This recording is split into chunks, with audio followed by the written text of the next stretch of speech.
Edmond O'Brien as... Yours truly, Johnny Dollar.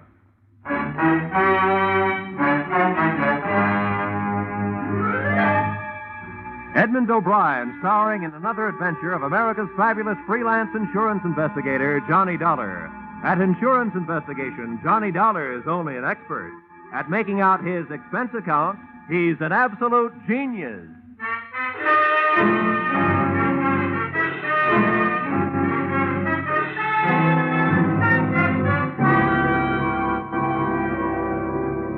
Expense account, submitted by Special Investigator Johnny Dollar to the Great Columbian Life Insurance Company.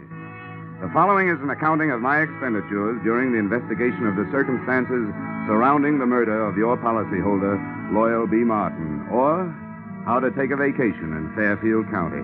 Expense account, item 1. $3.20 mileage from Hartford, Connecticut to the country estate of the deceased. I drove up a long cement driveway towards a mausoleum-type manor house. There were rolling green lawns liberally sprinkled with statuary. And the thought occurred to me that if he had spent much of his life here, the late Mr. Martin was most fortunate. He'd feel right at home in a cemetery.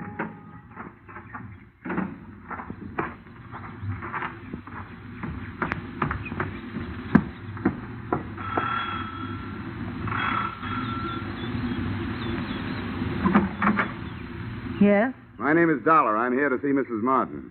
Oh, yes. Mrs. Martin. Uh-huh. I'm afraid I'll have to disappoint you. The widow has gone shopping the day after the death of her husband.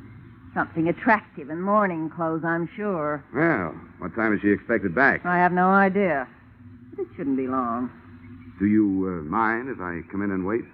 You'll forgive my asking, young man, but just what is your business here at Loyal Haven? I was sent here by the insurance company.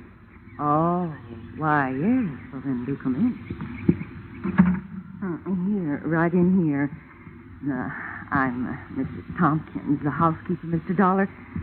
I was with Mr. Martin for over 30 years. He was a wonderful man. This furniture also looks like it might have been with Mr. Martin for over 30 years. Victorian, isn't it? Yes, pure. Loyal...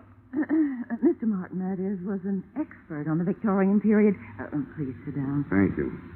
Mr. Dollar, I suppose you'll think it's indelicate of me at this time, but about Loyal's insurance, his policies, did they... Yes, Mrs. Tompkins, they did. One of his policies leaves you a nice, sizable amount. But before you start counting it, maybe you and I had better have a little understanding. Yes? Well, I'm not here to represent the payoff department. I'm here to investigate the murder. Oh, I see. Yes, before the company pays off, they want to make sure that among the beneficiaries, they don't pay off the murderer, because they really don't have to do that. Oh, I didn't realize... No, neither do a lot of people. You know, that's the way quite a few good murders are wasted. Yes, I suppose you're right. Well, if that's what you're here for, I suppose you'll want to talk to the police. Lieutenant Markwood is in the library. That's where it happened. Oh, library, huh? Well, that might help. If I can't find any other answers, I can always try looking some up in a book. Which way do I go? The door, just across the hall. Thank you. And what a hall. The only thing missing was old Queen Victoria herself. Even the musty odor clinging to the green velvet seemed to have been passed down through the centuries.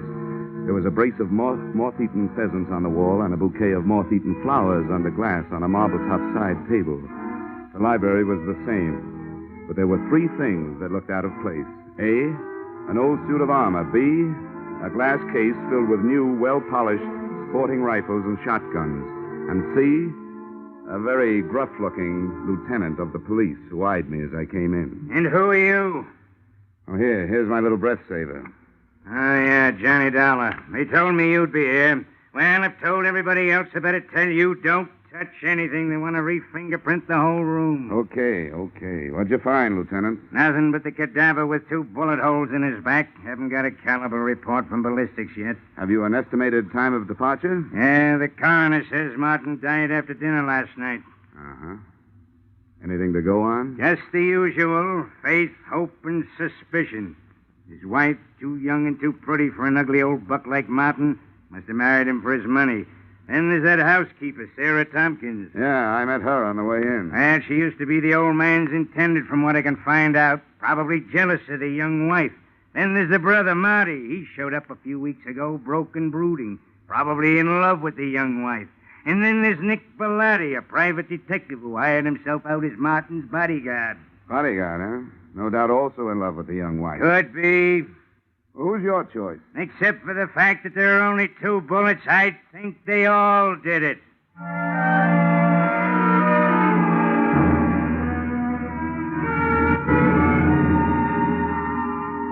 The nose through which Lieutenant Markwood talked was a long one, and in more ways than one, a horn of plenty, for out of it had poured enough motives and suspects to furnish a dozen murders.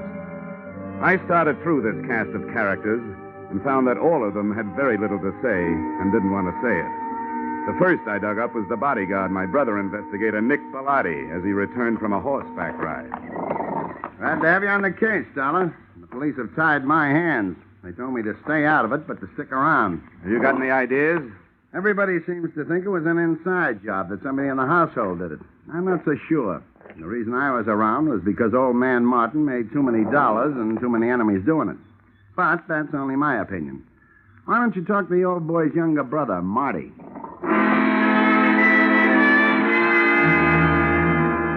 I found Marty living the life of Riley. He was upstairs in his room, cuddled up to a 20-year-old bottle of brandy, which was still underage to be around the kind of book he was reading. Yeah, I'll tell you something, Dollar. My brother and I never did get along. Yeah, you'd find that out anyway. Why'd you come back here, Marty? Because Loyal's little bride, Joy Ann, sent for me. She was afraid of him, and she didn't know if he was on to her. Was he? About that, you'll have to talk to Joy Ann.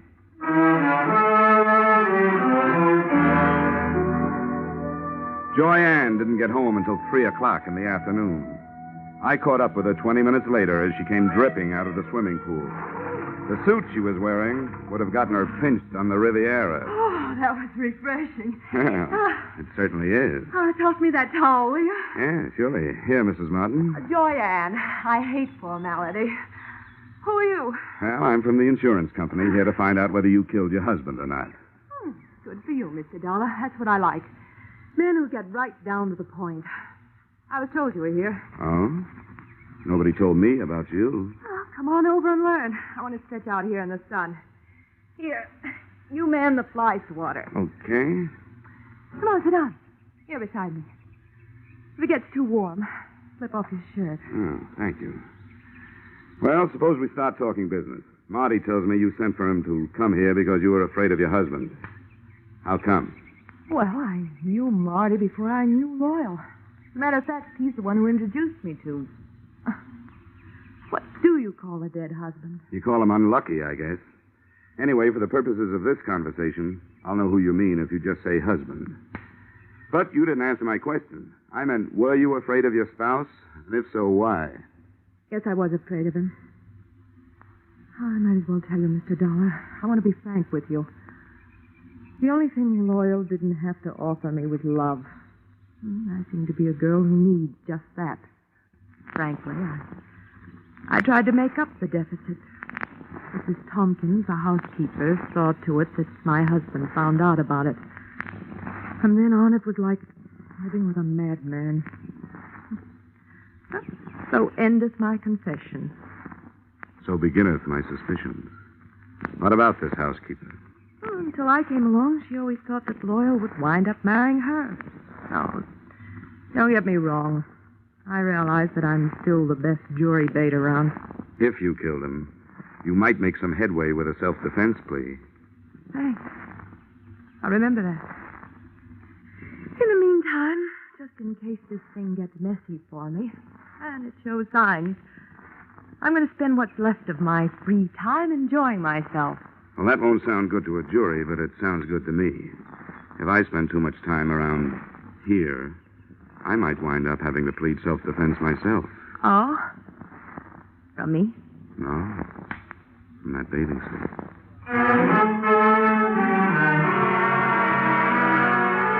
I spent the rest of the afternoon trying to keep 2 eyes on 4 people, reading from left to right. Brother Marty stayed in his room, finishing his book and his brandy. Nick Bellotti, the bodyguard with no body to guard, got back on his horse and cantered off into the sunset. The joyous widow, Joy Ann, locked herself in her room, and all I could get through the keyhole was the sound of a light and lovely snore. I couldn't tell whether it was the genuine article or not. Having no way of checking, I picked up the trail of Sarah Tompkins, the housekeeper. She, at least, was apparently up to no good. I found her in the library doing just what Lieutenant Markwood had told her not to do, smearing the surfaces of Mr. Martin's desk with a dust rag. And as anybody knows, you can't fingerprint a dust rag. Hey, cut it out! How dare you? Mr. Martin's private study. Those are the police private fingerprints you're messing up. I was doing nothing of the sort. I was dusting his desk. I always do it at this time of day. Get out of here. You don't belong in here. Keep your wig on, Mrs. Tompkins. I'll not be told what to do by outsiders. Everything was all right until outsiders started coming in. If it wasn't for outsiders loyal, it'd still be alive. First that girl, then his brother and that detective. Now it's the police and you. Why did any of you have to come here? Why couldn't you leave us alone? Now, calm down, Mrs. Tompkins. Try to calm down. Yeah, now, what's going on in here? What? Oh, and what are you two lovebirds up to? It's all right, Lieutenant. I'll tell you about it later. All right, but get her out of here. I've got some looking to do privately. Take her down to her room and then come back. You mean you got something hot? It ain't cold. Okay, Mrs. Tompkins, come on. But I haven't finished in there. Come on, you can get it later. There's just time for you to take a little rest before dinner. But I never rest this time of day. He didn't like me to. Mrs. Tompkins, come on, tell me. Really, why were you wiping off that desk? Those police this morning scattered white powder all over his desk. He would have been furious with me. He hated any kind of... The shots had come from the library, and that's where I went, but not fast enough. By the time I got there, Lieutenant Markwood was dead, and whoever had done the shooting was gone, apparently through an open window. Markwood still clutched a shotgun he'd grabbed out of the gun case, but hadn't had a chance to use.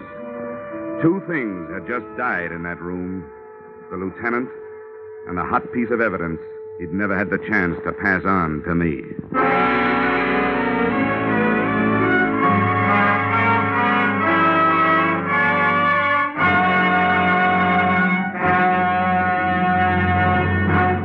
In just a moment, we return to the second act of Johnny Dollar. But first, the cream of the wit and the best of the music, which Arthur Godfrey brings you in the daytime on CBS, can now be heard on Godfrey's Digest, a new Saturday evening show heard on most of these same CBS stations. Listen tomorrow night and hear the week's fastest flashes of the Godfrey humor, the top songs sung by Jeanette Davis and Bill Lawrence, the finest singing of the Mariners.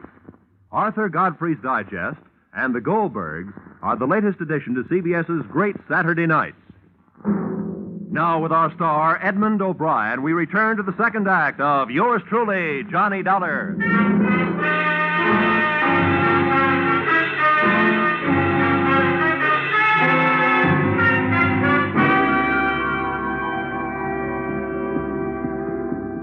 Hey, what happened? Oh, Markwood. Yeah, he's dead. Well, what are you doing, fella? I'm looking for what there seems to be a shortage of around here, Bellotti. Clues. You don't mind where you look, do you? Rule number 1, don't get caught frisking dead cops. Forget about it, Bellotti, will you? Maybe I can suffer from lapse of memory for you sometime. That's a deal. Got any idea what you're looking for? No. But whatever it was important enough to get him killed. I'd hoped maybe there'd be something in his notebook, for instance. Any luck? Well, very little. It's a brand new book, only one notation in it. Here it is. Check tattooing diameter. Recheck penetration. What do you make of that? It's too scientific for me. I'm a skip case and divorce type detective myself. All I know is you'd better put that book back in his pocket and leave it there. Yeah, I guess you're right. A nice timing, Bellotti, and remember, thanks for the loss of memory. Forget it. Hey, what happened? What's going Oh, on good here? Lord. Lieutenant Markwood. Who did it? Dealer's choice. So far, the dealer's the only one who knows. First my brother, now Lieutenant Markwood. There'll be real trouble about this. Johnny, shall I call the police? Drop the innocent act, sister-in-law. I'll call them. No, maybe I better do it, Marty. If everybody will stop pleading not guilty by wanting to call the police, I'd like to get a word in. The police have already been called. Now, if you'll get out of here, I'd like to try earning my salary.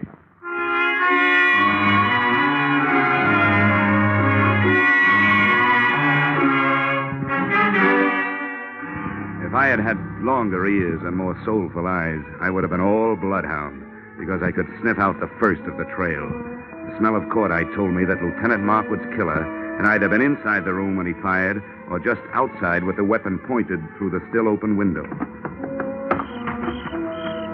Outside, the grass formed a deep, wet rug right up to the house and smothered any immediate hopes I'd had of finding footsteps. But 10 feet away, I had better luck. A ray of light from inside spotlighted something that looked like it might be a star witness. It was a .32 caliber revolver. I scooped it up with my handkerchief and went back through the open window to look it over. Under the light, I checked 6 empty chambers and a crimson smear on the walnut grip. If somebody was feeding me a herring, it sure was red. But it wasn't blood. It was lipstick.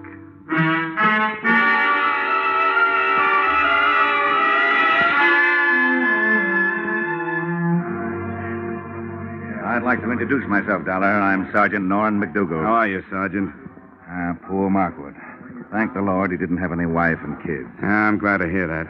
Cops usually do. Well, there's one good thing about it. When a police officer goes, there's plenty of them that lives on to fight back. All the police in the world. You can throw in the private ones, too, Sergeant. Thanks, Dollar. And now maybe I'd better take your statement. Well, it won't take long. I heard the shots from the hallway, and I came back. He was killed either from inside the room or just outside the window. I didn't get a look at the killer, but I found what might be the murder gun. Here it is. Watch that handkerchief. 32 caliber. Yeah, how does that match up with the gun that killed old man Martin, do you know? Same caliber. Uh-huh. I wonder what he was doing with this shotgun. It ain't loaded, and Markwood knew better than to wave an unloaded gun in the face of a full one. Did you get anything else out of ballistics, Sergeant? Headache. Dollar, what we got from ballistics don't add up with what we got from autopsy. Well, how's that? Those 2 slugs entered Martin's body an inch and a half apart. But, according to the shallow penetration, they were fired from a distance of 300 yards. Now, do you know anybody who could do that kind of shooting with a .32? Well, that's pretty fancy shooting. Could it have been done with a stationary mount? No, not a chance. The body would have started falling after the first shot, and you can't re-aim a stationary mount that fast. Yeah, you're right. You know, I didn't have a chance to spend much time with Markwood before he got it, so I don't have much to work on. You got anything to spare? Just a lot of routine confusion so far. You know yourself, Dollar. You take 4 witnesses, you're bound to get at least 2 different stories. Now, 2 of the people that heard the shooting when Martin got killed last night said they heard 2 shots. The other 2 ear-witnesses said they heard 1. The only thing the whole 4 agree on is that they didn't see anything. Well, that sounds familiar. Thanks anyway, Sergeant. Sure, anytime. Hey, Sam. Yeah? Take this gun into town. Tell ballistics to run it through for fingerprints and check it against those slugs in the Martin case. I want to report right away. I hitched the ride with that gun into the ballistics department. While waiting for the test to be made, I asked some questions, and I came up with a real brain buster. Despite the fact that the penetration report said that Martin had been shot from a distance of 300 yards, his skin and clothing had been tattooed with powder, indicating the shots had been fired at close range. The tree that little puzzler put me up would have made the giant redwood forest look like a hedge. Then they gave me the ballistic report. The lands and grooves scored into the slugs by the revolver barrel proved that both Loyal Martin and Lieutenant Markwood had been killed by the .32 caliber gun I'd picked up in the yard. No prints on it. Registered owner, the young lady who looked much better in a bathing suit than she'd ever look in the electric chair. The widow, Joy Ann Martin.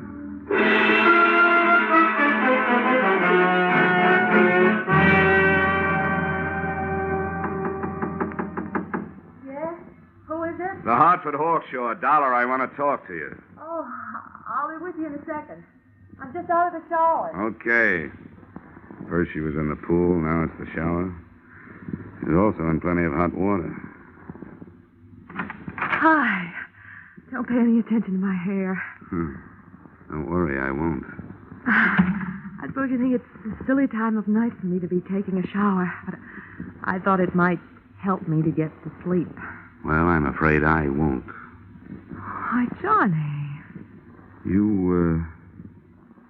were pretty careless with that gun, weren't you? What gun? Oh, that handy little .32 caliber gun with a handy little registration number engraved on it that told the nasty old police that you bought it 6 weeks ago. Well, my gun's right here in the drawer. I bought it to protect myself and my husband. Here it is. Oh, Johnny. Johnny, it's gone. It's real gone. It's done gone and killed 2 men so far. And if you can't do some fast talking and some fast proving, it stands a good chance of shortening your pretty little life expectancy. Somebody must have stolen it. Oh, no. That's not even a down payment on a story. Oh, but Johnny, there's a whole house full of people who could have done it. Not only that, they'd be glad to get me out of the way if they could. Why? Well, Mrs. Thompson, because she hates me. Loyal's brother Marty, because I stand to inherit everything. What about Nick Bellotti? Doesn't he have an axe to grind? I don't know what it could be. Okay, skip it. Tell me, you remember hearing 2 shots being fired around here any time before your husband was killed? Probably away from the house? Why do you ask that? Because I want to know, did you? You amaze me. Yes, I did hear 2 shots. The day before Loyal was killed. I was horseback riding down by the walnut grove. I remember because my horse shied. Well, this is coming a bit too readily to be readily believed. But how big is that walnut grove? Not very big. Yeah? Can you spot those shots a little closer? They sounded as if they came from about the middle. I didn't stay to find out. I guess I frighten easily. Yeah. Yeah, you frighten me easily. Why, Johnny? Why? I'll tell you why. Because whether you shot anybody or not, you're murder, baby. Oh, Johnny, I didn't kill them. Got to believe me, Johnny. I don't have to. But just for a minute, I will. What is there about police drivers? Even out in the country, they got to lay on those sirens. Johnny, please. Come on, you better get dressed, sweetheart. I told them I'd keep you occupied till they got here. Why, you... The police took Joyanne and her hurt feelings off to the pokey. I took myself and my hurt cheek off to bed. The next thing I had to do had to be done by daylight. So I took over Joyanne's painfully empty and prettily perfumed sack, set the alarm for dawn, and snort up a storm.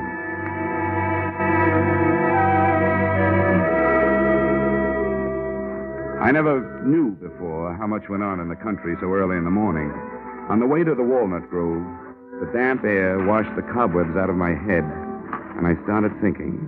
Now, first, Loyal Martin had been found dead with 2 bullet holes in him. Yet 2 of the witnesses, Joyanne and the housekeeper, Mrs. Tompkins, had heard only 1 shot. Second, that powder burn tattooing on the body, denoting a close-range killing, was in violent argument with a bullet penetration report which screamed long-range killing. Those facts, added to what was in Lieutenant Markwood's notebook, plus that shotgun clutched in his dead hand, came close to tallying up the total that had cost him his life.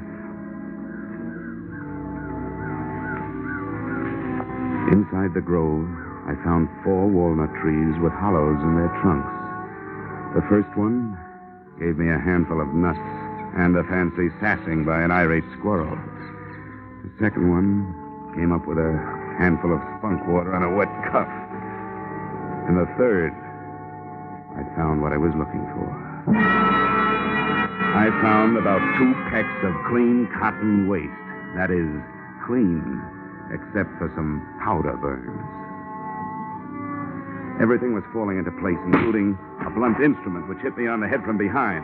But before I hit the ground, I saw Brother Marty Martin legging it back towards the house.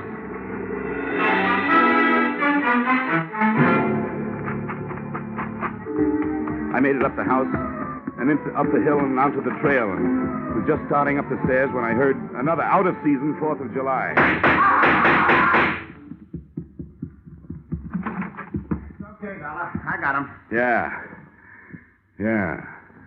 So I see. It was self-defense. I had to do it. I hated to butt in on your case, but all of a sudden everything stacked up, and I knew he was your man. When I threw it in his teeth, he made a try for his gun, so I dropped him. You sure did, Bellotti. Well, I owe you a lot of thanks. But if you don't mind, I'll take over from here. Sure, help yourself. Good. And, I think the first thing you'd better do is hightail it into town, get your story filed with the police. Yeah, I guess you're right. You're all straight now, so you can back me up. 100%, Nick, all the way. Now get going. Come on. Okay, Dollar. See you later.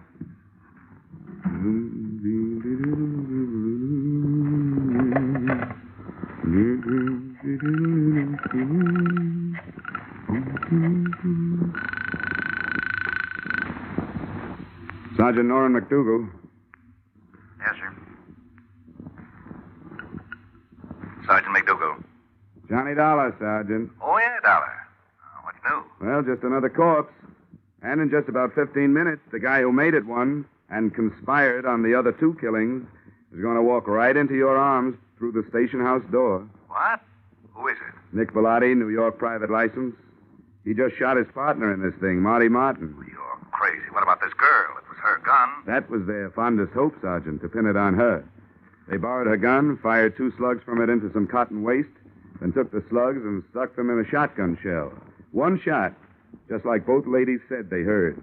The shotgun Lieutenant Markwood was looking at when he died was really the Martin murder weapon. Oh, that takes care of the powder burns and the shallow penetration, yeah. Well, thanks a lot, Dollar. I'll be waiting for him. Hey, wait a minute. What's he walking in here for under his own power? To tell you an early morning bedtime story, just before you go off duty. He'll give you a pitch about a self-defense killing. It's a lie. The victim wasn't carrying a gun. If he had been, he would have used it on me. But he didn't. He used a sap. The sap.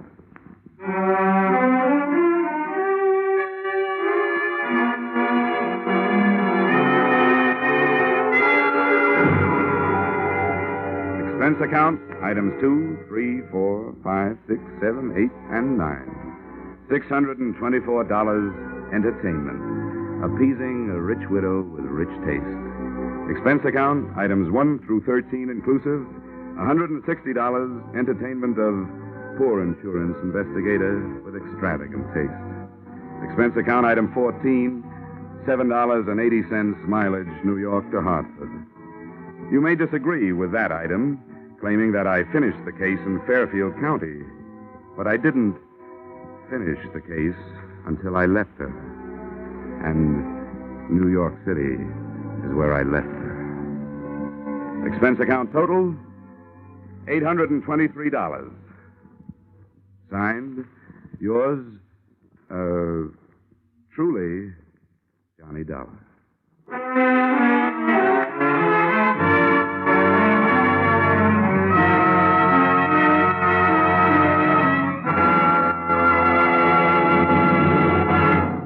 Yours truly, Johnny Dollar, stars Edmond O'Brien in the title role and is written by Paul Dudley and Gil Dowd, with music composed and conducted by Leith Stevens.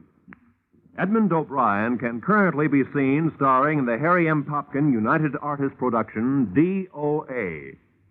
Featured in our cast were Irene Tedrow, Walter Burke, Ted DeCorsia, John Daner, Gene Bates, and Ed Begley. Yours truly, Johnny Dollar, is produced and directed by Jaime Del Valle.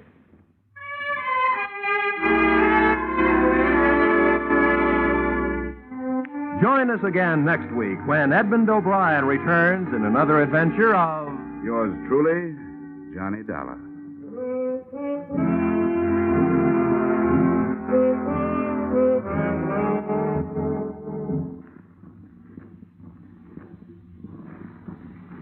Ladies and gentlemen, CBS invites you to hear Senator Brian McMahon on the Capitol Cloakroom over most of these same Columbia stations tomorrow night. Senator McMahon is chairman of the Joint Congressional Committee on Atomic Energy. And when he's interviewed by CBS newsmen Eric Severide, Bill Shadell, and Griffin Bancroft, this will be the first detailed discussion of the hydrogen bomb and its implications. Remember, the first discussion by a high government official since President Truman's historic announcement earlier this week. Remember, that's CBS's Capitol Cloakroom, tomorrow night at 10:30 p.m. over most of these same CBS stations. Be sure and be listening. This is CBS, where, incidentally, Arthur Godfrey's digestive wit and humor is also heard every Saturday night. The Columbia Broadcasting System. Time now for Edmond O'Brien as... Yours truly, Johnny Dollar.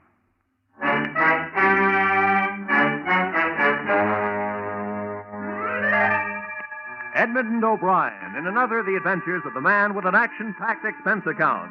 America's fabulous freelance insurance investigator, Johnny Dollar.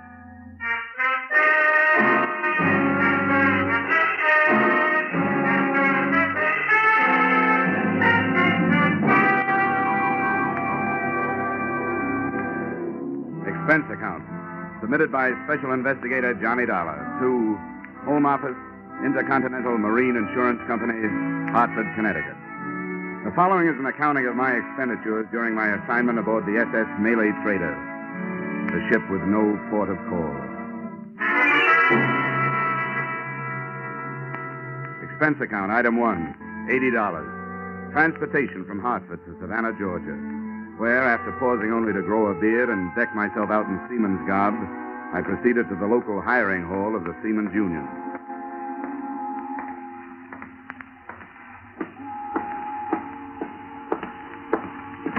The Cape Lorenza, C2, sailors for the Panamanian line, bound for Rio de Janeiro, leaving tomorrow morning, 9 a.m. The call is for 1 baker, 1 galley boy, 1 carpenter, and 2 ABs. Cape Lorenza, C2. Yes, okay. All right, we'll put the call right through right away. Sam, what is it? The name is Dollar. I'm signing on the Malay Trader. Ordinary seaman, special permit. Special, huh? Well, let me see now. Oh, yeah, here it is. Insurance deck, huh? Well, I'm glad to cooperate, Dollar. Thanks. Where do I find the ship? Pier 8. The directions will all be here on your assignment slip. What's the beef? A hot cargo? Well, maybe. When I find out, you can read about it in the papers. Okay, so you're not talking. That's your business. Here's your slip. Now, the best way to get there is to follow the railroad tracks past the warehouses right across the street.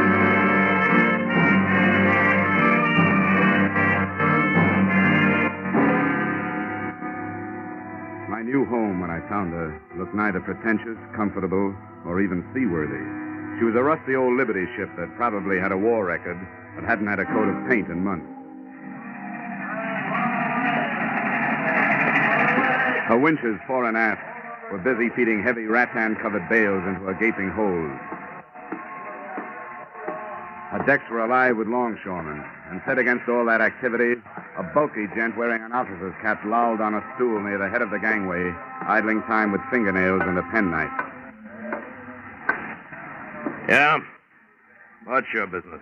I'm signing on. Where do I find the chief officer? You found him. I'm all set. Let me see your slip.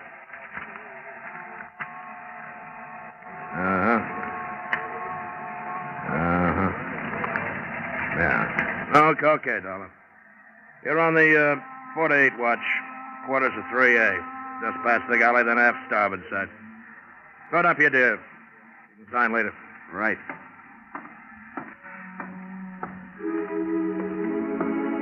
So far, the spy story method seemed to be working. I was aboard the ship as a seaman, and a few seconds later, I was shaking hands with the man who shared my quarters, Al Rhoda, on a salary for 4 years as Intercontinental's Marine Investigator.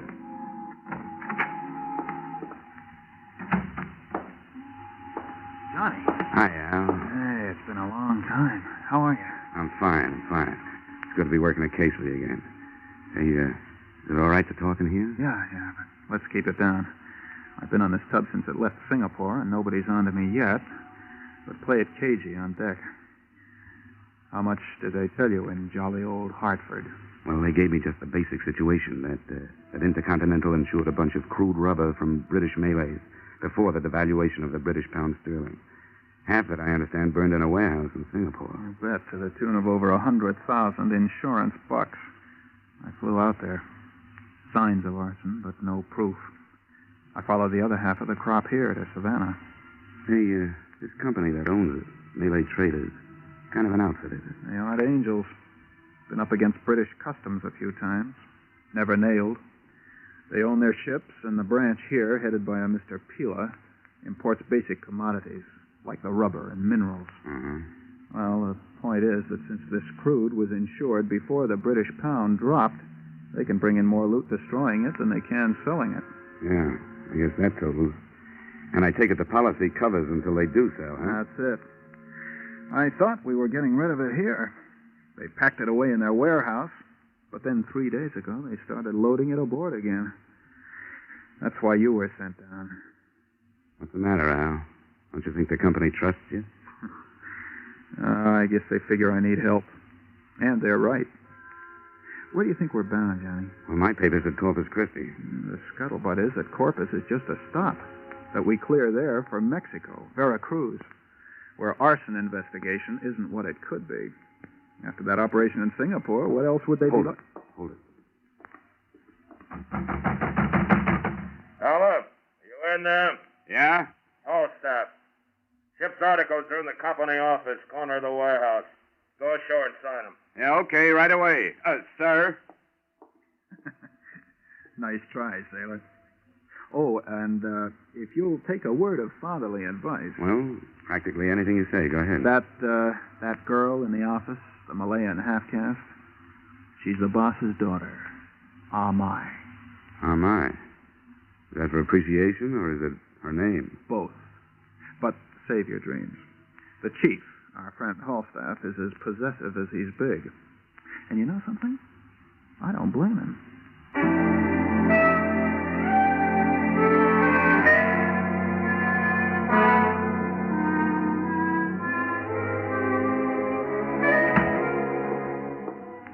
I didn't blame Halstaff either after I saw Amai. You could tell she had enough Occidental know-how to be proud of what the Oriental did to her looks. Amai, indeed. Good afternoon. Hello. I'm here to sign the articles. I'm the Malay trader. What, please, your name? Dollar, Johnny Dollar. Dollar. Are you a very thrifty man, Mr. Dollar? Well, hardly. My name is usually the only one I have to my name. Your signature right here. I wish I was sailing with you. What? What did you say? That I wish I were sailing with you. I have begged with my father, but he will not let me go with him. Oh, your father's going with us, huh? I didn't know that. I will beg some more.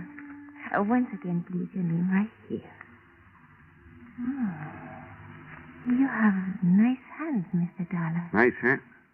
Now, why'd you say that? I see so many hands here on my desk, so I notice them. Some are big and lumpy. Some are short, some are dirty. And in steward's department, some are clean from dishwashing, but all wrinkly. I see. Well, I'd better get back to the ship. Thanks. Thank you. We hope that conditions during your voyage will meet with your approval, and that you will accept employment with Malay traders again.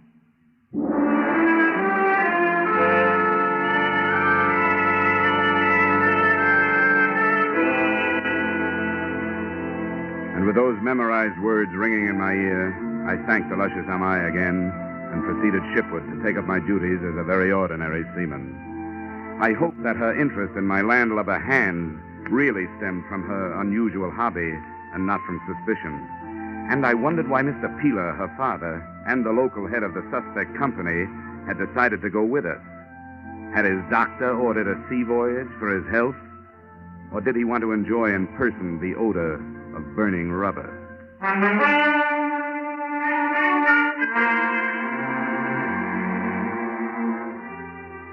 The next afternoon, the cargo had all been brought aboard. The ship was made ready for sea. And I had sustained, along with multiple cuts and bruises, the ire of the bosun because I didn't know the difference between a preventer and a topping lift. But by the time night fell and the Malay trader was plunging down the Atlantic coast, I knew one thing. The sailor's life is not for me.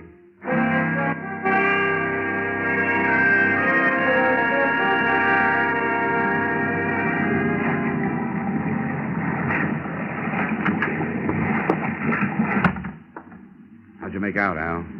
Well, nothing new. Scuttlebutt is still Veracruz, but there's something screwy about it, Johnny. You develop a nose after you've snooped as many ships as I have. There's something wrong aboard. What? Besides my seamanship? The old man? Yeah, a lot of little things. The course we're on for Florida Straits, the readings on the ballast gauges. Of course, the displacement ratio changes with different oceans and water temperatures. Look, Al, that's all Greek to me. Ballast gauges, displacement ratio. Just what are these things that are bothering you? Well, I don't know. Just vague things that... Look, come out on the foredeck with me, will you? Yeah, sure. It's probably just this overactive nose of mine, but...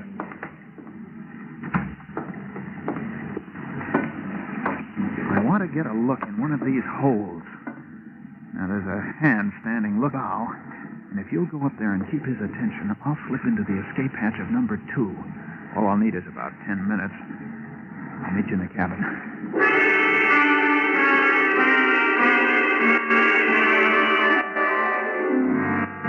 I made small talk with the lookout for 10 minutes, then started back towards the cabin. Suddenly, I heard a scuffle behind me. Hey, Al, is that you? Then I heard someone running, and I started after the disappearing figure. But I didn't get very far. I stumbled over Al Roda's body by the open hatch, and there was a stab wound in the back of his neck, just at the top of the spine. It was small enough to have been left there by a penknife. I didn't report to the chief's mate or the captain. I went over both their heads, and I pounded on the door of the owner, Mr. Peeler. Mr. Peeler? Yes. One moment. What is this? What does this mean? There's been a killing down on deck. What do you say? Killing? My watchmate, Al Roda. But this I will not believe. The captain or Mr. Holstaff, where are they? Why do you come to me? Because I think a request from you is in order. I think Sparks ought to radio the Coast Guard. The sooner the better. But the killing on my ship. To believe this from you. No, I do not. What is that? Man overboard, Mr. Peeler. A murder has just been turned into an accident.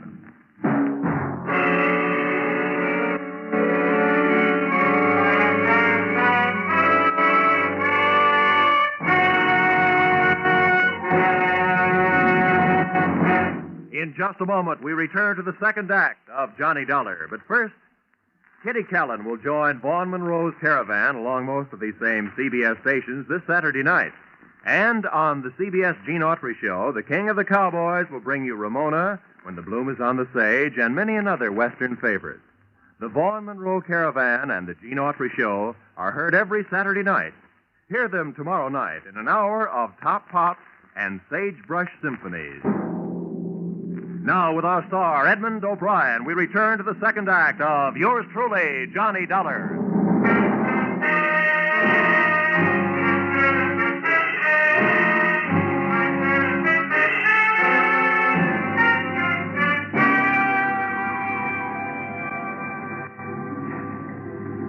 Mr. Horstaff. Mr. Horstaff, please come here, Mr. Horstaff. Yes, sir. Mr. Horstaff, there has been trouble? Yes, sir. One of the crew fell overboard, sir. Then talk with this young man. He speaks of killing. Killing? No, it's you, Dollar. What's this guff about killing? Al Roda. He was stabbed in the back of the neck with a small knife. This man is either drunk or crazy, Mr. Peeler. Yes, most certainly. I just stepped out on deck to check the running lights before I turned in. Saw the man leaning over the rail. He was sick. The ship rolled and he went over. Have it your way. I guess that was a life jacket I stumbled over, huh? What are you doing about the man overboard? I'll thank you to remember your place on this ship. I do, but I also remember Al Roda. Doing what's prescribed by maritime law, I'm changing my course to circle and search the area. Yeah, how about the Coast Guard? I'll be notified in due time. I'll either go to your quarters or get forward with the rest of the crew and look for this guy you're so worried about. Where are you going? The radio room. Even I know the Coast Guard gets first bid. You listen to me, Dollar. I'll have you up before a commission board and you'll never ship again if you don't obey my order. And the boilers. You better get to your lifeboat station, Mr. Peeler.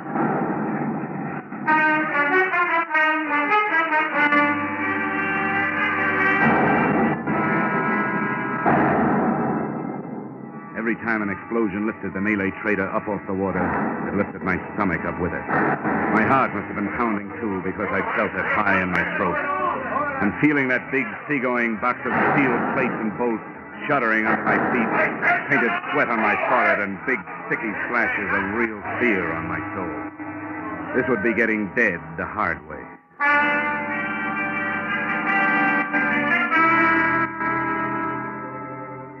But finally, the quivering of the ship came to a stop, calming down my own vibrations as it faded.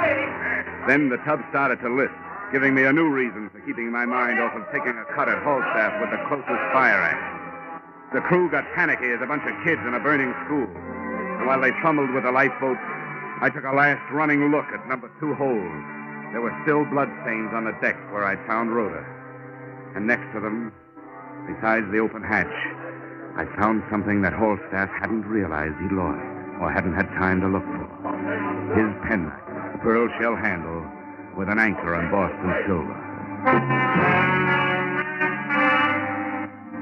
I pulled back the top further, moved a few of the sectional hatch covers, and got a look into the hold.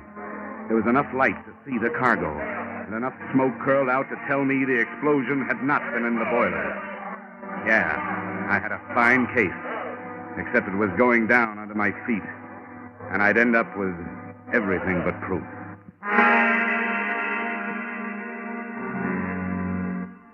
It was shortly after dawn when the Malay trader finally settled by the bow and went into a final plunge. Everybody in the lifeboat turned and watched her go. The water quieted over her, and the only traces left were the hatch covers I'd pulled loose.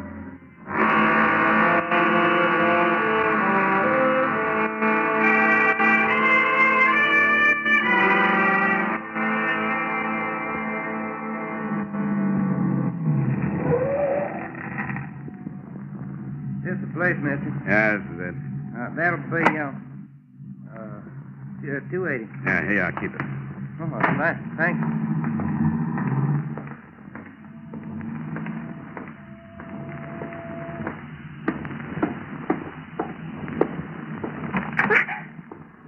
Who are you? Page 1 and 3, line 22. Ship's articles, you remember? $1. Oh, yes. But this newspaper, it says you're missing from shipwreck. Yeah. A guy'd have to be stupid or dead to be lost on a sinking like that. Everything was too convenient. Plenty of time to get the boats lost. Only 4 miles from shore. The paper stated. Yeah, they reported me missing because I didn't take time to report myself among the living. You see, I couldn't wait to get back to Savannah, get back to you and the king-size scheme cooked up in this office. Now, I'm not promising anything, but a quick signed statement might help you. I'll write it and you sign it. You talk about scheme. What statement is this? Oh, come on, stop it. Look, use the old sex pitch. Try to sell me that it'll be worth my while, but don't try to sell me innocent. Mr. Darling, you think I know about something. Please, tell me what it is. Look, if you're bluffing, you can quit. I know that explosion on the ship was staged. Now, the next step is to try to collect the insurance on the rubber that was lost. And that's the step I'm supposed to start. Here. Here's my ID. I'm very sorry. I not understand. You are a police? Yeah, in a way. In a way, I'm the police. And the real ones aren't far behind me. And you do not lie to me. Look, I wouldn't have any reason to. If this is true, I knew nothing about it. I, too, do not lie. Well, why'd you think your father was taking this trip? I did not question. Neil told me he had business in Corpus Christi. Well, then Halstaff lied to you. The newspapers will tell you why your father took the trip. Here, look at this. Importer and fleet owner narrowly escapes death in explosion aboard his own ship. Now, who'd think of scuttling with the aged owner taking the risk himself, huh? Darling, it's very difficult when in a few minutes 2 men you love become suddenly criminals. I am only daughter. I not question my father. If he did this thing, he did it with reason. Now, what would you have me to do? Well, first stop looking at me as if I started it all. I'm sorry. Honestly, I am.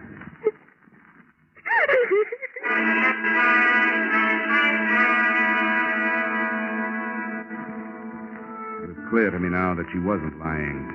To hide my embarrassment, I read through the newspaper accounts of the sinking again while she recovered herself. There were air photographs of the huge oil slick the sinking ship had left on the surface, the only reminder now that the hatch covers had drifted away. The lack of wreckage was mentioned in the stories, and I remembered Al Rhoda worrying about ballast and displacement. I looked up the number of a local chemist, and I made a phone call.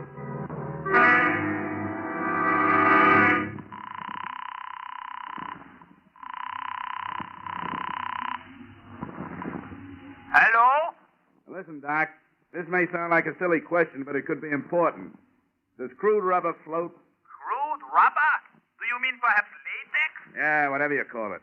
The way it comes into the country, wrapped in rattan, will it float? Oh, specific gravity. Wait, I think. It decreases as the temperature rises. You see, normally specific gravity is a little less than that of water.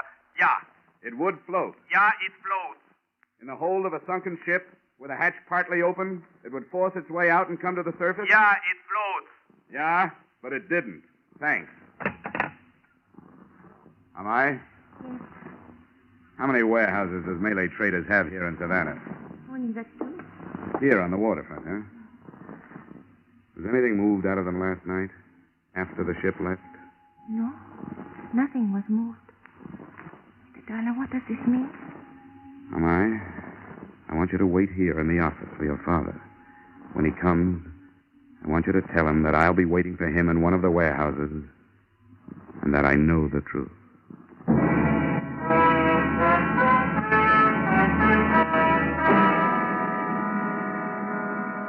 The Malay Trader warehouses were closed for the day, but my foot in a window opened them.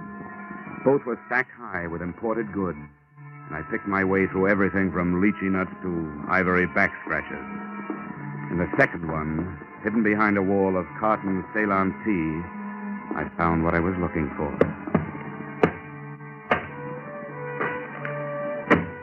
They were unlabeled wood crates.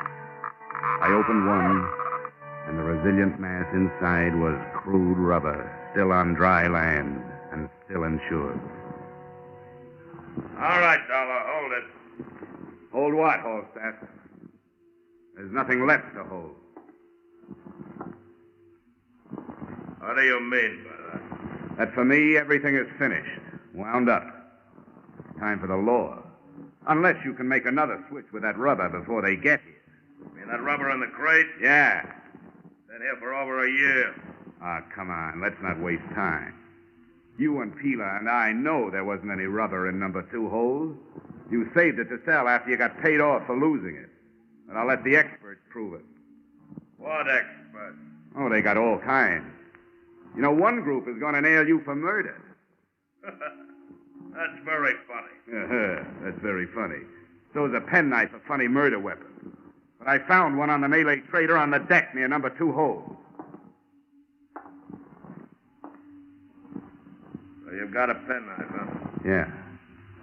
With a pearl handle and a silver anchor on it. You know, I guess at least 100 seamen would testify under oath that it's yours. I know I will. I only wish I could be 15 people when you hit the courtroom. The jury, the prosecuting attorney, the star witness, and the sentencing judge. Well, you won't see me in a courtroom. How do they execute down here, huh? Gallows, electric chair, gas chamber, what? Come on, tell me. Or do I have to look it up? They'll have to have more than they've got. They got plenty. All they have to do is match up the weapon with the wound. Look, Dollar, I don't scare easy. I could make a confession, and it still wouldn't hold without a body. What do you mean without a body? They gotta have a body. Anyone knows that. You're getting ahead of yourself, Holstaff. Did I say they didn't have a body? Huh? Do you think those Coast Guard helicopter and blimp crews are blind? Keep going, Dollar. You think a guy who's been a Marine investigator as long as Al Rhoda had went around without figuring how to do his job even after he was dead? What are you talking about? What do you think he wore around his middle? A money belt or a life belt that would keep him afloat? You're stupid, Holstaff. Give me the knife, Dollar. It's not only a knife. It's Exhibit A, and the prosecution will want it. Give me the knife, Dollar. I'll kill you if I have to. You don't want to shoot me, Horsetaff. How do you know I've got the knife with me? Huh? How do you know I haven't left it someplace with a note to the police? Stand still. Now get your hands off to the side. Now hold them there. All right, now keep your hands still. Now just turn around. Don't move.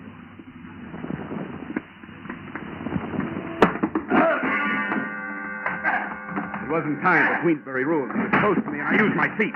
The first one landed on his shin. And the same movement, I fell forward on my hands and kicked out with both feet.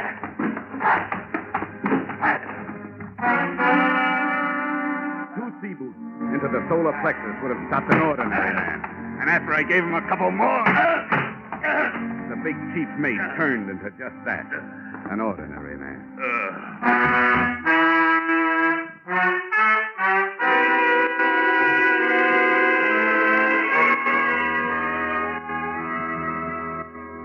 I turned Holstaff over to the police along with the murder weapon and the results of my bluff. They took it from there to a confession. Mr. Peeler was cleared of responsibility for Al Roda's murder, but is now being held on conspiracy to defraud. I hope since the policy on the remaining cargo of rubber can now be canceled, Intercontinental is minimizing the monetary loss in Singapore. To you, the loss is a little more than $100,000 and an operative. I have lost a friend.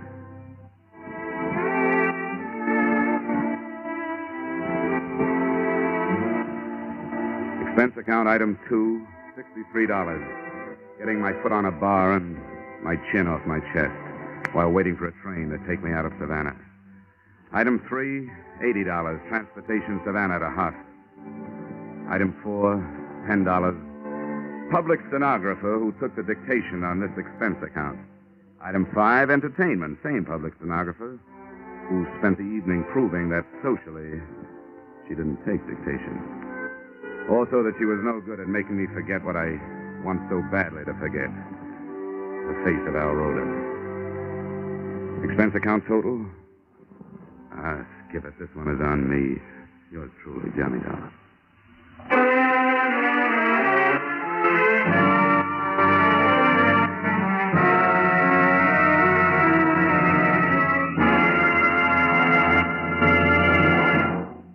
Yours truly, Johnny Dollar, stars Edmond O'Brien in the title role and is written by Paul Dudley and Gil Dowd, with music by Leith Stevens. Edmond O'Brien can currently be seen starring in Harry M. Popkin's United Artists production, DOA. Featured in our cast were Lillian Bayef, Barton Yarborough, William Conrad, Elliot Reed, and Robert Griffin. Yours truly, Johnny Dollar, is produced and directed by Jaime Del Valle.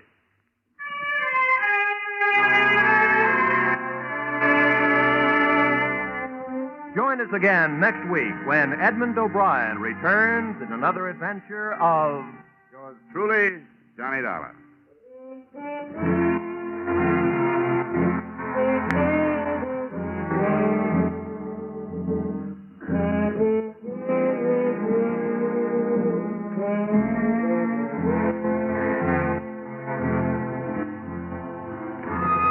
The Case of the Oblivious Angels, a true story of manhunt in Tennessee and Georgia, is to be dramatized on Gangbusters this Saturday night. The story will have narration by the chief of police who directed the successful search for the bandits. So for a half hour of real adventure, as experienced by our forces combating crime, listen in this Saturday on most of these same CBS network stations to Gangbusters' story, The Case of the Oblivious Angels. This is Roy Rowan speaking.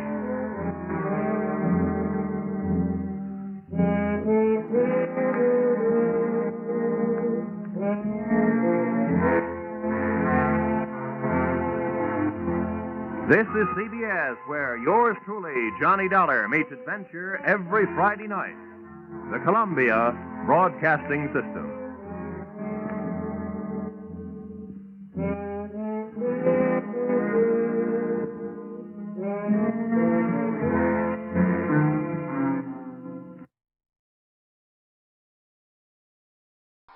Time now now for Edmond O'Brien as Johnny Dollar.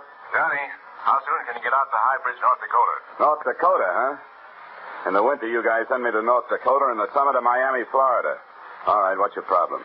We got two old duffers insured for a total of $80,000. What's the matter? Somebody threatening to kill them? No, they're threatening to kill themselves.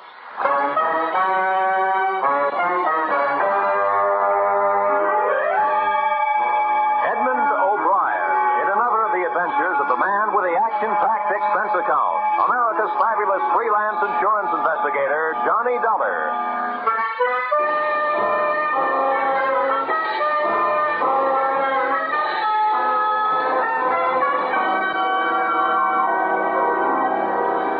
Expense account submitted by Special Investigator Johnny Dollar to Home Office National Fidelity Life Insurance Company, Hartford, Connecticut. The following is an accounting of my expenditures during investigation of your policyholders, Mr. and Mrs. Arbuthnot Trump, or how the grave digger's spades came near being Trump's.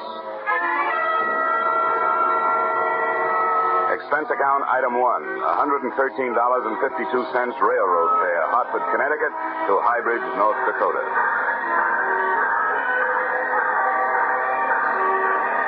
As I walked towards the station in High Bridge, the wind whipped white shawls of snow out of the night and around me like a Spanish dancer, and the raw cold had my seat acting like castanets.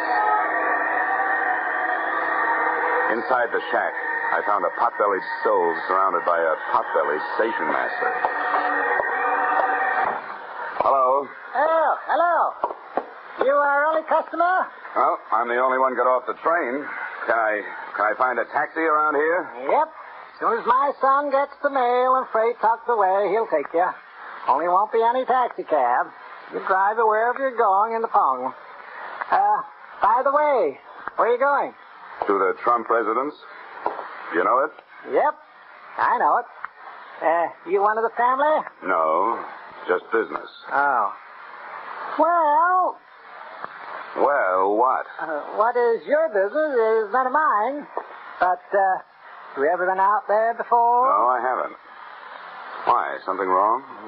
If it ain't, then everybody in this town has been getting a lot of unnecessary exercise. Did you ever do conclusions? Well... Here comes the boy. He'll drive you over. Hickey. Yeah? Hickey, you got a customer for the Pong. Wants to go out to Trump place. That Trump place? Well, all right. But, mister, I'll only take you as far as the gate.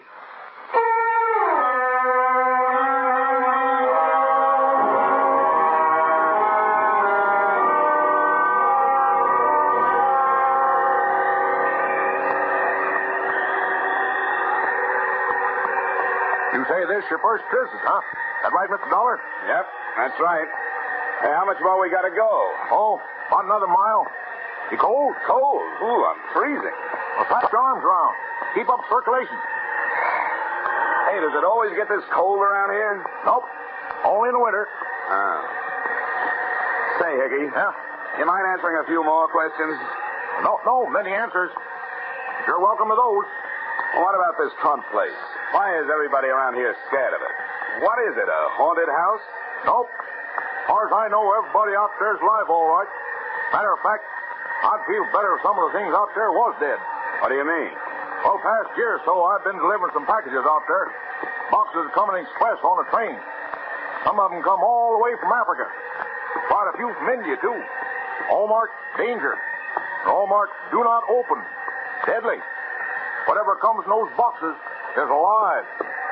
What about the people, the Trumps themselves? Oh, they look nice enough. Sort of on the old side. Old man Trump looks like a deacon. His wife looks like a deacon's wife. But they never seem to come to town, let alone church. Hey, that's funny. What's so funny? Well, look, they're on the road. Fresh auto tracks. Only one place to go out this way. Same place we're going. To the Trump house. I don't see anything wrong with that. Those folks never have no visitors. Now it looks like they're having a lot. Hey, maybe they're having guests for dinner. That's right. Maybe they are having guests in for dinner. I didn't say in for dinner. I said maybe they're having guests for dinner. Oh, that's some funny joke, that is. Yeah. Well, here we are, right around the next bend. Good. I'll tell you what, Hickey. When I get ready for you to drive me back, I'll give you a call on the telephone, huh? Well, that'll be a good trick if you can do it. What do you mean? They don't have no telephone.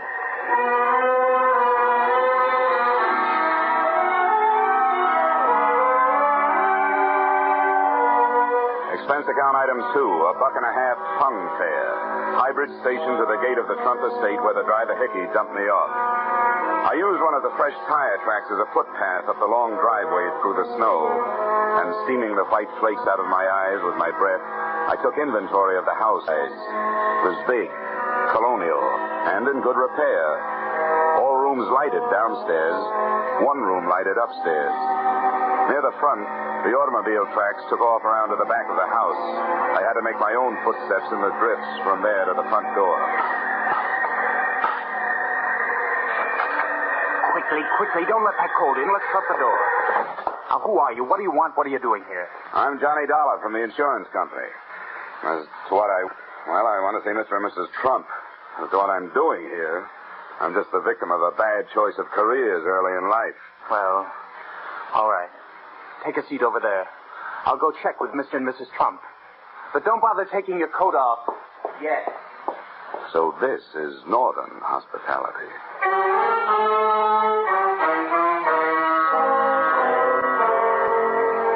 Coming in out of the cold makes any house seem warm. But my overcoat started to steam about 10 seconds after I got inside this one. So did I. Looking around, I saw the reason. There were potted orchids growing all over the hallway, and orchids grow only in tropical warmth. Despite the invitation not to, I took off my overcoat and waited.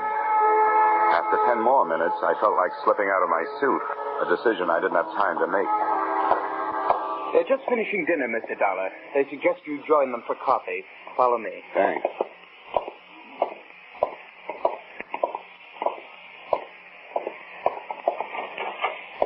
Mrs. Trump, Mr. Trump, this is Mr. Dollar. How do you do? How are you, Mrs. Trump? Won't you join us? There, sit right over there. Yes, Mr. Dollar, come and sit down. Have some coffee. Oh, thank you. Mrs. Stein. Now, that'll be all, Irwin. You may leave. Well. Fine.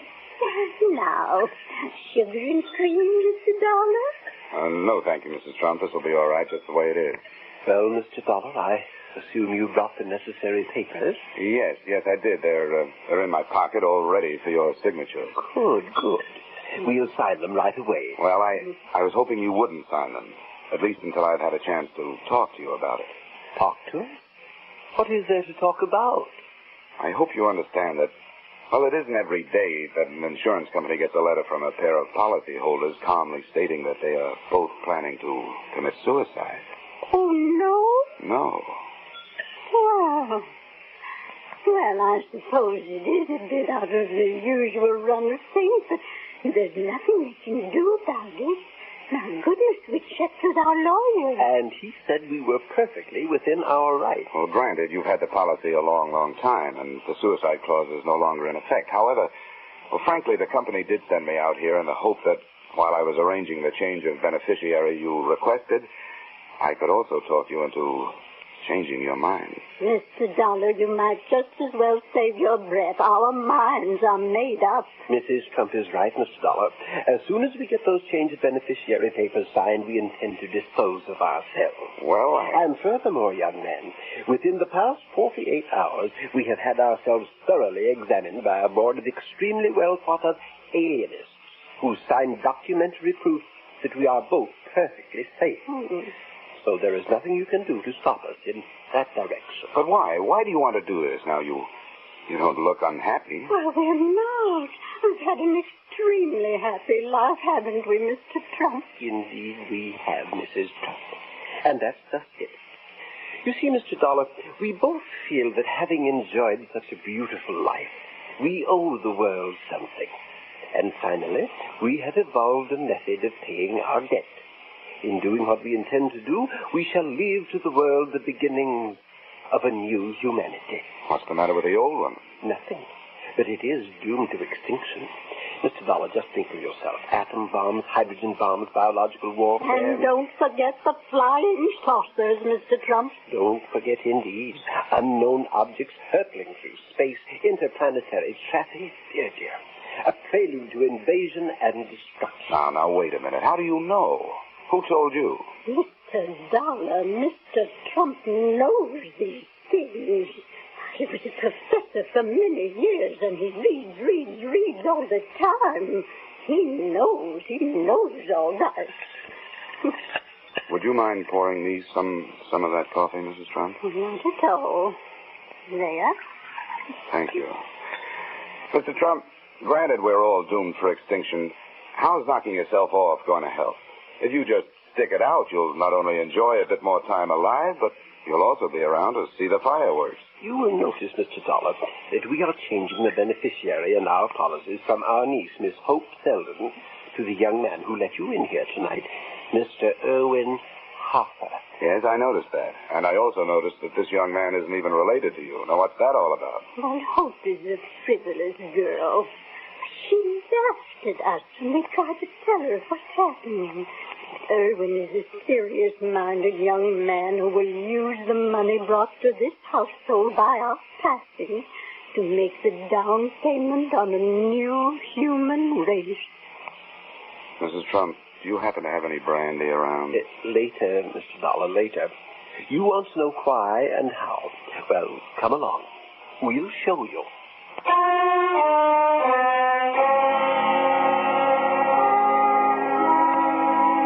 A nightmare is bad enough when you're asleep, but I was awake, and that's when they're really frightening. They took me down through the back of the house to a winding, half-lighted stairway into the belly of the black hole. The oppressive heat grew even more oppressive.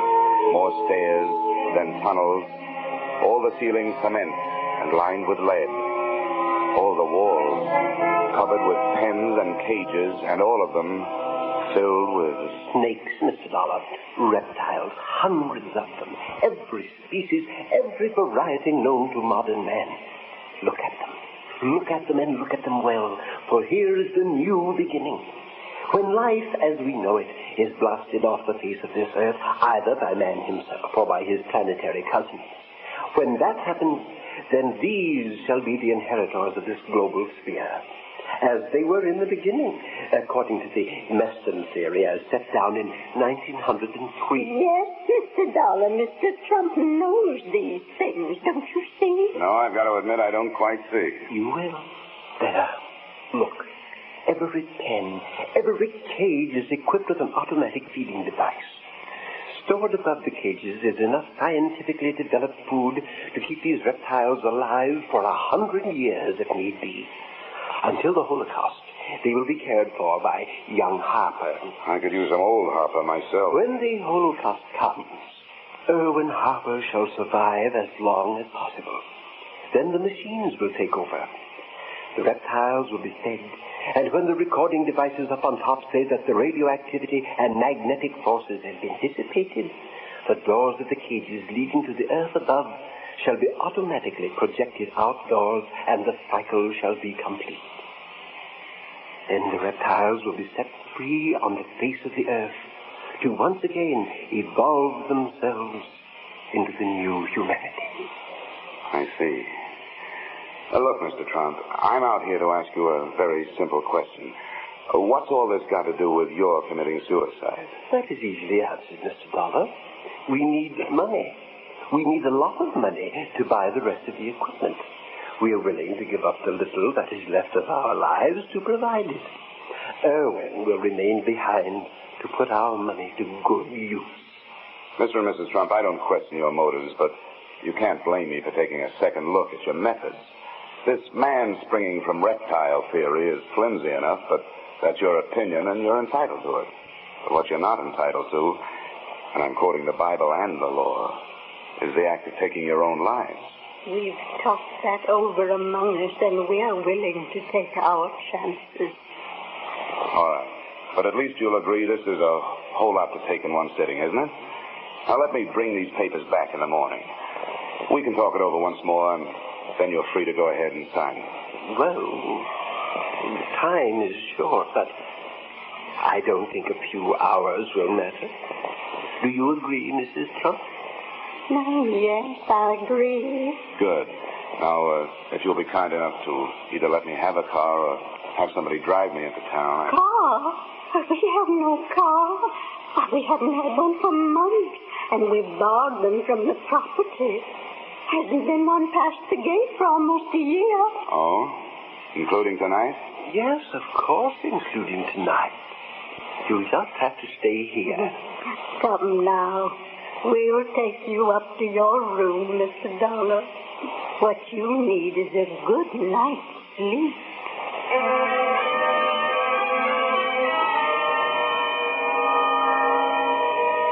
I'd have had a better night's sleep on a tightrope. My room had the same sticky, hot air that filled the rest of the house. It may be great for snakes and orchids, but I'll take my steamings at a Turkish bath. I stretched out on the bed, turned off the lamp, and closed my eyes. But for 20 straight minutes, I could still see ghost automobiles and snakes and more snakes. I kept my eyes closed as much as I could because when they were open, I could see on the wall the serpentine shadows of the tree branches outside. At least, I hoped that's what they were. Then, just as I was hoping the hardest that the realest of them all wasn't what it looked like, out of the blackness from across the room, I heard... I reached down under the bed for a shoe. Not much of a weapon, but all I could think of at the moment. Then I snapped on the lamp and saw it. It had plenty of coils, all right, but it was strictly non-venomous. The steam radiator standing there, hissing my performance. But my nerve ends didn't even have a chance to lie down. They were still standing straight up when it happened. I was out of bed, across the room, and out into the hall in slightly more time than it takes to tell. The ray of light from my open door fell across a jumbled pile of beautiful young woman. I bent over her and...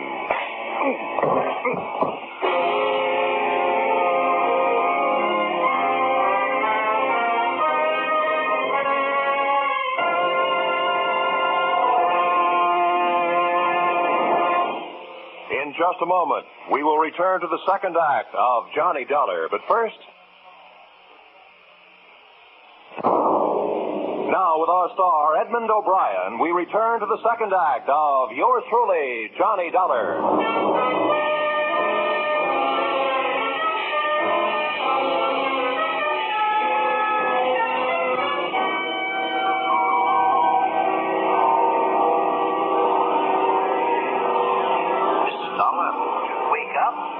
Walking in your sleep? Yes, you should be more careful. Perhaps you need analysis. Basic trauma is.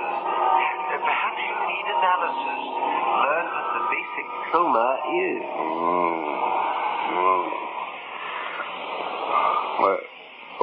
What did he say, Mrs. Trump? Sounded like he said, where is she?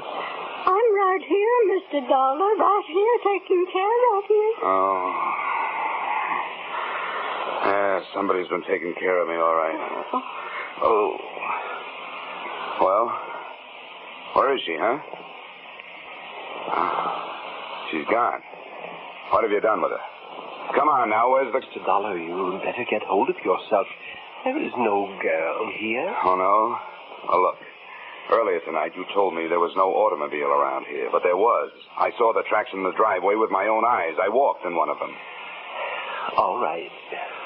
Look out the window, Mrs. Trump. No, I don't see any tracks. Do you see any footprints? No, nothing, just snow. Okay. At least you know I walked up that driveway, right? And my footprints are covered up. So it's been snowing. The wind has been blowing. It's been drifting. Now I suppose you're going to tell me you didn't hear the girl scream. Come now, Mr. Dollar. You were having a nightmare. No girl scream. Well, if you didn't hear anything, what are you doing out here? What brought you? Young man, we have a right to be wherever in our own home we choose to be. But I might as well tell you, I found you when I started for the kitchen to get some crackers and warm milk. I found you lying here. Yeah, everyone's lying around here. Young man, that does it. Once we get those papers signed, I'm afraid we shall have to ask you to leave. That's all right with me. They're here in my room. Come on. The way some people stand in the way of the few of us who are making a genuine effort to sustain some kind of life on Yes, Mr. Trump, you're absolutely right. You'll find a pen there on the table. Your papers are right here in my... Hey. Yes, Mr. Dollar? The papers are gone. But how can they be gone if you brought them at all? We warn you, Mr. Dollar, we will not stand for any more of your dilly-dallying. We want those papers, and now. We are determined to sign them immediately. Suddenly, that has become my fondest hope. Now, do us all a favor. Go back to bed and give me a chance to do a little walking in your sleep.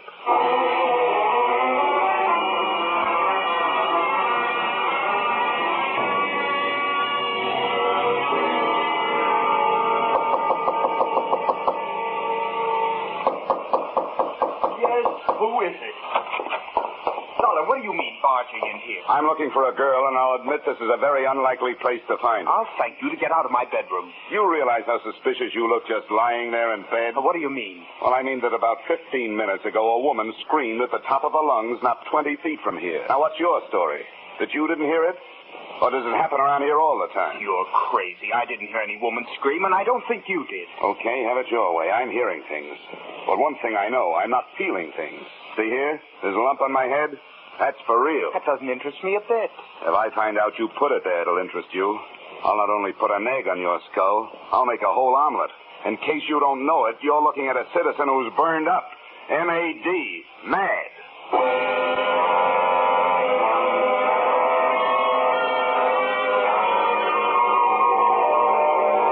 From there, I started through the rest of the rooms in the house. I thought I knew who I was looking for. The only person I could think of who would profit by seeing those papers not signed. The present beneficiary of the Trump policy, their niece, Miss Hope Selden. All I could find in the next 6 bedrooms was a lot of old-fashioned furniture. I was just looking under the bed in the last when the wind outside took on a new note. I ran back to my own room, flung open the window, and stuck my head out into the blizzard trying to get a look in the direction of the noise. I wasn't taking any chances on that kicker finally sparking the automobile into life before I had a chance to see who was in it. I swung my feet over the sill and dropped the one story into a high drift.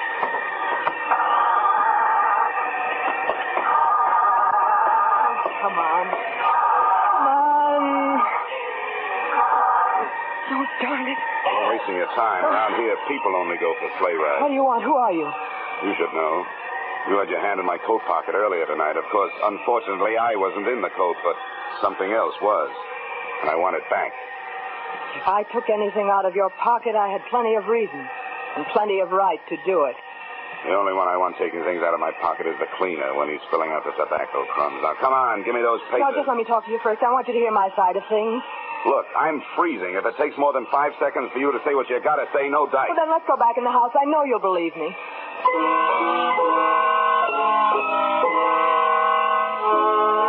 I saw plenty about her to interest me, but nothing to relax me. She looked like a big-time operator. A gal who would be as dangerous kissing you as killing you. As I closed the door behind us, she walked across the room and made a perfectly natural movement as though to throw open her coat. When she turned, she had a gun in her hand. It was the first time I'd ever seen a shoulder holster on a woman. Now put your hands up, Mr. Dollar, and listen. If you'll just unwrap your finger from around that trigger, I'll be more likely to keep my mind on what you're saying. Go ahead. I'm listening. You've got to help me. Help you? Yes, help me prevent my aunt and uncle from making fools of themselves. We can't let them leave their money to Irwin Harper. Well, it's their money. They're attempting to do what they believe is right. That money is mine, and I'll kill anyone to get it. Irwin Harper won't stick around 5 minutes after my aunt and uncle have killed themselves. He isn't planning on taking care of their filthy snakes. I was in his room tonight after he went to sleep. In his pocket, I found a ticket for South America. His plans were all made. He caught me in there and chased me out in the hall and slugged me. When I came to, you were lying there unconscious beside me. I ran downstairs, and I fixed their steam. I threw the switch to release their stinking reptiles. By now, the snakes are all outside, freezing to death. Don't move. You don't want to move. So now you know, both. You know what that means? I'll have to kill you both, and I'll get away with it. Why, you miserable hunk of putty, you conniving thing. The Trumps want me to have the money, not you. I worked out that whole plan for them, all of it. And I'm the one they want to take care of it. Now drop that gun, Hope. You'd better drop it, Hope. It doesn't make any difference anyway. What do you mean it won't make any difference? Because our friend over there isn't going to pull the trigger. Oh, no? And why not? Because Hope has released all those snakes. One thing she forgot. When snakes get cold, they try to get warm. And one of them just joined the party. He's right behind you, Irwin. I don't believe you. You're bluffing. Can't you hear him? You can't fool me. That's a steam radiator. In this house, they're all noisy. Irwin, if you make any kind of a move or fire that gun, he's going to strike. I'll make you a deal. Let me reach down and get that gun off the floor. I'll blast its head off. Careful. Don't move, Irwin. No, you don't. I know what you want that gun for. I wouldn't even turn around and look, Irwin. Not only going to move, I'm going to get that gun out of your reach. There was a snake. Look out, he's on the loose. Oh, he got me! The bushmaster! The worst of them all. Well, you've got the gun. Go on. Shoot him, Howard, shoot him! All right, that's for him. But you're not staying behind me to get your... This is for you!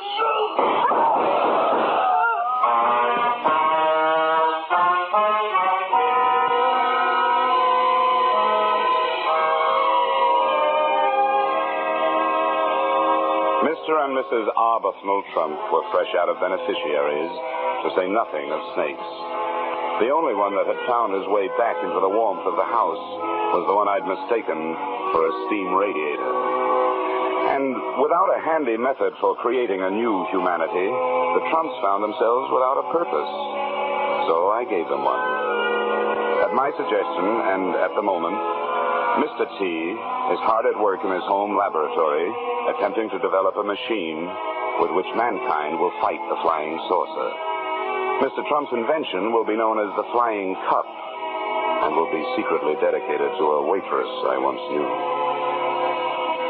Expense account, item 3, $113.52 railroad fare, High Bridge, North Dakota to Hartford, Connecticut.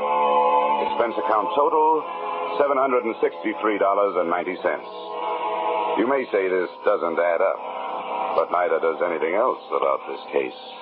Signed, yours, truly, Johnny Dollar.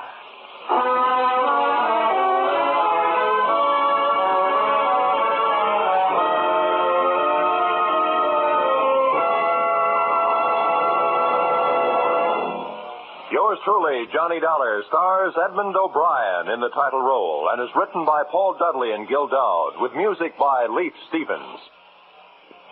Edmond O'Brien can currently be seen starring in Harry M. Popkins' United Artists production, DOA. Featured in our cast were Peggy Weber, Harley Bear, Hugh Thomas, Dick Ryan, Jess Kirkpatrick, and Mary Shipp. Yours truly, Johnny Dollar, is produced and directed by Jaime Del Valle.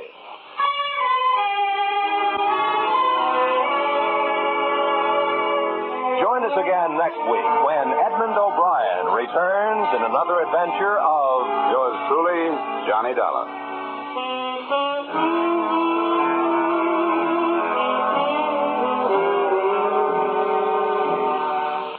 The Echo of Jesse James, a modern story of how police tracked down a couple of train robbers, will be brought to you on CBS's Gangbusters this Saturday night. The narrator will be the Superintendent of Metropolitan Police, Washington, D.C., and another Gangbusters wonderful cast will reenact this true story for you. Join us this Saturday night on most of these same CBS stations for Gangbusters drama, The Echo of Jesse James. This is Roy Rowan speaking. This is CBS, where yours truly, Johnny Dollar, meets adventure every Friday night. The Columbia Broadcasting System.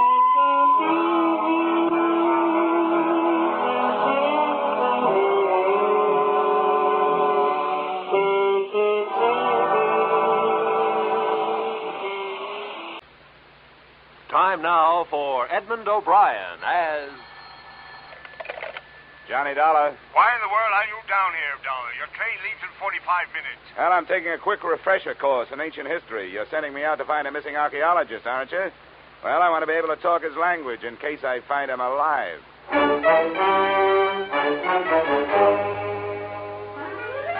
Edmond O'Brien in a transcribed adventure of the man with the action-packed expense account. America's fabulous freelance insurance investigator. Yours truly, Johnny Dollar.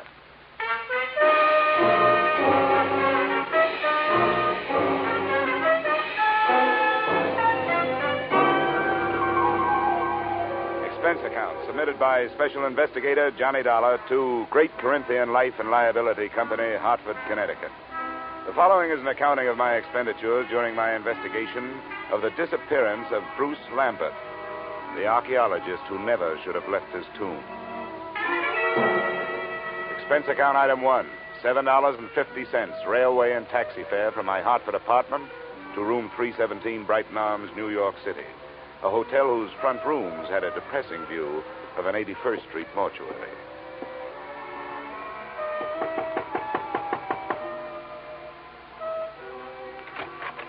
Miss Lambert? Yes, please come in, Mr. Dollar. She was tall without awkwardness, had the physique of an athlete, but still with softness, and a golden tan made her seem out of place, set against the snow heaped on the sill outside the windows. Thank you for coming, Mr. Dollar.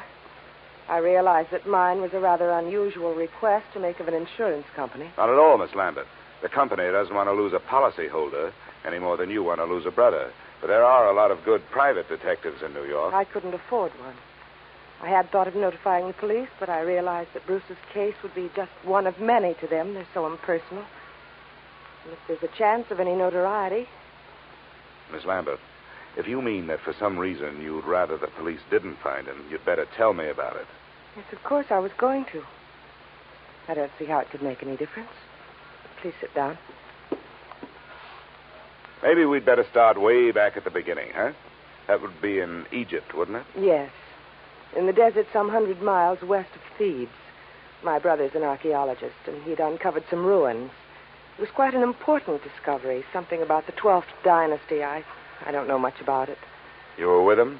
Yes, I didn't spend much time at the excavation site. I stayed in the village. But the reason the police might make it difficult is that Bruce discovered some relics that he didn't declare to the authorities there. You mean he swiped them? Well, if you're in the habit of using extreme bluntness, I suppose you could put it that way. All right, I'm sorry. Please, Mr. Dollar, this is quite unpleasant for me. If Bruce had stolen all the relics, you wouldn't expect it to make any difference in how I felt about his disappearance, would you? Well, I'm afraid I can't do anything for you. I've got to know these things if I'm going to help you. Wait. I'm sorry. I'll tell you everything I know. All right. What were those relics that your brother didn't declare? Well, I'm not sure how many there were. There was some statuary, an obsidian head of some old king, and then there was a scarab. It was supposed to have been the official seal of this king. Do you know how valuable this stuff is? I'm afraid that it might be very valuable in some circles. That's what I was afraid of, that someone harmed Bruce or even... But there's so many things to be afraid of. He isn't strong. Maybe even his mind. He was injured quite severely in a traffic accident in Alexandria just before we left Egypt. I've got to find out what could have happened to him. Oh, come on. Now. We can't find out this way. What does your brother look like? Is he light or dark? Here's a snapshot. Oh. He's blonde. His hair is straight and was quite long when I last saw him. And that was 4 days ago? Yes. The day our ship docked, I was arranging for my luggage. He just disappeared. What else? What's his bill? Slight, medium, heavy? Slight, I'd say. What about his clothes? Well, he was wearing a dark blue suit and a gray overcoat. The right sleeve of both would be empty, because his right arm and shoulder are in a cast. Uh-huh. A traffic accident. Yes, both were fractured. I wish I were able to be more help. But I've told you everything I know. He just vanished. Did Did he have any enemies that you know of? No, there's not even that. I can't let myself lose hope. But what can we do? How do you start looking for somebody with so little to go on?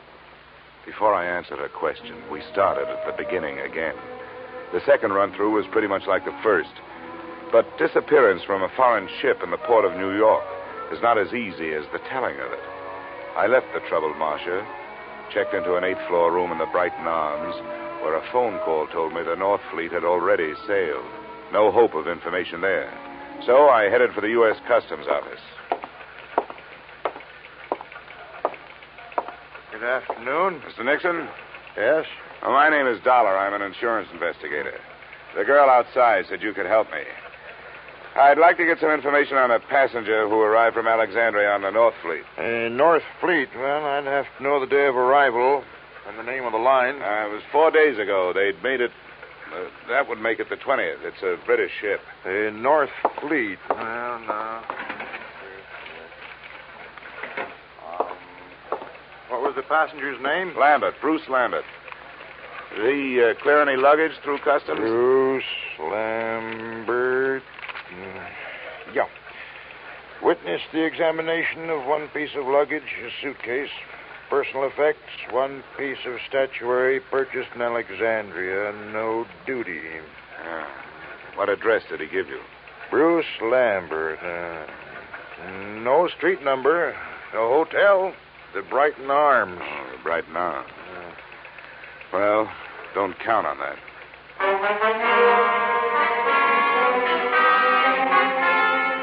Expense account item 2, $30, which, with my ID card, helped impress the cab drivers who worked the entrance to the pier where the North Fleet had docked. Checking these cabs took the whole afternoon, and midway through it, I realized I wasn't the only one interested in that particular hack stand. I wasn't sure at what moment I'd actually noticed him. He was doing a very bad job of hiding behind a Journal American on the other side of the street. All I could see was the lower half of an overcoat, the seam of some razor-sharp trousers, and some pointed shoes. But I began to feel his eyes looking at me as I went on with my questioning. That finally paid off through the mouth of driver number 782. You know, you meet all kinds in this business. Some you forget, and some others you remember. Yeah, well, do you remember a guy with his arm and shoulder in a cast? And something you learn in this business. That's to read people's faces. You get to know a deadbeat before he gets a chance to deadbeat you. And you catch on if a guy is scared of something. Well, if he was afraid of something, it's not me. He's been reported missing by his sister. I've been hired to find him. How much does $10 buy? You know, maybe he don't want to be found. Is that what you think? Sure. He paid me more to climb up than you offered. Well, I've got more. What are you going to do with him? I want to talk to him. I want to find out if he's all right. If he wants to stay lost, that's his business, not mine. How's 25? Get in, my boy. It's not very far from here.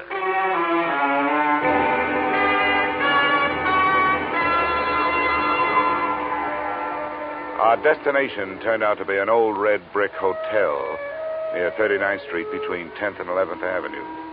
And it occurred to me that as an archaeologist, Lambert was running true to form. He'd even used some ruins to hold up in.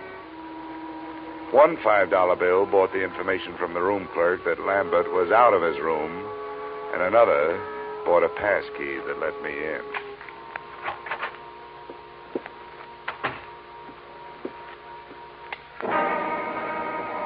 The first thing to catch my eye when I switched on the light was a black piece of statuary shining dully on a chipped bureau, a crowned head with exaggerated features sculptured in obsidian.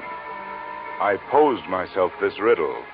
If it was so valuable, why didn't Lambert take better care of it?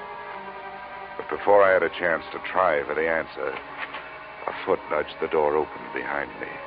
As might be expected, it was wearing a pointed shoe and was followed into the room by a slight yellow ivory-skinned man who rather resembled the black statue. I must thank you for leading us to the hiding place. Where is he? Well, that depends on who he's hiding from.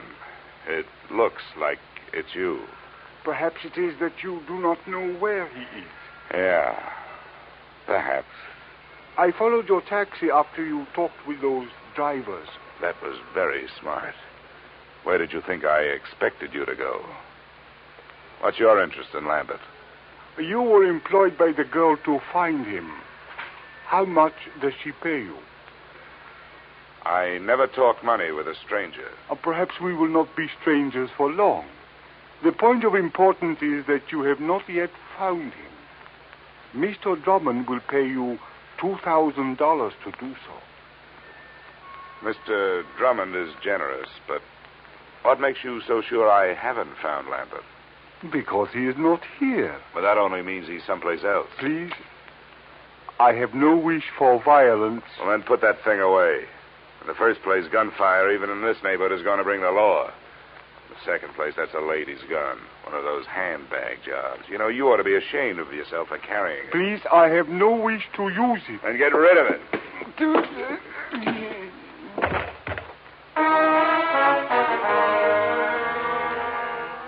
I hate little men who try to play bully. But there was more than that behind my fist. I figured I could learn to know him better if he was quietly stretched out on the floor. I was half right. An Egyptian passport told me that his name was Ammon Hyksos. Hometown, Alexandria. There was nothing else. I could turn Hyksos over to the police on an assault charge, or I could wait until he woke up and try knocking some information out of him. But I didn't do either. I left him there in the lobby. I gave a message to the room clerk for Lambert, telling him to stay out of his room when he came back and to phone me at the Brighton Arms.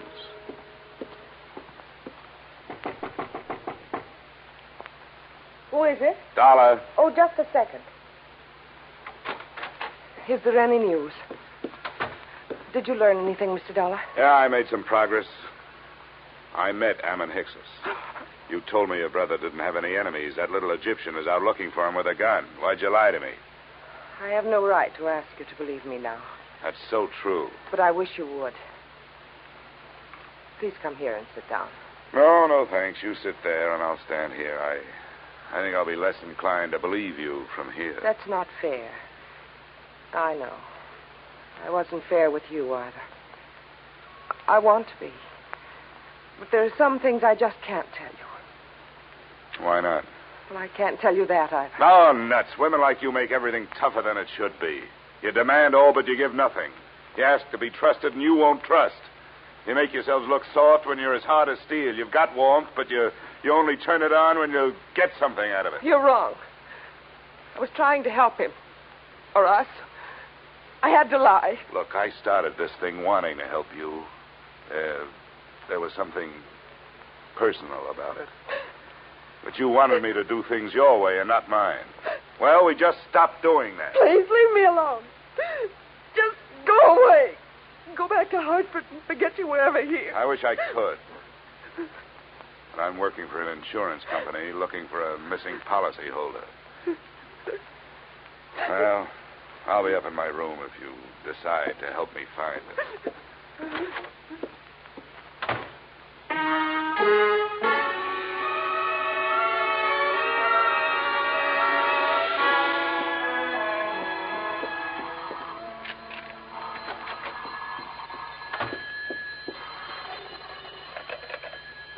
Yep.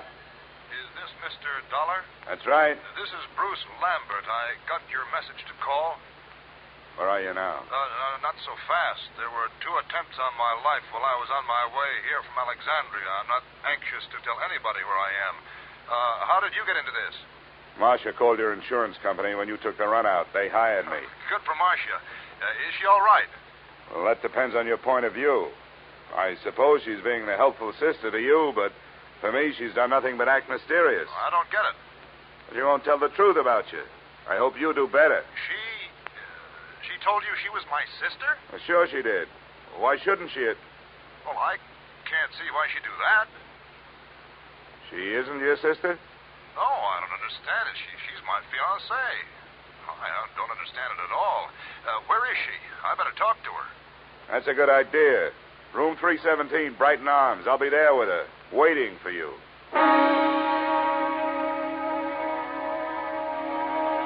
Which, in a way, was how it worked out. Except that I waited for him in the corridor outside her room. I left Marcia where I found her. She was on the bathroom floor, where she died from wounds inflicted by the proverbial blunt instrument, and where her lies had died with her.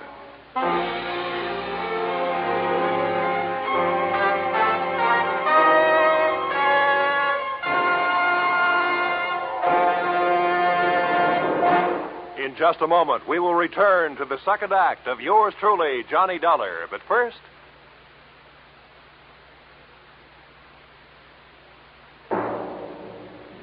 And now, with our star, Edmond O'Brien, we return to the second act of yours truly, Johnny Dollar.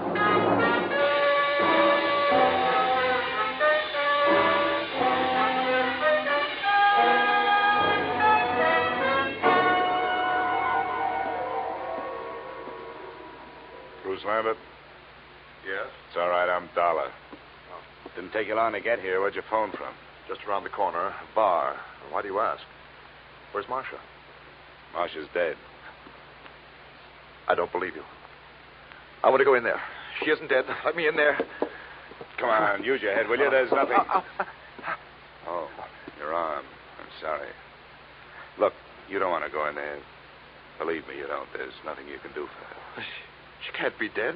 She can't be. Come on. Where? Why? I want you to come up to my room with me. You've got to do two things. First, give me every reason you can think of why this should have happened. And then, before the police get here, you'd better start rehearsing a story of your own.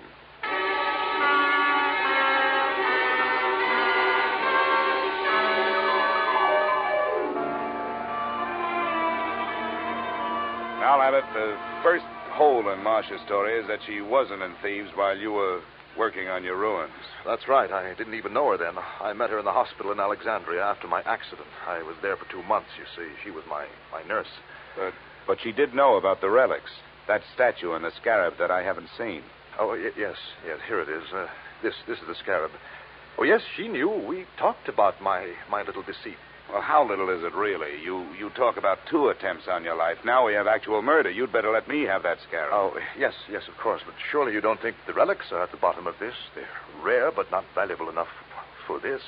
Unless someone knows more about them than I do. I doubt that. I've made a thorough study of the 12th dynasty and King Amenemhet III. It's a carving into his head. What do you know about a man named Ammon Hyksos? And another whose last name is Drummond?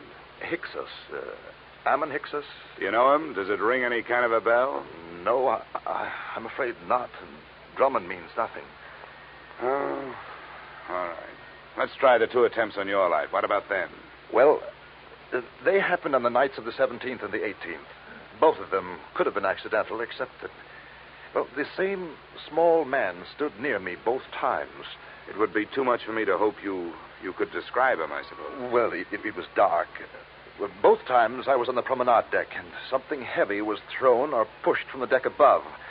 I reported the second one, and the ship's officer apologized for the carelessness. But you thought enough of it to disappear? Oh, well, I certainly did. Instead of going to the police? Yes. Oh, I suppose it was wrong, but you must understand, I was desperate. Well, we'd better go down to the 3rd floor. I hope the police think more of your story than I do.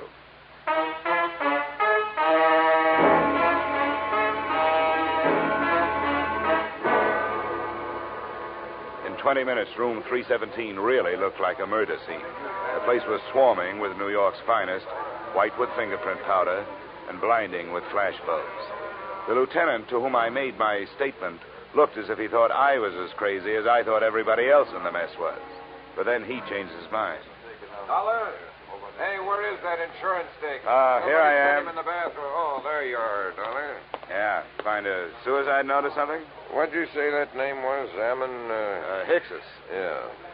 Well, I guess there aren't too many ways to spell that one, so this must be it. Pillbox. Let me see that. Prescription from Alexandria. Dr. Ammon Hyksos. We'll put a tracer on that phone number you took off him first thing in the morning. Yeah. Hey, you going to take Lambert in for questioning? I guess we'd better. Routine. He's clear as far as I can see. Well, do something for me, will you? Have your doctors run a test of that plastic cast of his. And call me in my room, huh? A test for what? Well, just look it over. It would make a handy blunt instrument if nothing else.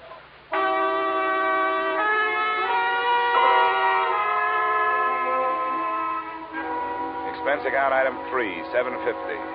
A few late cocktails, a rare steak, and coffee in the Brighton Arms dining room. After which I picked up an armful of extra editions so I could catch up on what I'd been doing.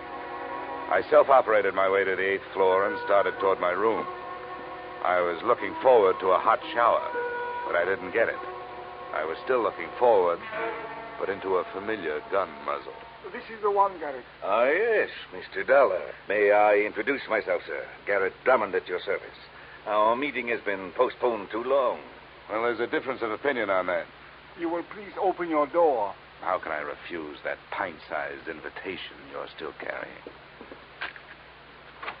After you, sir. And I needn't remind you that my friend here is prepared for any rash move upon your part. Look, I'm tired. I don't have a rash move left in me. Close the door, Ammon. I suggest that you sit there, Mr. Dollar, in that unsightly straight-back chair. Thanks a lot. Now, sir, I shall plunge right to the point. Where is that scoundrel, Bruce Lambert? Well? I think I just decided that I don't know. Please, we have no wish for violence. You always say that with a gun in your hand. Well, let's get started. You make your pitch, I'll make my refusal, and we'll see where we go from there. I have already made what I consider to be a generous offer for so unimportant a bit of information as merely the whereabouts of Lambert. $2,000. But if it will expedite matters, I am prepared to expand my offer by another 1,000 on the spot, sir. The higher you bid, the greedier I get. What makes Lambert so important to you? A problem which is entirely out of your province, my boy. How much do you know of Egyptian legends, sir? Oh, no more than $1 worth. Ah, pity. A fascinating subject. Well, sir, Bruce Lambert has in his possession a certain object of great importance, both culturally and economically. Certain landowners in Egypt hold it in such high esteem, sir, that as a reward for its return to them, they would throw open to exploitation untapped oil fields, the richness of which would shake the very foundations of world economy. Are they shaky enough as it is? My boy, think what it would mean to a civilization fast approaching the depletion of its petroleum sources. New horizons, sir, a brave new world. Lambert owes to us all relinquishment of this object so that it may serve humanity. You're right. And it may be easier than you think. Splendid, sir. Where is he? Which relic is it? The black statue your playmate could have picked up for free? It is King Amenemhet Scarab that I would discuss with Lambert. I demand to know where he is. Why waste time on him?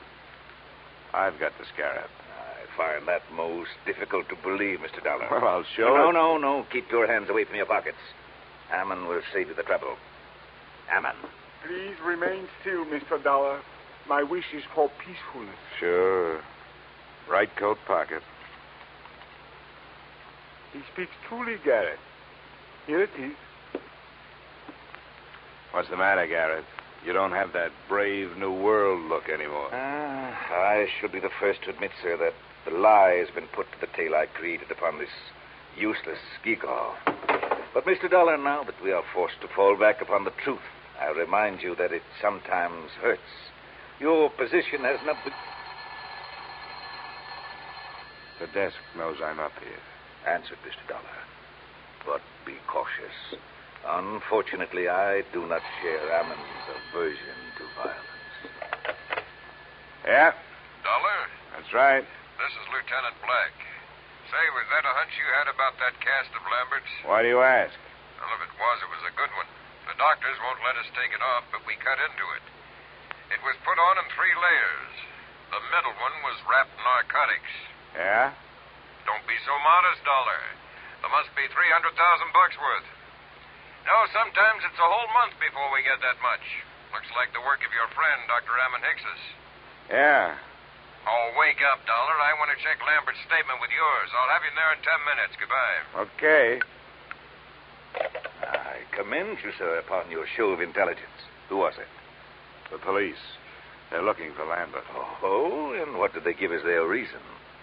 Narcotics. The story of a man bound for America who cracked up in a car, and while he was unconscious and being patched, said narcotics were put in his cast by a Dr. Ammon Hickses, probably assisted by a nurse named Marcia. But there's no proof. Ammon, we'll waste no time on evasion. Yes, we used the boy. A courageous scheme, but for that silly goose of a girl. She was the true conspirator and the traitor as well. She happened to fall in love with the guy. The romantic Atlantic crossing. An empty proposal of marriage suddenly becomes more important than actual coin of the realm. But enough of that. The police are looking for him, and odds teeth, so am I. Where is he? I don't know. Ammon, call his hotel in 39th Street. No, wait, my friend. The police must be watching that. Are they, Mr. Dollar? Well, that's where his personal things are. If I were the police, I'd be watching. Yes, we seem to find ourselves in such a position that we must at least pretend to see eye to eye, sir. Very well. We shall wait here. The chips are down, so to speak. Ammon. Yes, Garrett. Take the pistol. Into the bathroom with you. With the door slightly ajar, you shall have a splendid command of the arena, as it were. Yes, Garrett. And remember, the stakes are high. Yes, Garrett, I will remember. And now, Mr. Dollar, it would seem that little remains but the waiting.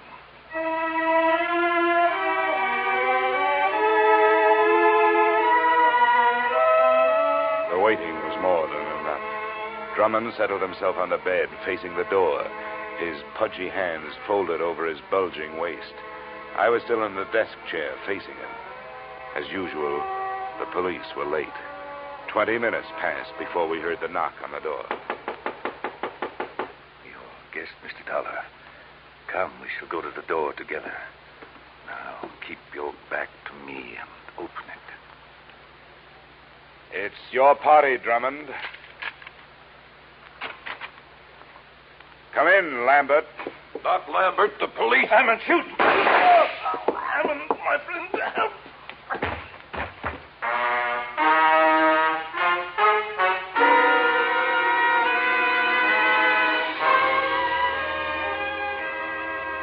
Drummond's wound wasn't half as excruciating as his call for help. The doctors report that his shoulder will be in a cast, that as soon as the state of New York can gather a jury, he will stand trial on the charge of first-degree murder. The body of Ammon Hickses was taken to the morgue. As an insurance company, you are probably less interested in that than in the fate of your policyholder, Bruce Lambert. That's explained in expense account item 4, $280 hospital bill paid in advance. In view of the possibility that there may be others interested in that $300,000 cache of narcotics he has to carry around with him until his arm is okay, I thought it would be safer to keep him under wraps. Oh, by the way, while he was lying there, helpless, I sold him a policy for you covering the scarab and that carved head. Expense account total, $456.90. Yours truly, Johnny Dollar.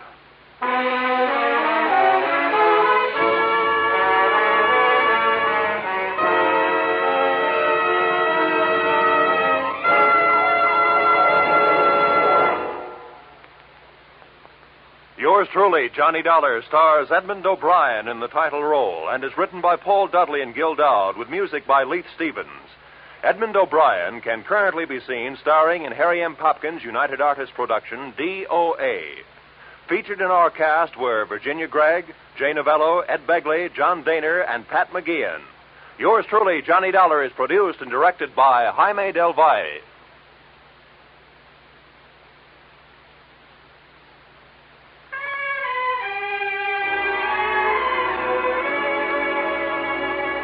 Join us again next week when Edmond O'Brien returns in another adventure of Yours truly, Johnny Dollar.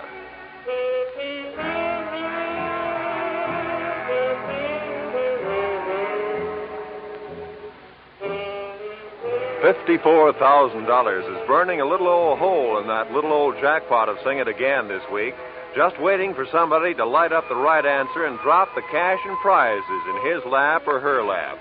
Dan Seymour gives the gals the same chance he gives the fellas when he starts putting in those calls from coast to coast. So be listening this Saturday when Sing It Again and the $54,000 Phantom Voice come your way on most of these same CBS stations. This program was transcribed in Hollywood. Roy Rowan speaking. This is CBS, where yours truly, Johnny Dollar, meets adventure every Friday night, the Columbia Broadcasting System.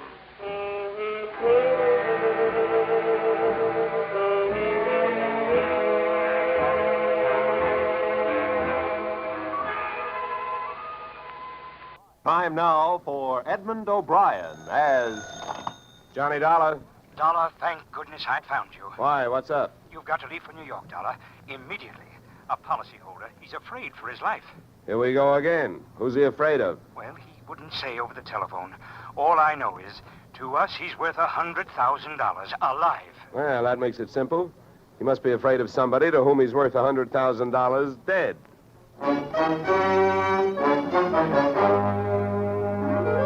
Edmond O'Brien in a transcribed adventure of the man with the action-packed expense account. America's fabulous freelance insurance investigator. Yours truly, Johnny Dollar.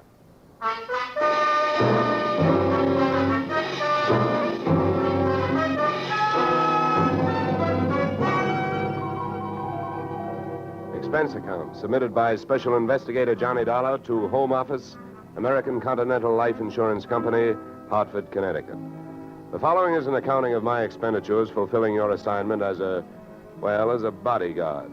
The body being that of your late policyholder, Robert W. Perry.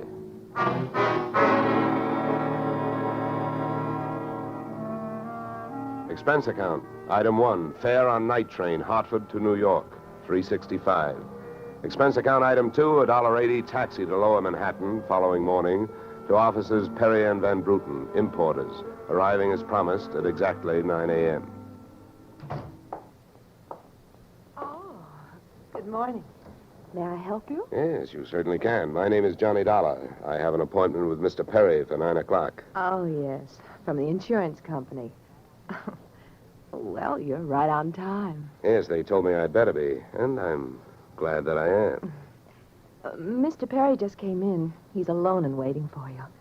I'll buzz him that you're here. Thanks. Come on! That?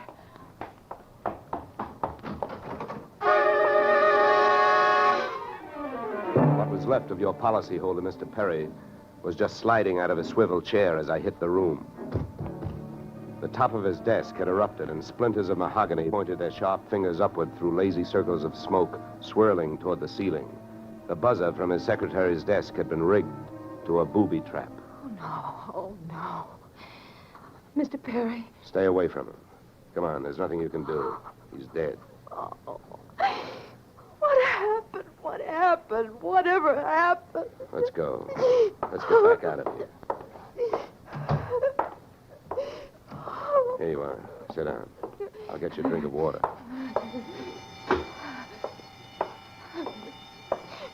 Come on, drink this.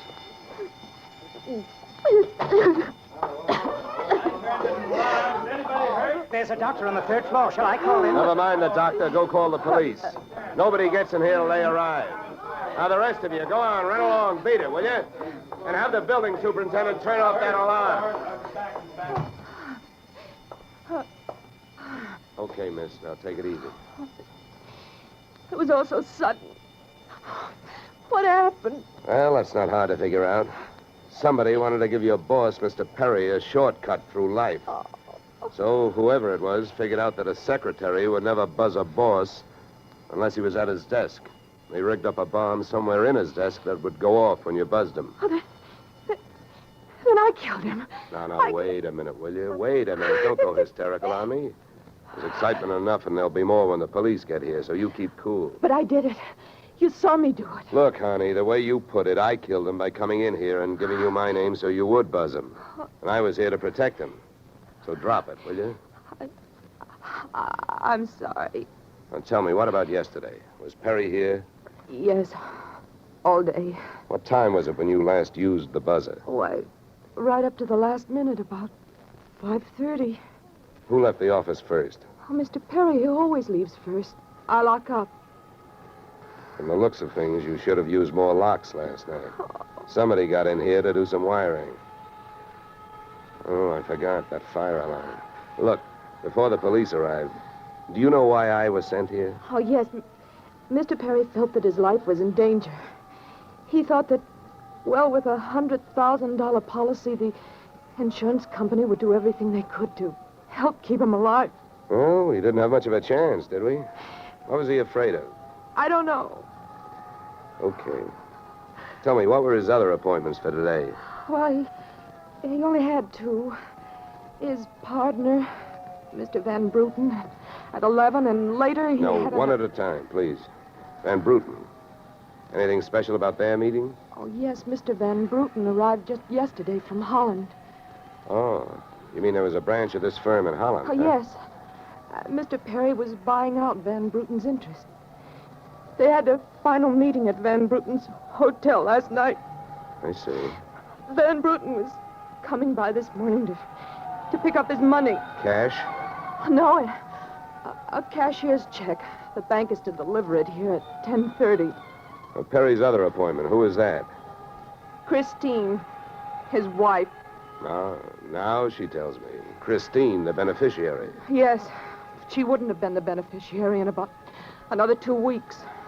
They were getting a divorce. Thanks for the motive. You don't like her. Well, I didn't mean it that way. Well, how about Perry? Did you like him? Okay, here's an easy one. What's your name? Susan Gates. Now, isn't that about enough? Okay, Susan, you better save your voice. During the next few hours, you're going to have to do a lot of talking. I've been everywhere else. Is the fire in here? Well, you'll have to stick around. When the cops get here, somebody will get burned.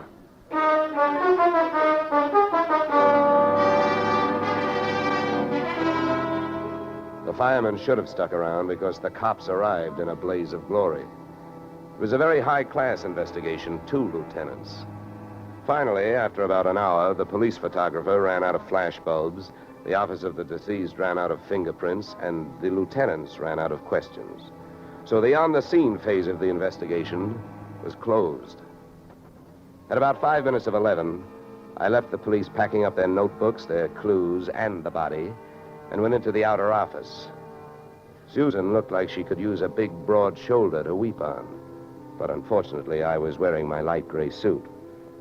About then, a dark blue suit and a deep green voice entered the room from the corridor. There. There's a fellow out here says he belongs here. His name is Van Bruten. What do you think? His name is on the door you just opened. Oh. Well, now, my name happens to be Murphy, and it's on bids all over the country. But that don't mean I'm stuffed with feathers, does it? Well, never cross tongues with an Irishman.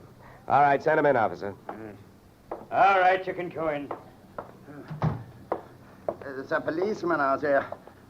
There's trouble here? I am Bramer van Bruten. Where is Mr. Perry? What?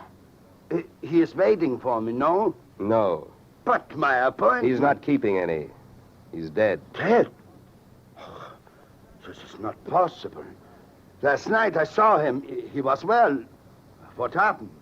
He was hit by a buzz bomb. A buzz bomb? Oh, please. You mean that there was foul play? Yes, it was very foul. Oh, please. I may sit down. My first visit in all these years since before the war. It was to be so happy. But now tragedy like this. He was a good man, a good partner. I understand that as of last night, you were no longer partners. Yeah. I am glad you mentioned that. I realize, of course, that it is indelicate to speak of such things as money at a time like this, but that is why I am here, to receive my payment. Just because Perry got his, there's no reason for you not getting yours, huh? Oh, but you misunderstand me. I am deeply grieved, but, well, since the transaction was consummated, what is there to do? A delay would be a needless waste of money. I have already paid for passage back to Antwerp tomorrow. Your check is here, Mr. Van Bruten. Oh. Here you are. Thank you. In all of my years of business, this is indeed the saddest moment. Yeah. Well, if I didn't have some work to do, I'd sit down with you, and we'd all have a good cry.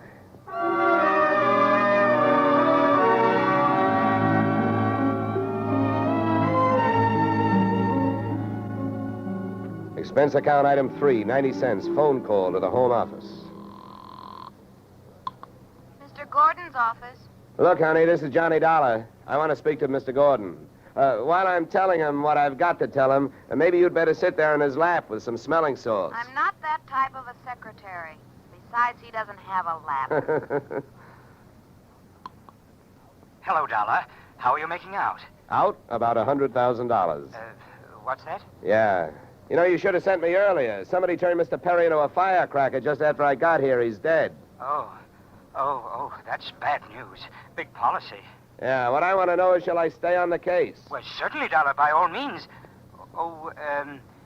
Is there a chance of proving suicide? There's a non-payment clause. Yeah, to make this one a suicide, there'd have to be a Santa Claus. Nobody could hate himself enough to do it this way.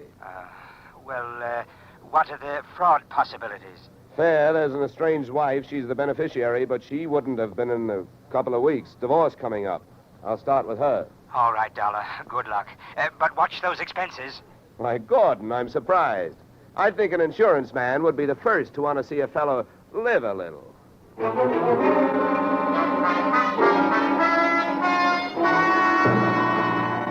Christine Perry's apartment was on Sutton Place overlooking the East River. I took the elevator up to the 24th floor, and there I discovered that our garden-fresh widow was living high in more ways than one. Everything about the place was French. The maid who led me into the living room through a long foyer, the decor, and the perfume which reminded you that breathing can be fun. I looked up from enjoying my nose to see Mrs. Perry looking down hers. Mr. Dollar, Mrs. Perry. I believe we can dispense with the social amenities. You're an insurance investigator, interested in the death of my husband. So naturally, you're here because you've jumped to the conclusion that I killed him. You're the one that's jumping to conclusions, lady. And careful you don't break your leg. What do you want? The policy's in order. Premiums are fully paid. You know, I'm not quite sure what I want. I know that you've got a great motive. So far, the only motive I've found. You haven't had much time to look, have you? Check. This is my first stop. Maybe you can help me. Do you know anyone who would be happier with your husband out of the way? I know very little about my husband's friends. For that matter, his activities for the past 6 months. That's when I left him. Well, that's not much help for either of us. You know, without someone else to suspect, I may just have to concentrate on you.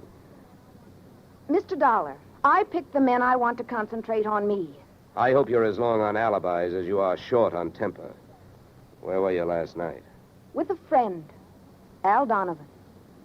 For a while, the same place my husband was. But I have witnesses to prove who was with him. Anybody at the Clover Club can tell you. Save me a trip. I can't afford the prices they get over there. Certainly. A pleasure. My husband was with his beautiful little secretary, Susan Gates. Well, I wouldn't be more surprised if your late husband walked through that door and said... All right, mister, that's enough. Al! Yeah. How much did you hear? I'm a big guy, baby, 6'4". I've got big ears to match. Al, please. Would this be Mr. Donovan, your companion of last evening? I'm getting you out of here, Christine. Al, you don't know what you're saying. You lie to me. How can I help you if you lie to me? You call me stupid. The way you're playing this, you'll alibi yourself right into a cell. Now, I'm getting you out of What are here. you doing to me, Al? You're crazy. Come on. She's right. You are stupid, Donovan. She was doing just fine till you dropped in. Mister, you've been asking a lot of questions. Now I'm going to give you one answer. All right, Christine. So much for the wise guy. Now, about you and your alibi. You wasn't with me at the Clover Club last night. And if it's so easy to prove that your husband was there with his secretary, who were you there with? Remember, baby, you told me you were going to be with your husband. When Al measured me for that swing, I measured my chances with him. To me, he looked like one of those corporate assets of Murder Incorporated. So I rolled with the punch and kept my eyes closed and ears open. What I heard was Christine's alibi flying out the window, Mr. Donovan giving her a few loving cuffs, and finally, the pair of them flying out the door.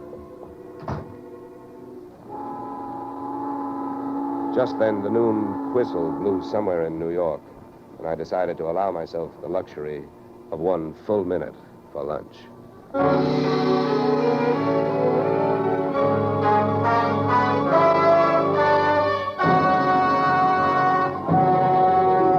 just a moment, we'll return to the second act of Johnny Dollar. But first... And now we return to the second act of yours truly, Johnny Dollar, starring Edmond O'Brien.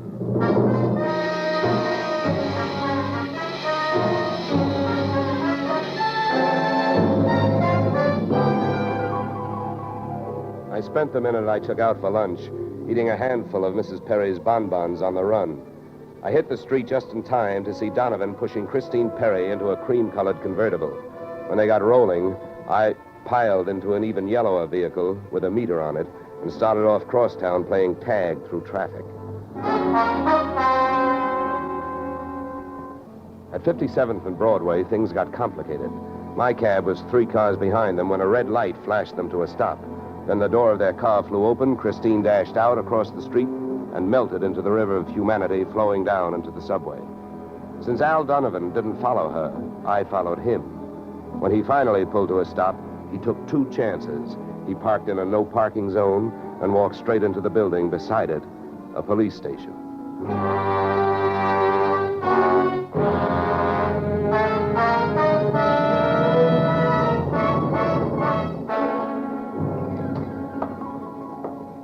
This is Mr. Dollar, Lieutenant. He's been waiting for you.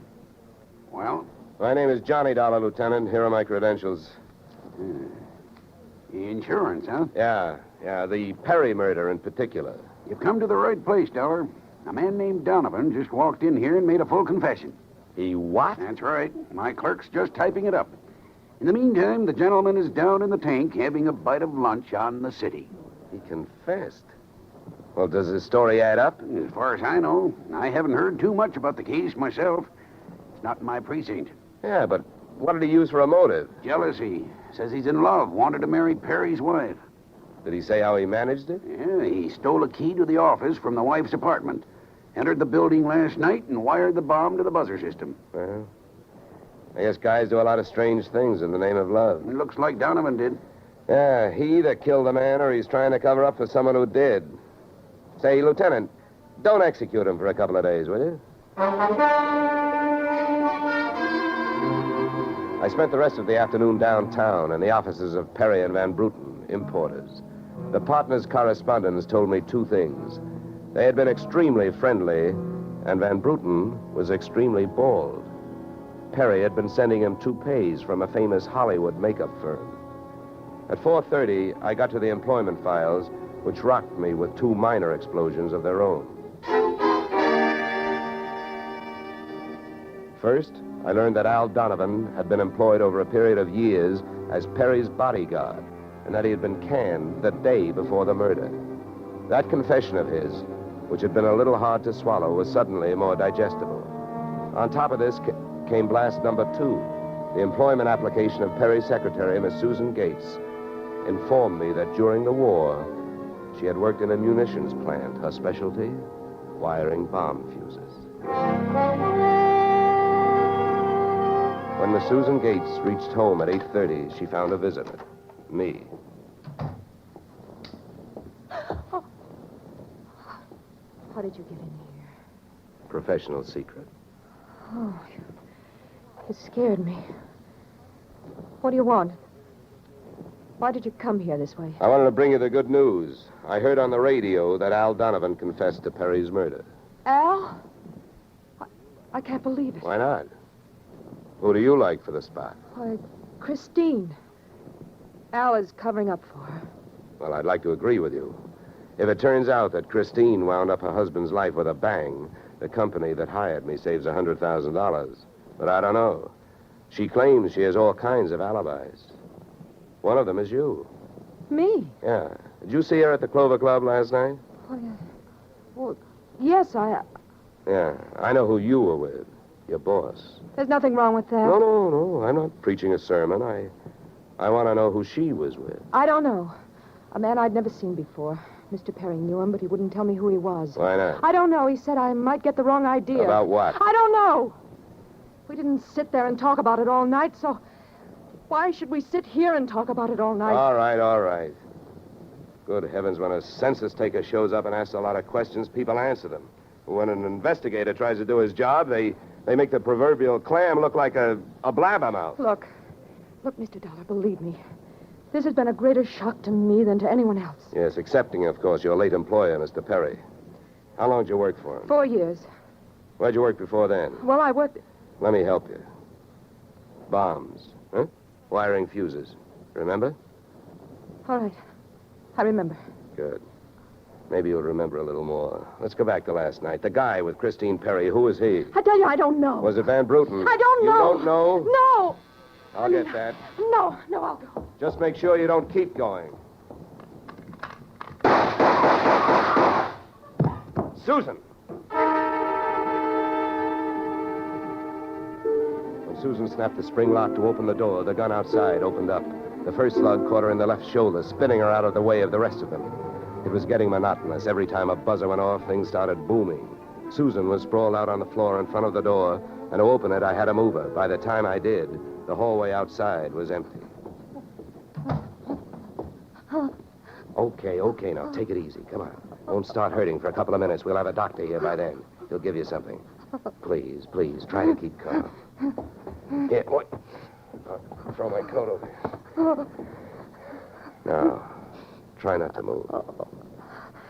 You're going to ruin this rug. Never mind the rug. What we want to worry about is who tried to ruin you. What'll they do to me? What'll who do to you? They'll arrest me. They don't arrest people for getting shot. You have any idea who it was? That man in the office this morning. The one who picked up the check. Van Bruten? No, he wasn't Van Bruten. He was a phony? Yeah. And you still gave him that check? Yes. Well, I won't ask you why.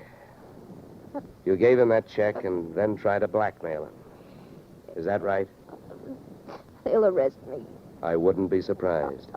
Who is this guy? Where can I find him? Come on, don't pass out on me now. His name, quick, come on. Ben Sand. Where's he live? Marsden Hotel. Under his own name? No, I don't...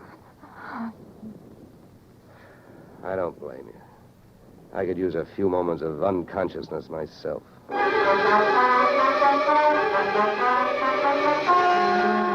Marsden Hotel didn't have a Dutch name on the register, so I got a hold of the housekeeper and found out how many rooms her staff hadn't been able to make up all day because of no disturb signs on their doors, and then I went a-calling at those particular rooms. On the 9th floor, I wakened one old maid. On the 7th, I startled a bunch of poker players who thought they were being raided. And on the 4th, I struck the door of 427 and the jackpot. Who's there? Don't you see the sign? I do not wish to be disturbed. Sorry, I must have the wrong room. I started up the hall after the fire axe. When I got to it, I changed my mind. Out of the few things I learned about this guy, Van Sant, was that he loved to shoot people through doors. So I decided against trying to chop his down. Then I remembered the way those people came pouring out of those offices earlier in the day when they heard that fire alarm. So I picked up the little red hammer next to the big red fire axe, broke the little glass window, pulled the little brass hook, and set off a big brassy noise. And then I rushed back to 427. Fire! Fire! Hey, fire! Fire!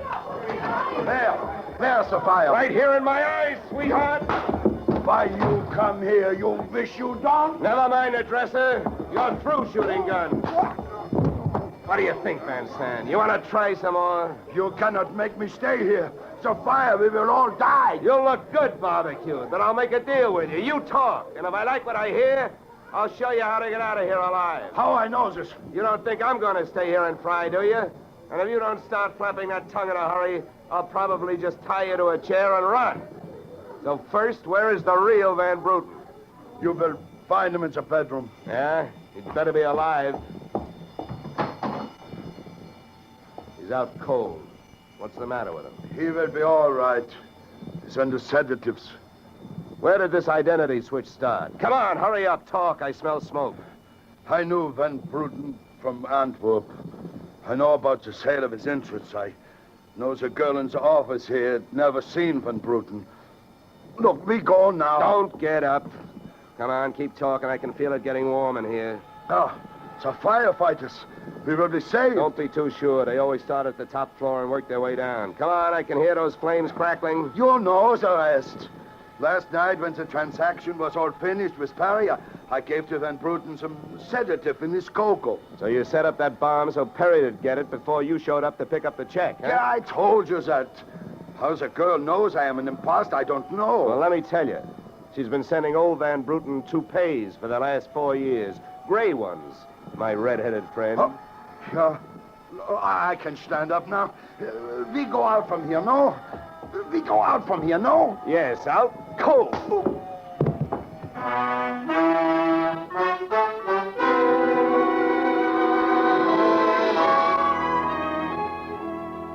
Expense account, item 4, $1.40. Night letter informing you that American Continental would have to meet payment of claim to Mrs. Christine Perry, innocent widow of the insured. The only thing she was guilty of was trying to stay on the right side of a hot-tempered boyfriend. She lied about who she was with at the Clover Club, not to fix herself an alibi, but to keep Al Donovan from learning that she'd been out with another man. That man being the real Mr. Van Bruten, who had only taken her out to try to talk her into reconciling with his friend, her husband. Expense account item 5, $100. Fine for turning in a false alarm, which, since you're paying it with me, is just fine. Expense account total, $463. Yours, truly, Johnny Dollar.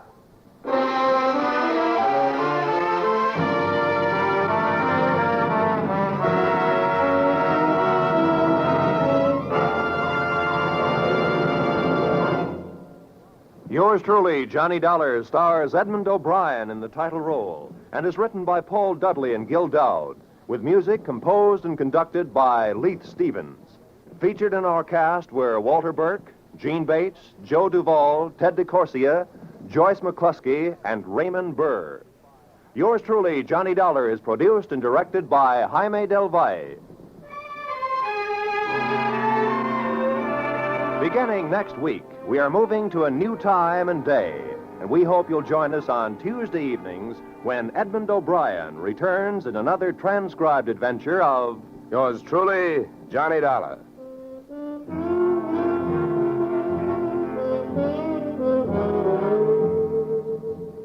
Yoo-hoo, Mrs. Bloom. Molly Goldberg's famous invitation to fun in the Bronx now echoes across the country each Saturday night on CBS.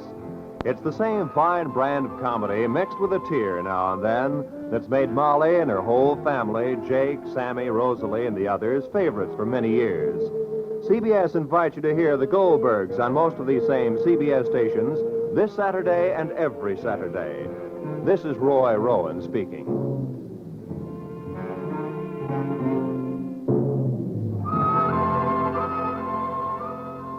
Disaster is no respecter of persons, and it can strike any time. But your Red Cross never sleeps. It has to be ready constantly in case of an emergency. This is your protection. Keep it strong. Now is the time to support Red Cross for your sake. Remember, for every dollar you gave before, this year add a quarter more. If you gave Red Cross $10 last year, this year give it $12.50. Give gladly. Join Red Cross.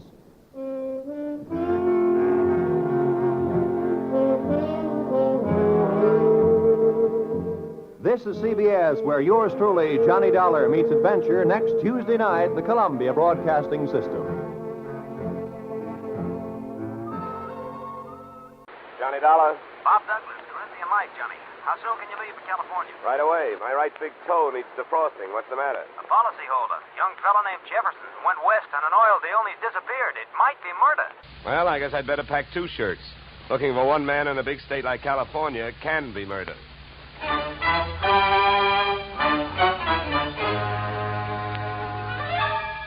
Edmond O'Brien in the transcribed adventure of the man with the action-packed expense account. America's fabulous freelance insurance investigator. Yours truly, Johnny Dollar.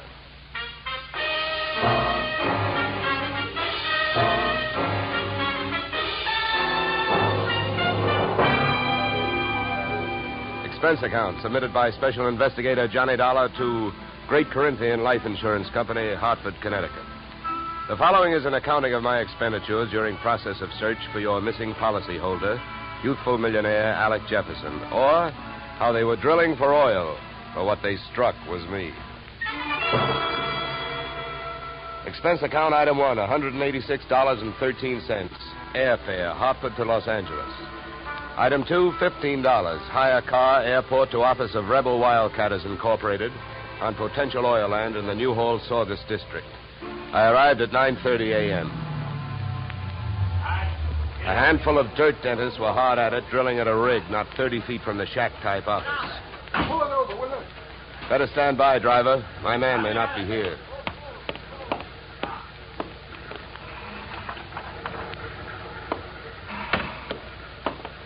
Morning. Can you tell me where I'll find Mr. Flaherty? You're talking to him. I'm Mars Flaherty.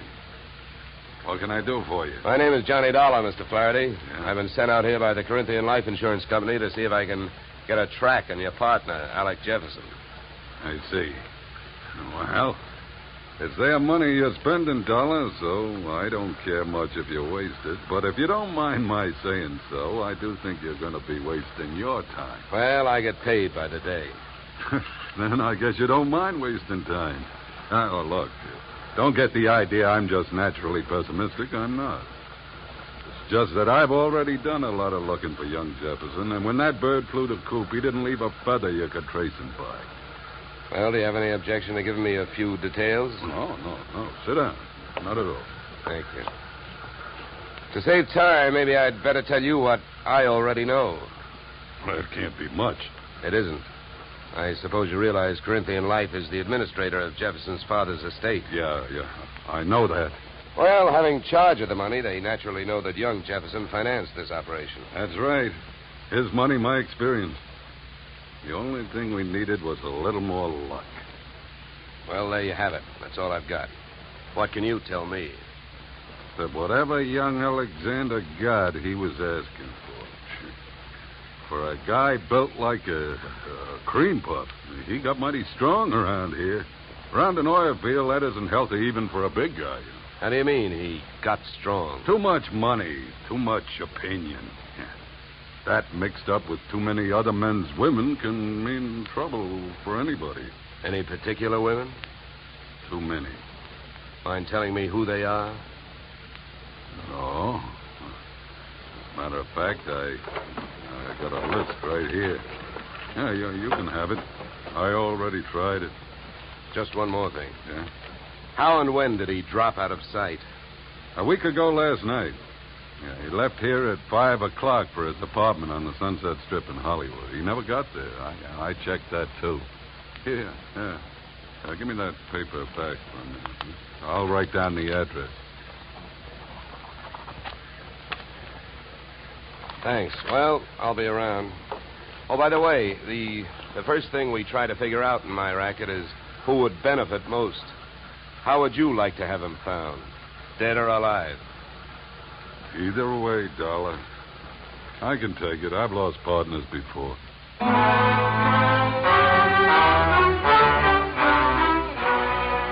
spent the next 20 minutes on a long shot, thinking I could pick up some information from the drillers. But it was a long shot that missed. Those guys wouldn't have told me it was a nice day. The outdoor life having got me nowhere, I decided to give the indoor type a try. First stop, Jefferson's apartment on the Sunset Strip. The lock was foolproof, but I wasn't fooling.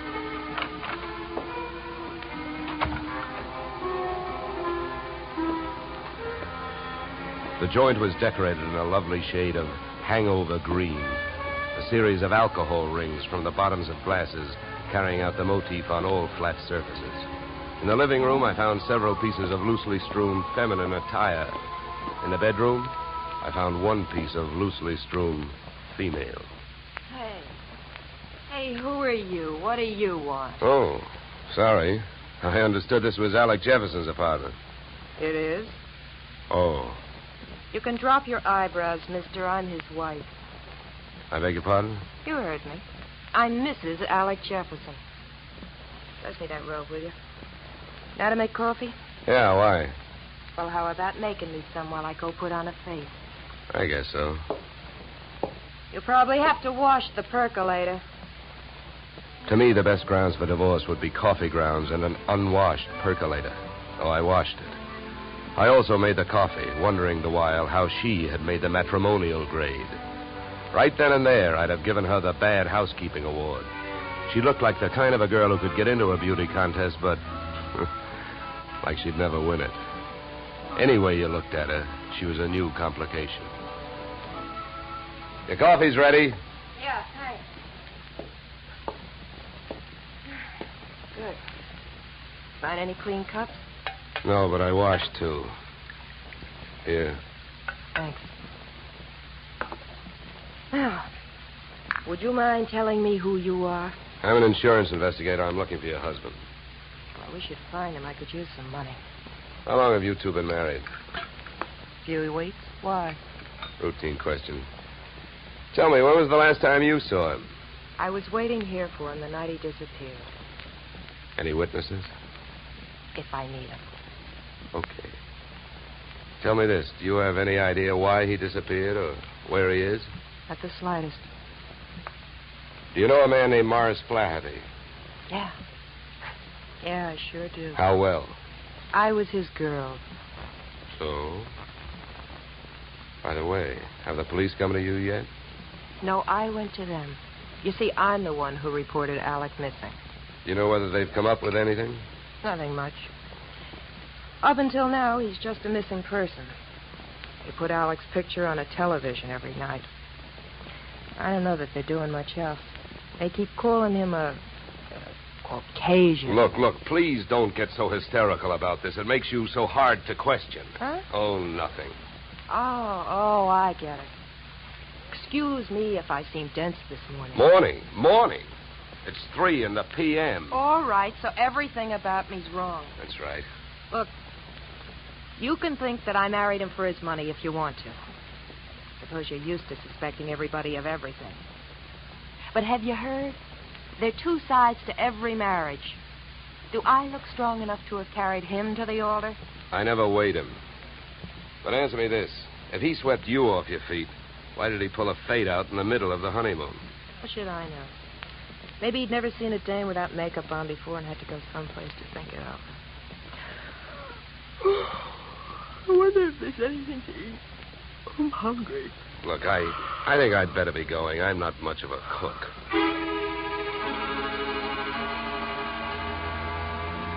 When you're working on a case, your nerve ends are easily disturbed.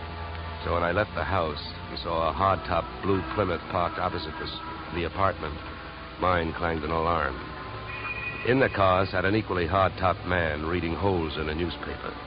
I gave him the slow walk-away and quick turn treatment, and I caught him with his newspaper down. Then I had to go into my act. Why, George, you old son of a gun. Huh? Oh, my gosh, it's good to see you. What are you talking about? My name ain't George. What? Well, I'll be. What you know is I came out of the house, I got half a look at you, and as I started to walk away, the face registered. Why, mister, you're a dead ringer for an old school pal of mine, George Pfeiffer. Now, how do you like that? Look, come here. Let me take a closer look. Come here. All right, look out. Sleep tight. Okay, Sleeping Beauty, over you go. I'll drive. I turned the car up into the Hollywood Hills, found an empty house with a for sale sign out front and a garage out back, and drove in. His wallet was bulging with everything but money and information. An ID card gave his name as Philip Wilkins, his occupation as private detective. The next fact I came up with was that Mr. Wilkins was a light sleeper. He came to find me still fishing through his wallet. Hey, give me that. Okay, hold it, mister. Take it easy. Here, you can have your wallet back. Now, keep calm, and everything's going to be all right. If you don't, I'll have to give your whiskers another dusting. Oh, look, what's a big idea? What'd you slug me for? You know why, Mr. Wilkins, because you had a plant on me, and I figured if you were that curious about me, I wanted to know more about you. You're nuts. I wasn't watching you. I was watching that house you come out of. There's a dame in there that I'm getting paid to tail. I can't afford to be convinced of that. Who hired you? I'm not telling. You or anybody else, Mr. Dollar. Oh, word travels fast. First you tell me you're not watching me, then you also tell me you know who I am. So what? Is that illegal? You went to see the dame that I'm watching. I was told you'd probably be around, and you was. You'll be in my report. If you're healthy enough to make it. What were you really doing with that stakeout? Were you watching the apartment, waiting for somebody to show up? Do you really have a tail on Mrs. Jefferson? Or did you follow me in from the oil fields? Why should I follow you? Maybe you and I got the same approach to this case. You found him yet? No, but it's still early. Who else is interested in finding Jefferson? Well, I hear he's quite a playboy. Maybe one of his playmates wants him served with breach of promise papers. Oh, come on, Donald, let's face it. I can't tell you who I'm working for. You know that. It ain't ethical. It's not ethical to let yourself get picked up as easily as I picked you up either. But let it go. I don't suppose by any chance you know a man named Mars Flaherty. Know him? I'd like to see one of his derricks fall on him. Why so? What did he do to you? A couple of days ago, I went out there to try and sell him some information. He had 3 of his men beat me up and throw me off the oil field. Yeah? What's with that look? Don't you believe me? Who knows? You might be telling me you hate Mars Flaherty to keep me from thinking you're working for him. I think you better get out of this car and let me drive away, Dollar. You're in a lot of trouble. I don't think so. Oh, you don't think so? I can have you pulled in for kidnapping. If that's what you have in mind, then first you'd better get a few witnesses for yourself. Now, come on. Suppose you calm down for a minute. If you really hate that guy, well, maybe we can make a deal. If it's against him, I'll deal with him. How much do you know about Flaherty? My bookie's marked lousy from way back. He's promoted about 50 wells, and none of them ever happened. He's wild to hit oil. It's my guess that he's got a hunch that this is the big one. That's why I think his partner disappeared. Yeah, what difference would that make? Even if his partner turned up dead, Flaherty would still have to split any profits with young Jefferson's estate. Maybe not. I know they had a queer deal. Well, who'd know about that deal besides Flaherty and Jefferson? I don't know. But I do know one way of finding out what it is. How's that? Flaherty keeps all his papers in the safe in his office. I've even got the combination. I'll give it to you. You keep it. Wilkins, I still don't know who you're trying to get even with, Flaherty or me. So what I'm going to do is give you half a break. Then I'll only be taking half a chance. Yeah, then why don't you want the combination to the safe? I don't need it. You're going to open that safe. Because you're going out there with me. Tonight.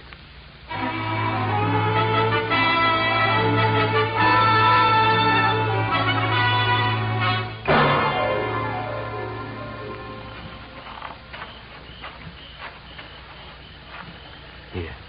This window. Okay. Now, here. You handle the glass cutter. Right. Now, look. Here's what we do. I'll wet this suction cup. Get a grip on the glass, see?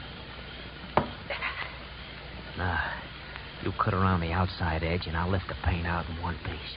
Lesson number 1, straight from the burglar's handbook.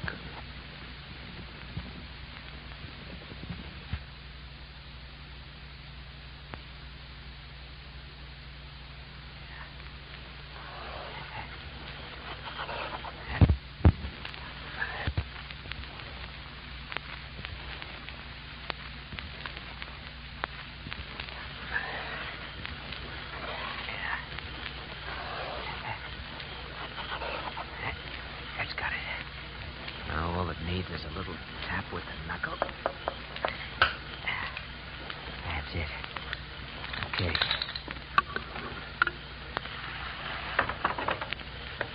All right, in we go. You first. Okay.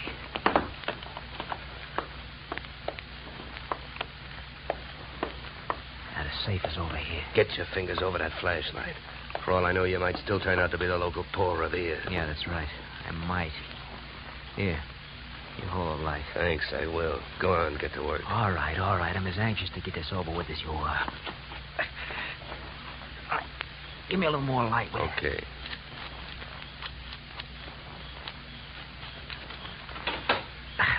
There you are. All right, go to it. You go to it. You reach in. And if your hand comes up with anything heavier than papers, I'll cream your skull. Will you stop your worrying? Here. Nothing here. Nothing. No. All right, you got him, that's all. Stay down there. I don't want to walk off with anybody's government bonds. Here. I got all I want. You put these back. All right. Now, close it up.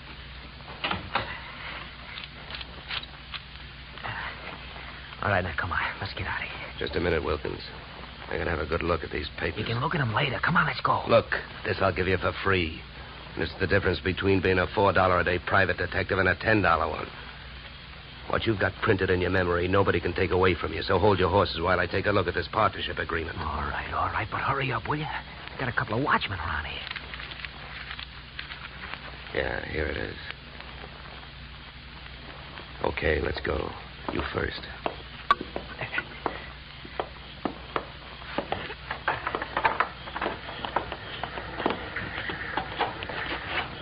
Okay, back to the car. Make it fast and easy.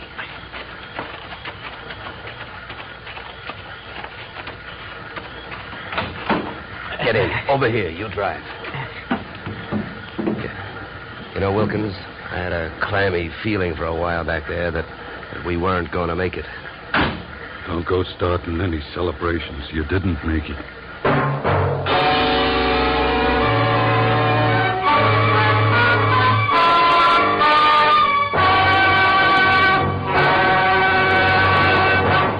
In just a moment, we will return to the second act of yours truly, Johnny Dollar. But first, and youngly Johnny Dollar to Bing, Gary Cooper, and young Gary this Wednesday.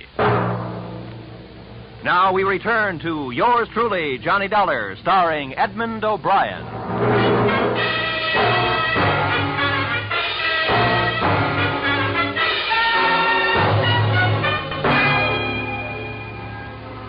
There I was, wearing a gun muzzle for a back collar button. My left leg picked up the nervous vibrations of my front seatmate, Philip Wilkins. Mars Flaherty in the back seat was so close I could almost identify the brand of the bourbon he'd been drinking. I suppose you got what you went into the office after. Huh? I not only got it, I memorized it. And it makes you look bad. Yeah, then I don't have to explain to you why I don't want you two guys or the paper running around town on the loose. Well, it's a corporate paper. That means it's on file somewhere. So what difference does it make? Start the car. Where are we going? To my house. Go ahead, get going. Okay, Wilkins, you better roll. What's at your house? The reason that paper makes a difference right now. The guy you came here looking for showed up. Alec Jefferson, where is he? He's where we're going. My place. Well, then I guess maybe my employers have got nothing to worry about. Nothing but paying off on his life insurance. Alec Jefferson's dead.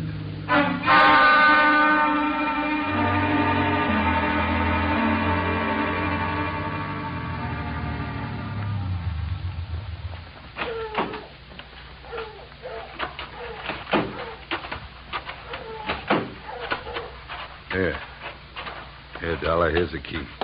To open the door. Stand next to him, Wilkins. Close.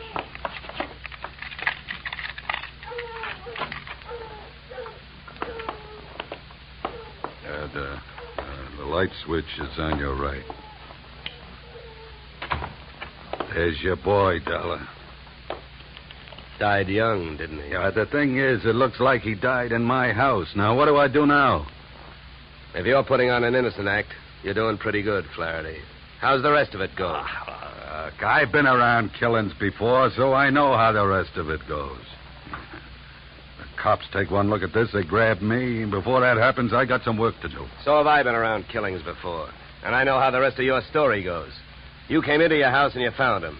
Somebody hit Jefferson over the head with that piece of firewood to get rid of him and make you look guilty. You're being framed. Huh? The next chapter reads you've got 8 witnesses to prove you were at a church social at the probable time of death. That's the way I wish it read, but I haven't got any witnesses. I've been on the loose out in the hills ever since I saw you this morning. Oh, yeah? What are you, a nature lover? An oil man. In my racket, you never stop sniffing. When I came back and found him here, I headed it for the office. I wanted that paper you got out of the way for the time being. Would that gun of yours object if I looked the body over? Help yourself. Thank you. Any idea how long he's been dead, Dollar? Oh, hard to tell. Feels like quite a while. Could have happened before I met you. What do you mean by that? Nothing. Hey, Flaherty. Huh? You ever see this before? Well, what is it? An earring? No, let me see that. Yeah, hands off. Don't touch it. That's another $4 detective move. You don't touch evidence. You draw a mental picture of it. What are you trying to do? Involve yourself or uninvolve a client? How about it, Flaherty? Do you have any idea who that earring belongs to? Maybe one of the dames on that list you gave me, huh? I wish I could get away with lying to you, Dollar, but I don't think I'm in a position to try. Huh? It belongs to Ada. Oh? Jefferson's wife? Not legally. What do you mean? I married her in Mexico in 45. She must have liked the scenery. She took Jefferson down there and went through a ceremony with him 2 weeks ago. Without divorcing you? That's right. You guys really turned out to be partners. Now, how about that earring? How do you know it belongs to Ada? Well, it's one of a set I bought for her about 6 months ago. Well, I might as well tell you. They'd find out anyway. Uh-huh. Well, I don't suppose you're in the mood to let me do what I want to do. What's that? Call the police? No, not yet. Well, I'll tell you one thing. With this piece of evidence that just turned up, you're wasting your time holding on to us. What you should be doing is getting to Ada before she flies the coop. That would really fix you up. Sure would. I don't want to see her get loose any more than you do. Then I guess we better go pay Ada a visit.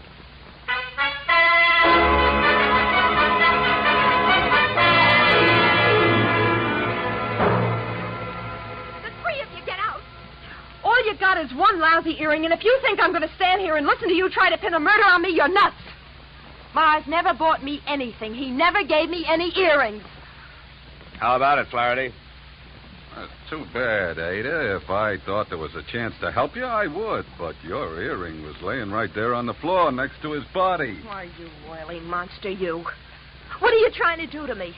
Why, if anybody had reason to kill Alec, you did, you miserable thief. Now, wait a minute, Ada.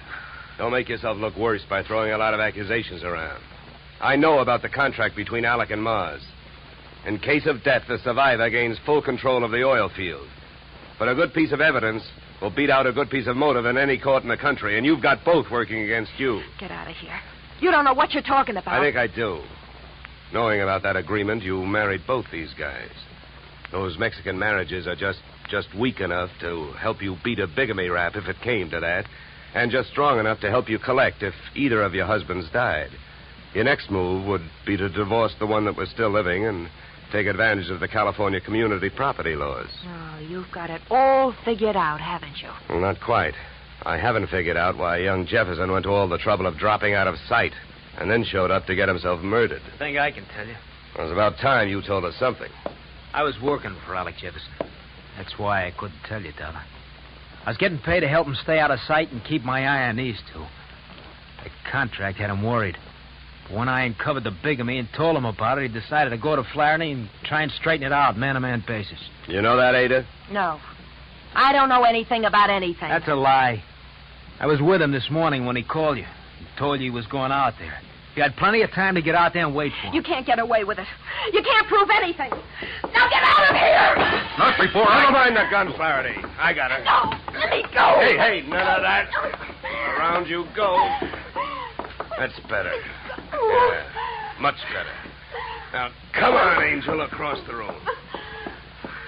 Well, Flaherty, don't you think I'd better call the police now? I'm afraid there's nothing else to do. Okay, then you hold her. You get your hands off me, you dirty puppy! Get me police, operator. My name is Dollar. I'm calling from apartment 3C, Horizon View Apartments, Sunset Strip. I've got a murderer here for you. It's out in Newhall, but that can wait. Well, dead bodies usually do, but you never can tell about a killer. Well, that's it. You got a good tight hold on her, Flaherty? Yeah, I can handle it. Good.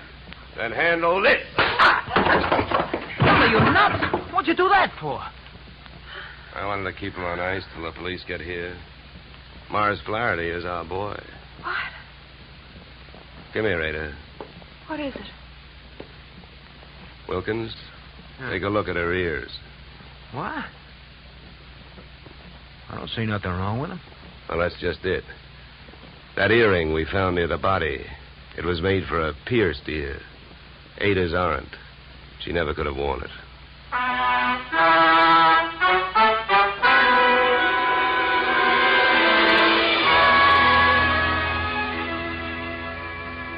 Moral? If Flaherty had been a nice enough guy to buy jewelry for his wife when he had her, he wouldn't have bought the wrong kind of earring when he wanted to set her up as a patsy. The police traced his purchase of same to a Main Street pawn shop.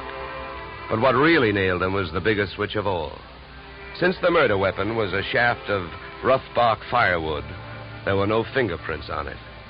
But by the same token, there were weapon prints on Flaherty's fingers. A batch of tiny splinters under the skin. Inasmuch as my own girl furnished the practice which made me perfect on this case, I assume you will not be annoyed at my listing expense account item 3, $65, one pair gold earrings inscribed to Olga with love. Item 4, $187.13 return transportation Los Angeles to Hartford. Expense account total, $711 signed yours, truly, Johnny Dollar.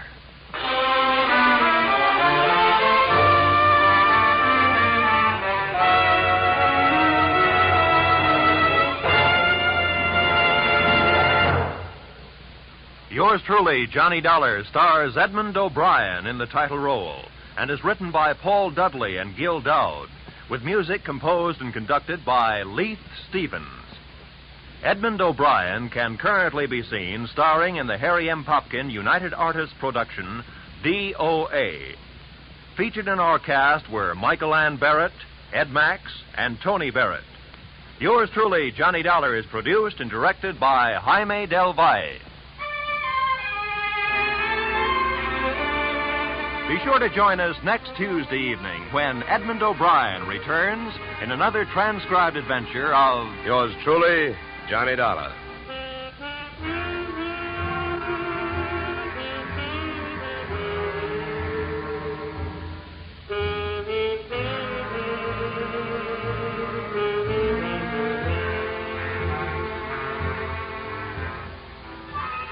Blizzards in the western states, floods in Texas, hurricanes in Florida, tornadoes in Louisiana. Wherever disaster strikes, the American Red Cross stands ready to lend assistance. The Red Cross helps victims not only at the terrifying moment when disaster strikes, but also in rehabilitation. This is just one of the many nationwide activities of the Red Cross. Give generously to its latest drive. Now stay tuned for the adventures of Philip Marlowe, which follows immediately on most of these stations.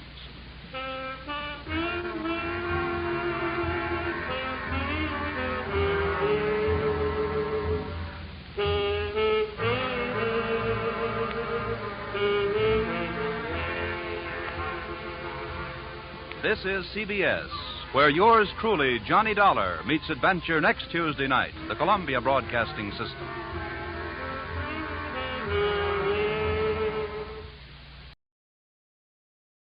Time now for Edmond O'Brien as Johnny Dollar. Get out of bed and get your gumshoes on, Johnny. You're going to be busy. Who's this? Ed Bonner, and I'm calling you from Hartford. Heard you were in Boston this week. Get over to the Elwood Faber department store right away. Oh, call me later, Ed, would you? It's still 8 o'clock in Look, the we morning. got $300,000 worth of liability insurance on their fur department. Sure, later. Now they haven't got a fur department anymore. Just had 85 minks stolen. What?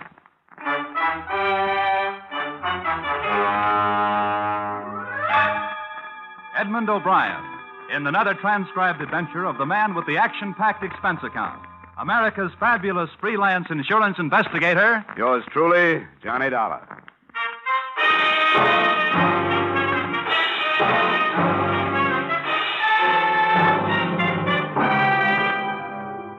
Expense account submitted by Special Investigator Johnny Dollar to Mr. Ed Bonner, Mutual Liability Company, Hartford, Connecticut. The following is an accounting of expenditures incurred during investigation of burglary affecting policy issued to Elwood Faber Department Store, Boston, Massachusetts, or the 85 Little Minx.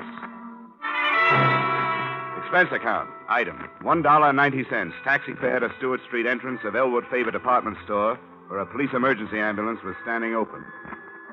2 police officers were helping a man in a white coat load a blanket-wrapped figure onto the ambulance litter. I got my first information from the intern.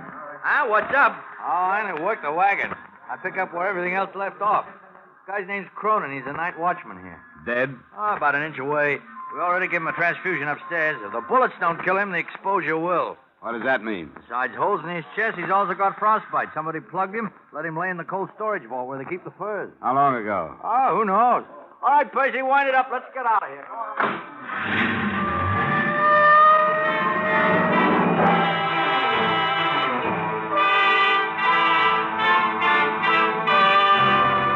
An assorted group of reporters and cameramen seemed to be converging toward a freight elevator just inside the store entrance. I converged with them, and we all rode up to the 5th floor, where 2 plainclothesmen from burglary detail stopped us. I showed my ID card, argued for 5 minutes, and finally got a frown and a thumb jerk. I walked across 35 yards of expensive carpeting through a cubbyhole office door into a large room. Standing in front of a huge refrigerated vault was a tall man in a black Stetson. His name was Delaney. We shook hands. Quite a thing, Dollar. Some guys walked out of here last night with 85 mink coats. It's a mess. You got a cigarette? Yeah, sure. Here you are. Thanks. Store's going to be closed all day while the burglary squad goes over it with everything they got. You can do what you have to do, too. Thanks, Lieutenant. I appreciate it. What do you figure, freight elevator or stairs? Either or both. I don't know. They must have had a panel truck or a big limo in that alley. Yeah, I noticed that on my way up. It'd keep any car hidden from the street, and they'd be able to work without being bothered. I got a man coming down to check for tire tracks, but it won't do any good. Whoever they were, they did it quiet, and they did it neat. Neat? Yeah.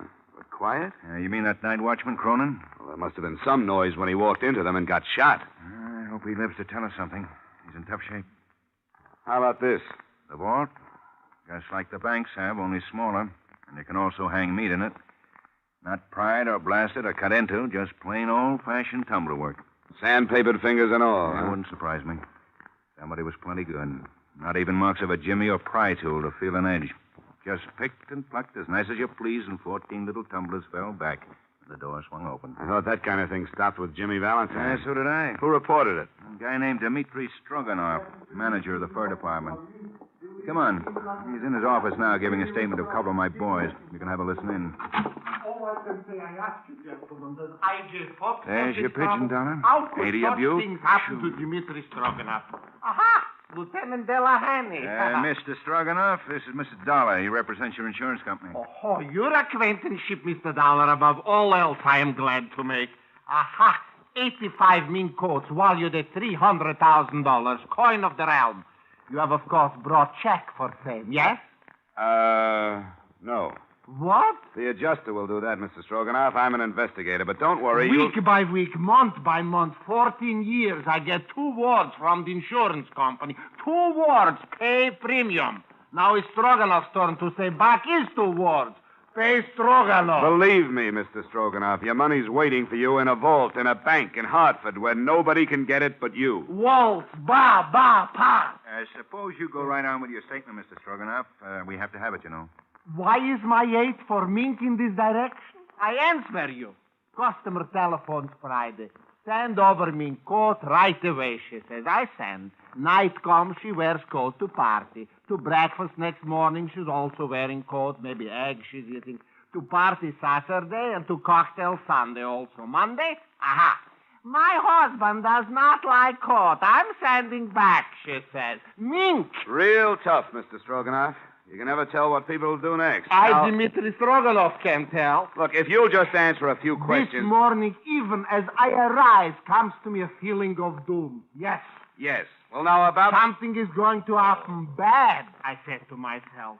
And when I get here, no, even before I get here, I slip and fall. No, even before that. Parking ticket for too long park. No, even before that.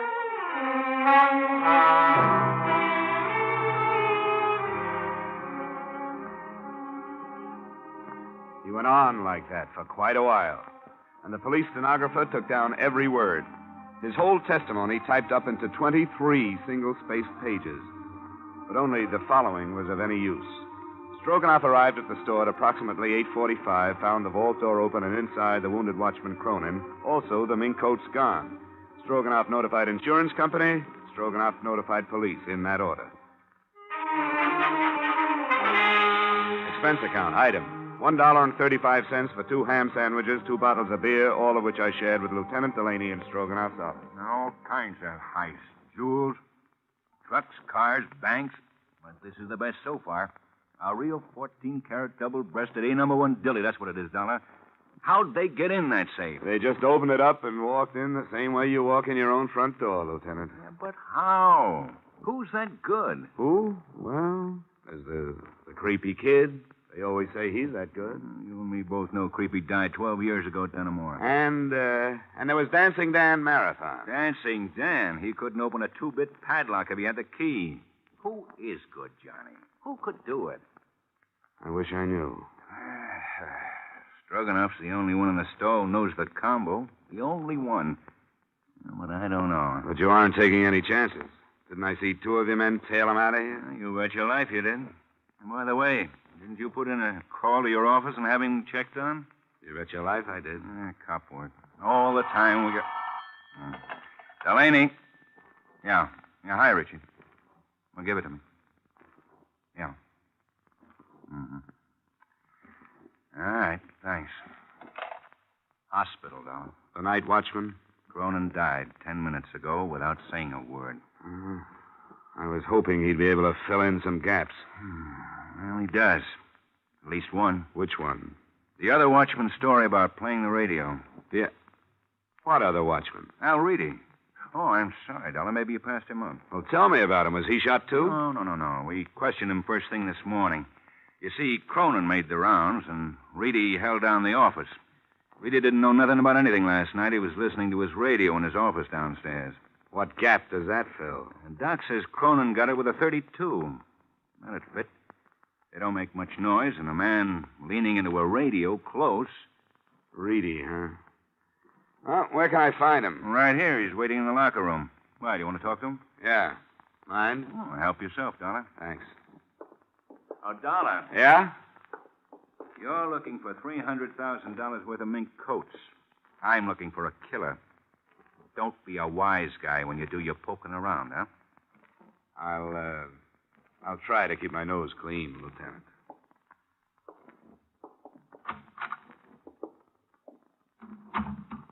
Yeah? Hello. You Al Reedy? You another cop? In a way, yeah. In what way? Insurance investigator.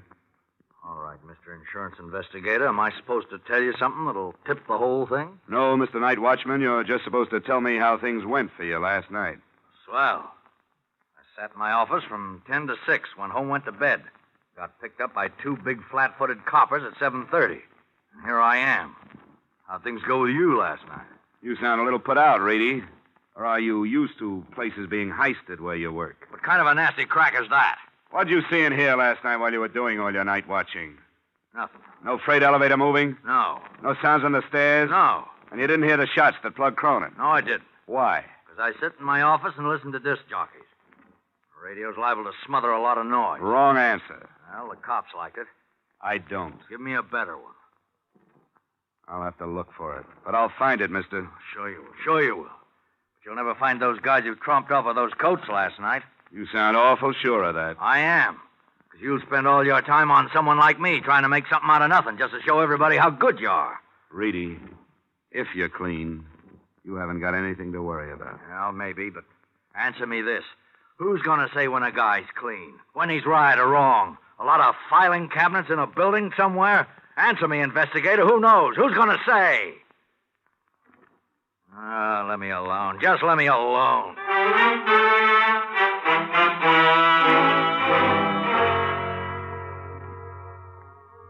I didn't know what to make of Al Reedy, but I did know I wanted to know more about him. At the personnel office, I pulled out his application card. It looked good enough, and then I suddenly put it back. I had a hunch, and I headed for the Middleton Safe Company. The president and chief designer of the Middleton Safe Company was standing under a blue light in the center of a newly completed vault. He seemed lost in the huge room of shiny, gleaming metal all around him. Please excuse me for not receiving you in my office, Mr. Dollar. Inspection day? Something like that. Now, this is what I call the Big Haze.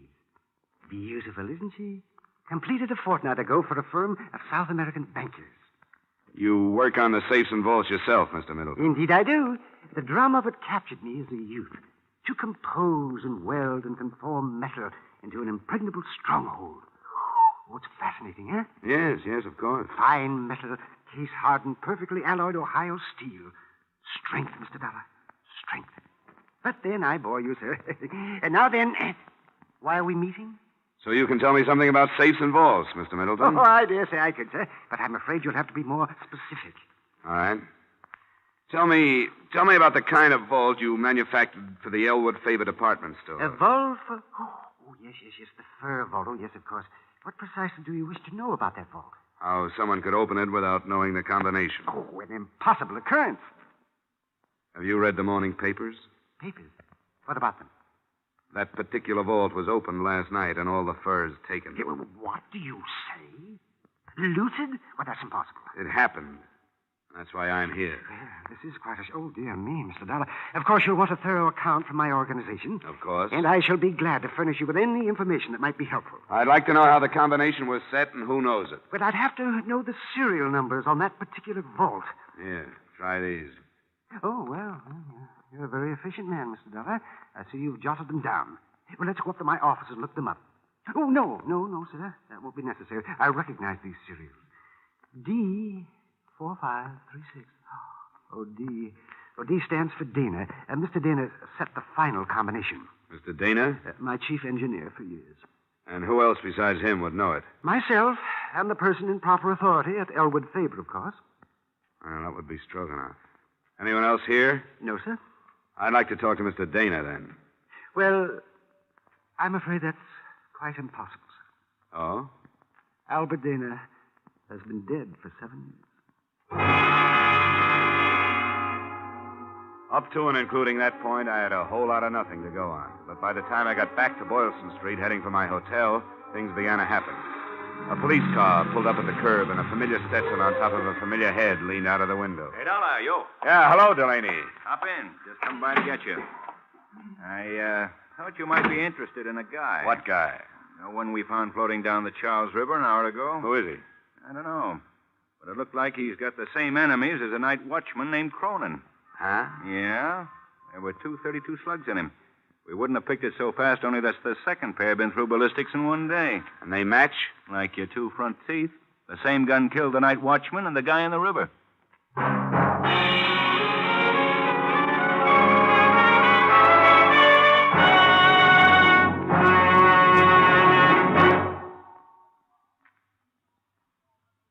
In just a moment, we will return to the second act of Johnny Dollar. But first, it's a family night on the Bing Crosby Show again this Wednesday. Brother Bob and Bing's son Gary already have scored with the Groner this month. And tomorrow night, Bing's 14-year-old twins, Philip and Dennis, make their debut as a guest team. You'll hear the kids trying to sell Dad a membership in the Bing Crosby Fan Club, a scheme that backfires. And you'll hear some rare and wonderful singing. CBS cordially invites you to hear the Bing Crosby Show this Wednesday and every Wednesday over most of these same CBS stations. Now, with our star, Edmond O'Brien, we return to the second act of yours truly, Johnny Dollar.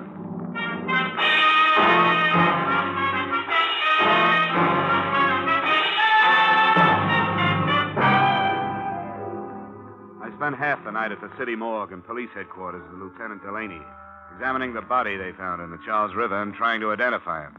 All the labels were ripped out of his clothes and the laundry marks were cut off. We were left with just his physical characteristics and fingerprints. The mug file didn't duplicate him, and the prints didn't check with anything in town, so they sent them to the FBI in Washington. I got to my hotel at 4 a.m. to get some sleep, and I got it. 3 of the shortest hours worth I ever had. Dollar? I'll tell her when he comes in. This is Ed Bonner, Johnny. How would you like to be fired? Huh?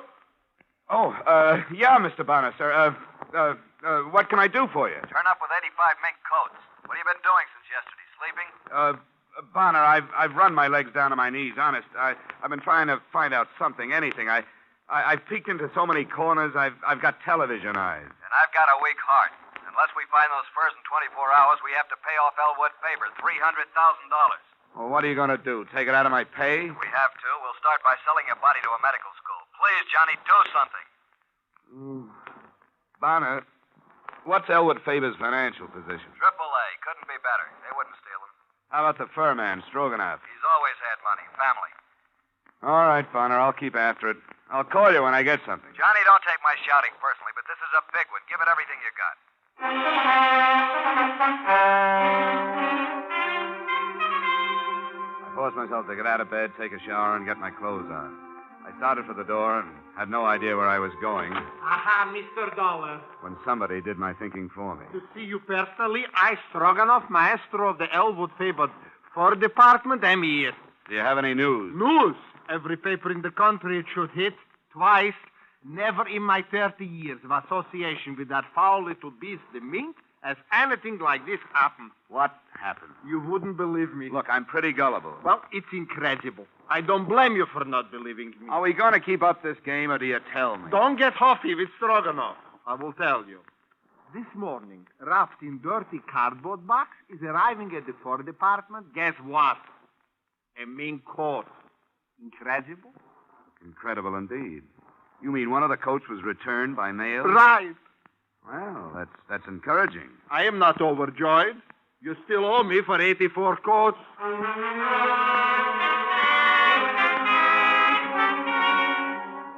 Item, $1.90 for cab fare to Elwood Faber.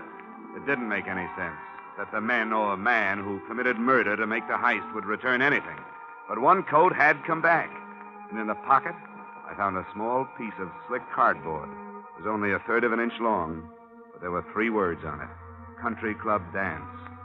I was lucky. The country club secretary had a guest list, and one name on it stuck out like the nose on Jimmy Durante. Patricia Reedy. Yes? Oh, Miss Reedy? Yes. Who are you? Name's Johnny Dollar. Your father is employed at Elwood Faber, isn't he? That's right, but Is he in now? he's probably in bed. May I help you? I don't know.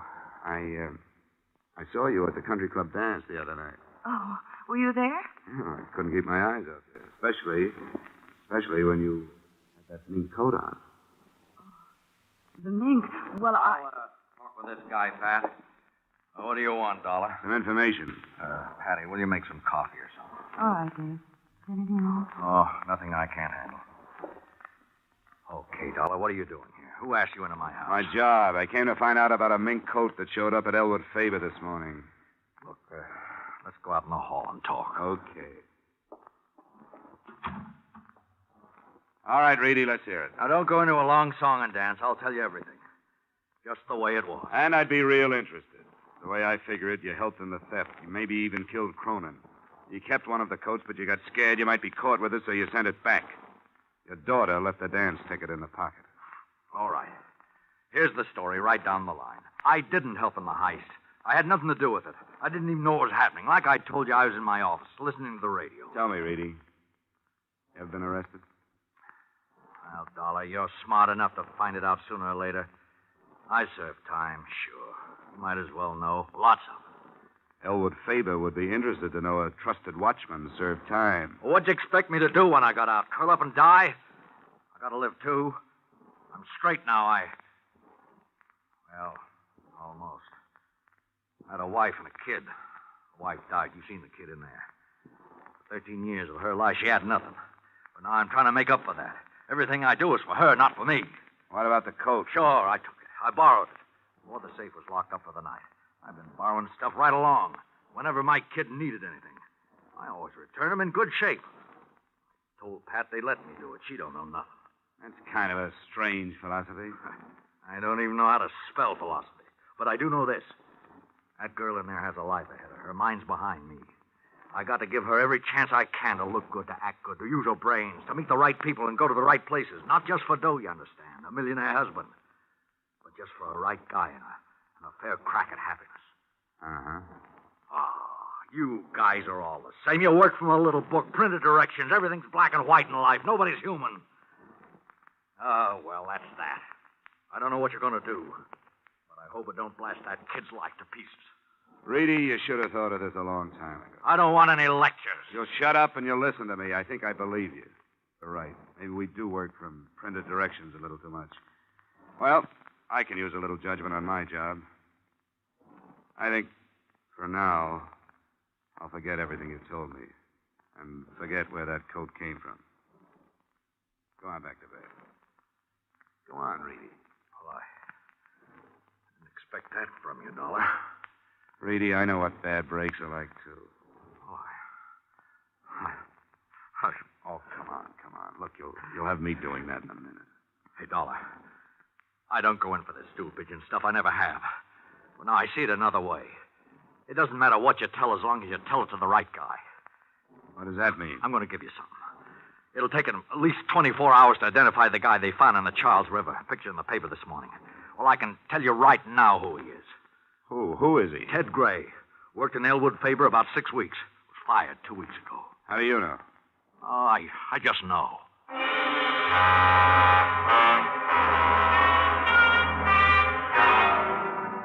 Personnel at Elwood Faber confirmed Ted Gray had worked there and was fired for insubordination. His address was 1432 Parkhurst Avenue, and I was over there in 15 minutes. It was an ordinary, undistinguished apartment house. No one answered when I knocked at apartment 12A. But the door was unlocked. Except for the furniture, the room had almost nothing to offer. I poked around for half an hour before I saw the phone numbers written on the wallpaper next to the phone. There were 14 numbers, and I started calling them right down the line. The first 7 produced such things as Ling Chi Chinese Hand Laundry, the Happy Hour Liquor Store, and several other things that didn't have the particular information I needed. On the 8th call, I got results.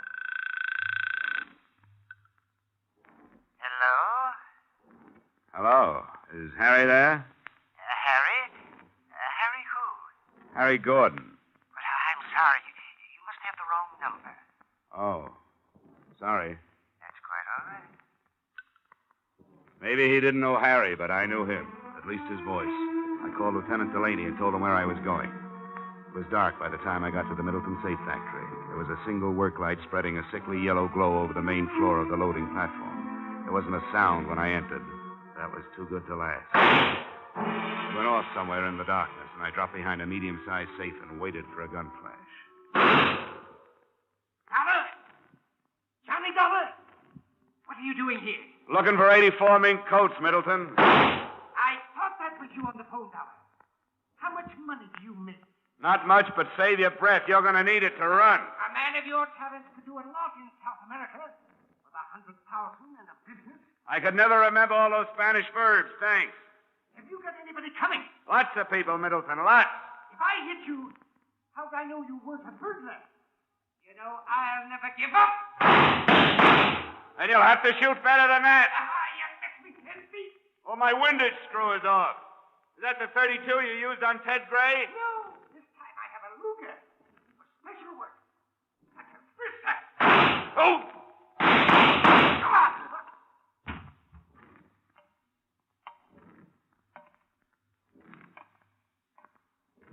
That Luger didn't help you much, Middleton. What an ignominious end. Yeah, you blew a good life. Well, I could never find what I wanted. Look, I know why you kicked the watchman over, but why your own boy, Gray? He was in on the deal with me, but held out a coat for himself. That shows you how wrong you can be. It wasn't Ted Gray. You see, Middleton... Oh. Dollar! Over this way. You've been shooting up the town, Dollar. Now, what's this? Jessup K. Middleton, he's your boy. Yeah, boy, for what? For the fur heist and the bodies at the morgue. How do you know? Well, there's a safe full of furs on its way to South America somewhere. If you hurry, you might stop it at the port of New York. Why would he kill the guy in the river? And who was that guy? Ted Gray. He was the man who cased the Elwood Favor job. He reported 85 coats ready to go. And when only 84 showed up, Middleton thought he was holding back on it. Well, okay, Johnny. Thanks for doing all the work. I was just lucky, Delaney. You sure were. You could have been hit where it hurt worse. Come on, let's have the ambulance doctor look at that shoulder.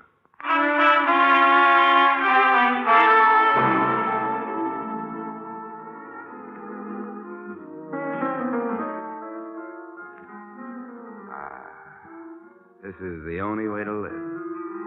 Miss Reedy, you... Make it Pat. You know, you're great on your feet. Well, what about you, Johnny? Dancing with your arm in a sling. Well, I took the no hands course at Arthur Murray's. Pardon me, Mr. Dollar. There's a phone call at your table. Oh, thanks, waiter. Come on, Pat.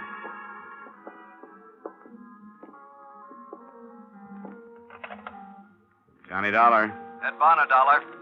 Bonner? I won't take another job for at least a week. No, it's not that. What is it? Are you afraid I'll put a night out on the swindle sheet? You aren't finished. Not finished. Hey, you got the coats, didn't you? Yeah, we found the safe down at the dock. Caught it just before it was loaded for South America. There were 84 coats in it, all right. But you know the one that was sent back in the mail? It's been stolen again. One's still missing. Oh, really? Oh, that. Oh, yeah. Well, you know, Bonner, somehow I have a feeling that last coat will be in the mail tomorrow. Are you sure? Positive. So long, Mr. Bonner. So long, Johnny. Who was it? Oh, nobody important. You know something, Pat? You look just grand in mink.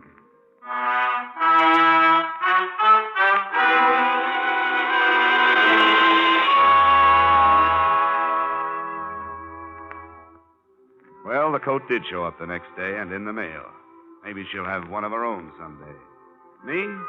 I stuck around Beantown for a few days to get a better look at the Bunker Hill Monument, Paul Revere's home, and her deep blue eyes, which began hinting at wedding bells. So, expense account item, $11.75 back home, but fast. Expense account total, $384.16. Yours, truly, Johnny Dollar.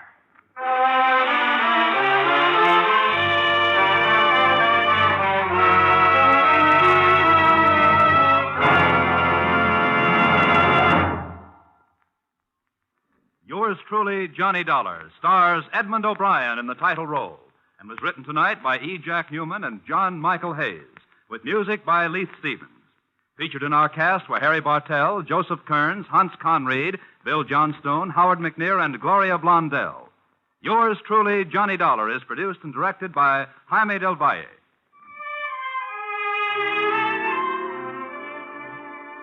Join us next week when Edmond O'Brien returns in another transcribed adventure of... Yours truly, Johnny Dollar.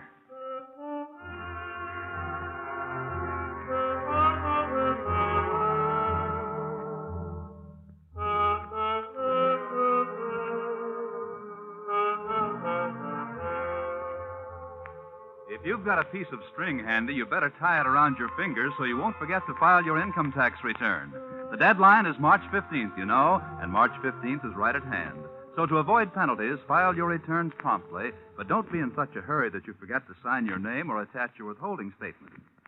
Now stay tuned for the adventures of Philip Marlowe, which follows immediately over most of these same CBS stations. This is CBS, where you meet Gene Autry every Saturday night, the Columbia Broadcasting System.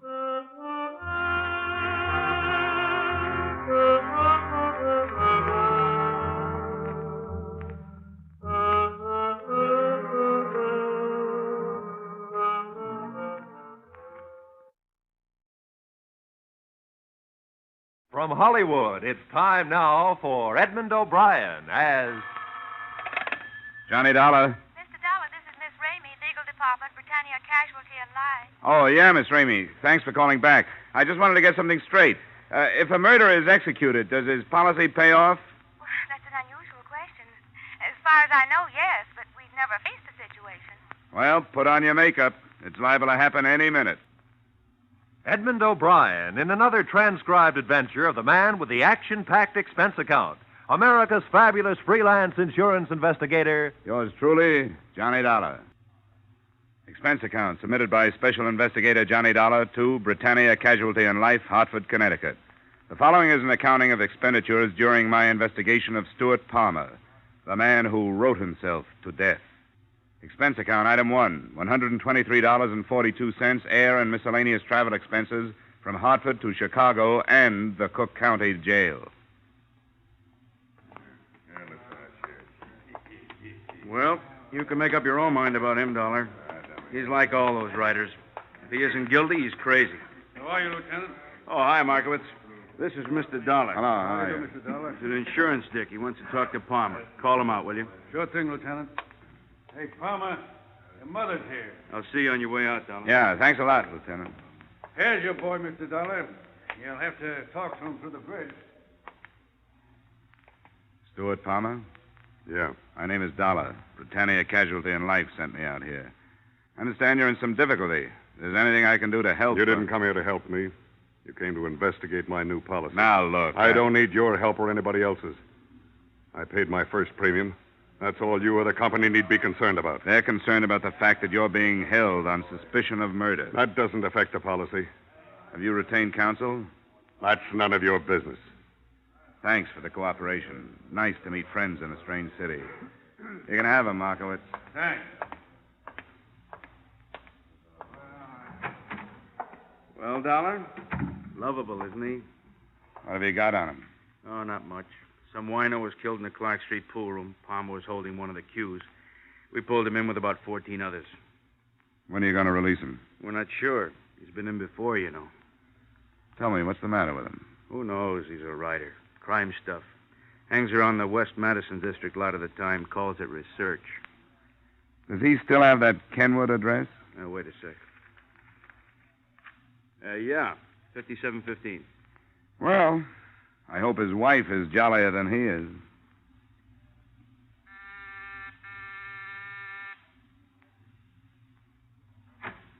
Oh, Mr. Martin, I'm sorry. I thought you were somebody else. I am. My name is Dollar.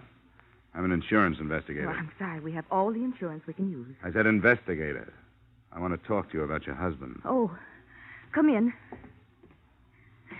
Why do you do this to him? I know why. It's like he says. You're all after him. You don't like him because he's a genius. You don't understand him. You'll never understand Now, him. wait a minute. You can try all you want to. As Stewart says, when one human being does something better than another human being, that's when they attack him. Well, go ahead. Look, Mrs. Palmer, I'm on your side. I'm not the police. Oh. Now, why don't you sit down? I'll explain the whole thing to you. Come on. That's better. Now, your husband took out a $100,000 life insurance policy last week. Well, there's certainly nothing wrong with that. Mrs. Palmer, please.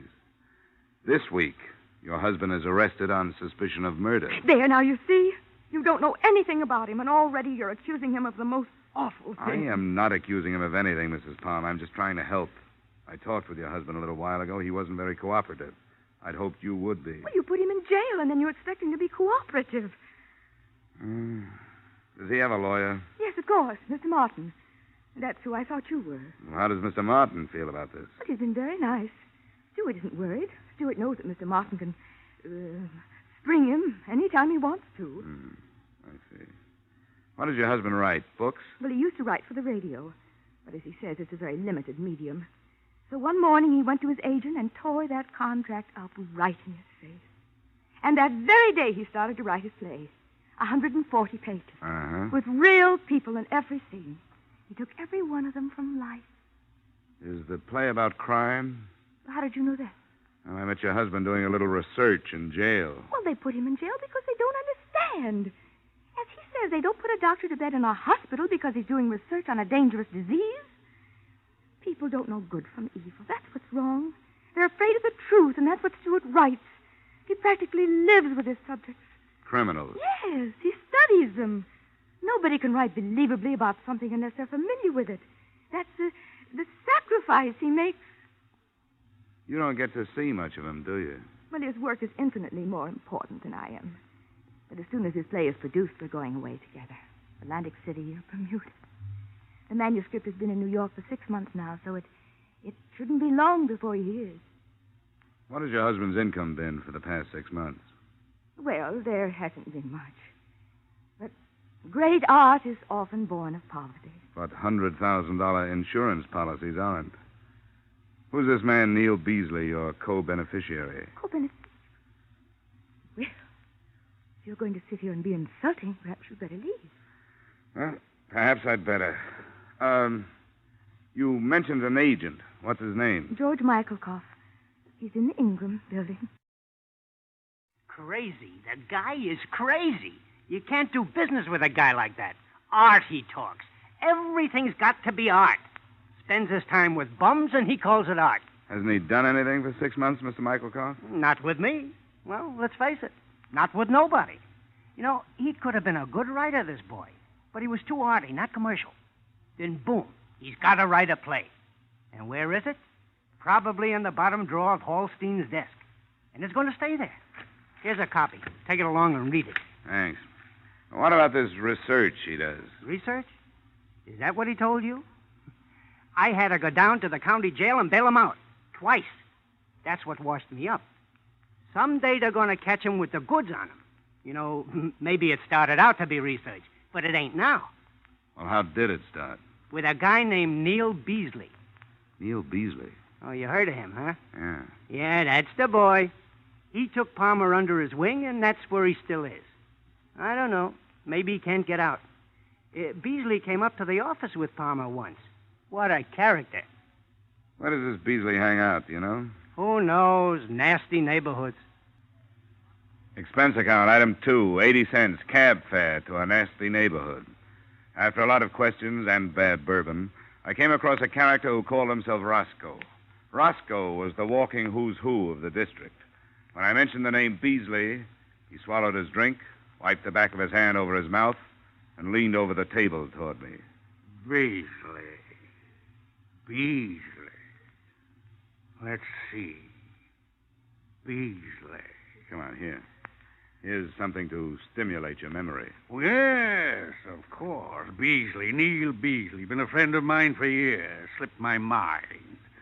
Getting old.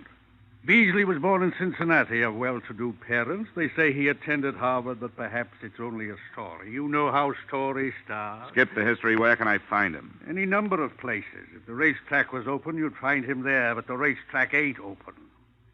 There is his place of residence. Where is that? I don't know, but he must live somewhere. Obviously. What would you suggest? You familiar with the Atomic Tavern up the street? Oh, I'm a stranger in town. Peoria? No. You have the face of a Peoria salesman. I don't know, something in the eyes. Yes, well, the Atomic Tavern up the street. Thanks, Roscoe. You never did say where you were from. Hartford, Connecticut. If you're ever in town, look me up. 4 blocks away, squeezed between a delicatessen and a shoe parlor, I came upon the Atomic Tavern. It exploded just as I arrived. And stay out. That's no name to call a lady. Oh, come right in, sir. Come in. Anybody with a civil tongue is welcome, sir. Thanks. Here, boys. Neil Beasley around? Eh? Who wants him? His name is Johnny Dollar. I'm a friend of Stuart Palmer's. Well, you tell him that. He's at the back table there. All right, boys, come on. What do you have? Don't bother me. And he didn't bother me anymore. Your name, Beasley? Mr. Beasley. Who are you? Mr. Dollar. What's your business, Dollar? Insurance, investigation end. Can I sit down? I'm working for a company that holds a policy on the life of Stuart Palmer. Insurance racket. I wonder how it started. I suppose somebody back in Rome bet Julius Caesar 10 drachmas he wouldn't live through the 15th of March and won. What do you want with me? Well, I'm looking for somebody who'll make some sense. Maybe you're it. I understand you're Palmer's beneficiary. That's right. He's a good boy. Yeah, but he's not a good risk. The company insures a radio right. I come out here and learn he's a petty criminal. What's your problem, Dollar? Why don't you cancel the policy? Well, I will if I can. Tell me, what got him started? Well, put yourself in his place. He spends a lot of time around here learning so he can write good stuff. He writes good stuff, so good they won't buy it, so he falls back on his education. That's logical, but illegal. Oh, they'll get him. They'll get me, too. It's fate. The bumps on your head, the lines in your hands, the stars, destiny. Who can stop it? Well, it's quite a philosophy you've got.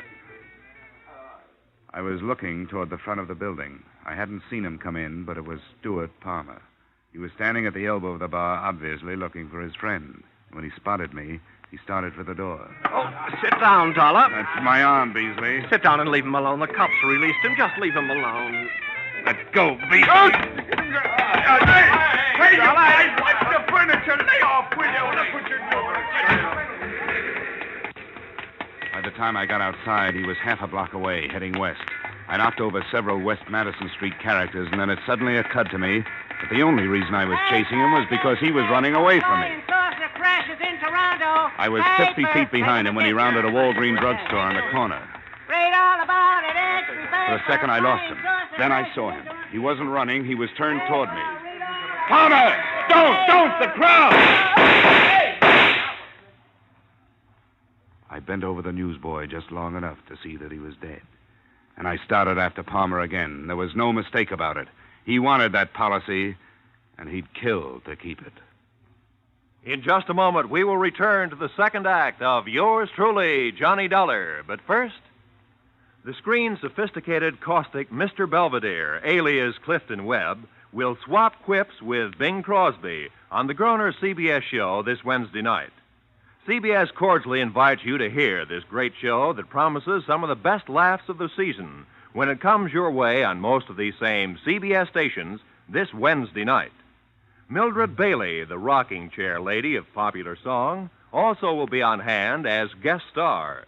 So remember, be listening when Clifton Webb, Mildred Bailey, and Bing Crosby get together tomorrow night. Now, with our star, Edmond O'Brien, we return to the second act of yours truly, Johnny Dollar. I lost Palmer in the next block. If daylight had held for a little longer, maybe I could have stopped the whole thing. I looked at my watch. It was 6:05. The Hartford office was closed. I headed back for a phone in the Walgreens drugstore. I got to the corner just as the police in the person of Lieutenant Carrigan pulled up. All right, you people. They're away. Dollar! What the devil are you doing here? Look at that kid, Carrigan, lying there. If you hadn't let that maniac out, the boy would still be hawking his papers. Hey, wait a minute. Back off. What are you talking about? Who do you think did it? Palmer. Palmer? Are you sure? Yeah, he was shooting at me. What'd you let him out for? Oh, look, Dollar, there are laws. I told you earlier we didn't have much on him. He was clear. Well, he's sure not clear on this one. Huh. Kid only had 3 papers left. I think you better tell me what happened, Dollar. Well, let's move away from here. Yeah. Oh, hey, folks, why don't you go home? Come on, move, huh? I don't know what there is about people. They're just glad it wasn't their kid. Well, here's the tale. I came down here to find a guy named Neil Beasley, a friend of Palmer's.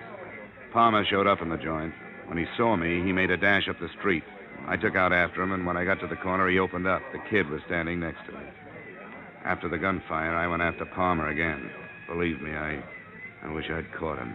Yeah. Sergeant? Yes, Lieutenant. Put out a general on Stuart Palmer. All the dope's in my office. Yes.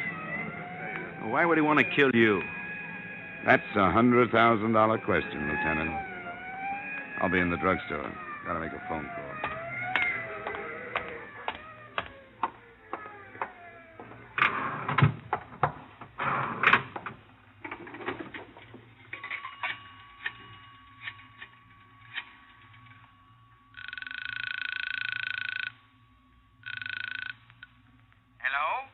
Mr. Sandal? Yes? Sorry to bother you at home. I'm on the Palmer case out of your Hartford office. Oh, yes. Mr. Dollar, isn't it? That's right. How are you making out? Well, things couldn't be worse. Your only move is to cancel the policy, sir. How soon can you do that? On good grounds. Well, I couldn't get word from the East until tomorrow afternoon at the earliest. Well, if you can't do it tonight, just forget the whole thing. Well, I don't understand. Well, the police have put out a general alarm for the policyholder, dead or alive. And the odds are on the bad side. All right, Dollar. I'll do what I can. I'll get on the phone to Hartford as soon as I hang up. Good. I won't keep you waiting. Bye. Expense account item 4. $1.80 cab fare back to Mrs. Palmer's apartment. On the way, I suppose I should have been worried about the $100,000 worth of policy. But that didn't seem to bother me. There was the newsboy who never knew what hit him. And there was Palmer's wife. I was going to have to tell her about it. But I knew even before I got to the apartment that she'd never believe me. I don't believe you. Of course you don't. And you don't want to. You don't want to believe anything bad about him. You want to just go on complimenting yourself on being married to the greatest man on earth. But you're way wrong. Where is he? I don't know. And you can't make me believe you. Why would he kill anybody?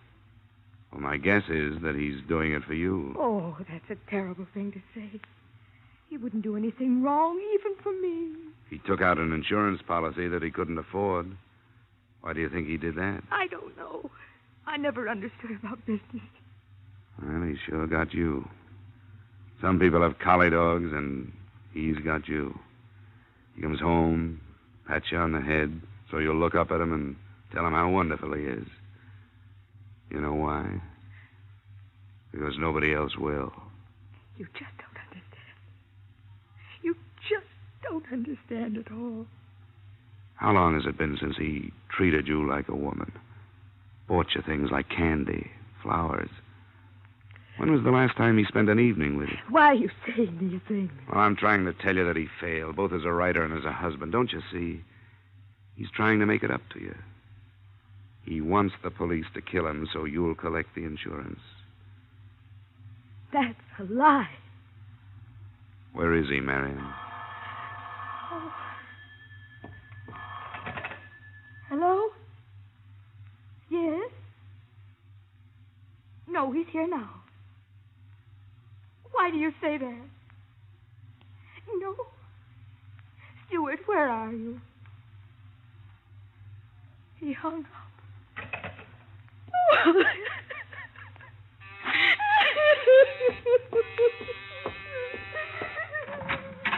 Well, look who's here. I wish Palmer was as easy to find as you are. You won't find him here. Does she know where he is? No, he just phoned her. Wouldn't tell her. Well, looks like a long night. Yeah? For her, too. Mind if I ride back to the Madison district with you?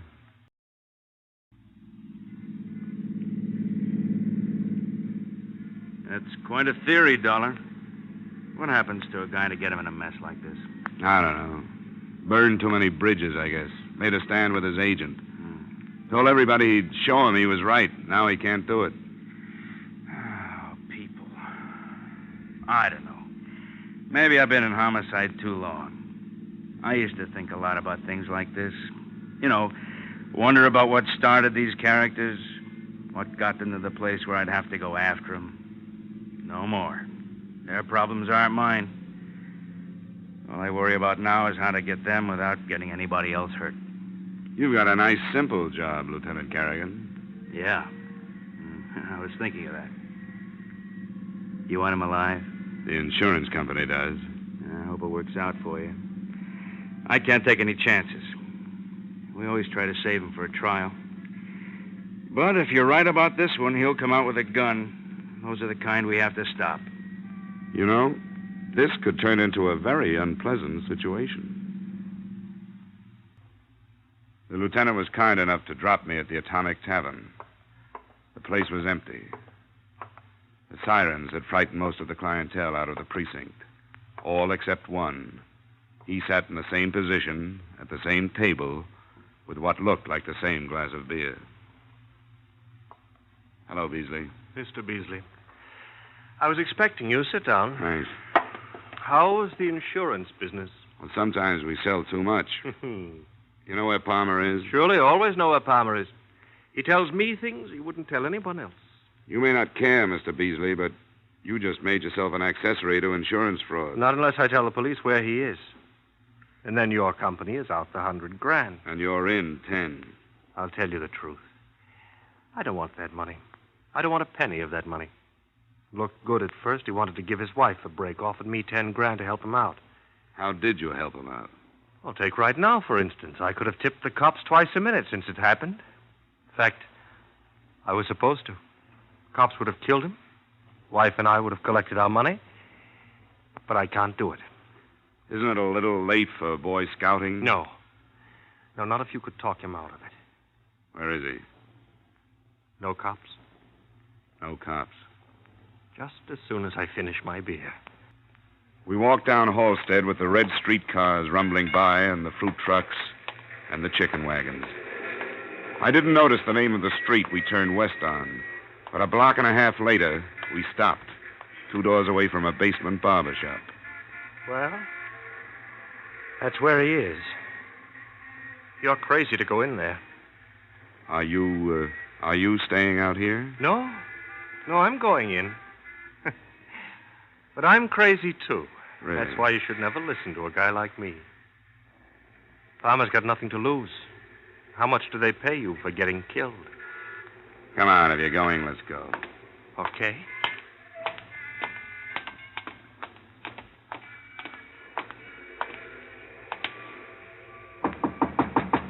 Farmer, it's Beasley.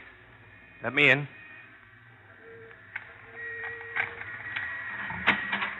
Good work, Neil. Bring him in quick. You've got a good line, Beasley. Mr. Beasley. So good, I believe it myself. What's that supposed to mean? Oh, Palmer, it's a bad deal all the way around. What do you want to do, make history? You won't go down in any books. What's got into you? You helped me lay out the whole thing. Oh, yes, it looked good, but it won't work. He's right, Palmer. It won't work. I put through a cancellation request on your policy. But it hasn't gone through yet. If it had, you wouldn't have come in here. It's no good, Palmer. Even if it doesn't come through, they'll fight it in court after you're dead. We've got too much against you. How far will they get without your testimony? You aren't going to be around to give it. Well, that's no good either. If you kill me, that'll clinch it. Oh, come on. Use your head, Palmer. You've got a chance. The newsboy is only a second-degree rap. There was no premeditation. You're trying awful hard to save that company of yours $100,000. Listen, there isn't a commission big enough to make me come here. All right, then why did you come? I don't know. Maybe because way back in my mind I thought to myself, I can get to this guy. Maybe it was your wife that made me come. I just saw her, Palmer. You know, you aren't doing her any favors by getting yourself killed. She loves you too much. You can't buy a thing like that off with $100,000. They're coming. I didn't tip them. They must have followed us down. It doesn't make any difference how they get here. Just so they come. Well, watch it, Dollar. Stay away from me. Nobody's going to stop me now. This is what they all wanted. Like the big literary agent with the big promises. Great play, he tells me. Yes, and the old friends. They'll cut the story out of the papers and they'll save it in the desk drawer. Poor Stu, they'll say. He could have been a good boy. Well, all right, they can save it. It's gonna pay off. That's what counts. It won't pay off, and you know it. The only guy that wants it this way is you, because you haven't got the guts to go on. Palmer, we know you're in there. We'll give you 30 seconds, Palmer. I'll be right out. Palmer, it's waste, Palmer. It's for nothing. It's no use, Dollar. He's going to do it. Better lie down on the floor.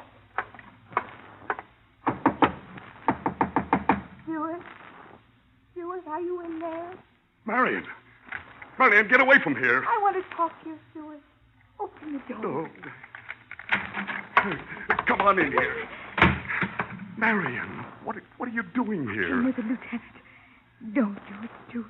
I don't want money that way. Wait a minute. Did they make you come in here? No, I wanted to come. Don't do it, Stuart. Please. Goodbye, Marion. Stuart, don't go. Stuart, come back. Let go of me. Oh, Stuart. Get down on the floor. No. Come on, No. get down. There's nothing you can do. Stop, Palmer. Stop.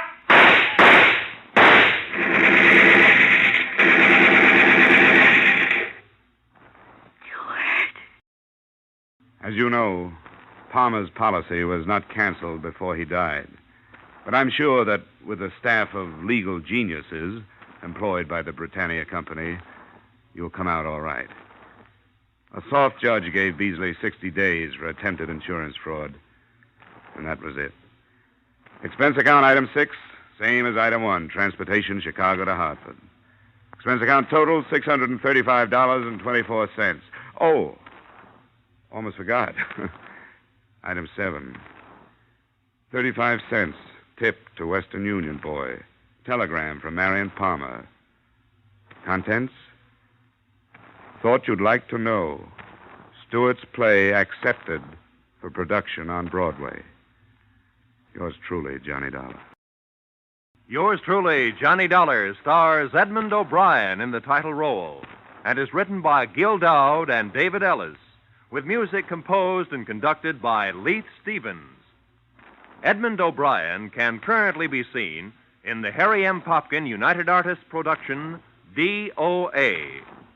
Featured in tonight's cast were Lorene Tuttle, Larry Dobkin, Bill Boucher, Bill Gray, Jack Crucian, and Herb Butterfield. Yours truly, Johnny Dollar, is produced and directed by Jaime Del Valle.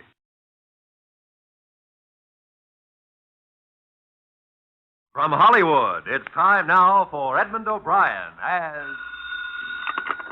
Johnny Dollar. This is Doug Strand over at Bay State Bonding and Liability. I've got a big bonding case for you up in Boston. Well, I just started to work on a case here in Hartford, also bonded. But okay, what's the picture? Huh? How'd you know it was a picture? How did I know what was a picture? The one I'm calling about, an oil painting. Insured for $250,000. It's just been stolen.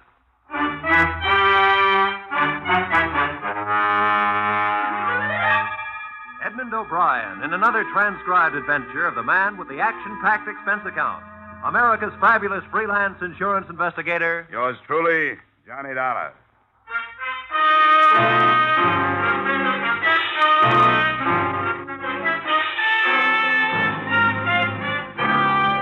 Expense account submitted by Special Investigator Johnny Dollar to Bay State Bonding and Liability Company, Hartford, Connecticut. The following is an accounting of my expenditures during investigation of a missing masterpiece, an investigation that took place in Boston, but turned out to be no tea party. Expense account, item 1, $8, mileage, Hartford to Beantown on the Charles. First stop, the Modern Art Gallery, a modest made-over brownstone in a modest business neighborhood.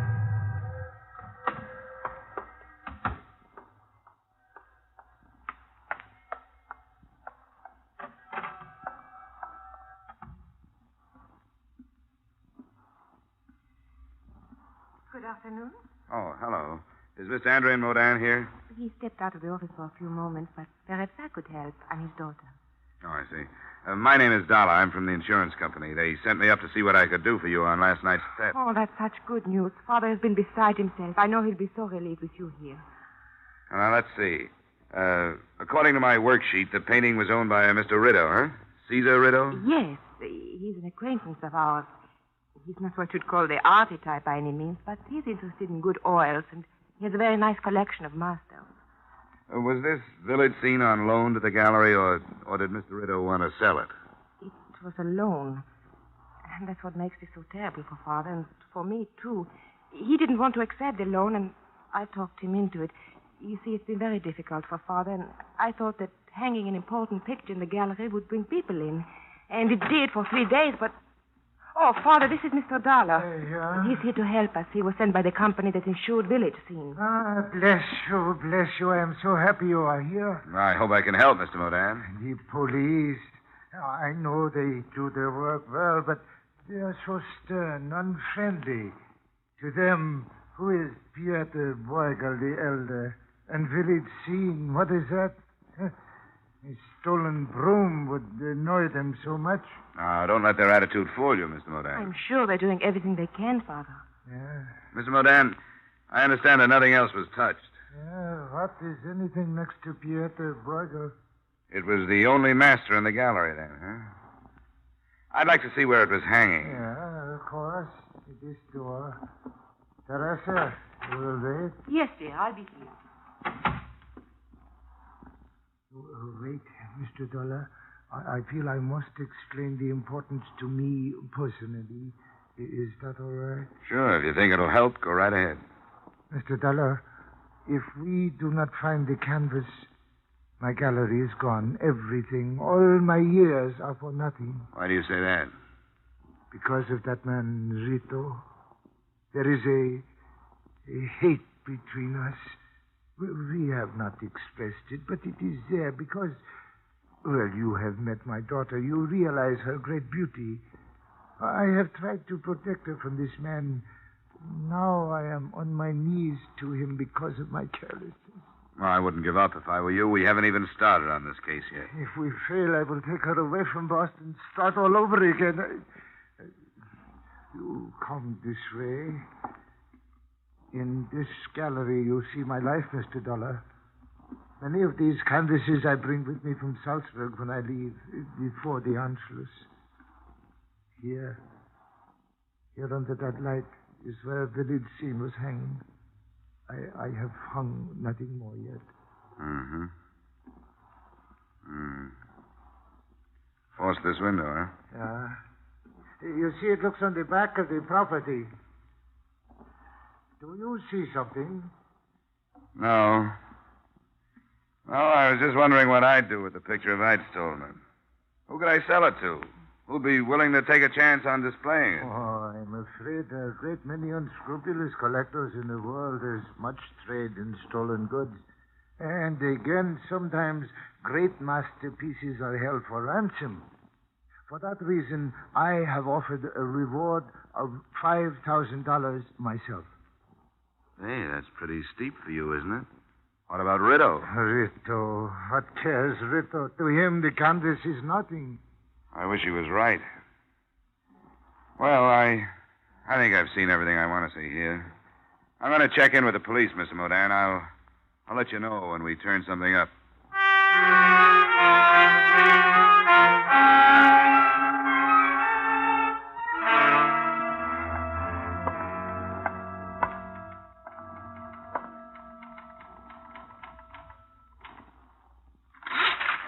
What is it? I'd like to talk with whoever's working on the Modan burglary, officer. Here's my ID. Insurance, huh? What'd you say the beef was? Maudan, Andrian Modan. Stolen painting. Call came in this morning. Modan. Oh, yeah, here it is.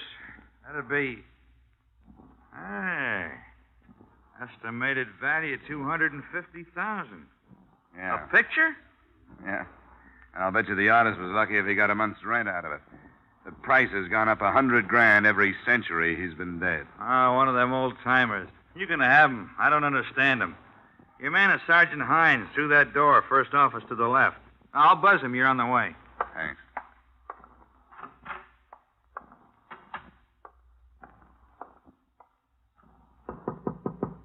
Yeah, come on in.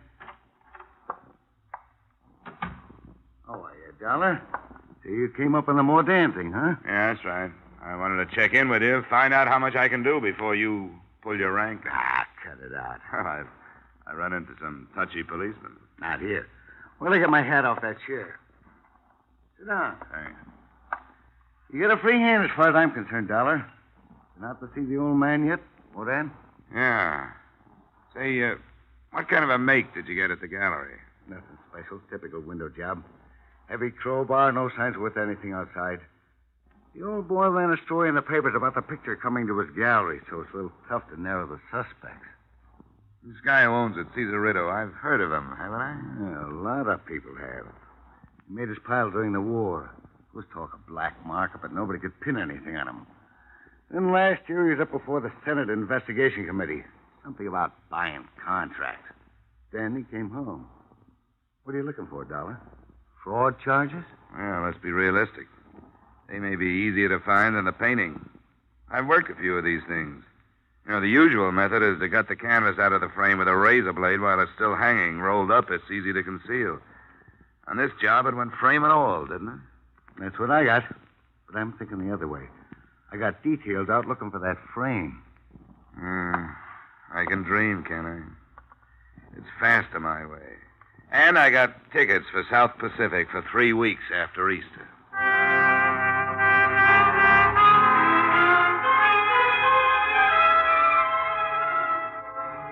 I did some spade work on Cesar Rito that afternoon before I went to his address.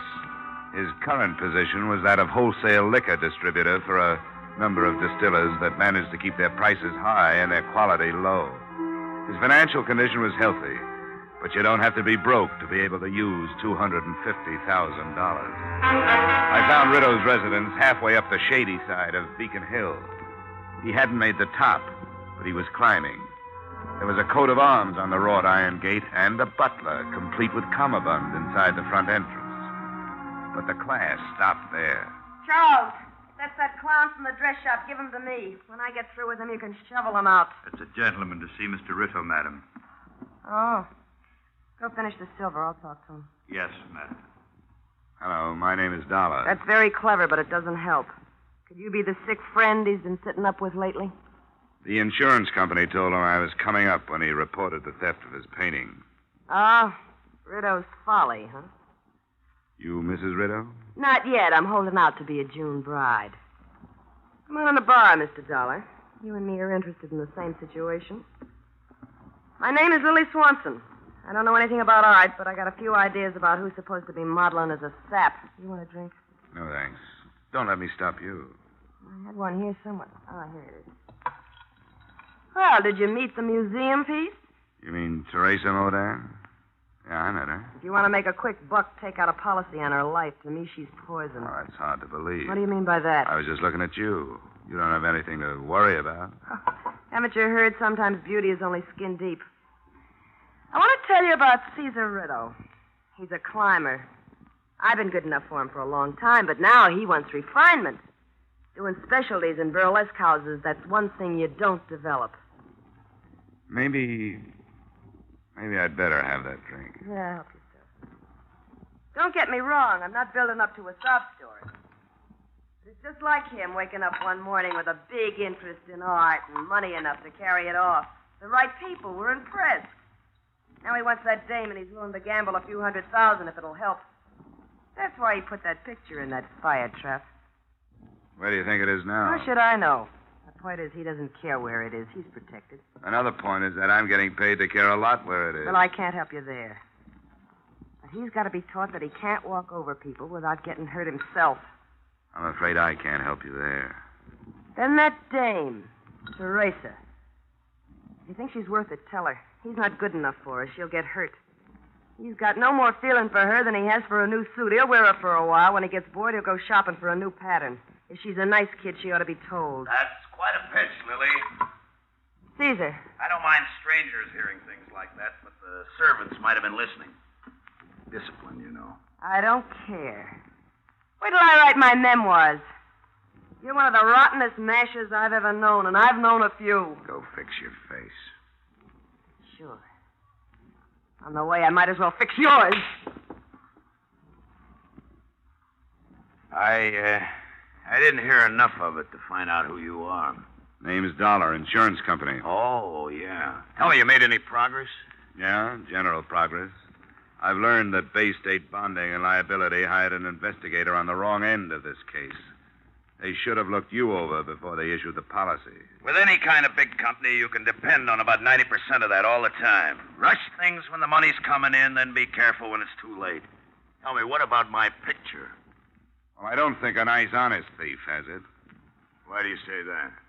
Number of reasons. It's too hot to steal the way it was stolen. Well, what do you think happened? You're too big to be accused on a hunch. Wait till I get some facts. Then I'll talk to you about it. Right now, I want to talk about a clause in your policy that says you shouldn't move the insured property without first notifying the company. Yeah, that's right. Big companies again. They're so tied up with procedures and rules, they'd get themselves hamstrung if they tried to build a case on them. I'll find you some words in that thing that'll nullify that clause. Tell me, you think I can't? I was afraid you'd say that. You know, you've got a good head, Mr. Ritto. Yeah. Yeah, saying nothing of being a rotten masher. I don't see any reason to waste any more of each other's time, do you? You stay for a drink? Oh, no. No, thanks. I very seldom drink on the job. I parked my car in an alley around the corner and then went back. I found a spot opposite the Ritto place where I wouldn't be obvious and settled down to wait for him to leave. I hoped I'd planted enough doubt in his mind to make him move if he was implicated. Whatever I'd planted grew slowly because I waited a long, cold time. Night fell, and I drove closer to the house. Finally, the door opened, and Rideau moved a blue-black sedan out of his garage. By the time I got my car started, a coupe pulled out of the driveway. In it, I spotted the blonde head of the lady scorned, Lily Swanson. I followed her. After a few blocks, it was evident that her destination was the Modern Gallery.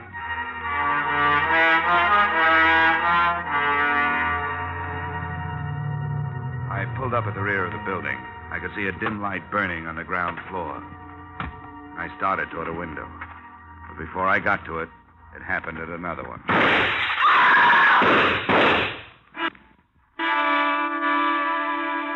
It was a woman's scream. But when I finally got inside, the only person there was Caesar Rideau. He was still alive, the stupidity of shock on his face as he leaned against the wall under a light that had once shown up the best features of Pieta Bruegel's village scene.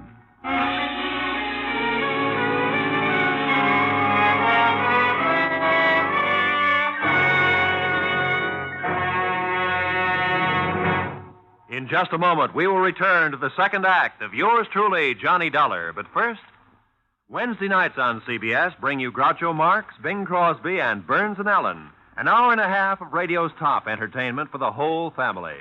Bing Crosby, Burns and Allen, and Groucho Marx are heard on most of these same CBS stations. So make this wonderful Wednesday a steady date with CBS. And now, with our star, Edmond O'Brien, we return to the second act of yours truly, Johnny Dollar.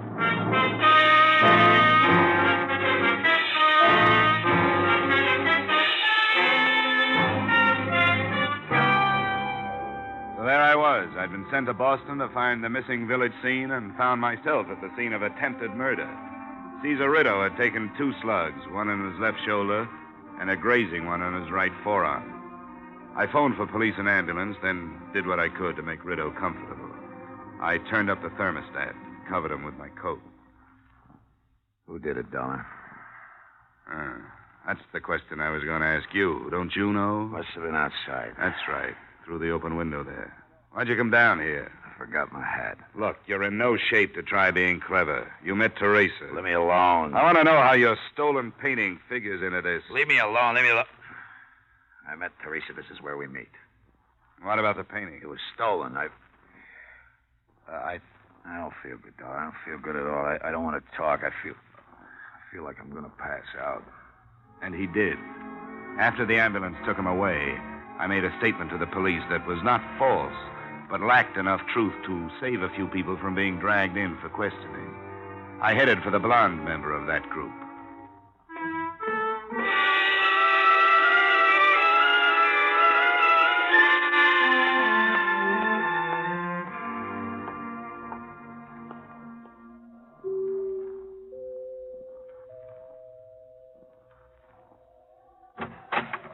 Oh, it's you.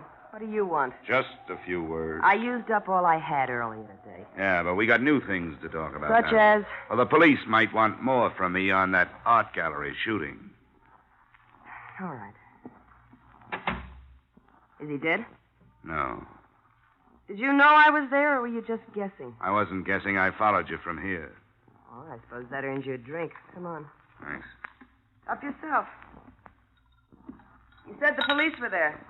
Yeah, I had to call them. I didn't mention your being there. Why not? Because I wanted to get to you before they hauled you in. I didn't shoot him. I followed him there, but I didn't shoot him. Somebody did. There were 2 women there and me, and I didn't do it. Why did you follow him? Because I heard him phone that Teresa and tell her to meet him. I wanted to find out what was going on, but I didn't. I changed my mind. I didn't even stop. I was afraid I might do something crazy if I saw them together. I'd like to believe you. It's the truth. Maybe. I hope it is, because I'd like to link the shooting up with the painting. If I can't, you're going to be in bad trouble. You're pretty smart, aren't you? Things just worked out this way. You think Caesar did something with that painting for the insurance money, and you want me to help you prove it to save my own skin? No, gorgeous, no. To save the company, $250,000. You'll never die of softening of the heart, will you? All right, what comes first? I want to hear everything you know about this deal. And while you're telling me, I want you to help me go through this house from cupola to basement.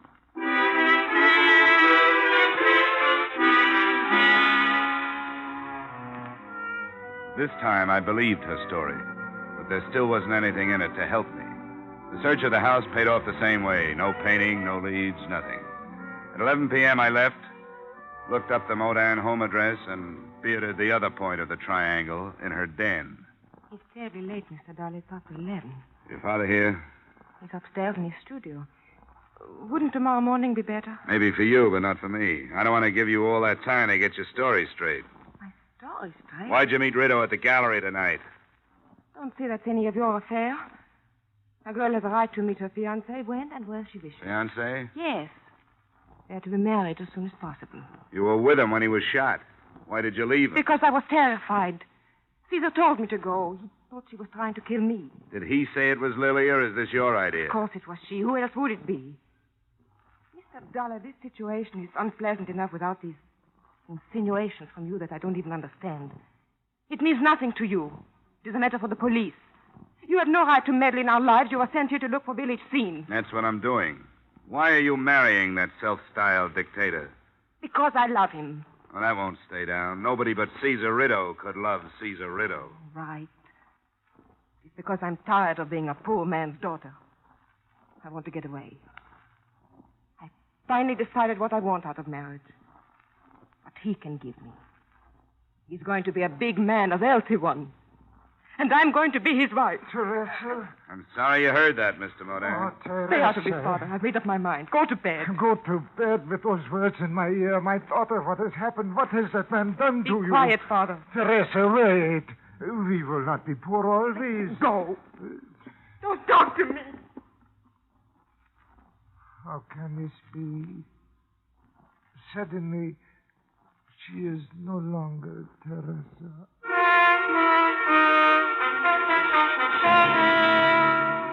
I didn't sleep too well that night. An all-night car line that ran past my hotel didn't help. Neither did the questions that were running around in my head. But what grew in importance was the realization that the lives of everyone who had come in contact with the village scene had been emotionally upset since I'd arrived in Boston. That is, all but Caesar Rideau, who'd only been shot. My half-conscious musings didn't move me forward any, but the phone call that awakened me did.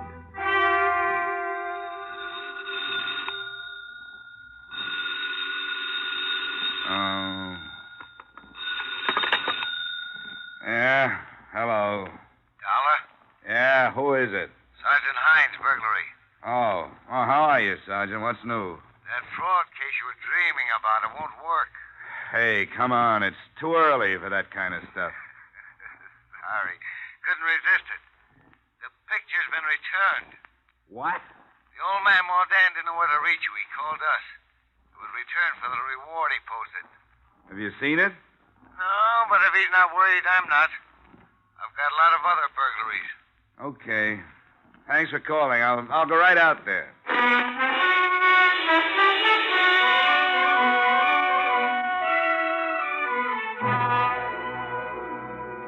It sounded good until I got halfway to the gallery. Then things began to pester me. A, the painting had been stolen in the frame. B, Mordan hadn't mentioned being an artist, yet he'd been working in his studio the night before. C, Caesar Rideau knew nothing about art, collected as an affectation. And D, Mordan had been the only one to post a reward, $5,000, offered by a poor man. Then it hit me. He knew he wouldn't have to pay it. He'd posted the reward to divert suspicion. My hunch was that he had put the picture on ice himself. When I got to Mordan's gallery, the copy Mordan had made of Village Scene was there. But also, hanging next to it, was the original. You are surprised, Mr. Dollar. Yeah, doubly, Mr. Mordan. My copy is quite excellent. Do you agree? Well, I'm not an expert, Mordan. It is very good, I think. I am pleased with it. The most important work of my career. A work of love for Teresa. Yeah, I understand. She was an ambitious girl, always. Well, that is not a fault. She is like her mother, born for good things. I could not give them to her. Caesar Rideau could. He's soon coming for his canvas. Well, no crime has been committed, except theoretically. You copied the original, meant to sell it, but you didn't. Maybe Rito won't press charges. Perhaps not. When he came the first time into our life, I knew.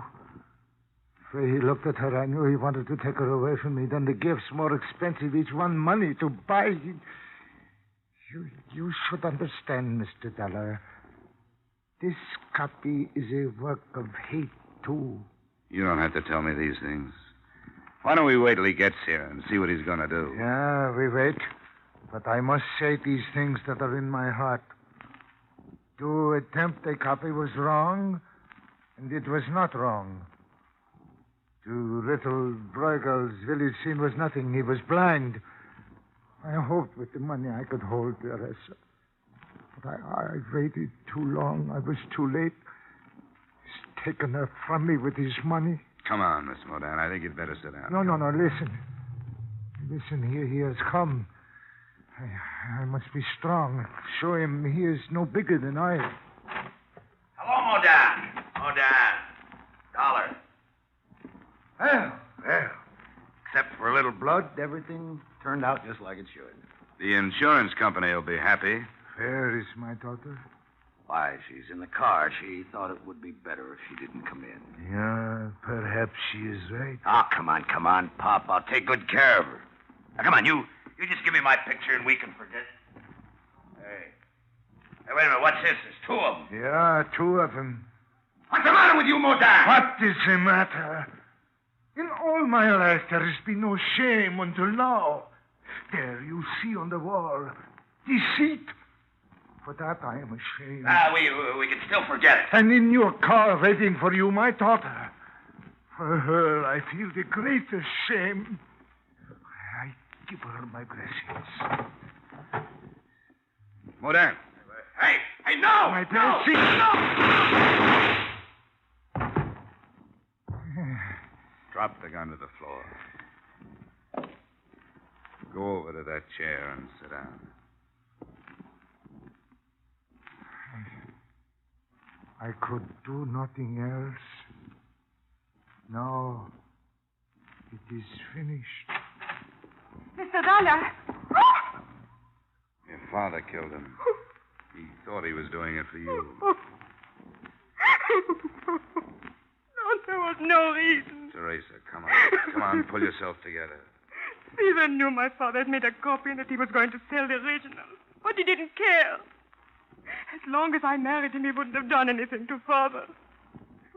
And now Caesar's dead. My father is a murderer.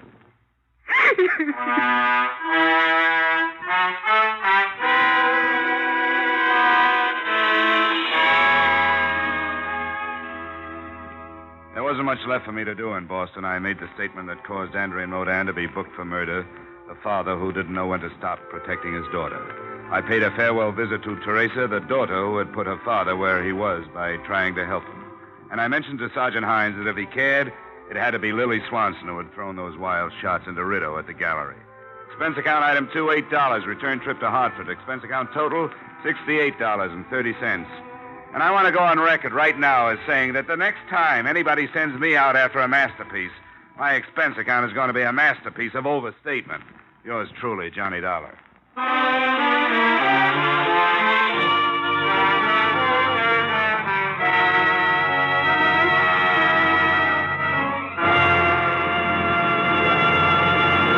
Yours truly, Johnny Dollar, stars Edmond O'Brien in the title role and was written by Gil Dowd and Paul Dudley, with music composed and conducted by Leith Stevens. Edmond O'Brien can currently be seen starring in the Harry M. Popkin United Artists production, D.O.A. Featured in our cast were Charles McGraw, Walter Burke, Lillian Baeff, Robert Griffin, James Nusser, Joan Banks, and Tyler McVeigh. Yours truly, Johnny Dollar, is produced and directed by Jaime Del Valle. Join us again next week when, from Hollywood, Edmond O'Brien returns in another transcribed adventure of... Yours truly, Johnny Dollar.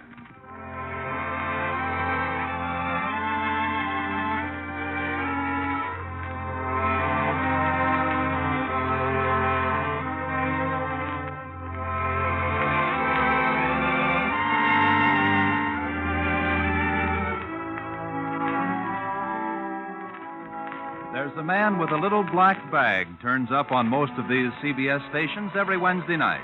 And out of it comes some of the most light-hearted and most moving stories on the air. The man? Why, it's Dr. Christian, of course. And tomorrow night's the night for another of his famous visits. Be sure to hear Dr. Christian starring Gene Hirschholz as the beloved small-town physician every Wednesday night. Now stay tuned for the adventures of Philip Marlowe, which follows immediately on most of these same CBS stations.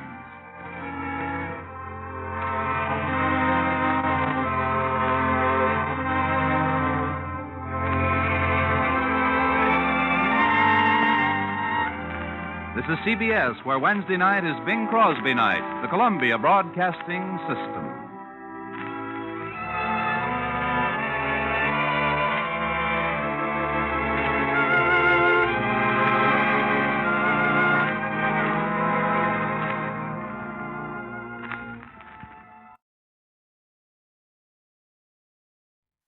From Hollywood, it's time now for Edmond O'Brien as... Johnny Dollar. I got $500 here for you. And all I have to do is guess the mystery voice. Is it Julius Caesar? This is Western Union, and there's a message with it. Building irregularities suspected, Manhattan, Nebraska. Proceed there immediately. Stay Cheyenne Hotel. Will advise. Regards, Paul McGraw, Chief Investigator, Great Chesapeake Fidelity and Insurance Guarantee. Okay, thanks. Sounds like you're in for some real fun, Mr. Dollar. I am? During the war, I was stationed near Manhattan, Nebraska.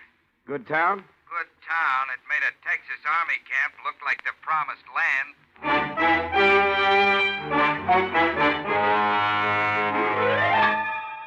Edmond O'Brien in another transcribed adventure of the man with the action-packed expense account. America's fabulous freelance insurance investigator. Yours truly, Johnny Dollar.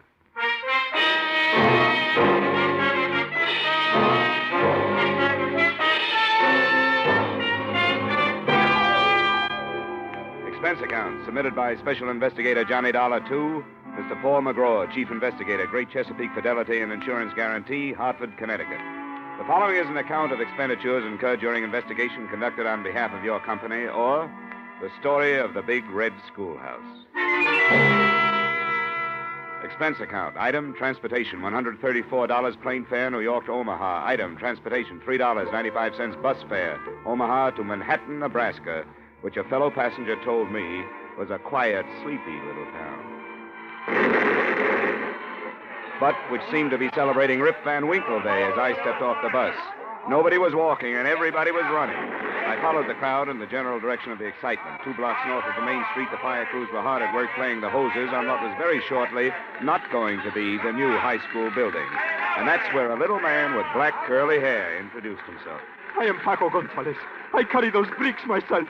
Watch fine new school grow up under my own hand. What's the matter? How come these buildings I worked so hard on for 16 months goes down in 16 minutes, huh? I ask you, mister, how come this... Oh, now, calm down. What are you talking about?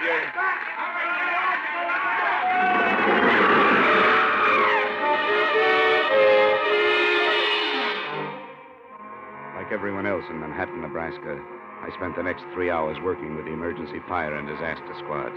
And by 8 o'clock that night, we seemed to have it under control. I finally dragged myself over to the Cheyenne Hotel.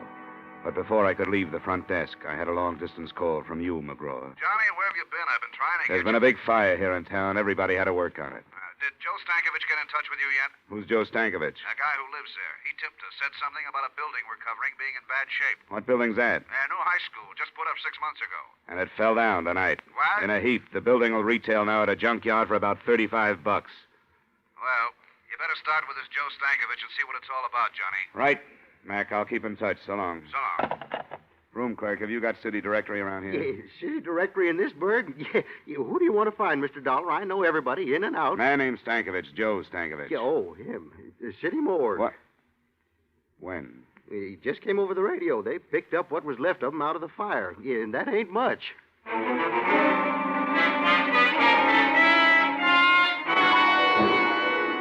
Joe Stankovich had no survivors and no close friends. He lived in the basement of the school and kept to himself.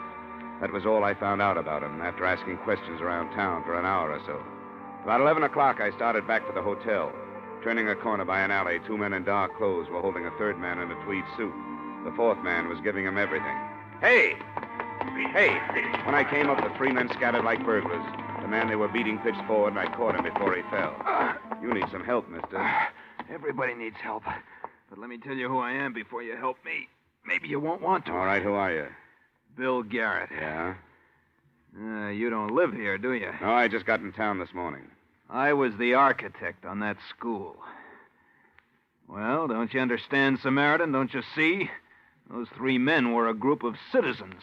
Their kids could have been in that school when it caught fire and collapsed. And I'm afraid they feel that I don't design especially strong buildings. His office address was in his billfold. I hailed a cab and took him over there after stopping by a drugstore for bandages, iodine, and something to take off the chill. While I was patching him up, I remembered how he'd stood there without a sound while they did that to him. When he came around, I told him who I was and what I was doing there.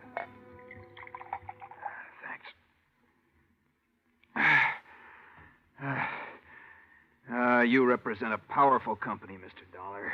But you're wasting time. You'll learn nothing from anyone in this town. I kind of thought you might tell me something, Garrett. Yeah, of course. I could tell you every delicious scandal that's happened here for the past 30 years. Every exquisite depravity and violation of the sanctity of human intelligence. No, I mean about the school building. Well, I can tell you there wasn't any reason for those boilers to be fired today. That there wasn't any reason for them to blow up. But they did. Any idea why? Lots of ideas. And all of them bad, Dollar. Real bad.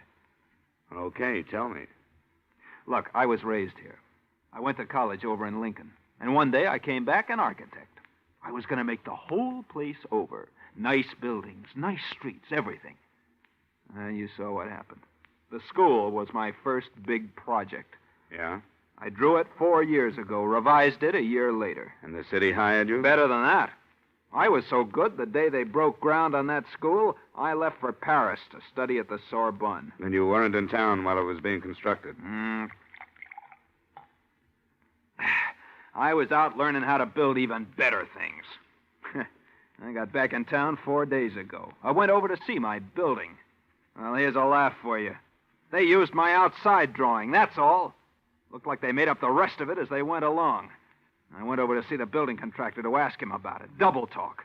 He told me to keep my mouth shut if I ever expected to do any more work for the city. This building contractor, what's his name? He has a perfect name, Dollar. A fine, sunburned man with lots of good teeth and not an ounce of fat on his broad frame. Big Jim Madden. Where can I find him?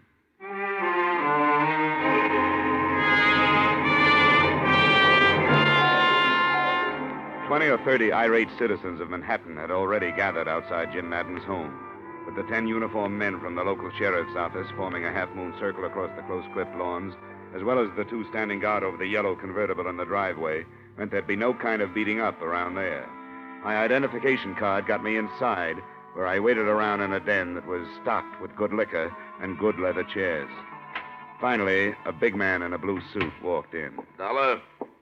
Uh-huh. I'm Jim Madden. You're the insurance man. What can I do for you? Tell me everything you can about that high school building. Said he made a claim yet? I don't know. Uh-huh. You just happened to be in town. We heard something might be wrong with that building. Apparently there was. Who told you a thing like that? 2 boilers explode and there's something wrong with the building? Is that the way you people figure? We check into things. Well, so do we, and we couldn't find anything wrong. Who's your we? Me and the boys. Officially with the city construction department. We just had a big meeting. Yeah? I figured those people hanging around outside ought to be worrying you. Well, they don't worry me, and you don't worry me. Drunken janitor goes to sleep last night without turning down the boilers. The pressure kicks way up, the joint blows apart and burns down. That what you decided in that meeting? That's about it. It was a terrible accident, and we'll have to use an old garage or something for a school. But then we'll get around to building another with the insurance money we have coming. Good walls don't tumble out from that kind of explosion. We have to have some kind of specifications on that. Easy, Dollar, easy. Of course you do, of course you do. Anything at all. Yeah, there you are. All the building specifications on the high school, okay? That'll do for now. Good. Now you can get out of my house. You smell smoky.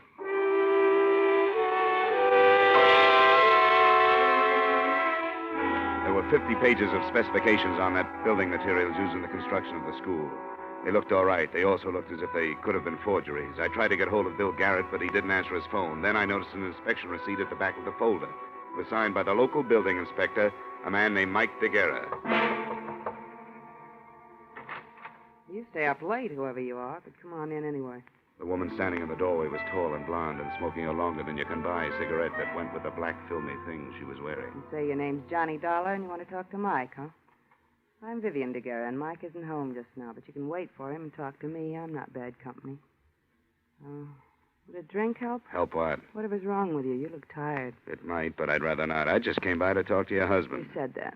What do you want to talk to him about? Business? At 1 in the morning? Look, you probably missed your dinner tonight, and you've been getting all your nourishment out of a bottle. And you're kind of afraid Mike will walk in? No, Mike DeGuerra won't walk in. He's already walked out.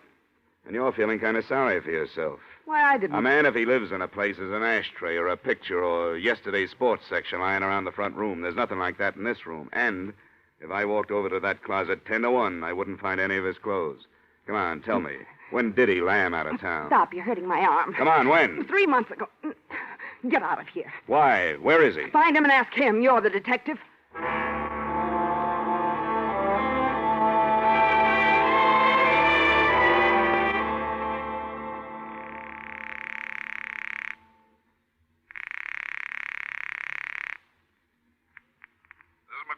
Paul, Johnny Dollar. It's a mess here. Your man Stankovich's dad was killed in the fire. Well, political wraparound. The school was a fix on something or other, dough somewhere, the town sewed up tight, all kinds mixed up in it, somewhere. Yeah, that kind of thing, huh? Well, stay where you are, Johnny. I'm sending you 8 men. If they want to play that way, we'll play that way. Get to the bottom of this. 3 seconds after I hung up the phone, I found out how much of a mess it really was. That's when my hotel door opened and a man lurched across the room toward me. Dollar. He stood in front of me, swaying back and forth, his hands clutching his coat. He fell before I could get to him. 3 bullet holes formed a neat trio across where his tie pin should have been. I ran my fingers through his coat, pulled out his wallet. The driver's license read Mike DeGuerra, age 39, occupation, building inspector.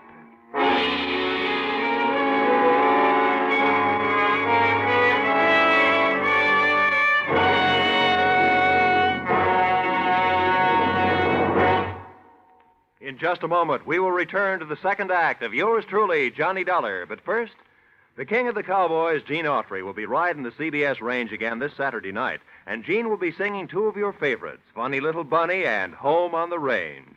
This Saturday, CBS also will take you on another trip with Vaughn Monroe's Caravan. You can hear them both every Saturday night on most of these same CBS stations. Vaughn Monroe and Gene Autry. Now, with our star, Edmond O'Brien, we return to the second act of yours truly, Johnny Dollar.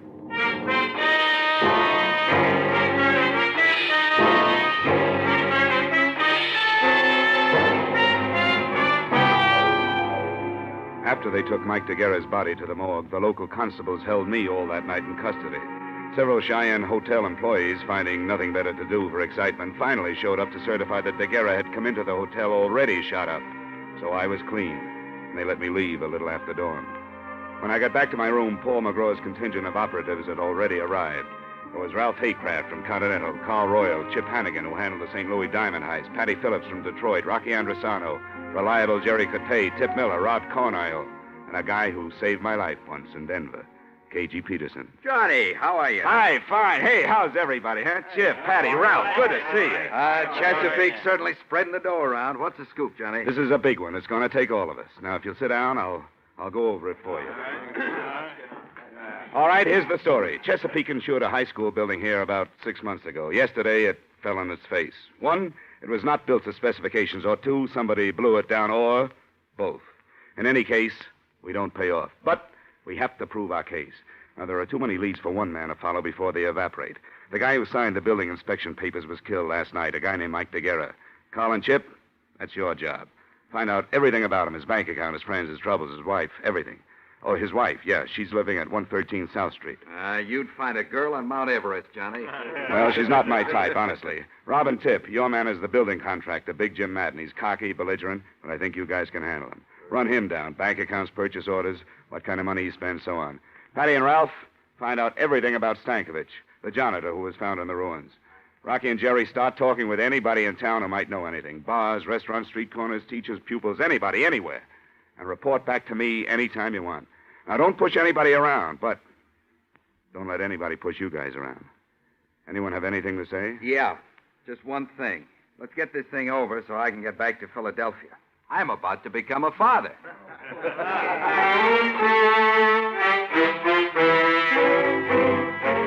I thought I'd sit back a while and see what kind of birds were flushed up from the dusty meadows of Manhattan, Nebraska.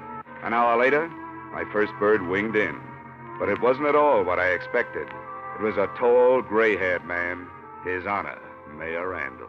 Mr. Dollar, I've seen the men you brought into town today, and I wanted to talk with you about them. Fine. What about in particular? Yeah, the events of the past 24 hours in this town have been deplorable and grossly injurious to the public welfare. The collapse of our beautiful schoolhouse, the death of our beloved janitor Stankovich, and the untimely murder of one of our respected public servants, Mr. DeGuerra. All have grieved me deeply. None of which were caused by any of my investigators, Mr. Mayor. Oh, my purpose here is not a belligerent one, Mr. Dollar. On the contrary, I came seeking assistance. We are a small community with a rudimentary police force, not equipped for major criminal investigations. I want these matters brought to a head and cleared up. And I came to offer a complete cooperation between you and our municipal government. I never turned down cooperation, Mayor, and I'll accept yours. You can begin by telling me everything you know about the schoolhouse. Oh, certainly. It was commissioned 2 years ago, designed by William Garrett, built by James Madden 6 months ago. The unfortunate Mr. DeGuerra inspected it and called it up to snuff. On the basis of his official inspection, your company insured it. I had no idea until yesterday that it was an unsafe building. Was DeGuerra reliable? I know nothing about his personal life, Mr. Dollar, but in his job he was competent and above reproach. He couldn't have been competent if he approved an unsafe building. Yes, I wondered about that myself, but I'm not prepared at the moment with an answer. Where are the purchase orders for the materials used in that building? Purchase orders? Yeah. Purchase orders. I can't seem to recall. Well, they were undoubtedly destroyed along with other useless paper matters that were accumulated from the construction work. Material purchase orders are never useless when the building falls down afterwards. If you find them, I'd like to be invited in. Well, I will certainly look for them, Mr. Dollar. I want to cooperate with you in every way. I'm sure you do, and you'll hear from me when I need something. Thank you, Mayor, and good day. Oh, by the way, the city council will, of course, have to file an immediate claim with your company. We take the bitter with the sweet. I pondered his statement for a while and got nowhere. There are mayors and mayors, and this one was of the old school, full of cliches and overblown rhetoric and nothing else. In a little while, calls began coming in from the men. Chip reported that during the building construction, Mike DeGuerra had made 4 deposits of $5,000 each in the bank. His salary was $7,500 a year. I thought another talk with Mrs. DeGuerra was in order and made for her house. She answered the door with tears in her eyes, a black lace handkerchief, and a black dress. It was tight, satin, and low cut. Not exactly Emily Post for mourning, but it was black. Oh, Mr. Dollar, I'm glad you came. I'm so unhappy and lost. I can see. May I come in? Why not? Is there anything special you want, Mr. Dollar? I'm sorry to cut in on your hour of bereavement, Mrs. DeGuerra, but under the circumstances, I know. I'm not sure I can help you any. I'm so broken up. If you're not careful, you might drown in those tears. You cheap gumshoe. You dropped your act. Well, don't bother to pick it up. And that dance hall dress and shoes. Is that what you thought was expected of you? Look, this setup creaks from top to bottom. Come on now. Your late husband made $7,500 a year and deposited $20,000 in 6 months. Does that figure? I don't know anything about his money. All I know is the bank told me he only had $300 left. What did he do with it? What do you think? He spent it on other women. And why the tragic act? Not very good at it, am I? Not the best? I really loved him. He loved me. We kicked it away because we both wanted more excitement than this town or his salary could give us. There was no place to go. We just didn't get along. He was out spending his money on other women, being a big shot. I can't blame him, though. I helped make him do it. What about the money? He got it for falsifying the school inspection papers, didn't he? Well, he didn't get it inventing the telephone. Who gave it to him? I don't know. Well, who do you think killed him? And why? I don't know that either. What do you know? Look, you didn't leave any insurance, see, and I got to live the best way I can. If I stay in this town, I got to keep friends. If I don't want to keep them, I got no choice but to move, and that takes money. I wonder what could possibly be on your mind. The company you represent handles insurance, doesn't it? 263 different kinds. Are you particular what kind of premiums you collect? We pay off on a lot of things. Just what kind of insurance were you thinking about, madam? $2,000 endowment. Got your pen? No. But my word's good at the cashier's cage. What do you got? I'm trusting you. Mike got that $20,000 from the Universal Rock Company for, quote, services rendered, unquote. You know who owns the rock company? Big Jim Madden? Close enough, Big Jim's brother. Last night, when Mike showed up in town, he was gunning for trouble. Why? He said they were going to make a patsy out of him, and he wasn't going to take the rap for anybody. That's what he said. I think he ran out of money and came back to make a touch in exchange for disappearing again. And Madden shot him? I didn't say that because I don't know. How do I get my insurance? Yeah, if what you say is true, I'll have to check first. I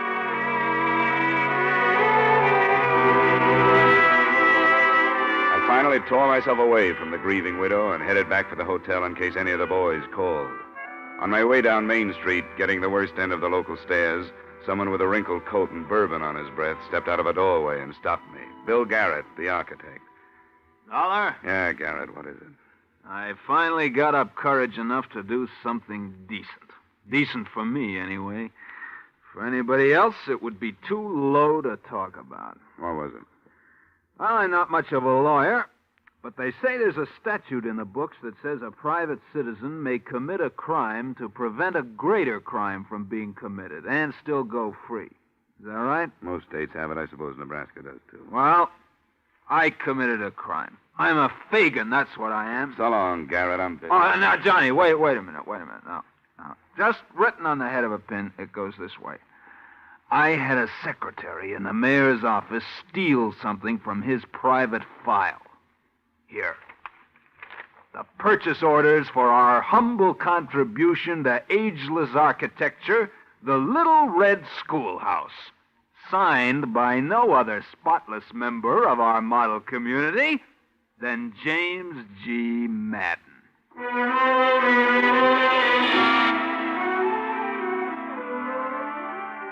I looked at them, and they were as advertised. Purchase orders complete down to the last 10-penny nail. Not being a technical expert, I decided to shoot them back to Paul McGraw for his perusal. I sent them from the local post office, insured, registered airmail, and special delivery. Then I walked up the steps of the city hall for a chat with His Honor.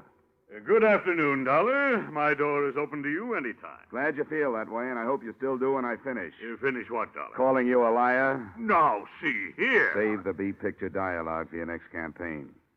I thought you told me the purchase orders on the schoolhouse were destroyed. Well, to my knowledge, they were. Look in your personal file. Folder marked Madden. Personal. Hold. I don't know what you mean. Go on, look. No, don't bother. Because all you'll find is an empty space. You ought to see your face, Mayor. Well, Mayor, they were in there, but somebody stole them and gave them to me. Yeah.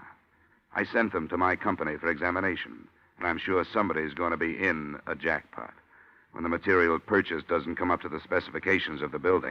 Dollar, this is outrageous. Indeed it is. And it was outrageous from the day your city started to build that school. Well, all right. I'll tell you why I did what I did. For money. Keep your filthy insinuations to yourself. Insinuation? Your Honor. That was a plain statement. I wanted to spare this city the loss of faith it would suffer, seeing one of its most prominent citizens exposed and driven out. A man is entitled to one mistake in his life, and Jim Madden is no exception. I planned to bring him to a private accounting and make him replace the money he made on that building and repair it to specifications. Only the tragedy occurred before I took matters in hand. You had 6 months to do it. And every day of that 6 months, 1,800 students might have been killed. And one man was killed. No one knows that better than I. But once having decided on this course of action, I didn't know how to go about rectifying things. My intentions were good, but they went astray in the interests of humanity and brotherhood. Mayor Randall, you are as full of wind as a Chicago street. You are not only windy, you're corny, stupid, careless, and you're criminal. On the strength of what you told me here, my company will never pay that claim. Dollar, I was trapped. Look, I'm going to pick up Madden right now, and Randall, I suggest that you give yourself up to your own police chief before I have him do it for me.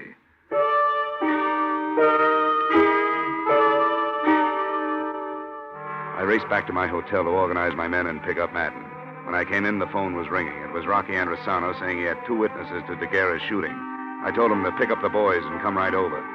I hung up just as the door opened, and 3 sullen characters with brick dust on their shoulders came in, uninvited. Want to come with us, Dollar? What do you need? 4th at Bridge? Come on. No, thanks. Guys, that'll do it. It was strictly no contest, and with one on each side working a punishing arm lock, I casually strolled out of the room and down the elevator to the street. We were coming out of the hotel when I saw Rocky, Chip, KG, Ralph crossing the street. My boys did real well, especially KG Peterson, who was in a hurry to get back to his wife. After we subdued the Hoods, I said a few words to their leader. Don't ask me nothing. Sorry, this is quiz night. Madden sent you, didn't he? Never heard of him. You wouldn't do that by yourself. We're not proving that. Talk. Lay off. Lay off. Of course he sent us. Who else? Where were you supposed to take me and why? Why, I don't know. Where? The Universal Rock Company on the edge of town.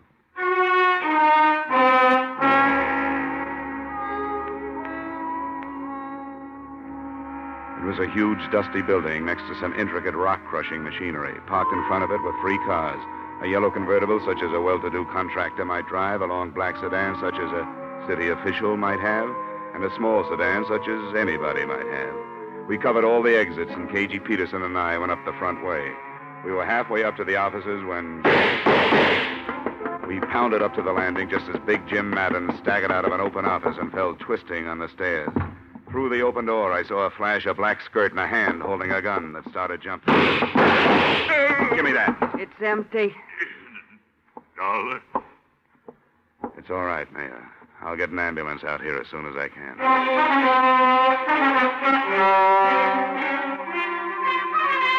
We took Vivian Daguerre into custody. Randall was in bad shape, and he died 2 hours later. But before he died, he told me the whole story. It was my idea, from beginning to end.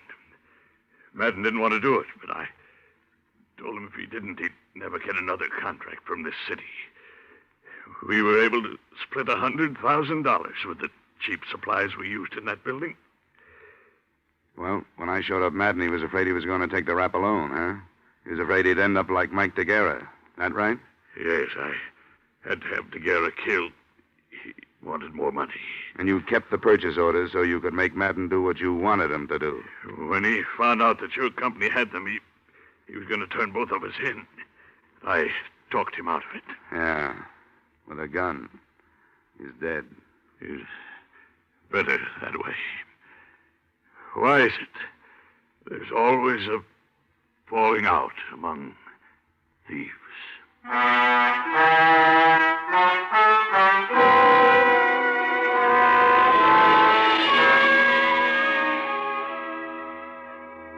That was the last question Mayor Randall ever asked on Earth. And like other men before him who had lived with deceit and treachery, Randall didn't live long enough to get an answer. It turned out he had an ex-wife in Detroit and a daughter living in Miami, but neither one of them claimed his body. His estate was tied up by the city, and the county buried him in Potter's Field, right next to another thief named Jim Madden. No one wrote anything on their headstones. No one cared. The reform city government was too busy floating a bond issue for a new high school. Bill Garrett's going to design it, and this time, I'm pretty sure they'll follow his plans. Expense account total, $3,227. Yours truly, Johnny Dollar.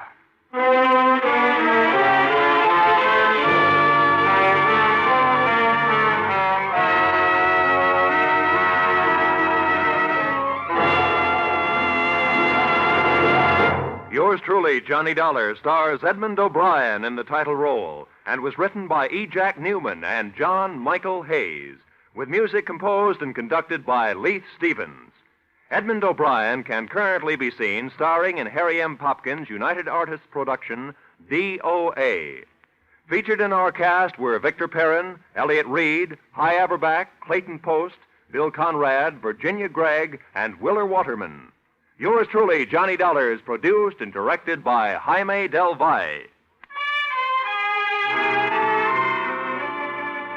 Join us next week when, from Hollywood, Edmond O'Brien will appear in another transcribed adventure of Yours truly, Johnny Dollar.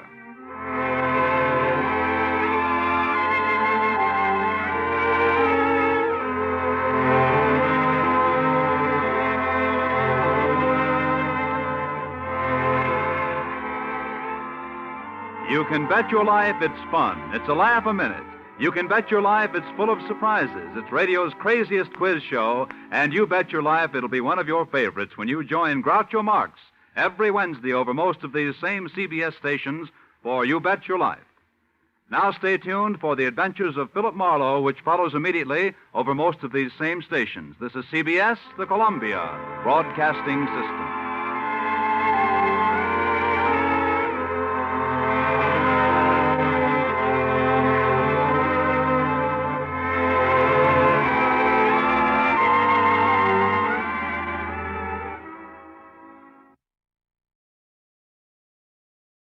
From Hollywood, it's time now for Edmond O'Brien as...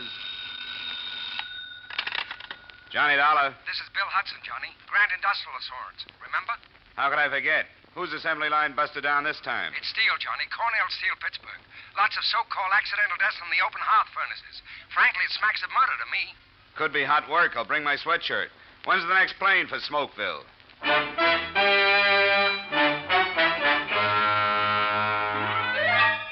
Edmond O'Brien in another transcribed adventure of the man with the action-packed expense account, America's fabulous freelance insurance investigator. Yours truly, Johnny Dollar.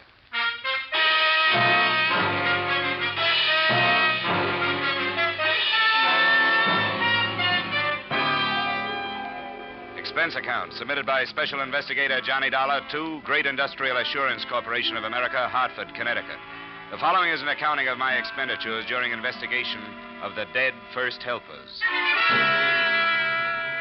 Expense account, item 1, $83.24 plane fare to Pittsburgh, Pennsylvania, a land of chimneys and open hearth furnaces where I met Supervisor Joel Barrett.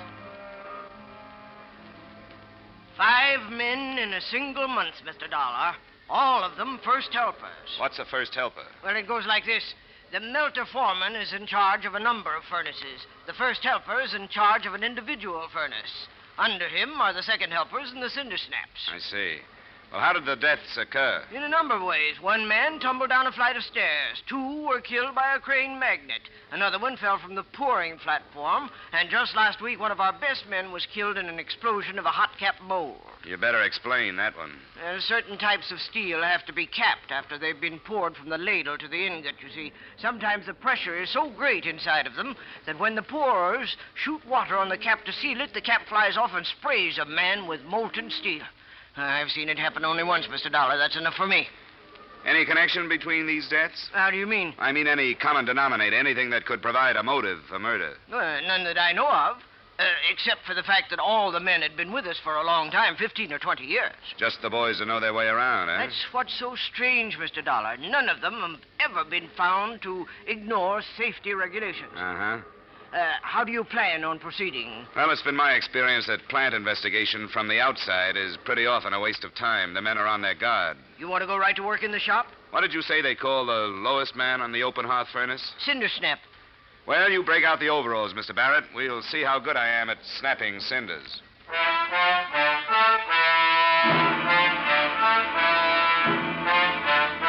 Expense account, item 2, 25 cents for work cap. Every other item of equipment provided by the company. Expense account, item 3, $1 for blister salve and adhesive tape for hands after first 8 hours of work. Expense account, item 4, 75 cents for liniment for back after second 8 hours of work. Expense account, item 5, $10 first union fees, United Steelworkers CIO. Footnote, the 4th day on the job is the hardest. Dollar! Yeah! Silicon! What? Silicon! Wheelbarrow, come on! Right! Move! Dollar! Yeah? Get on the rod. They're tapping 12. Rod? Get on the rod. Right! Dollar! Yeah! Where's the silicon? Well, I gotta get on the rod! Well, get to the rod, the silicon, and we're banging it. You're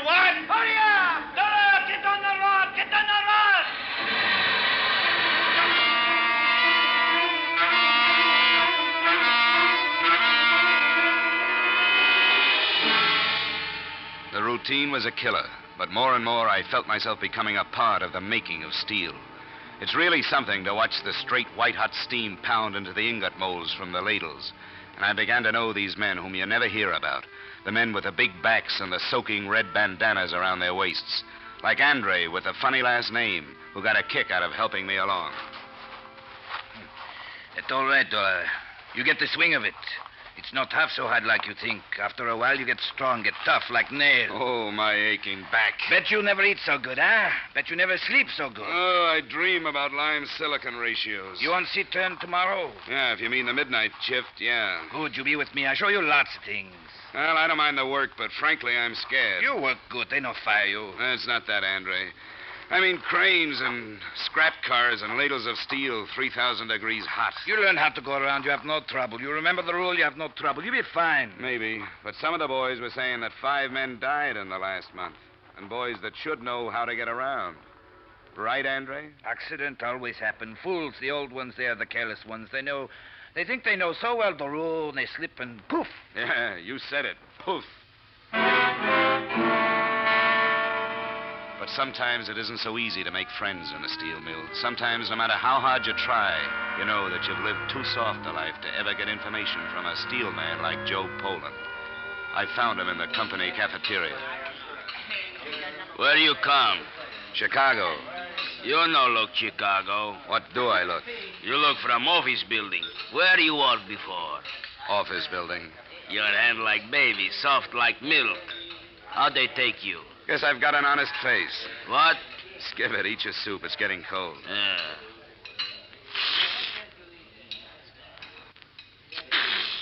Kirk Brody. What you say? Nothing. Just Kirk Brody. Kirk Brody. How you know Kirk Brody? He dead when you come. I know. Killed by a hot cap mold. Kirk Brody friend. I like him. Work good. Who was working with him, Joe? Masaloni. Glad it wasn't me. I'd hate to have that on my conscience. You nosy. You maybe work for Barrett. Barrett. Blech. I don't like. Finish your soup, Joe. It's getting cold. Yeah.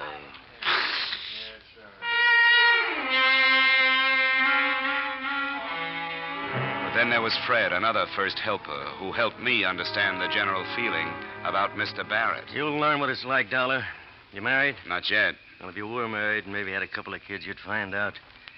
You'd lie awake at night and you'd wonder, will it be me? Will I get that blue slip tomorrow? What if something happened to me? Would she get anything from the insurance? Things like that. How long you been here? 5 years. And tomorrow they can say, that's all, friend. And where are you? You sound like you know your way around, Fred. What's your idea on these accidents? Accidents? There's no such thing as an accident, Dollar. People who want to live cross the street with the light. It's the same way in steel. Like Kirk Brody, killed last week.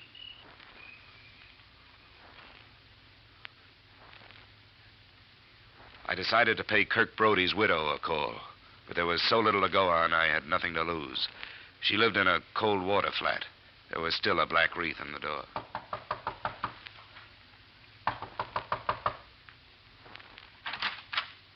Yes? Mrs. Brody? That's right. I wonder if I could see you for a moment. I'm with Cornell Steel. Come in. Won't you sit down? Thanks. My name is Dollar. I'm investigating the accidents that occurred in the open hearths, Mrs. Brody. I'm sorry to trouble you about it, but there are some things I have to know. Kirk was the last one. It happened 3 weeks ago, is that right? Yeah. 3 weeks ago, Tuesday. On the accident report, it said he was killed when a hot cap blew off a mold. I knew it would happen, Mr. Dollar. I knew it would happen. It was as if I could have stopped it. Oh, Kirk was always careful, always. Only that day when he left the house, I had a feeling something was going to happen. I said, Kirk, please be careful. He smiled. It was the last I saw. I won't trouble you any further, Mrs. Brody. Oh, no. I want to tell you what's happening, Mr. Dollar. I'll tell you what it is. It was this way with Kirk. It's this way with the others. It's their jobs. They're scared for their jobs. If you want to investigate, you want to investigate Barrett. He's the one to investigate.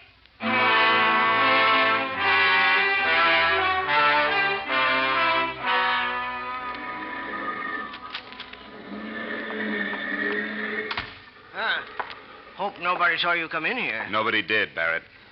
What'd you find out? Well, nothing you could call factual, but there's some kind of tension in the shop. Something's going on. Well, production is holding its own. No, they work all right. But it's like they're frightened of something. I want to look at your employment records. Why, sure thing. Right in that file drawer. Thanks. It certainly is odd, Dollar. Every one of the men killed was alone at the time. No witnesses at all. Oh, really? That's something you neglected to tell me on my first visit here, Mr. Barrett. Slipped my mind. It seems several other things slipped your mind. What do you mean? Well, like a little communication I found on the bulletin board in the locker room. What communication? To the effect that due to various conditions beyond our control, layoffs will be necessary in some cases, and men will be laid off consistent with their seniority. But now, what possible connection could that have with the 5 deaths? You had the answer to that question, but I had to find it out on my own. I don't call that active cooperation, Mr. Barrett. What's that, The 5 men were killed in order of seniority. The killer, whoever he is, obviously is scared to death of losing his job. According to your files, the next man slated for accidental death is another first helper, Mike Baroldi. Now, you knew all that. Why didn't you speak up? Well, I don't know. It never hit me as particularly important. You know Cornell Steel isn't laying off anybody right now. Maybe you're trying to scare the men into more work. And I doubt if that's company policy, Mr. Barrett. You have your job to do, Dollar. That's to find this killer. I have my job to do. That's to boost production. Is that all right with you? Perfectly all right. And I'll take my job any day.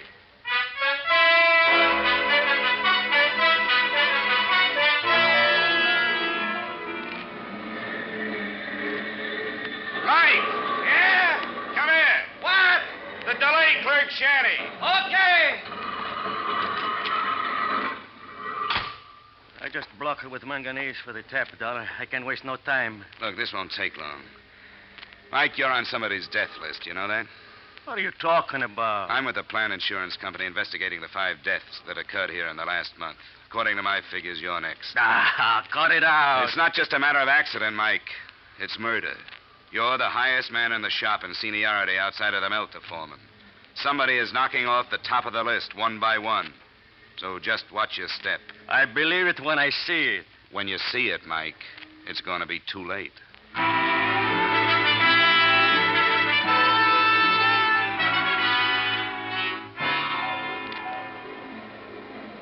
That night, toward the end of the shift, must have been about 6 in the morning, Mike was cleaning cinders from the furnace floor on the tap hole side.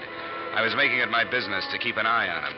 He was sweeping the cinders off the platform down into the empty ladle pit 30 feet below. As a first helper, it wasn't his job, but Mike was like that. Suddenly, from the other side of the furnace came the huge figure of a man in an asbestos cloak and hood over his head and body. Mike turned, and a look of terror came into his face. I started for him, but too late. Whoever it was picked Mike up, held him aloft for a split second, and hurled him to his death.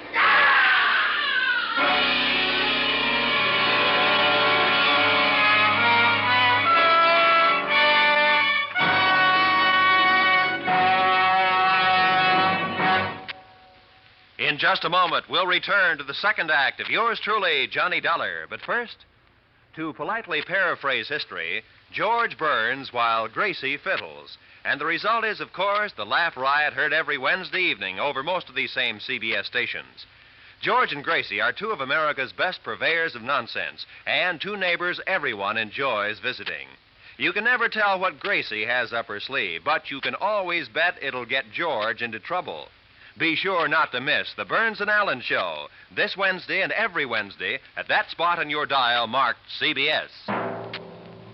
And now, with our star, Edmond O'Brien, we return to the second act of yours truly, Johnny Dollar.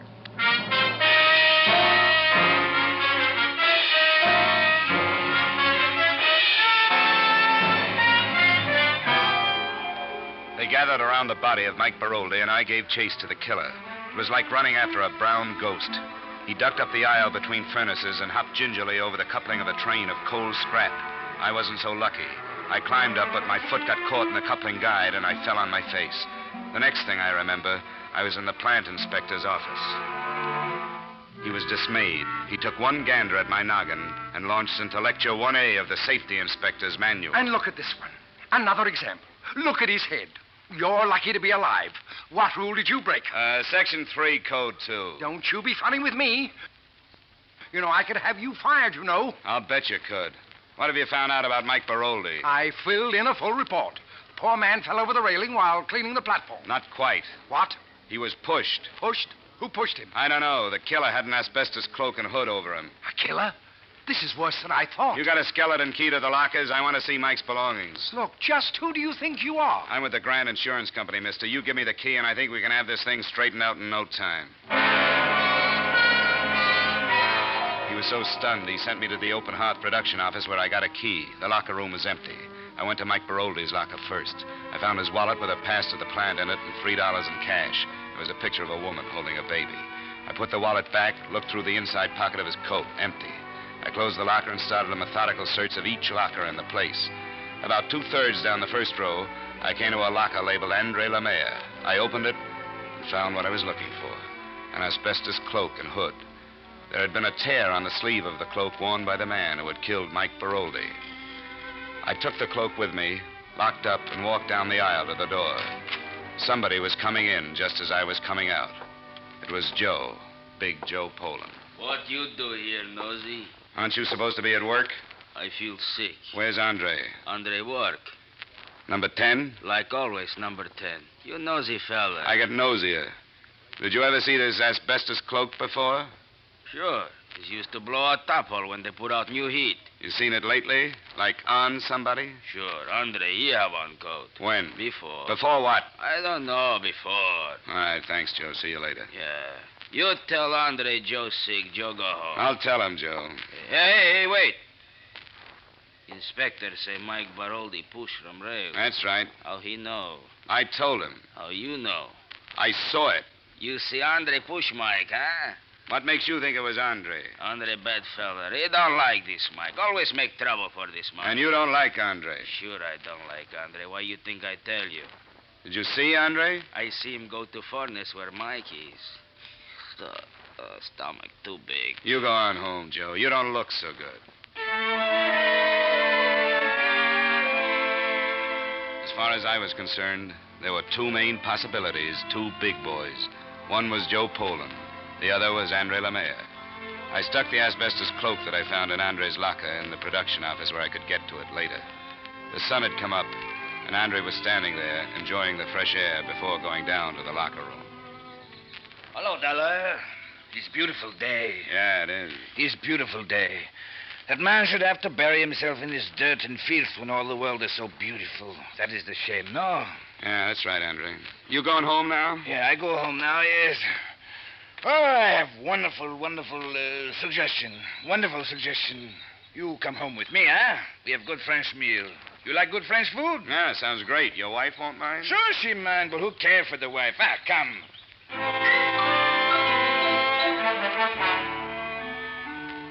What's your name, monsieur? Johnny Dollar. Funny name. Ah, you have no sense. Woman, you do not tell a man he has funny name. Oh, I'm sorry, monsieur. Oh, think nothing of it. You work at mill? That's right. You'll make a wonderful worker. A very good man because he think, he use his head. Oh, I forget Marie. The most terrible thing has happened. What? You know Mike Baroldi. Mike, tall, long, thin, little hair. Well, Mike is pushed from rail and killed. Oh, no. Killed. Oh, terrible, terrible.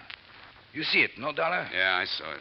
Somebody do it. Somebody. They catch him, boy. Andre, I think it's about time I let you in on a little secret. I'm with an insurance company. I'm investigating these murders. Huh? I found an asbestos cloak in your locker today. I have no asbestos cloak. I saw him. I killed Andre. The killer wore this cloak. The cloak was in your locker. Maybe you'd better take it from there. You say I killed Mike? You tell me this? I take you to my house. You say terrible things to me like this. You lie to me. You say you are friends of mine. You leave. You leave. Leave. Well, there goes some nice French cooking.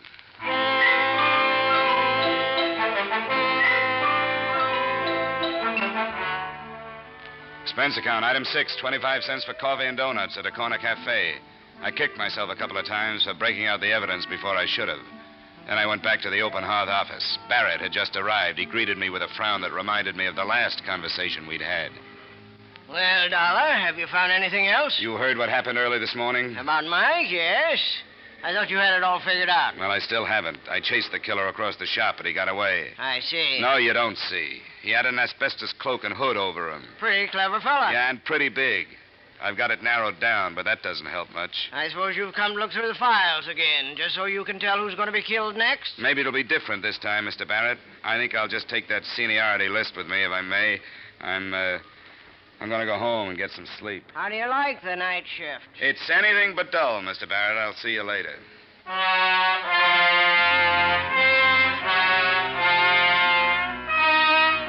Expense account, item 7, $1 even, cab fare to boarding house, to which a surprised taxi driver chauffeured his first overalled customer in what must have been years.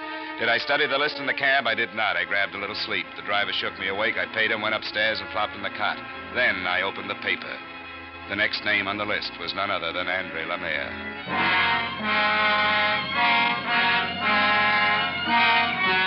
Expense account, item 8, 75 cents taxi fare. I got to Andre's in 10 minutes. I was 20 minutes too late. The police were out front.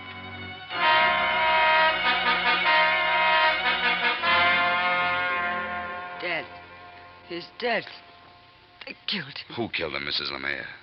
Killed him. Killed. Who? Who, Mrs. Lemire? The man. The big man. He killed him. Sergeant, take care of him. I'm sorry, Mrs. Lemire.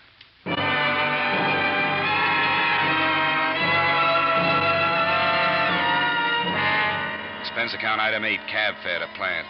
I tried to tell myself that there was nothing I could have done, that everything had pointed to Andre. But I'd seen his name on the seniority list, right below Mike Baroldi's. I'd drawn too many conclusions. It was clear now. The asbestos cloak in Andre's locker had been a frame. Maybe insurance investigators shouldn't make mistakes, but they do. And sometimes fatal ones. I could lay the blame for Andre's death on nobody but myself. Myself and a big first helper named Joe Poland.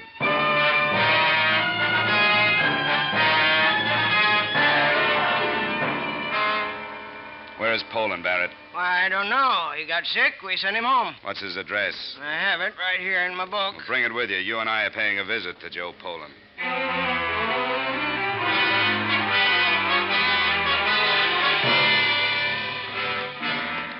I hope you have a gun, Dollar. Just in case. A knock. You better stand back.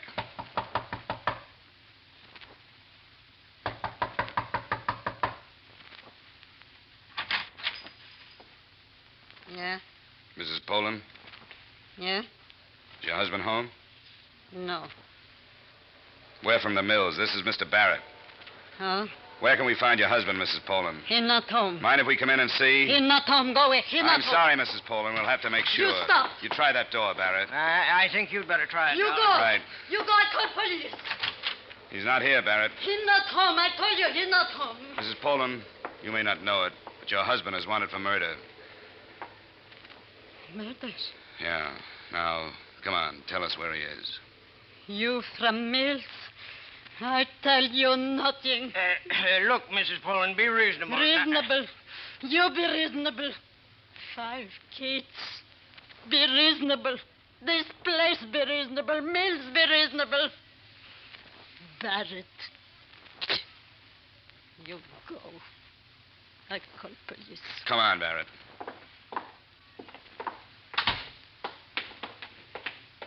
You must have a peculiar theory of management, Barrett. I've been in dozens of plants, and I've never seen anybody loved like you are. What do you do to them? My theory of management is very simple. Men work better when the pressure's on. There it is, cruel but true. I have the top production result in the plant. You can't beat that. How did you ever get off a bookkeeper's stool and into a mill? How did you ever get to be a supervisor? I'd like to meet the man that hired you.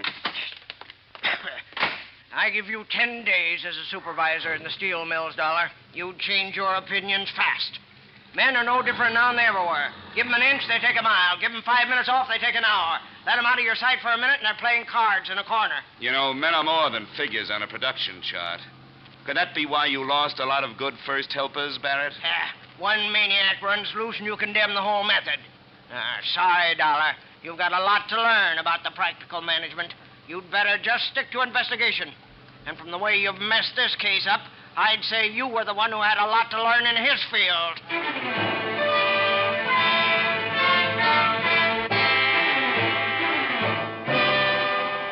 We rode back to the plant without a word. It wasn't just anger. There was so much difference between us, there was just nothing to say. Barrett got off and said he'd call the police if I had proof that Joe Poland was the killer. I said I didn't have any proof and for him to call the police anyhow. I took the stairs to the furnace floor. I knew Poland would be there. I don't know how I knew, I just knew. I wandered from furnace shanty to furnace shanty. I found him at number 12. He was cleaning out the clay of the tap hole before the pour. Joe? Yeah? Take off the hood. What? Come on, Joe. It's all over. Dollar. No good, Dollar. Nobody take job away from Joe. You see the list? I on top of list now, Dollar. I top of list. Now nobody take job away. My kids, my wife, they be good now. No live bad. I get big raise now. I top of list. Barrett, no fire me, huh? Stay away, Joe. Joe, I'll shoot. The second it stopped him, then he came at me again, as steady as before. The small trickles of blood started down his chest. Stop, Joe! His leg this time. He gripped it once, then let go. There was no expression of pain on his face, just determination. I was the last man in his way. After I was gone, he had a clear road to security. You don't stop then me, he was Dollar. on me, his huge hands gripping my throat. Below me, I could feel the seared heat of freshly poured steel bubbling in his You face. don't stop Then I me, shot again. Dollar. Close quarters this time, and right for the heart. Slowly, the hands relaxed. The huge body slumped over the railing and fell. There was a hiss and puff of steam. I stood up. My legs were trembling under me. I looked down, shielding my face. There was nothing to see. The slag had covered over.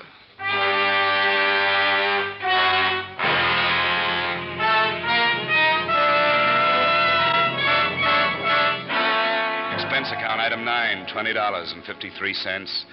Flowers for Joe Poland's funeral. They buried a block of steel in place of his body. Barrett was standing there, standing to one side, and Mrs. Poland and Mrs. Brody and Mrs. Lemaire. When the minister finished his little speech, Mrs. Poland turned to Barrett. I've never seen hate like that in anyone's eyes. Murderer. You killed him. You killed him, Barrett. You killed them all. You still kill them. They'll all die of you. Come on, Mrs. someday, Poland, come murderer. on. That isn't going to Murderer! happen. Come on now. Oh, murderer! I'm Marie Lemaire. Let me take you home.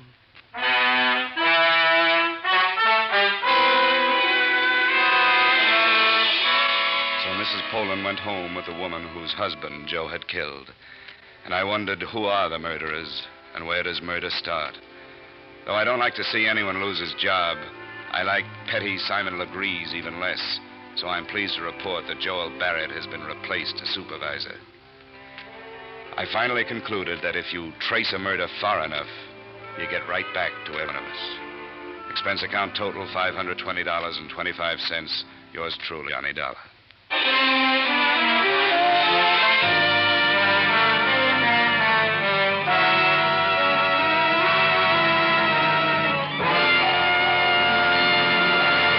Yours truly, Johnny Dollar, stars Edmond O'Brien and was written by Gil Dowd and David Ellis, with music composed and conducted by Leith Stevens. Edmond O'Brien can currently be seen starring in the Harry M. Popkin United Artists production, DOA. Featured in our cast were Joe Forte, Junius Matthews, Jack Petruzzi, Raymond Burr, Jack Crucian, Kay Stewart, and Peggy Weber. Yours truly, Johnny Dollar, is produced and directed by Jaime Del Valle. Join us again next week when, from Hollywood, Edmond O'Brien will return in another transcribed adventure of... Yours truly, Johnny Dollar.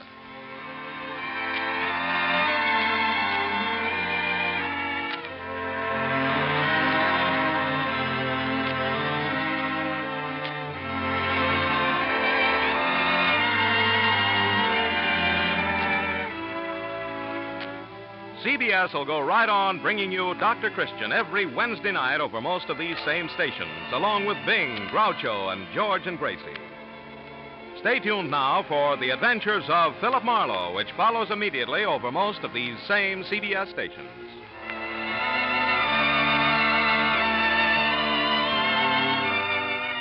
This is CBS, where Wednesday night is Bing Crosby night, the Columbia Broadcasting System.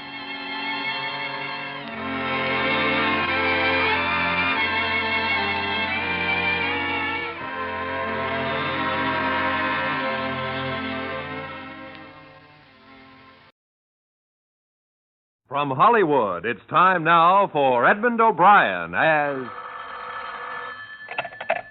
Johnny Dollar. Harry Poulton, shipper's indemnity. Johnny, how soon can you get to Buffalo? 6 hours by train. Take a plane. All right, I'll take a plane. Why? So you can get on this case while it's still hot. Get on what case, Harry? Atlantic Central Railway. Some guys knocked over one of their boxcars last night and heisted half the load. We carry a blanket policy on all their freight, so get going. Yes, sir, Mr. Polden, right away. And watch your expense account.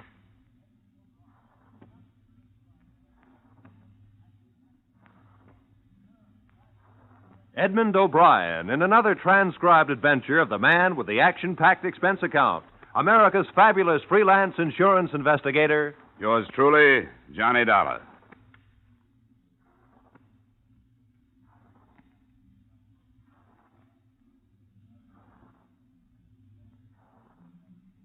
Expense account submitted by Special Investigator Johnny Dollar to Harry Polden, Shipper's Indemnity, Hartford, Connecticut. The following is an account of expenditures incurred during investigation of Atlantic Central Railway's claim regarding missing freight, or the story of the 1008. Expense account item, transportation, plane fare, Hartford to Buffalo, $48.16, plus cab fare, $6.35 to the main offices of the Atlantic Central Railway, where a tall, heavy-set man in a dusty blue serge pulled a cold cigar from the side of his mouth and spun a swivel chair in my direction. I'm Eve Grimm's, Dollar. Sit down. Now, let me close this door. Well, you didn't take long getting here. I wasn't very far away. I'm the cinder bull for this outfit, and I'd be doing what you're going to do if it was like the old days. Only Shipper's Indemnity handles the insurance, and it's our job now. That's the service you pay for, Mr. Grimm. When they stuck me in this desk, I'd been knocking deadheads around for 20 years and seeing they got themselves 30 days on the road gang. Now I'm just... I guess they figure I'm too old. Well, maybe you can give me a hand on this. Well, I'd like to, John. I need some action. You want to tell me about it, Mr. Grimm? You bet. Atlantic Central hustled 6 gully jumpers a day up to Rochester. 5 hours after the 1008 leaves here last night, she jerks up at Batavia so the clowns can water her down. That's when the Donegan notices one of her brownies is busted open and half the jig is gone. So, right away, he wang-doodles a copper buster up the line. Are you getting this? I think so. Translated, you mean the brakeman at Batavia found the boxcar had been broken into and half the cargo stolen, and he phoned ahead to the telegraph office. That's it. All sorts of stuff on the car. Don't know what all's gone yet. It was a make-up, any kind of freight, you know. I got the poodles over in the bullpen looking up the invoices to see exactly what's missing. It'll take a while. Good, that'll help. Who was in charge of the loading here? Andy Matson. Been with us 13 years. He inspected it and sealed it down himself. I talked to him already, but call him in if you like. Well, I might want to see him later. What about the brakeman in Batavia? A gandy dancer, Skeeter Minkowski. Nah, he couldn't have done it. That highball only lingered there long enough to get water. Can't unload a brownie in 3 minutes. Take more like 3 hours. What other stops did she make? 1. 6 minutes at the junction, 15 miles outside of here, waiting for a hot-shot passenger to get by. And all in all, the train stopped 10 minutes at the most, huh? Not long enough to unload a kiddie car. An engineer named Roper claims he spotted a dame in a red dress hanging around the yards yesterday afternoon. And the boys at the roundhouse say the same dame was in asking questions about trains leaving. Said she was from a newspaper. She give a name? Ruth Smith. I checked. No newspaper in town got any Ruth Smith working for him. Well, she's our tipster. Let's get somebody out to look for her. Already got somebody out doing that.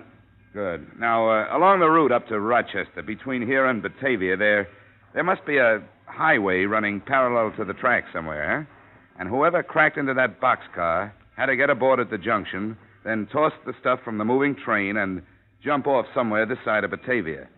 And there had to be a truck following along on the road to pick up the stuff in the dock. You been out there yet, Mr. Grimms? No. Kind of thought I'd wait around, see what sort of bulwarkers the insurance companies are turning out these days. I like you, Johnny. You're all right. You figured how it was done fast. Other guys that are hemmed and hawed around asking train crews questions I already asked. Well, what's next? Find out who did it. Kind of frisky, ain't you? I like that, too. Hey, have you got a car I can borrow, Mr. Grimms? I got a Jeep and a chauffeur to go with it. Who's the chauffeur? Me. You said you might want me to help you. I bought the thing from Army surplus. I want to see if I got a bargain.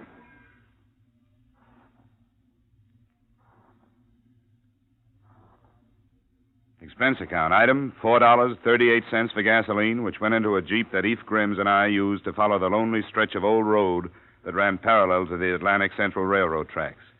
2 miles beyond the junction, we found heavy-duty tire marks which could have been made by a truck which could have left the road, then driven over the flats as far as the embankment to pick up freight which could have been thrown from the moving train. Following the right-of-way, we found several such tire marks at several points turning off the road, but no building nearby. Finally, at one place, we found an unpainted shanty that stood barren and lonely against the sky. It belonged to a man named Bogatis. Big truck? You're danged right I did, mister. You're dang boodly-doodle right. Woke me up, it did. Well, what did the truck look like? Do you remember what the truck looked like? Yellow. Yellow it was, all yellow. Seen it plain, even though it was night. You happen to notice the license number? You kidding, Sonny? All right, forget it. But you happen to notice any lettering on the truck, Mr. Bogatis? Don't read, never learned, never believed in it. Nope. Well. Don't make no difference, though. It wasn't nothing writ on it anyhow. Oh. The trucks usually got printing on them. Dang things making all that noise. Grunting and heaving and waking a man out of his sleep. Ain't had nothing like that since the Army maneuvered here in 41. No, sir. Are you going to stop it? Well, I hope so. Good. Did you happen to see who was driving the truck? Nope. Do you know about what time it was here? Nope. Did you happen to say anything to the man? Nope. Well, do you know in which direction it went from here? Yep. Huh? It turned around and headed back for Buffalo.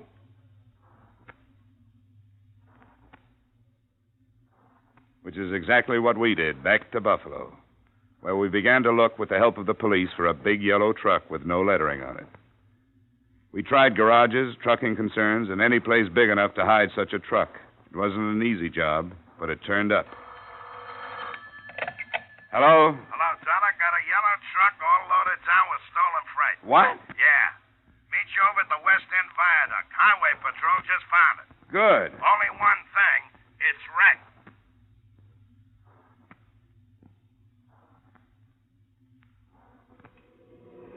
The passing motorist had a flat tire right here. He got out of his car to fix the flat and saw here where it tumbled down. Good tumble. Must be 30 feet anyhow. Yeah, they're trying to get the driver out of the cab now. He may still be alive. They're using acetylene torches. 10 minutes later, the ambulance crew dragged the driver out of the twisted cab. The interns worked on him for a short time, and one of them straightened up, handed me a billfold. Well, here you are. His name's Blakey. Blakey. Rick's Blakey. For the moment. He won't live another 5 minutes. Fractured skull, neck broken. If you've got any questions to ask, you better hurry. Thank you. Blakey. Blakey, listen to me. Listen, you haven't got long. We know this is all stolen cargo in your truck. And we want to know who worked with you. Jake. Get Jake. Jake? Jake who? Jake. Jake slugged me. Put it in gear and rolled me over the side of the road. Get him, Mr. Cop. Get him for doing this to me.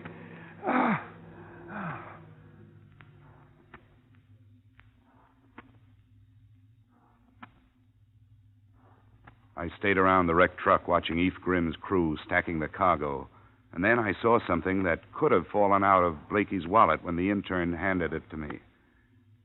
It was a card.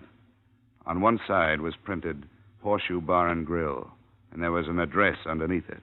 But on the other side was written, Jake, 8 o'clock Tuesday. He's always there.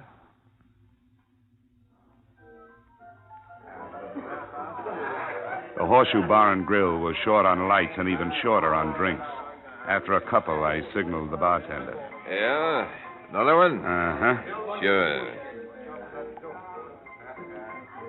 Name trouble, pal? I'm here to see Jake. Here's your drink.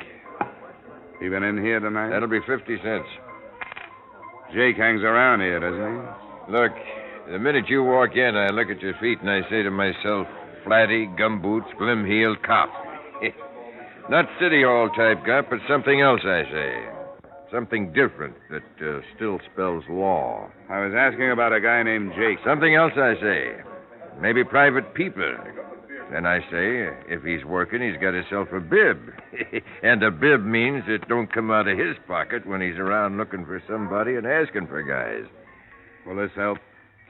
Oh, thanks. Old Abe took a great picture. What was you asking? About a guy named Jake. Sit tight, Shamus. I'll tip you when he comes in.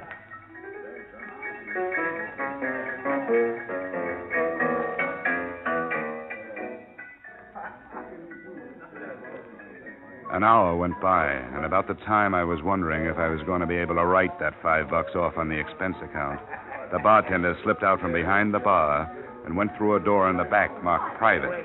I finished my drink and strolled after him. He was just hanging up the phone as I walked in. Oh, there's a lot of customers waiting to be served out front. Yeah, I want to get right back to... Wait a minute. Yeah? Haven't we got some unfinished business? Well, yes and no. I come back here to slip myself a quick smoke and the phone is ringing. You'll never guess who it is. Jake. What's his last name? How do I know? Across the bar, a guy's just Jake or Sam around. Anyhow, Jake says he ain't coming by tonight. He called you up to tell you that? No. You see, Jake says he lost his glasses when he was here last night. He was called to ask if I found them. Did you? No. But Jake says that if I do find them, I can send them over to the Embassy Hotel. That's where he is. Room 210. Embassy Hotel. Where's that from here? 2 blocks north. Thanks. Sure. Sure, anytime. Anytime you got an expense account.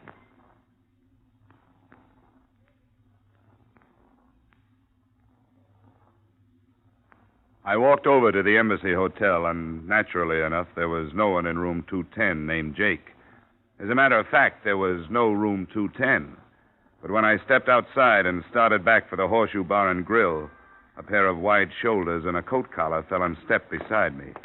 He shoved something against my back. Let you and me kind of turn in here. I'd blast you right here, and you know it. In the alley. I want you should meet a friend of mine. Jake? How'd you guess?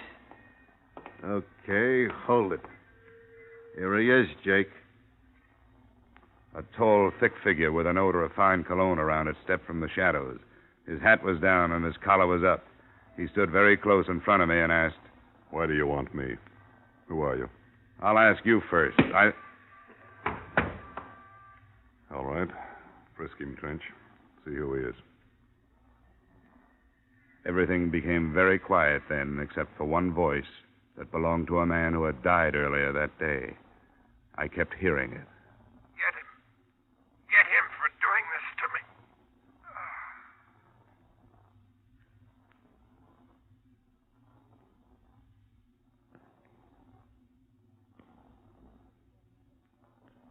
In just a moment, we'll return to the second act of yours truly, Johnny Dollar. But first, this Wednesday night and every Wednesday night over most of these same CBS stations, you're invited to hear The Bing Crosby Show.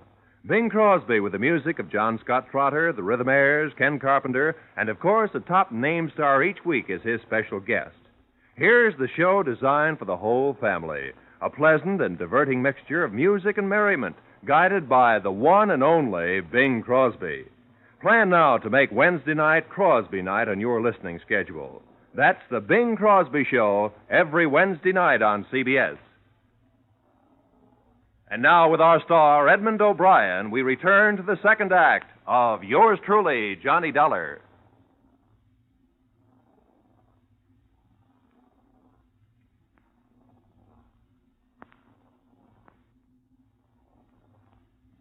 I was lying in a dirty alley with my face up against a cold brick wall, and something warm was dripping down the back of my neck. I didn't move. I couldn't. There was a steady ringing in my head, and my body seemed far away. I struggled to my feet and headed for the man who had led me into this.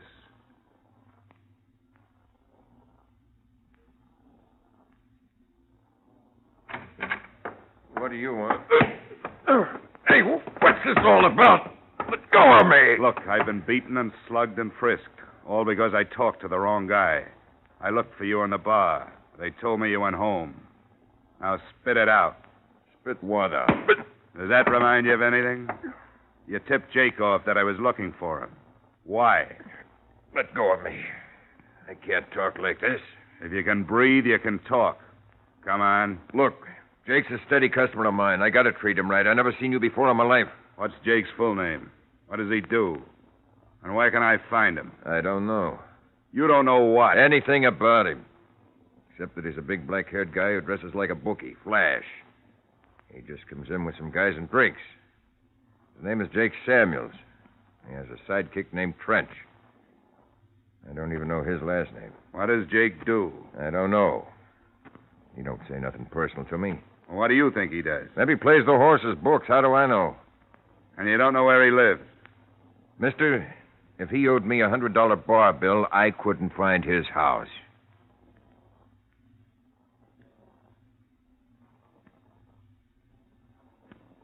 It was late and my head hurt, and I wanted to lie down somewhere.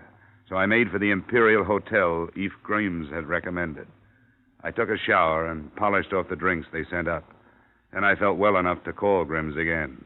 But before I lifted the phone, he walked into my room with some interesting information. Sorry you got beat up, Johnny. It's all right. I'm covered with accident insurance, you know.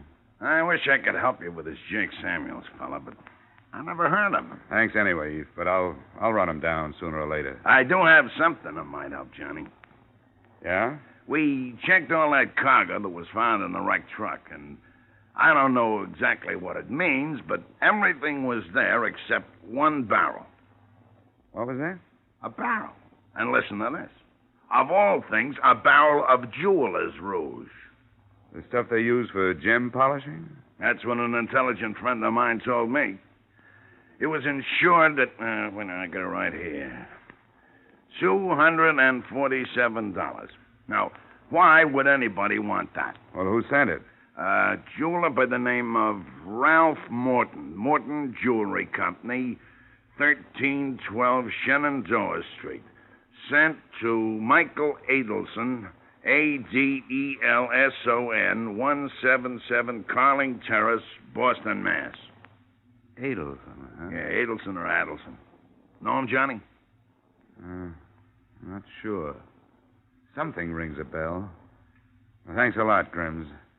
I'll have a talk with that jeweler, Ralph Morton, in the morning. In the morning, I rented a small car and started for the Morton Jewelry Company on Shenandoah Street.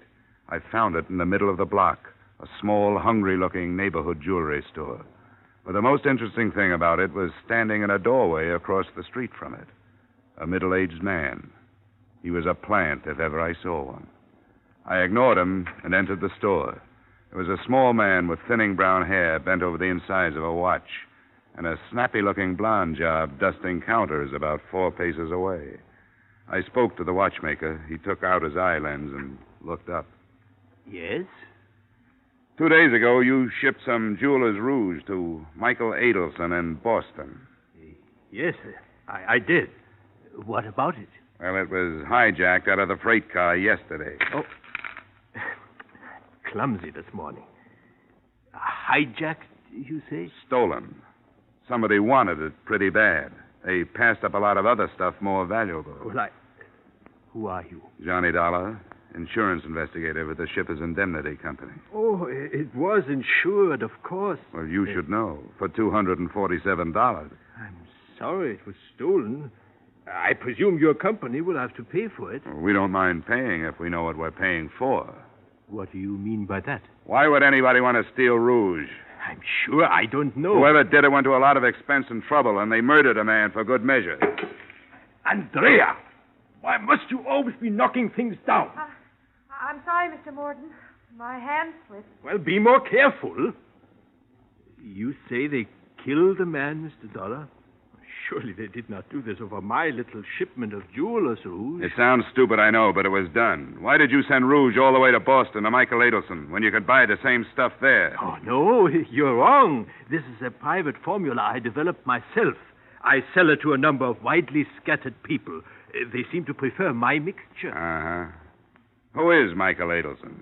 A designer of expensive jewelry. His reputation in the field is first class. Well, Mr. Morton, that's all. That's all for today, but I'll be back.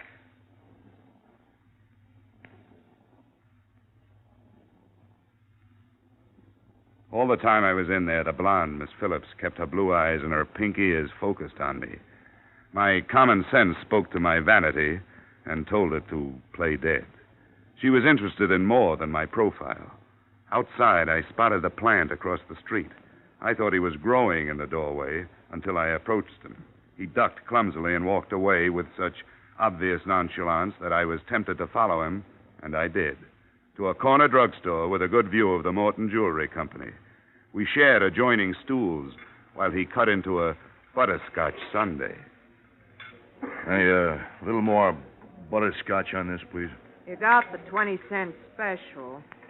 What do you want for 20 cents? Butterscotch? Okay. Okay, I don't pay for it anyway. What's the job? What's the... Huh? Oh, it's you. Beat it.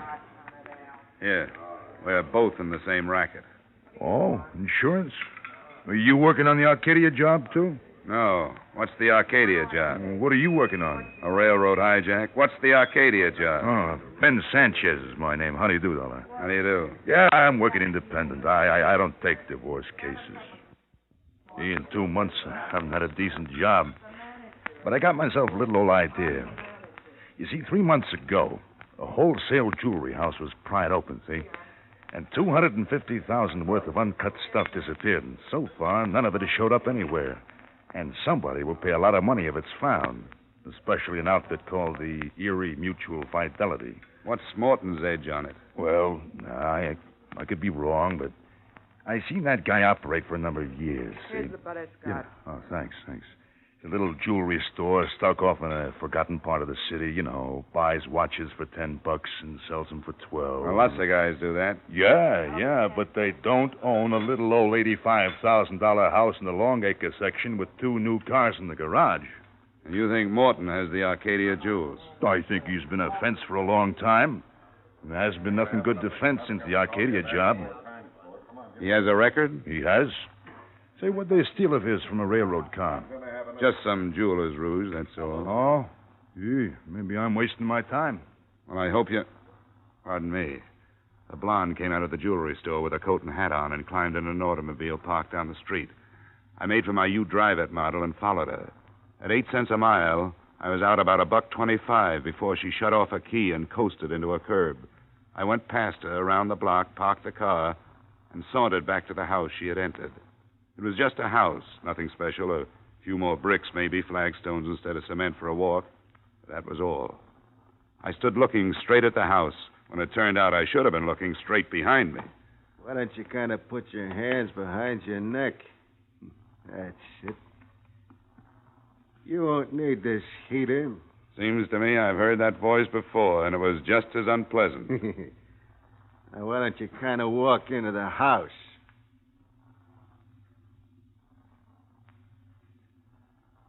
I would have been amused to know that I kind of wanted... Sorry. He would have been amused to know that I kind of wanted to get into that house as much as he kind of wanted me to. We went up the walk, arm in arm. He opened the door and graciously allowed me to enter first. The living room was empty, but I could hear voices plainly in the next room. Line. That stuff was worth more than you've ever seen before. Oh, shut up. I took a long time looking for 2 guys. Oh, what a lousy couple of chiselers I got stuck with. Hey, it's me, Trench. There's I got nobody a you can visitor. trust in this world. Hey, it's me. We stood there, Trench beaming and me frowning, and they came into the room. The guy was big, black-haired, and overdressed, the way the bartender had tagged him. It was Jake Samuels, all right, and hanging on his elbow, giving him a hot ear, was the jeweler's dame. Samuels wasn't in too good a frame of mind. I'll blast it all over town. And you won't be able to touch me, because I got protection. Now, will you shut up? I got to talk with a friend. Johnny Dollar, Jake. Yes. Welcome to my house. Just the same, it's too bad you had to come. This isn't exactly the day we're receiving. Well, I work weekends, and this is the only time I could make it. Jake will do the talking. What is it you want to see me about? Last night and the night before. Oh, you mean when we roughed you up? That and the Atlantic Central job and Rick's Blakey, whom you killed at the wheel of his truck. Then there's the little matter of your blonde girlfriend here. I saw her in Morton's jewelry shop. She couldn't possibly be the phony reporter who was hanging around the railroad yards. Or, could she? Jake, this guy really knows. Shut up. Is that all you can say? Yeah, is that all you can say? Shut up? Well, listen here. Shut up. I won't. You owe me $45,000. What are you talking in front of him for? What do I care about him? That's your worry. $5,000 for $300,000 worth of jewelry. Go on now, get out of here. Take what you got and consider it lucky. We took all the risk, now beat it. All right, I'll beat it. When I come back, you're going to wish you were dead, Jake. Go on, you cheap... When she reached the door, she pulled a gun from somewhere, spun, and Trench got both slugs. He dropped groaning to the floor, and I kicked his gun into a corner. Jake Samuels stood frozen to the rug, looking at the barrel of the automatic she held. The next one's going to be for you, Jake. You gone crazy or something? Put down that gun. Go on. Say shut up to me now. Go on, say it. You yellow two-bit woman beater. Andrea, you're making a big mistake. Now, am I going to get my $45,000 or not? But I don't have that much in the house. Well, then call somebody and get it. Or come up with some jewelry. Yes, tomorrow. Tomorrow, I promise. Not tomorrow. Today, now. Miss Phillips. I'm talking to him. Now, don't you get any ideas? Look, there's only one way for you to get out of this, and that's to kill everybody in this room. If you leave me alive, I'll track you down. That's what I get paid for. If you... Can the lecture. I know what I'm doing. If you leave Trench or Jake alive, they'll get you, too. You bet we will. Oh, I'm so scared. Come on, Jake. The money. Right now, you've only got a petty crime against you. Do any more, and it'll be murder. You'll last a month, if that long. What are you getting at? Give me these two guys. Are you kidding? Turn them over to me, and I'll go the limit in helping you. I'll forget the $5,000 you got from them. The most you can get is a year in the county. $5,000 clear is good dough. What happens to them? They're wanted for murder. I'll say in my report, you turn them over to me. Maybe you won't get anything. Are you level? Of course he isn't, Andrea. I'm as level as a guy can get. Come on. Give me the gun, Miss Phillips. I don't know. It's that or a murder rap. Come on. Stay away from me. It's freedom or murder. Which one do you want? Give me the gun. Here. Here, take it. I didn't want to do this anyway from the start. This isn't living. This is dying every day. You're lucky. You found it out in time, Miss Phillips. You know, except for the guy in the gas station, nobody ever called me Miss Phillips.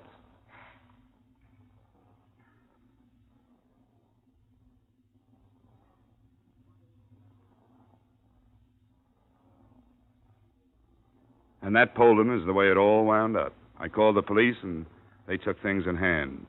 The jewels, of course, were buried in the barrel of the Jeweler's Rouge, and Miss Phillips, knowing that Morton was unloading them in Boston, sold the information to Jake and friend for $50,000, which she didn't get. The Arcadia Wholesale Company jewels were in the stuff the police picked up. Oh, by the way, you'll notice one item on the expense account, $4.85. That was a gift. A foam rubber seat for Eve Grimm's surplus Jeep.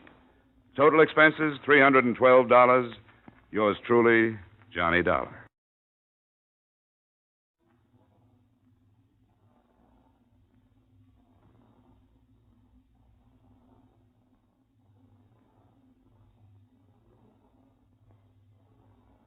Yours truly, Johnny Dollar, stars Edmond O'Brien in the title role. and was written by E. Jack Newman and John Michael Hayes, with music composed and conducted by Leith Stevens.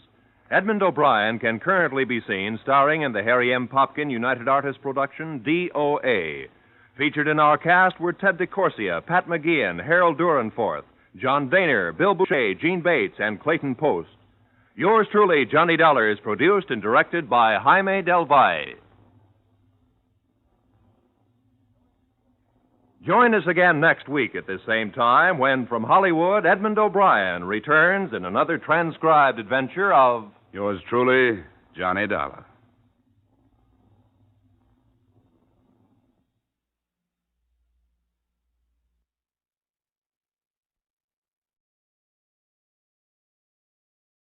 From Hollywood, it's time now for Edmond O'Brien as... Johnny Dollar, This is Bob Case, Dollar, Piedmont Mutual. I've got to see you right away. what's the rush? The girl was pulled out of the East River. It turned out to be a policyholder. What am I, a private eye? Why don't you go to the police to find your killers? Oh, we know the killer. He's being executed right after midnight. What we want to know about is the victim.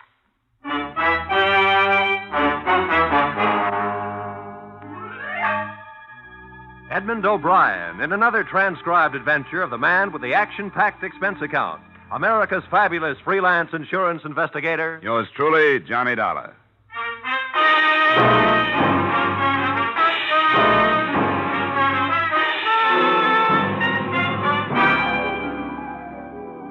Expense account submitted by Special Investigator Johnny Dollar to Home Office Piedmont Mutual Life Insurance Company, Hartford, Connecticut.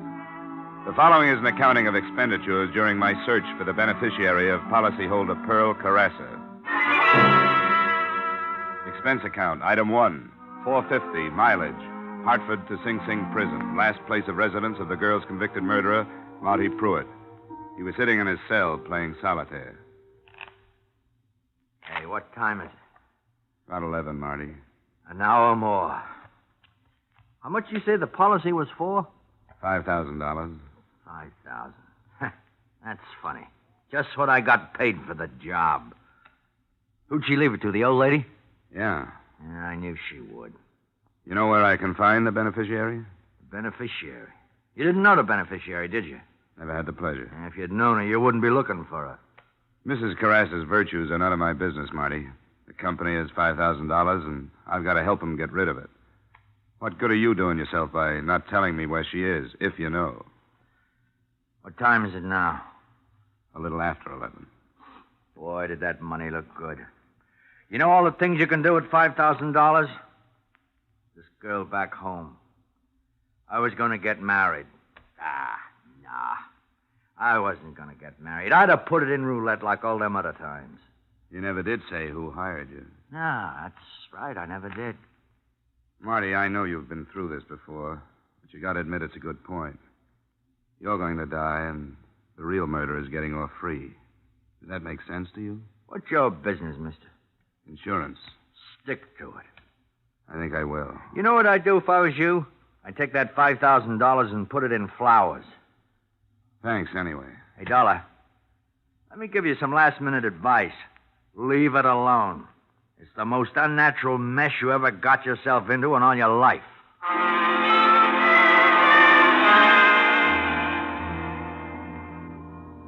Expense account, item 2, $3.56, mileage, Ossining, New York to police headquarters, New York City, where the next morning Lieutenant Bernard Goldberg offered me photographs of the dead girl, a cigar, and what little information he had. A body. We got the name off the wallet in her hip pocket. What? Slacks. Oh. A patrolman down at the docks picked up Monty Pruitt right at the scene. The trial was cut and dried. But it's funny about these guys. Yeah. It's crazy loyalty to somebody who maybe wouldn't think twice about slitting his own. Yeah? 2 M's and remit. Dollar. 2 M's and remit. No. No. Thanks, Lieutenant. You don't have any idea where I can start looking for the mother. Most I can do for you is to give you the girl's last known address. But we've been over the ground 100 times. It's a rooming house. Nice but stupid old couple that don't know nothing. This Seattle address on the policy. 1941.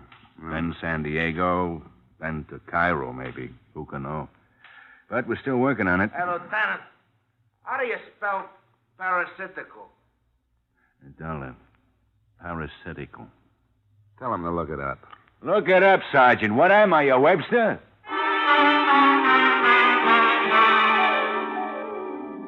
Expense account, item 3, $1.50 cab fare to a stack of dirty bricks on the Lower East Side.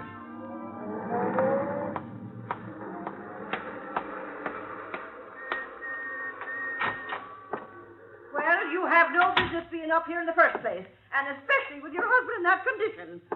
Looking for somebody, mister? Yeah, the manager. Third door to your right. Thanks. Now, don't tell me it's none of my business. Not when I bring soup down there every single day. Why, I never heard the like of you. Oh, You haven't come any in. right to talk. Howard, why don't you sit down? Thanks. You the manager? I am the manager. Howard's the manager. Well, my name is Johnny Dollar. I'm with the It's all right. We don't ask for references, do we, Howard? Except under special circumstances. I'm afraid you misunderstand. I'm not looking for an apartment. I'm an investigator with an insurance company, and I'd like to ask you a few questions. We never had a fire in this building. That was next door. They keep rubbish in the basement. The company's warned them time and time again. Never does any good. I'd like some information about a girl who I understand was a tenant here, a Miss Pearl Carassa. The police were already here, Mr. Dollar. 4 times. Lieutenant Goldberg thanked us for our cooperation. She was such a nice girl. Quiet. Home-like. And generous. Oh, yes, terribly. How long was she with you? How long was it, Howard? Just 2 weeks. Just 2 weeks. But we got to know her so well. She was such a lonely girl. She used to come down after dinner sometimes and talk about music and all the places she'd been. Well, where'd she come from originally? She never said, but she'd been everywhere. In Florida? Everywhere. Did she have any visitors? Oh, no. Oh, no, the first thing she told us was no visitors. If anybody asked for her, she wasn't home. Such a lonely girl. So pretty, too. You think she'd have boyfriends? No, Mr. Dollar, no visitors. Did she act as if she were frightened of something? That's just what the police asked us, and we told them before, and we told them at the trial that we thought she was frightened. Yes, we had her luggage here for a while, but the police took it. I've been through it, thanks. Did you notice all the labels from all over everywhere? Wonder what they're going to do with all those lovely dresses and shoes. Look, I know the police asked all these questions, but did you happen to notice if she got any mail? Yes, we did. She didn't. No, not a single letter, no. Did she spend much time away from her apartment? Very little, only. Twice a day, once in the morning and once in the afternoon, but she always came back within an hour. I don't suppose you have any idea where she went. That's right, we don't. What'd you say you were again? Insurance investigation. Thanks for your time.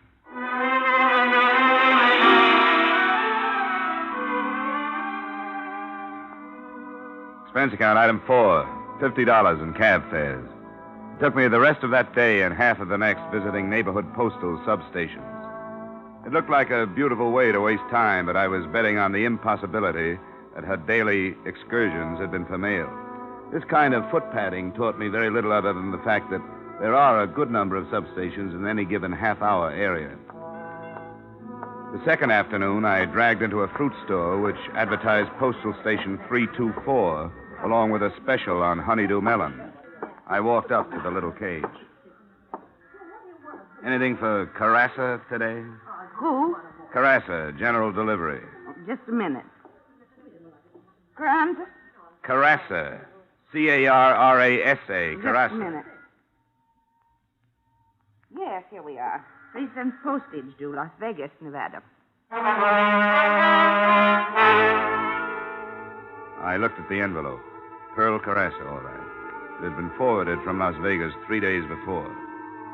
I said something to myself about hard work, patience, and fool's luck, then headed for a phone.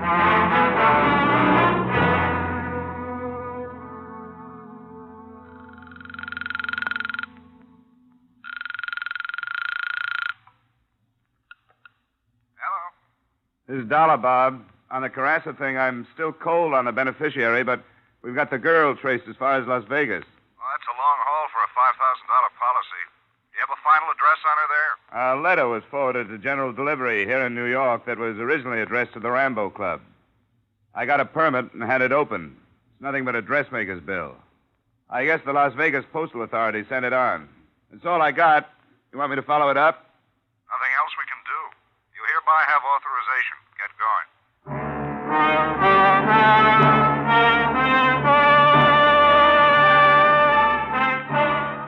Expense account, item 6, $200 air travel and expenses to Las Vegas, Nevada. Specifically, the Rambo Club.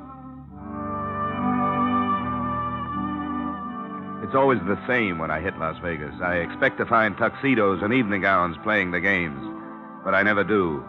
A bootblack comes in off the street with the last quarter he made and plunks it down on 21. A grandmother with a California pension. A red-headed kid with Oscar's Super Service tattooed on his overalls. I always ask myself, where's all the big money? The answer is they're getting rid of it in the back room. Hey, jackpot on the nickel one. How do you like that? Oh, boy. Come on. I told my relief I had to go powder my nose. What I really wanted was a drink. Sly, real sly. Is this taken? No, sit down. Thank you. What do you have, mister? A good bourbon, soda. Oh, thanks for your confidence in me. I'll fix you up. You worked here long? Have I? You like Nevada? What's your hometown? Las Vegas, Arrowhead in the summer. Yeah, I guess you know a lot of people here, huh? By sight, mostly. Very few by name. Everybody's a stranger. Say, maybe you know a friend of mine. I went to school with her. What was her name again? Carassa. Pearl Carassa. Save me my drink, Eddie. I gotta get back to work. Take it easy, mister. Best bourbon in the house. Thanks. That's $1.50. This is a real clip joint. Yeah, I can see. Yeah. Thanks. Say, wait a second. You know where I can find Mrs. Henrietta Carassa? She's the mother of a girl that used to hang around here, Pearl. Well? Yeah. I think I can help you. Harry, take over. Here's your $1.50. Come on. Oh, I'm sure going to win it this time. I'll tell you, boys. Wait a minute.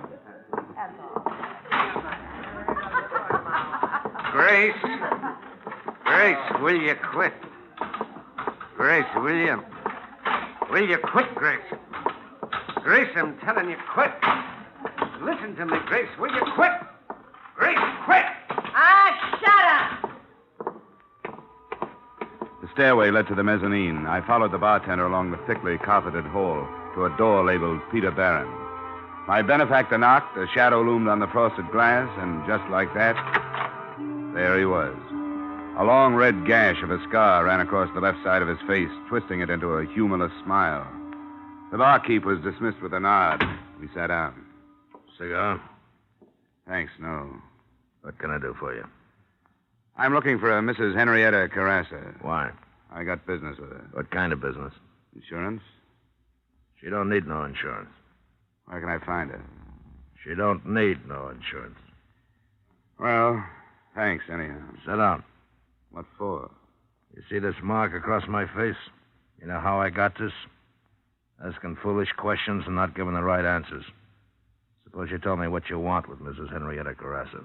I'll tell Mrs. Carassa you were interested. Oh, look. This is no way to talk to me. Now, I got a lot of respect for your business ethics and all that, but you know how it is sometimes.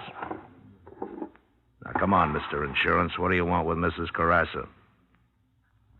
Are you a pretty good shot with that thing? 38's my specialty. In that case, I've got a check. What kind of a check? A $5,000 kind of a check. From whom? A daughter. Pearl? Pearl. She left her mother $5,000. How did you trace Pearl to Las Vegas? Never mind. You know what you look like to me? You look like a city official. It's the pinstripe. Now, how do I find Mrs. Carassa? It's very simple. Mike, this is Mr. What's your name, Insurance? Dollar, Johnny. Take Mr. Dollar to see Mrs. Henrietta Carassa. Treat him gentle. He's got some money for her.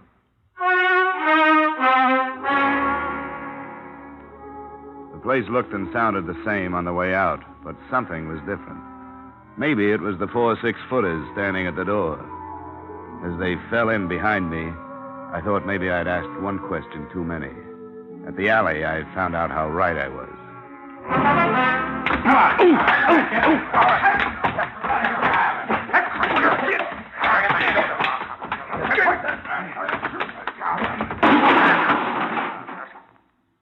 Phew.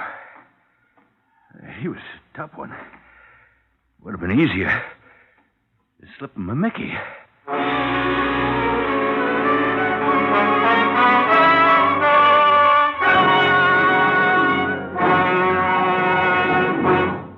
In just a moment, we will return to the second act of yours truly, Johnny Dollar. But first, you hear them all on CBS, and some of the funniest parts of that all comes from the bird brain of a woman, Miss Gracie Allen of Burns and Allen. Top troopers on the American stage for years, top radio stars after that. George and Gracie are now playing a big part in CBS's great Wednesday night lineup. Bing Crosby, Groucho Marx, George and Gracie, and Dr. Christian. Join George Burns and Gracie Allen this Wednesday night on most of these same CBS stations. And now, with our star, Edmond O'Brien, we return to the second act of yours truly, Johnny Dollar.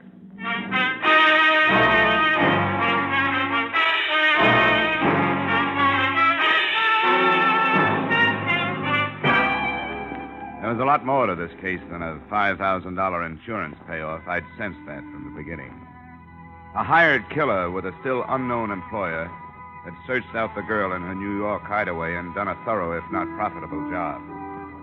His warnings, which a man of my profession is bound to ignore, were beginning to materialize. As I woke up, I could hear voices. Could have brought another wallet with him and left it at the hotel. They took him in the alley and Joe and Harry. Oh, wait a and Fred minute. were there. Wait a minute. I think he's waking up. Hold his head. Okay. Hey, you ought to get a doctor for him, maybe. Nah, doctor. He looks terrible. Dollar. Dollar, can you hear me? Dollar. Huh? Where you from? Yeah, what's this insurance stuff? Who you really working for? Is it the New York Police Department? Where did you get these cards in your wallet? Come on, Dollar. Answer me, Dollar. Give me some water. Get him some water. Hey, get some water, Joe. Now, sit up. Come on, sit up. Here, I'll help you. There. All right, now what's the idea? That's what we'd like to know. Where do you know Pearl Carassa from? Oh, that name. Come on. I'm looking for her mother. What do you want with her mother? She left an insurance policy. Girl, $5,000. Hey, here's the water. Thanks.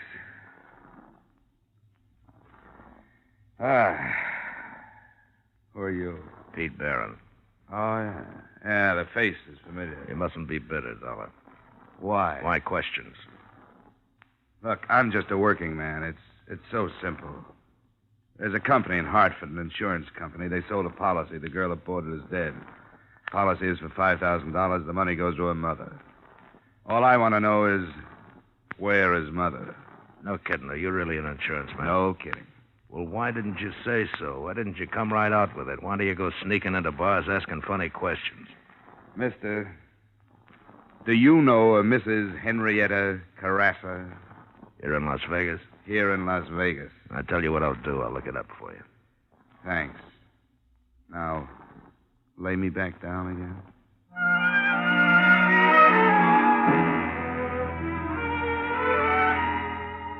Expense account, item 7. $20, doctor bills. Nothing serious, but I couldn't go out in the street looking like that. I stayed in my hotel room for 2 days until the swelling went down. On the third morning, I had a visitor. It was the girl who gave me the brush-off in Rambo's bar. She had an overnight bag with her. There was a label. Bloomington, Indiana. You're in trouble, you know that? 3 days ago, that information would have done me some good. I mean, real trouble. You don't think Pete Barron let you out of there because he believed your story. No more than you think you weren't followed here. I know. She'd never come here. But Pearl, get a message to her, will you? Tell her never to show up here again. She won't. What do you mean she won't? She's dead. You got to her. Do you know why? I gotta get out of here. Wait a minute.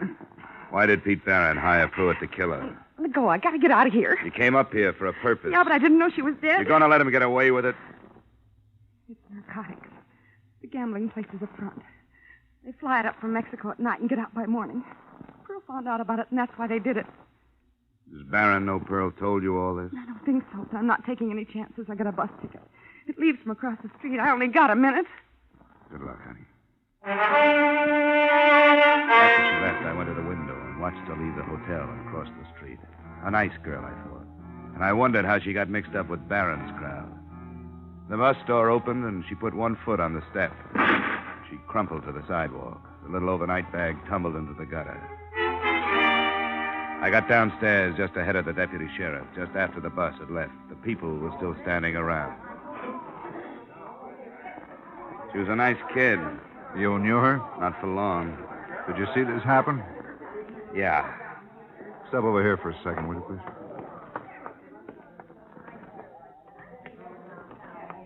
May I have your name, please? Yeah, sure. Here, here's my ID card. Insurance investigation. Something about her? No, a friend of hers. Pulled out of the East River. Pearl Carassa, shot to death. Carassa? Yeah, you didn't know? Oh, we heard she left town. That was about all. She got mixed up with Pete Barron and her family disowned her. Well, did you see what happened to this girl? She was just getting on the bus. Sounded like a rifle. She was working for Pete Barron, too. Yeah, I thought I recognized her. She just come up to see me. Had quite a story to tell. Barron's running narcotics up from Mexico by plane. Yeah, so I've heard. We've had our eye on him for months, but we aren't ready to pick him up yet. Why would she tell you that? She had to tell somebody. She had a message she wanted me to deliver. To Pearl. Well, this is beginning to tie up. But what's insurance got to do with it? Carassa girl left a policy, $5,000 to her mother. Her conscience must have bothered her. Comes from one of the finest families in this part of the country and starts downhill with a crowd like that. Now, her mother needs $5,000 like I need 2 haircuts. And, mister, if I were you, I'd take that check out to Carassa's and catch the next plane out of town. You know something, Sheriff? That's just what I'm going to do.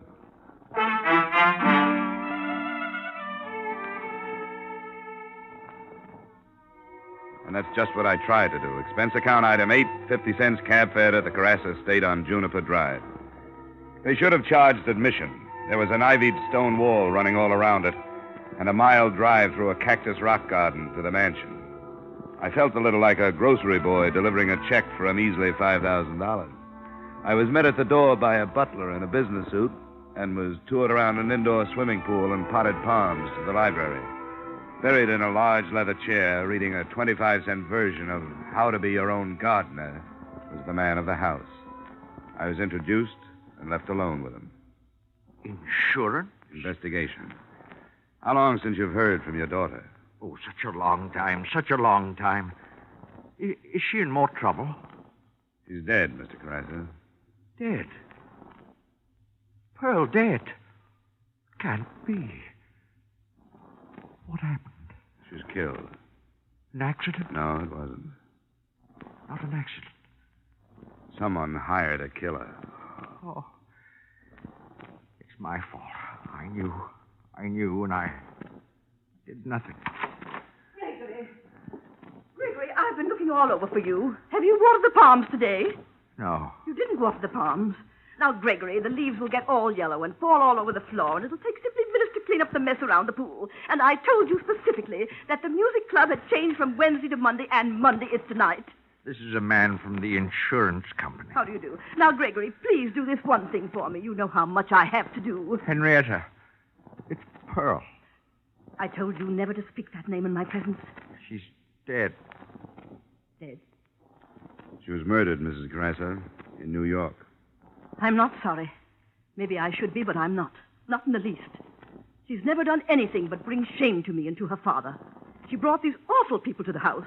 To this house, mind you. Humiliating me in front of my friends. She even wanted to marry one of them. Henrietta, please, not now, Henrietta. I'm not adept at putting on false grief like you are, Gregory. She was no good. When she brought this man in, I told her right there and then, you're not my daughter.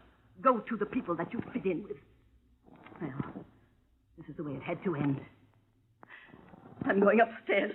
Mrs. Carassa, just one thing more. If you'll sign this paper, my job will be over. I have a check for you. A check? What kind of a check? She left you $5,000. Me? She left me $5,000? I remember. The policy she took out in high school. She never canceled it, even when you sent her away. I don't want it. I don't want it.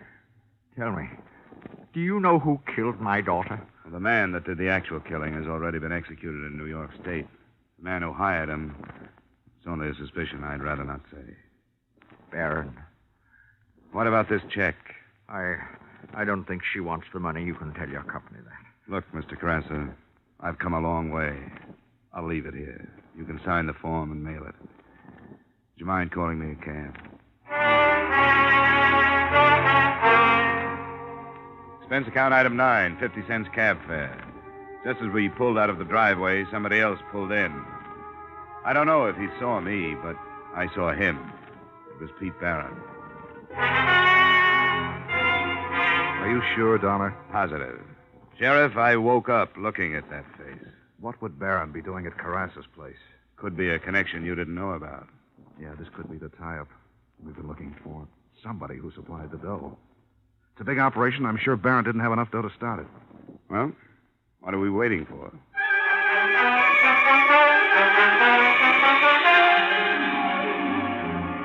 I rode down with the sheriff. We bypassed the butler by taking him into custody. We heard voices coming from the library and stopped outside the door. Business, I had to do it. She threatened to go to the police. She may have been your daughter, but she wasn't mine. Now, why did you tell her? I didn't. She found out. She knew about us? Sure, she knew about you. She knew about everything. She would have turned you and your wife in a long time ago if you hadn't been her parents, but she was willing to turn me in, and I did what I had to.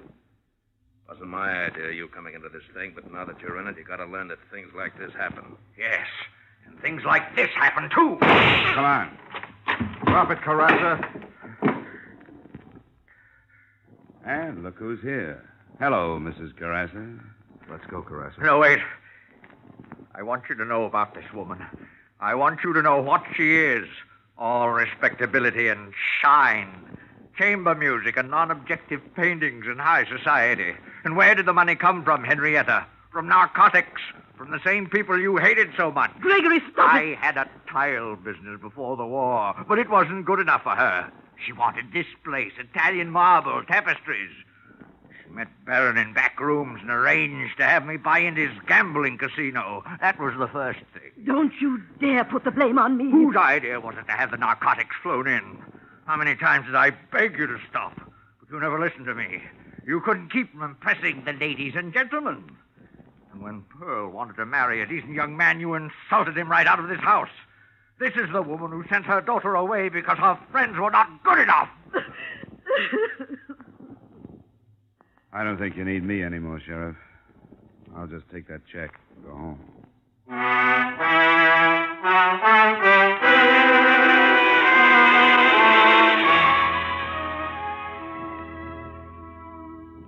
Expense account, item 10, $200. Transportation back to Hartford. I don't know what you can do with the check. If it were up to me, well, I'd use it to clean up the respectable slums. But that's not my problem. Expense account total, $712.55. Yours truly, Johnny Dollar.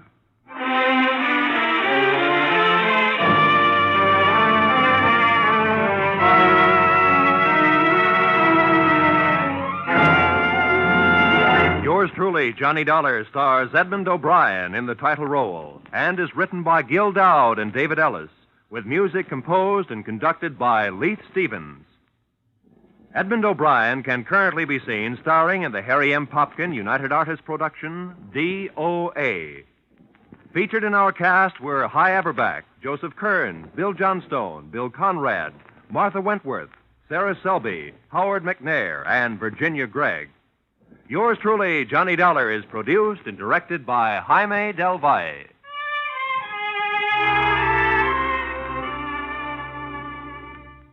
Join us again next week at this same time when, from Hollywood, Edmond O'Brien returns in another transcribed adventure of... Yours truly, Johnny Dollar.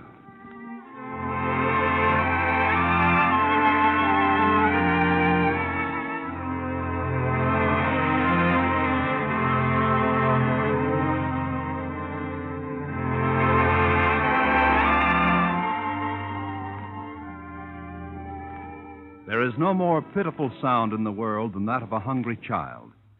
And it's a sound which can be easily heard in Europe and Israel, Korea, and the islands to the east. You can do much to help alleviate this condition through your continued purchases of care packages. Help banish the sound of hunger through your donations of care packages now.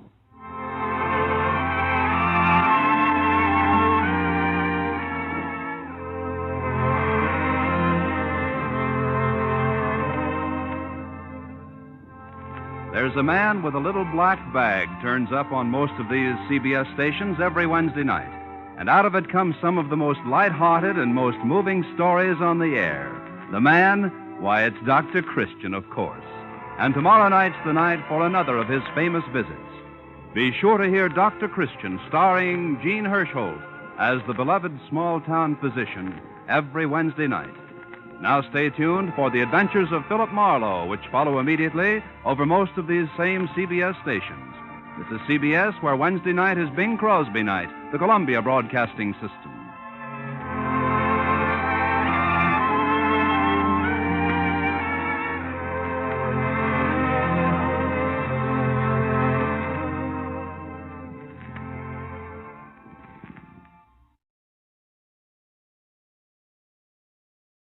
From Hollywood, it's time now for Edmond O'Brien as Johnny Dollar. Mr. Dollar, this is Mrs. Tackett. Did Mr. Holt talk to you about Abel? Oh, yes, Mrs. Tackett, he did. He thought maybe you and I could get together this afternoon. Yes, of course. Please hurry. I certainly have a right to know if my husband is dead.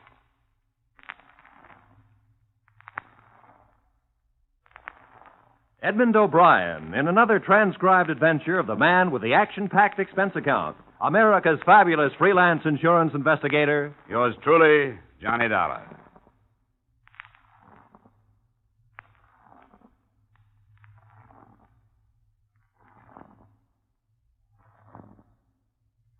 Expense account submitted by Special Investigator Johnny Dollar to Home Office, Corinthian Life Insurance Company, Hartford, Connecticut.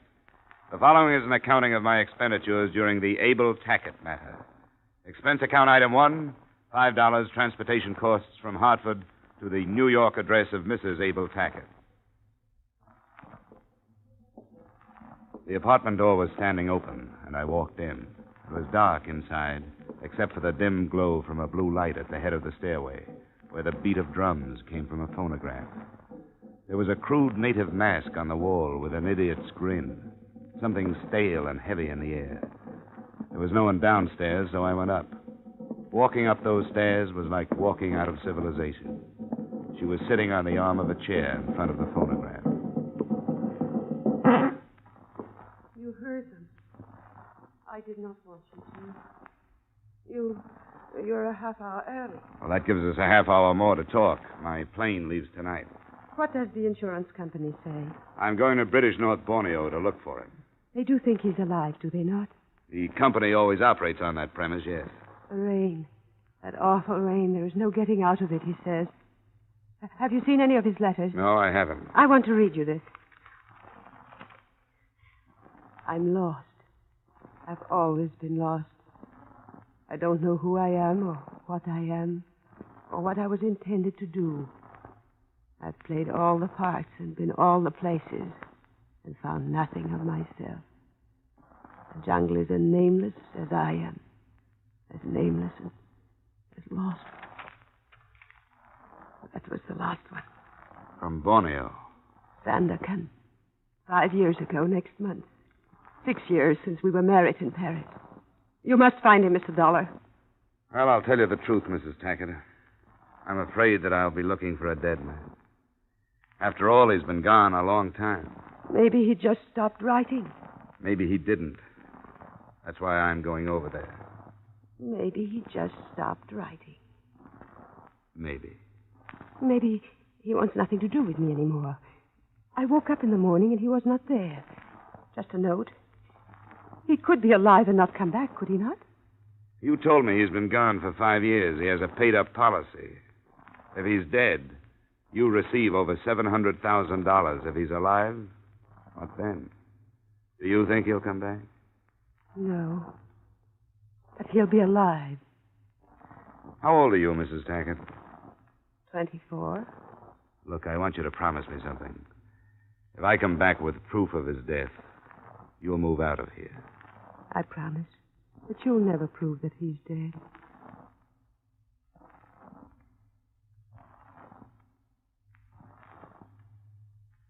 Expense account item 2, $1,280.45 for the trip by air from New York to Chicago to San Francisco to Manila. Expense account item 3, $200 on the first ship to Sandakan. They called me supercargo. I ate with the captain in his cabin.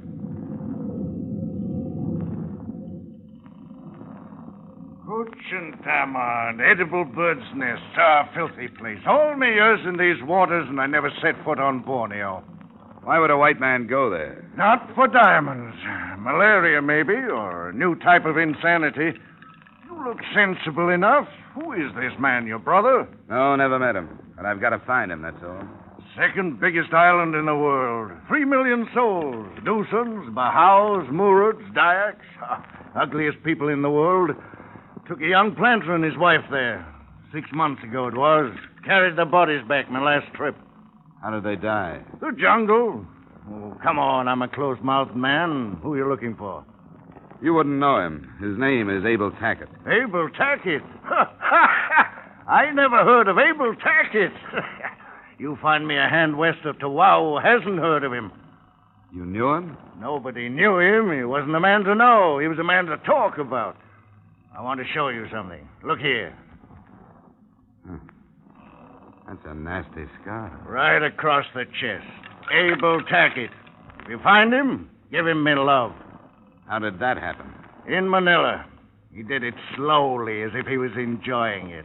Had a picture of a girl, and I said something. Coffee?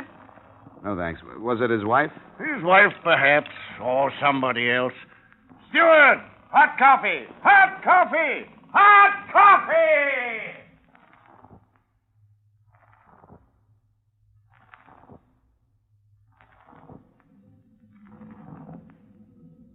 Something happened to men out here. Men that might have been easy and calm any place else in the world.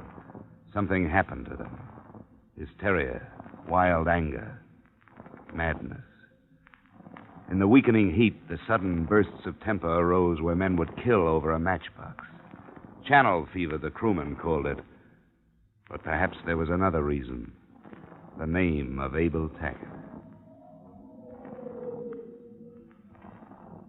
This is my dream. That some night I find him asleep. That it is very dark. That I slip my knife into his throat. That I feel his life going. That I hear him to cry out. Oh, I want to hear him cry out.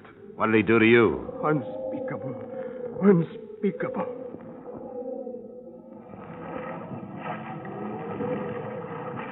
Oh, I'll look for him. I'll find him. Oh, knife, shoot, kill, hate. Oh, Tackett, devil. Tackett, devil.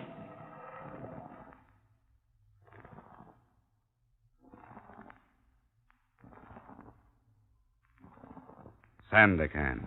We crawled around the point. There is no coast. You never know where the land begins and the ocean stops. The mangrove swamps melt into the muddy water. The inevitable tin roofs of the tropics.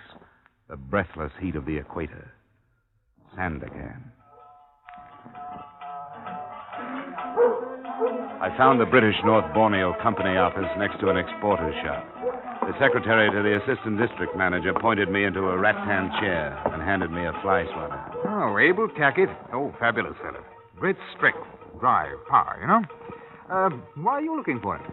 Well, we understand that he was dead. We hold a policy on him. Tackett dead? Oh, that's improbable. Oh, he's quite a man.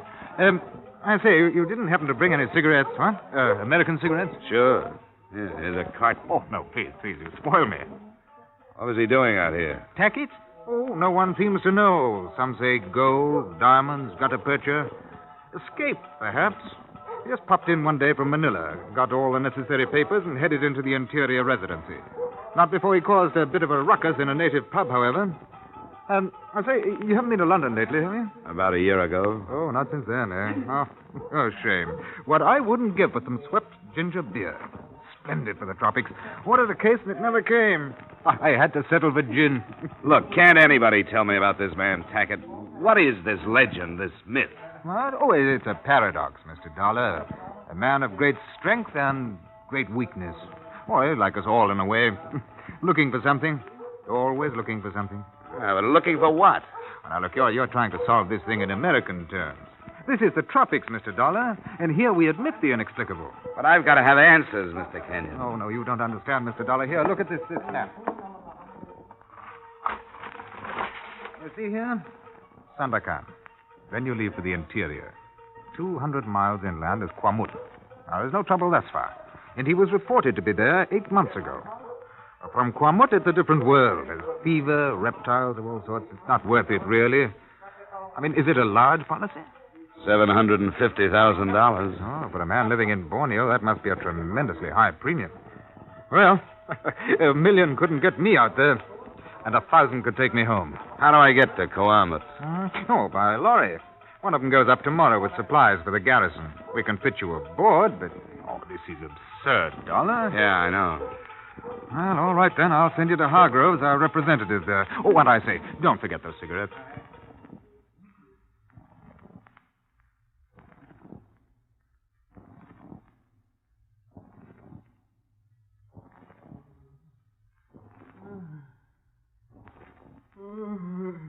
My husband's been going on like that for 5 days. He can't tell you anything. I'm sorry to hear that, but can you tell me anything about Tackett? Wait till I close the door. So you're looking for Abel Tackett. The fever'd never get him. You know if he's alive? Alive? Sure he's alive. How do you know? If you knew Abel Tackett, you'd know he's alive. We spent a lot of time together when I was on the coast. Did you know Tackett in the States? Nope. Playboy, he told me. Said he wanted something, but never knew what. I told him what he wanted was love. But he wouldn't stay, and when I tried to stop him from leaving, if you find him, what happens? Depends how we find him. If he's alive, I suppose I'll try to talk him into going back home. If he's dead, I want the proof. You better go back to your husband. Nothing I can do. Hey, look, Mr. Dollar, if you find him alive... I'm going to try to send him home. Tackett'll never go back home. I'm going with you. Not this trip. I'm going with you.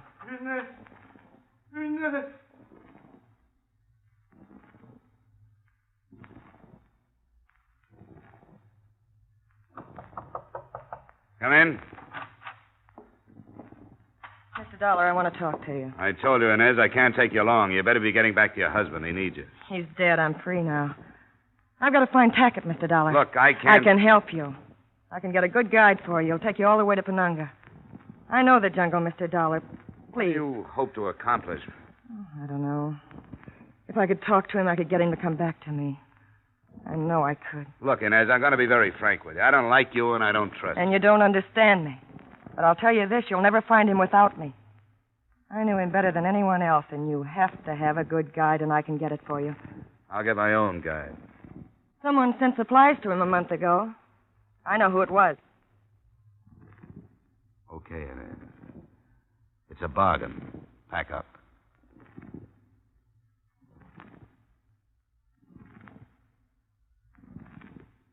She took me to a trading post, and I met the owner, who operated under the obviously false name of George Brown.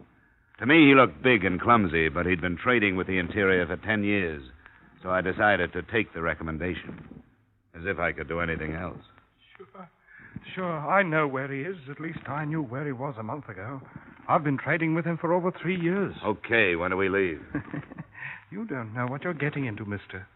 Did you ever hear of Long Wai? It's a village across the border in Dutch territory. We'll need 4 porters and supplies for a month. When do we leave? The last porters I sent into him never came back. The Ponandaiks got them, most likely. They're headhunters, you know. Which one of us are you trying to talk out of this, you or me? I can always use $500.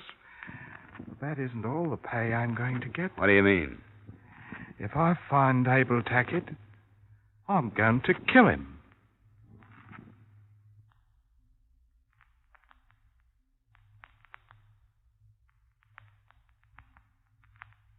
We will continue with yours truly, Johnny Dollar, in just a moment. But first, every Wednesday night, CBS brings you Groucho Marx with his wonderful quiz, You Bet Your Life. It's one of the brightest, most spontaneous, most genuinely funny shows on the air. So be listening this Wednesday night on most of these same CBS stations for You Bet Your Life, starring Groucho Marx. Now, with our star, Edmond O'Brien, we return to the second act of yours truly, Johnny Dollar.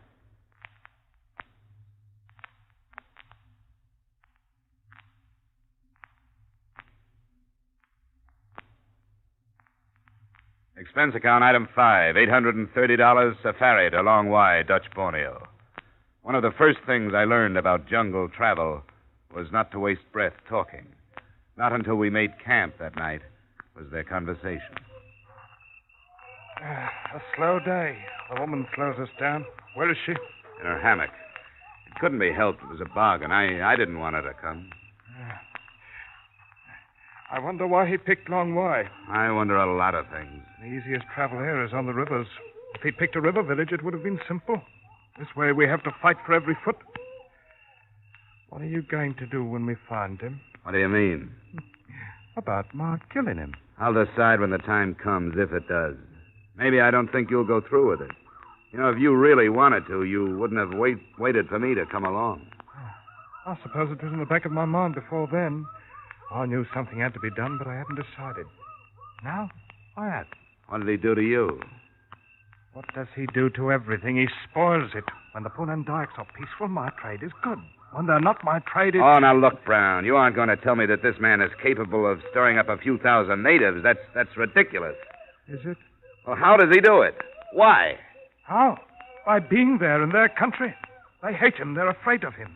And when the Dyaks are trouble, they're dangerous. Why does he do it? I can't think of any reason. He makes no profit from it. He lives. He works a plot of ground. He hunts. I suppose it could be that he doesn't know he's doing it, but he is. He's got to be moved out. The only way to move Abel Tackett is to kill him.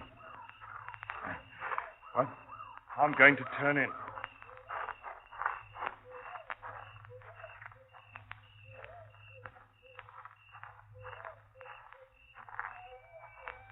I heard part of what Brown was saying. What are you going to do? Well, I'll have to protect Tackett if I can. Protect him? That sounds funny. I never thought he'd have to take that from anybody. You know what I'll be protecting. You better get some sleep. Wait. What now? Why do you hate him? You know? You've never even met him. Well, I've talked to people who have. To a ship's captain with a knife scar across his chest. And a little deckhand from Manila with a hurt so deep he couldn't talk about it. You and your husband, a few others. And I met his wife. He's never talked to me about her. Well, that's the first thing I've heard in his favor. Maybe he's human enough to be ashamed of what he's done to her. Maybe he realizes what he meant to her. And that she'd stop living when he left. Because that's what he's done. It's not all his fault. The trouble he had in Manila and Sandakan. He told me the men thought he was afraid of him. He wanted to show him he wasn't. He'd never known people like that. He didn't know how to get along with them. Save it. It doesn't make any difference how I feel about him. We'll get to him as quickly as we can. I'll figure out some way to stop Brown if he makes a try. Maybe that'll be too late. But Brown's going to be stopped, Mr. Dollar, I promise. If you don't do it, I will. Go get some sleep. We break camp at dawn.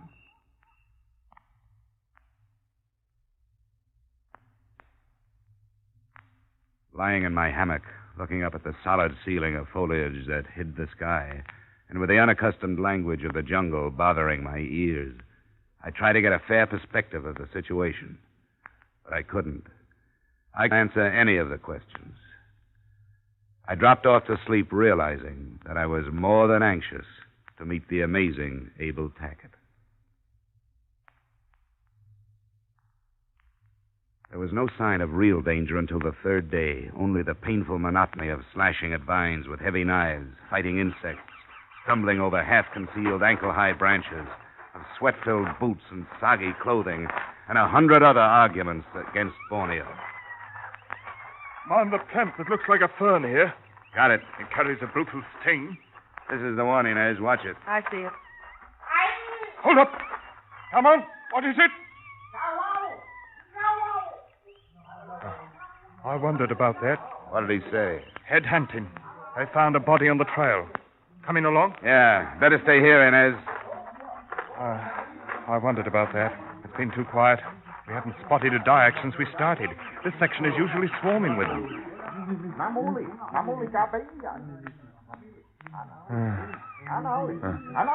Poor beggar.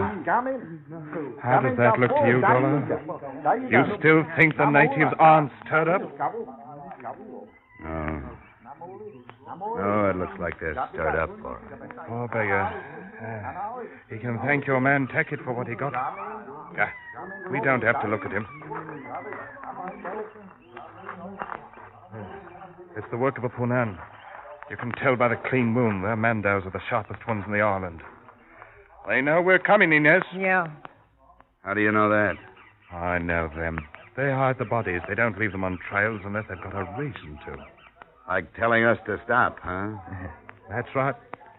Look at those boys of mine. Waiting to see what I'll do. Waiting the chance to slip into the brush and head for home. Can you hold them? I can hold them. I'll shoot the first one that tries to leave, and they know it.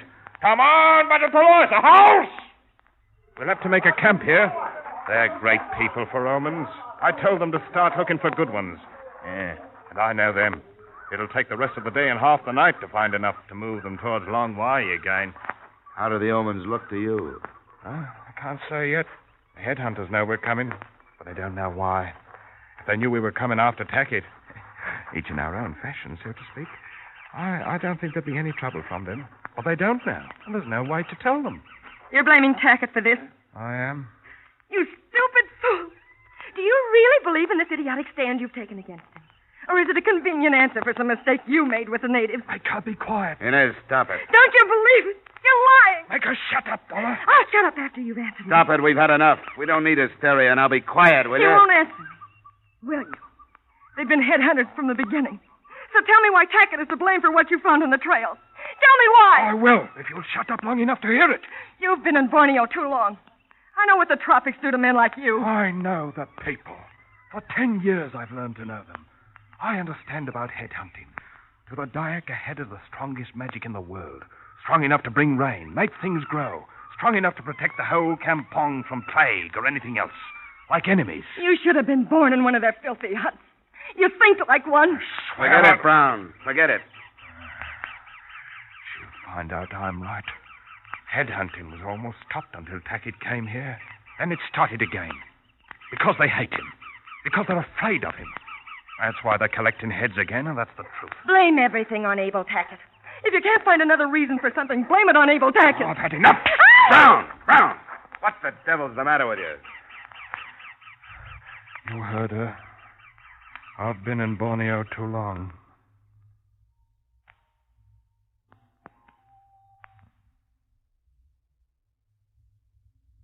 Tension, hysteria, everything out of proportion.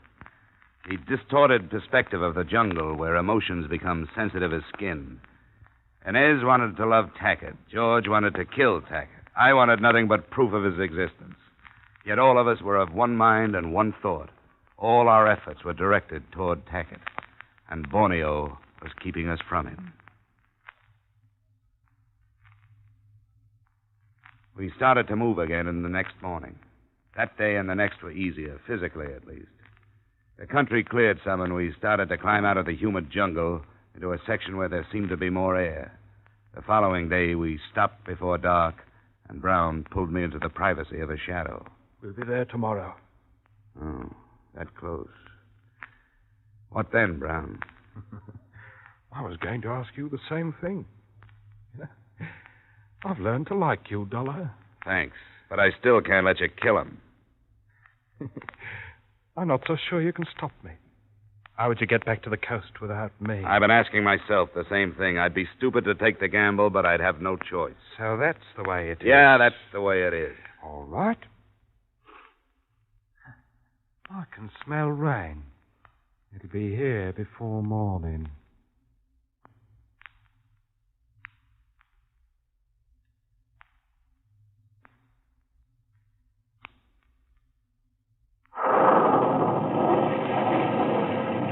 Our first sight of the village of Long Wai was from a low hill. It was veiled by the slanting sheets of rain that floated across.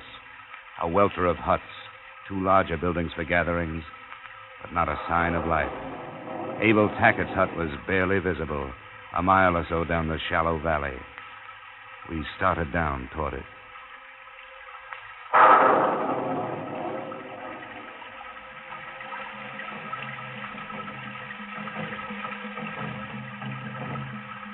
What do those drums mean, Brown? Do you know? Yes, I know. Mama Talu. A happy little ceremony when the headhunters come home. It could turn sour if they knew we were here, but I think we can move across the clearing. Let's go. What are you going to do, Dollar? Aren't you even going to warn him? All right, if you won't, I will. Abel! Abel, be careful! Come on, take her. Keep her quiet. Come on, Dollar. I'm going inside. Wait a minute, Brown. We'll go in together.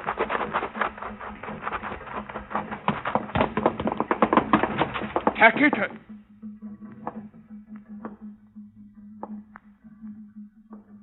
I came here for nothing. He's already dead. Is that Tackett? Must be. They stopped being afraid of him. I wonder how long it'll take to undo the trouble he's caused here. Abel Tackett. And he's dead.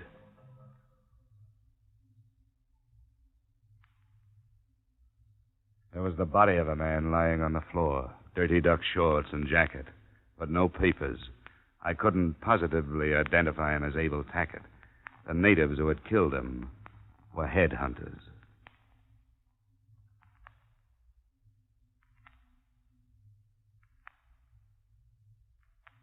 Expense account items 6 and 7, same as 2 and 3, transportation back to New York. Item 8, cab fare to the address of Mrs. Abel Tackett. She seemed neither sad nor happy to see me or to hear what I had to say. He died, Mrs. Tackett, of fever. He was in the interior. There was no time to get him to a doctor. You saw him? No, I didn't. Then you can't be sure. There's no proof. But, Mrs. Tackett, absolute proof has a different meaning in Borneo. He wanted to lose himself, didn't he? He could have changed his name. He could even have traded his identity with someone else. Couldn't he? He's dead, Mrs. Tackett. Look, I want you to go to probate court, even without absolute proof. With what I brought back, you can have him declared legally dead. You're his sole heir. There are no other living relatives. His estate, his fortune, they're yours. They're yours to live with. That's why he left them to you. You can't go on struggling with a false hope. Please, Mrs. Tackett, don't stop living just because he did. You've got to believe me. Abel Tackett is dead. He's not dead. He's alive. He's living somewhere. And as long as he's alive, I'm alive.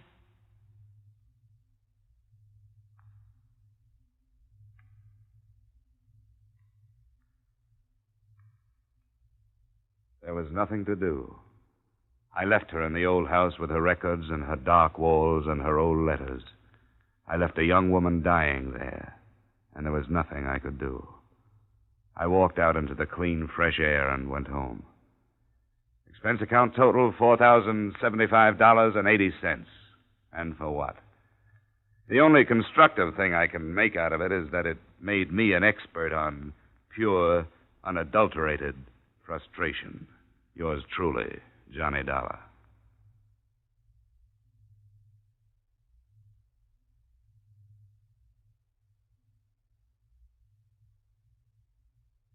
Yours truly, Johnny Dollar, stars Edmond O'Brien in the title role and is written by Gil Dowd and David Ellis, with music composed and conducted by Leith Stevens. Edmond O'Brien can currently be seen starring in the Harry M. Popkin United Artists production, D.O.A.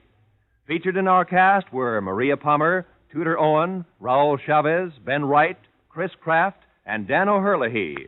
Yours truly, Johnny Dollar, is produced and directed by Jaime Del Valle.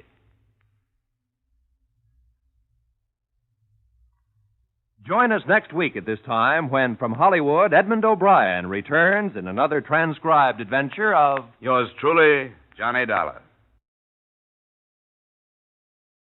From Hollywood, it's time now for Edmond O'Brien as... Johnny Dollar.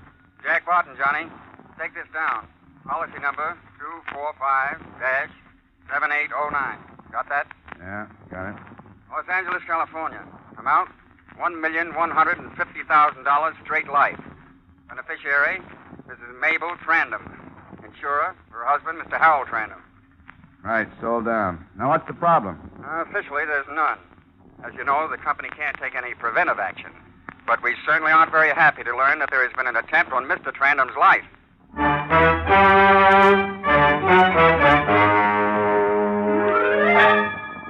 Edmond O'Brien in another transcribed adventure of the man with the action-packed expense account, America's fabulous freelance insurance investigator. Yours truly, Johnny Dollar.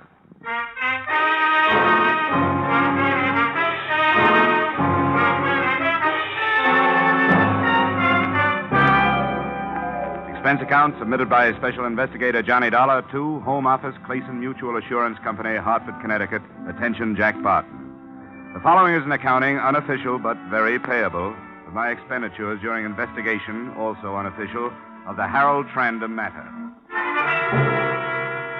Expense account item 1, $250.67, transportation and incidentals, Hartford to Los Angeles, into the 2-acre Bel Air estate of the prominent coupon clipper, Mr. Harold Trandam. I presented my identification to the pert little maid who answered the door, was ushered through a portrait gallery and 2 living rooms to the terrace. Mr. Trandam was bent over his morning paper, sipping grapefruit juice. He looked up at me with the same scowl I'd seen on the front pages of newspapers. Very early. Why did the servants let you in here? May I sit down? Certainly not. I don't even know you. Yes, here's my card. Insurance investigation. I suppose you think I can't pay my next premium. Mr. Trandam, we have no doubt as to your credit rating. This is a much more important matter to you. Financial?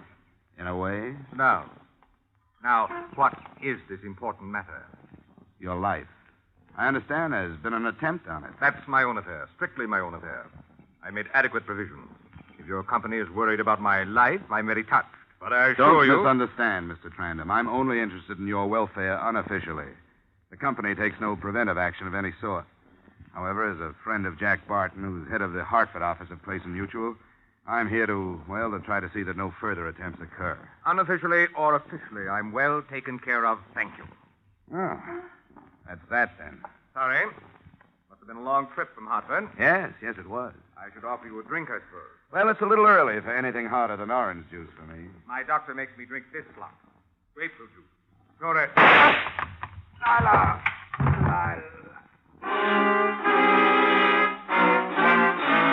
Slumped over the table and slid to the floor, still holding his chest. An army of servants rushed out and tried to look like they knew something.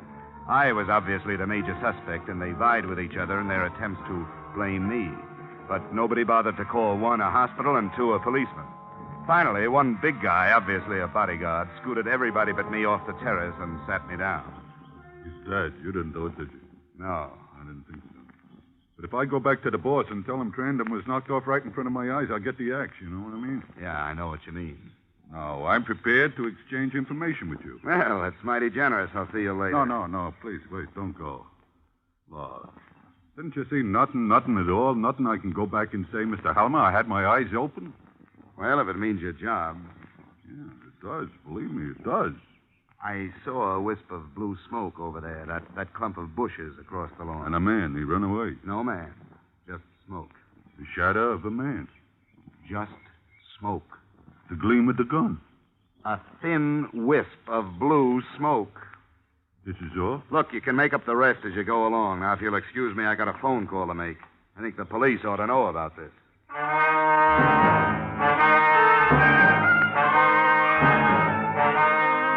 When the sirens arrived, they examined the brush and found a few bent twigs among the straight ones. Nothing to go on. They set about examining all the servants, searching the house, but their efficiency got them nowhere. By the time they left, they had collected no information at all. The only thing they had succeeded in doing was to make Mrs. Mabel Trandam lock herself in her room for a good private cry. It was after the police left that I remembered the last word of Mr. Harold Trandam. Lila. Hating unsolved mysteries as I do, I knocked quietly at Mrs. Trandam's bedroom door instead of hopping on the next DC-6 for Hartford. Go away. Please, Mrs. Trandam, I'd like to talk to you. I don't want to talk to anybody. Go away. I'd like to talk to you about Lila. Who did you say? I'm Johnny Dollar. I'm with the What about Lila? May I come in? Thanks. Tell me, what about Lila? Well, that's just what I was about to ask you. You're one of the detectives, aren't you? No, I'm an insurance investigator. Sit down. What did you hear about her? The last word your husband said was Lila. Yes, it would be. That's all he talked about. Breakfast, lunch, and dinner. Oh, I got a steady diet of her, all right. What did he say about her? Nothing. He just said Lila. I suppose his insurance money won't be paid now that he was murdered. The fact that he was killed won't interfere with the payment, Mrs. Trandon. The way it looks now, you'll get your money with very little trouble. Because that's all he left me, mister. Me and the Jessie Frederica rescue mission. Money. I've got a closet full of coats and so many dresses I run out of hangers, and I've got shoes piled to the ceiling. And if I wanted to go out, nobody was nicer than he was about it. He'd see that one of the boys from his office took me wherever I wanted to go. He was real good to me, mister. He picked me up in a cafe where I was working as a waitress. He picked me up and gave me all this. And still I hated him. Maybe I'd better go. No, don't go. I gotta talk to somebody. Insurance, huh? How much was it? $1,150,000. Pretty big tip for just a cup of coffee, wouldn't you say? He didn't have many friends, did he? Nobody, mister. Not a friend in the world. You could comb the city from one end to the other for somebody to say a nice word about him. And the closer you lived with him, the more you hated him. It'll be pretty tough, I guess, to find out who did it. It wasn't one person. It was the whole city. The whole world. Everybody got together and said we got to clean the rot out of this territory. And they hired somebody and did it. Take it easy, Mrs. Trandon. Don't call me Mrs. Trandon. Mabel. Mabel Harriet McGrandy. You know what I'm going to do? How much did you say it was? $1,150,000. Here into a little apartment. Have a couple of cats. I always wanted a couple of cats, but he couldn't stand them. I couldn't have any. Siamese I'm going to get. Where can I find Lila? I didn't tell the police about her. Why should I tell you? No reason. I'd just like to know. Lila Winnie. She lives at the Village High Hotel. She's very lovely. Very refined. I suppose maybe she was the only one who liked him. Hey, when you get through there, come back and talk to me some more, will you?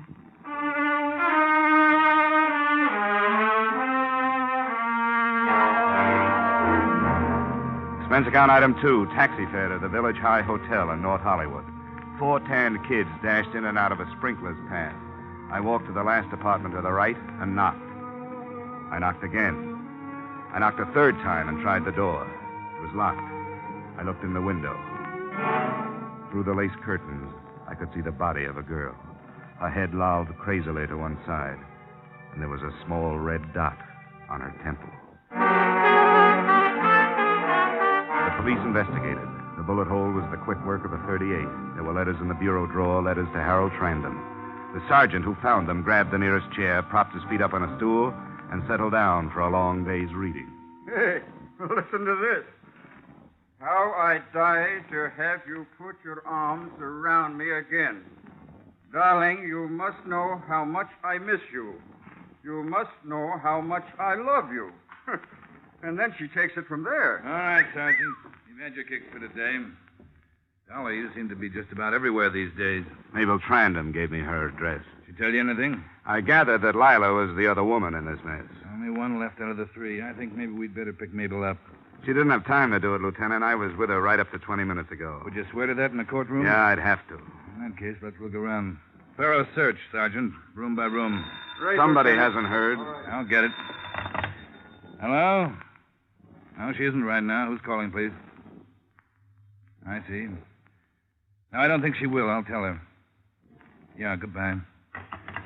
Jessie Frederica Mission calling. We wondered if Miss Wenig was going to be down today. She hasn't been down since last week. The boys miss her. Bet they do all right. I understand she was quite a charitable girl, devoted a lot of her time to the down and outers. The Jessie Frederica Mission. See you later, Lieutenant. Where are you going? Well, I think I've heard that name somewhere before. I'm going up another blind alley. If I pick up anything, I'll give you a ring.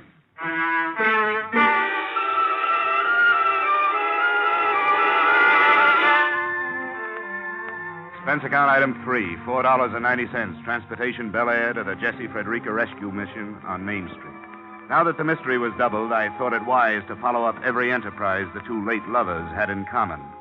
The driver let me out in front of a store with the Jessie Frederica Mission, everyone welcome, painted on the window in gold. I walked into the place, past little groups of sullen men sipping their coffee from tin cups. There was a room labeled, "Wait in here." An abrupt young man, nattily dressed, motioned me into an inner office and closed the door behind me. I was all alone, except for the smiling old lady at the desk. Your name, please? Johnny Dollar, I'm here on business. Certainly. Since you've had a bath. Well, this morning You do look pretty clean. I think our young men have a tendency to stay clean much more than, say, 30 years ago. Don't you? Oh, definitely. But I'm not here for a bath. Oh, sorry, but it's required. Any dependents? Not as yet. Good. Have you tried to get a job of any kind? The United States Employment Service? A private agency? I've got a job. Oh. Well, then, I'm sorry. I'm an insurance investigator. Oh, you're a graduate. Well, we've had so many come back and thank us. How long since you've been here? A long time. Are you Mrs. Frederica? Miss Frederica. Oh, yes. Well, Miss Frederica. Do you know Miss Lila Wenig? Why, certainly. She's on our board of directors. A wonderful girl. Uh-huh. Did Mr. Harold Trandom also serve on your board of directors? Why, yes, he does. They're very good friends. Yes, I know. I've got bad news, Miss Frederica. They're dead. They were killed. Oh, that's terrible. An automobile? No. How did it happen? Murder. I'm an insurance investigator. If I could stay here for a while, I might be able to learn something of importance. What about it? Well, I don't know. We've never done anything like this before. I promise I'll take that bath. Can't you just pretend I'm one of your boys? Well, perhaps I could, Mr. Dollar. Perhaps I could, Mr. Dollar. You just use all the hot water you want to.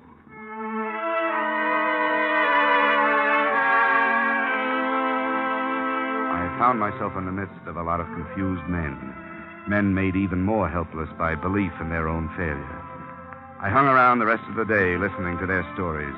Toward evening, I found myself reliving an imaginative experience with a little white-haired, stubble-chinned guy who had forgotten I was even around. U.S. Kedison started going up in the morning. I watched it. I never took my eyes off that tape. It was climbing like a bird straight to heaven. Well, I'm telling you, I couldn't breathe. I was so excited, and I turned to Thomas Lamont. He was as close to me as you are, you know. I turned and said, "Looks pretty good, huh, Tom?" And he smiled and said, "Yes, Ben, we're going to be all right." Yeah. 2 more points. 2 points more, my friend, and I wouldn't be standing out here, I'll tell you that. Didn't make it, huh? Oh, I'm not worried. I'll do it again someday. Man who's made it once can make it again. Yeah. Why, say, I know a man, he was much worse off than I. He had less than nothing. He owed the world. And he came back and made the biggest fortune on the whole exchange. Maybe you heard of him. Director of this charity. Killed recently. Harold Trandom. You knew him? Knew him? Well, we were as close as twins. Yeah. He gave me lots of tips on the market. Nice guy, huh? He was very nice. He was a very nice man. Oh, he was gruff sometimes, but kind. A really good heart. And when he took up with that woman, she was a director here, too. They killed her, too, you know. You knew that, didn't you? Yeah. Yeah. Well, when they took up together, I knew she'd kill him. She didn't kill him. Well, the other way around, then. No, it wasn't that way either. Well, you know. No. I always heard he wasn't very well liked. Oh, he had lots of enemies. You see that fellow over there? No, the one leaning against the wall. Oh, the one yeah. with the brown sweater? Yeah. He hated him. Oh, that was a real big thing, that hate was. What's his name? Sanderson. Bill Sanderson. What happened was, years ago, they was partners, the two of them. Bill Sanderson and Trandom. Yep. Trandom did Sanderson out of his brokerage business and sent him down to Skid Row. I guess Sanderson was only one of many. Oh, sure, he had his enemies, Trandom did. But Sanderson, he was the one who introduced me to Trandom, you know. Sanderson hated him worse than anybody. Hated that woman of his, too. Lila, whatever her name was. Well, that's interesting, Ben. Oh, it's nothing. Why, I got stories that would make your hair curl. I'll tell them to you over a drink sometime, huh?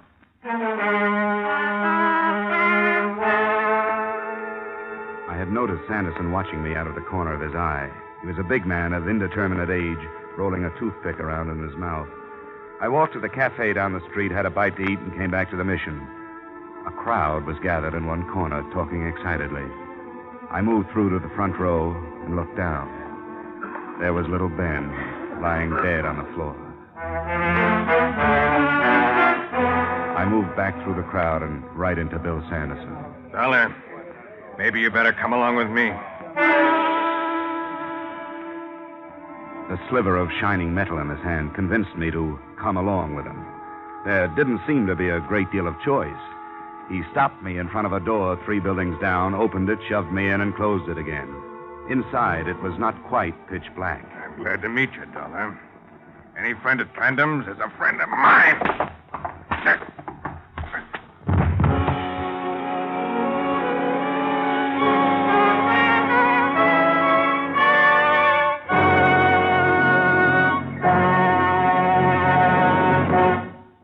We will return to the second act of yours truly, Johnny Dollar, in just a moment.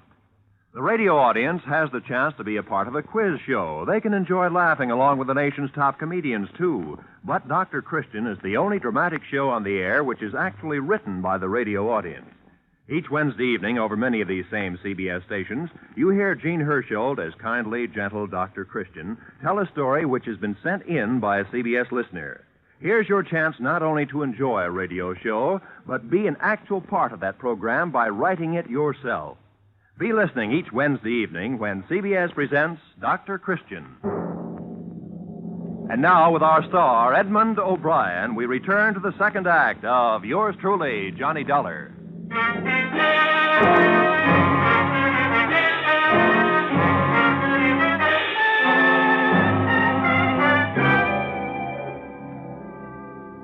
I don't know how many times Sanderson tried to use his knife. Perhaps he was getting too big a kick out of wearing me down to use it at all. Then I was able to maneuver him around with his back against the light from the street. I grabbed his arm and smashed his fist against the wall. It was the fist with the knife, and when it dropped to the floor, I went about my work with a new zest. You picked on the wrong guy, sir. Come on, get up. Okay. Come on. Take it easy. Get up, Sanderson, get up. Stand up straight. Hey, come on now. What about it? Lay off, huh? I got a lot of questions. About how you killed Harold Trandom and Lila Weinig and Ben. They found out, didn't they? Out of my way!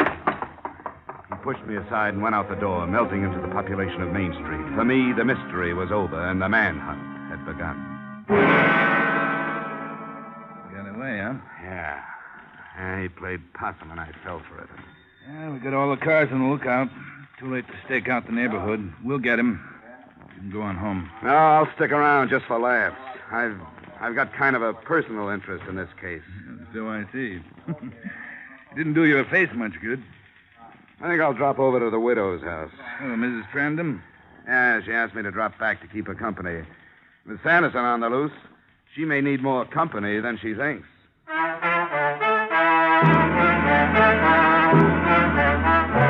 Expense account item 6, $4.50, police headquarters to the Bel Air mansion of the late Mr. Trandon. As the cab pulled away, I noticed a familiar hulk standing on the stoop. It was the big bodyguard, and he ran toward me as if he'd just seen an old friend. Oh, mister, I'm so glad to see you again. You just don't know. Hadn't you better report back to the office? There are liable to be plenty more bodies to guard. I was fired. Oh, no kidding. He wouldn't even give me a chance to explain. Mr. Halmer, I said, mistakes happen. What happened to me could have happened to anybody. I really had my eyes open. I seen a big guy with a .38 revolver over 100 yards away, and he run for cover. I chased him all over the plantation and finally caught him. Look here. I even brought him a piece of the suit the guy wore. Recognizing a .38 from over 100 yards away didn't do your story much good. You know, I thought about that later. Uh-huh. And that guy whose suit I tore is threatening to sue me. You made a good try. Yeah. Say, you don't know where I could maybe get another bodyguarding job, huh? Have you tried plumbing? The bodyguarding is the only job I know. I'm skilled. I'll tell you what. Hang around with me for a while. What's the fee? Oh, no fee. You can use the experience. I'm sorry. I have my price. A man with your pride doesn't need a job. So long. Oh, now, wait. You caught me desperate. 10 a day. I'll put it on the swindle sheet. What was your name? Max. Okay, Max. Get your foot out of that flower bed and come on.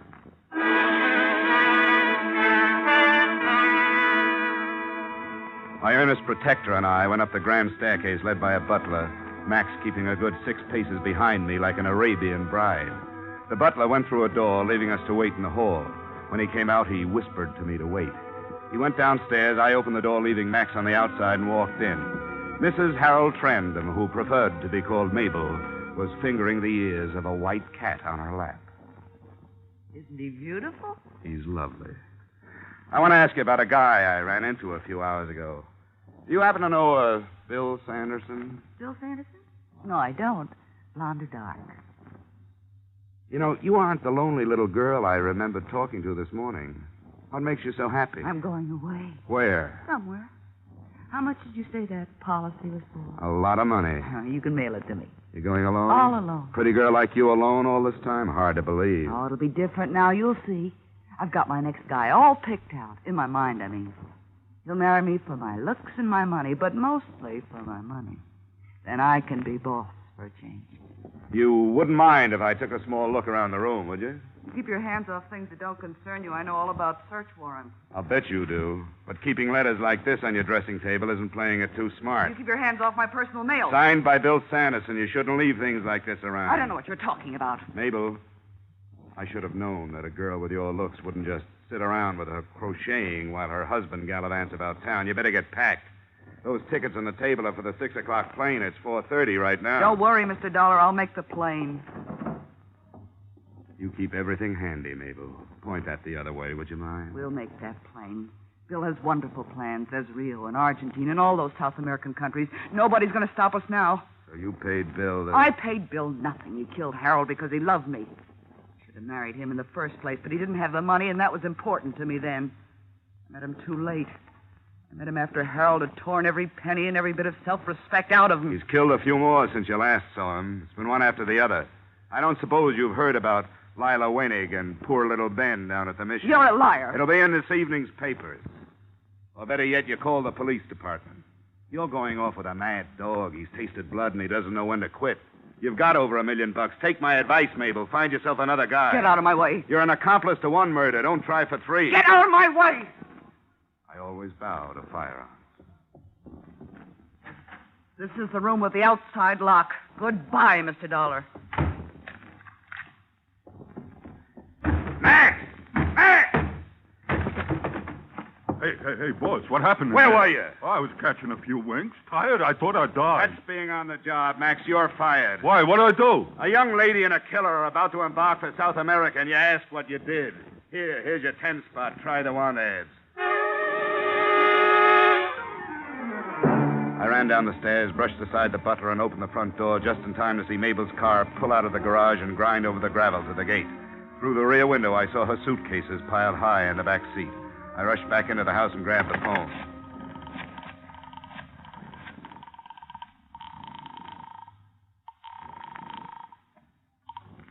Vincelli, homicide. Johnny Dollar, Lieutenant. Listen, Mabel Trandom just left here in a big hurry. She had airplane tickets for Rio. The plane leaves at 6. She's picking up Bill Sanderson first, somewhere. Don't tell me she's in on her husband's death. Very much so. She knows I saw the tickets, so she may try another means of transportation. Better cover all the exits. Good work, Dollar. I'll get right on it. Say, Lieutenant, there are too many cab fares listed on my expense account. You haven't got a car you can spare. Sure thing. I'll send 109 right over.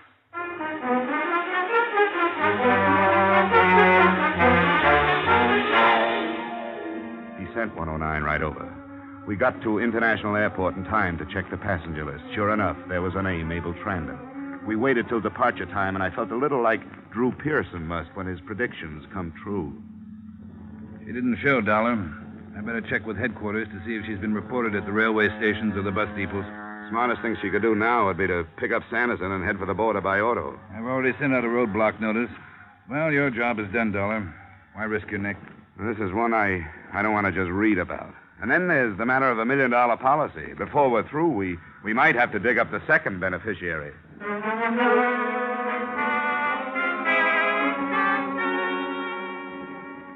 Lieutenant Vincelli checked with headquarters.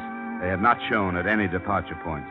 The roadblock had been set up on the coast route just out of Capistrano, where 101 and its alternate meet, the only highway south. Everybody was giving a 3-time killer just the sort of attention he deserved. It was getting dark. The lieutenant and I sat in his car watching the roadblock. Okay, go ahead. Now, this could be for nothing. Maybe they've decided to stay home. No, that's not for Mabel. She's pretty restless, likes to keep moving. I think they'll make a try for the border tonight. Hey, look up there. Somebody's pulling on a line. Yeah, he's turning off onto the shoulder. He's going to try to crash the block.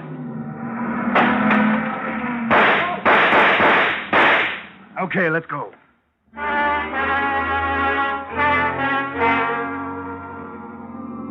We weren't even sure it was Sanderson and Mabel. Might have been a couple of rum smugglers for all we knew. Whoever it was paid no attention to our siren, but we pulled closer, hugging the curves by using the whole road. See if you can use that rifle, Dollar. Right. There goes the tire. They're out of control.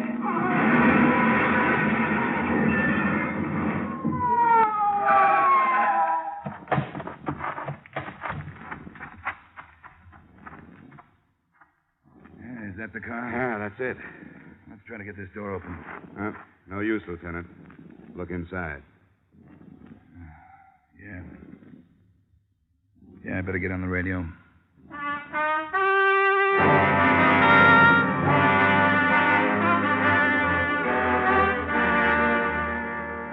Expense account item 7, another cab fare, $4 from my hotel to the Jesse Frederica mission. It was a week later. The old lady nodded me to a chair, and I sat down.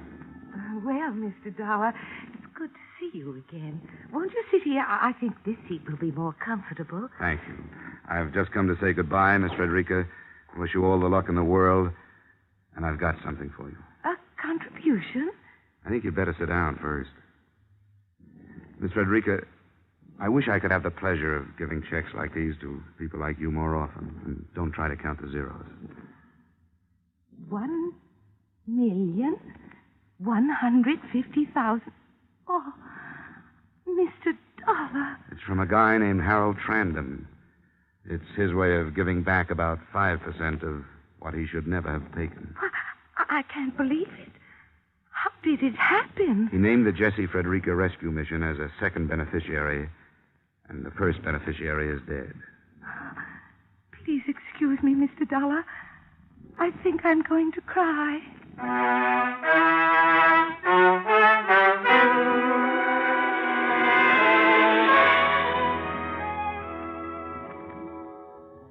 She did. As quietly as possible, I got up and left. I walked out onto Main Street, down past the little shops, the surplus stores, the shoe shine parlors, and the all-night movies. And I couldn't help thinking, $1 million can buy a lot of turkey dinners. Expense account total, $736.82. Yours truly, Johnny Dollar.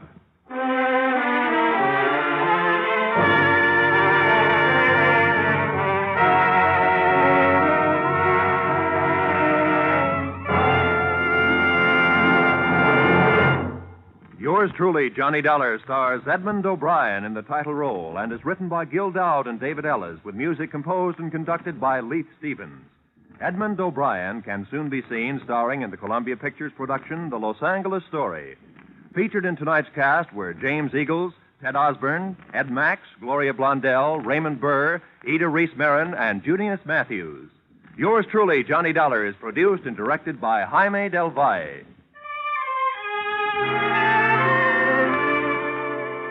Join us again next week when, from Hollywood, Edmond O'Brien returns in another transcribed adventure of... Yours truly, Johnny Dollar.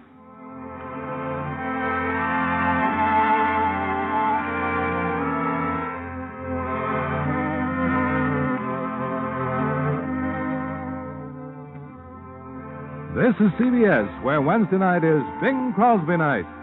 The Columbia Broadcasting System.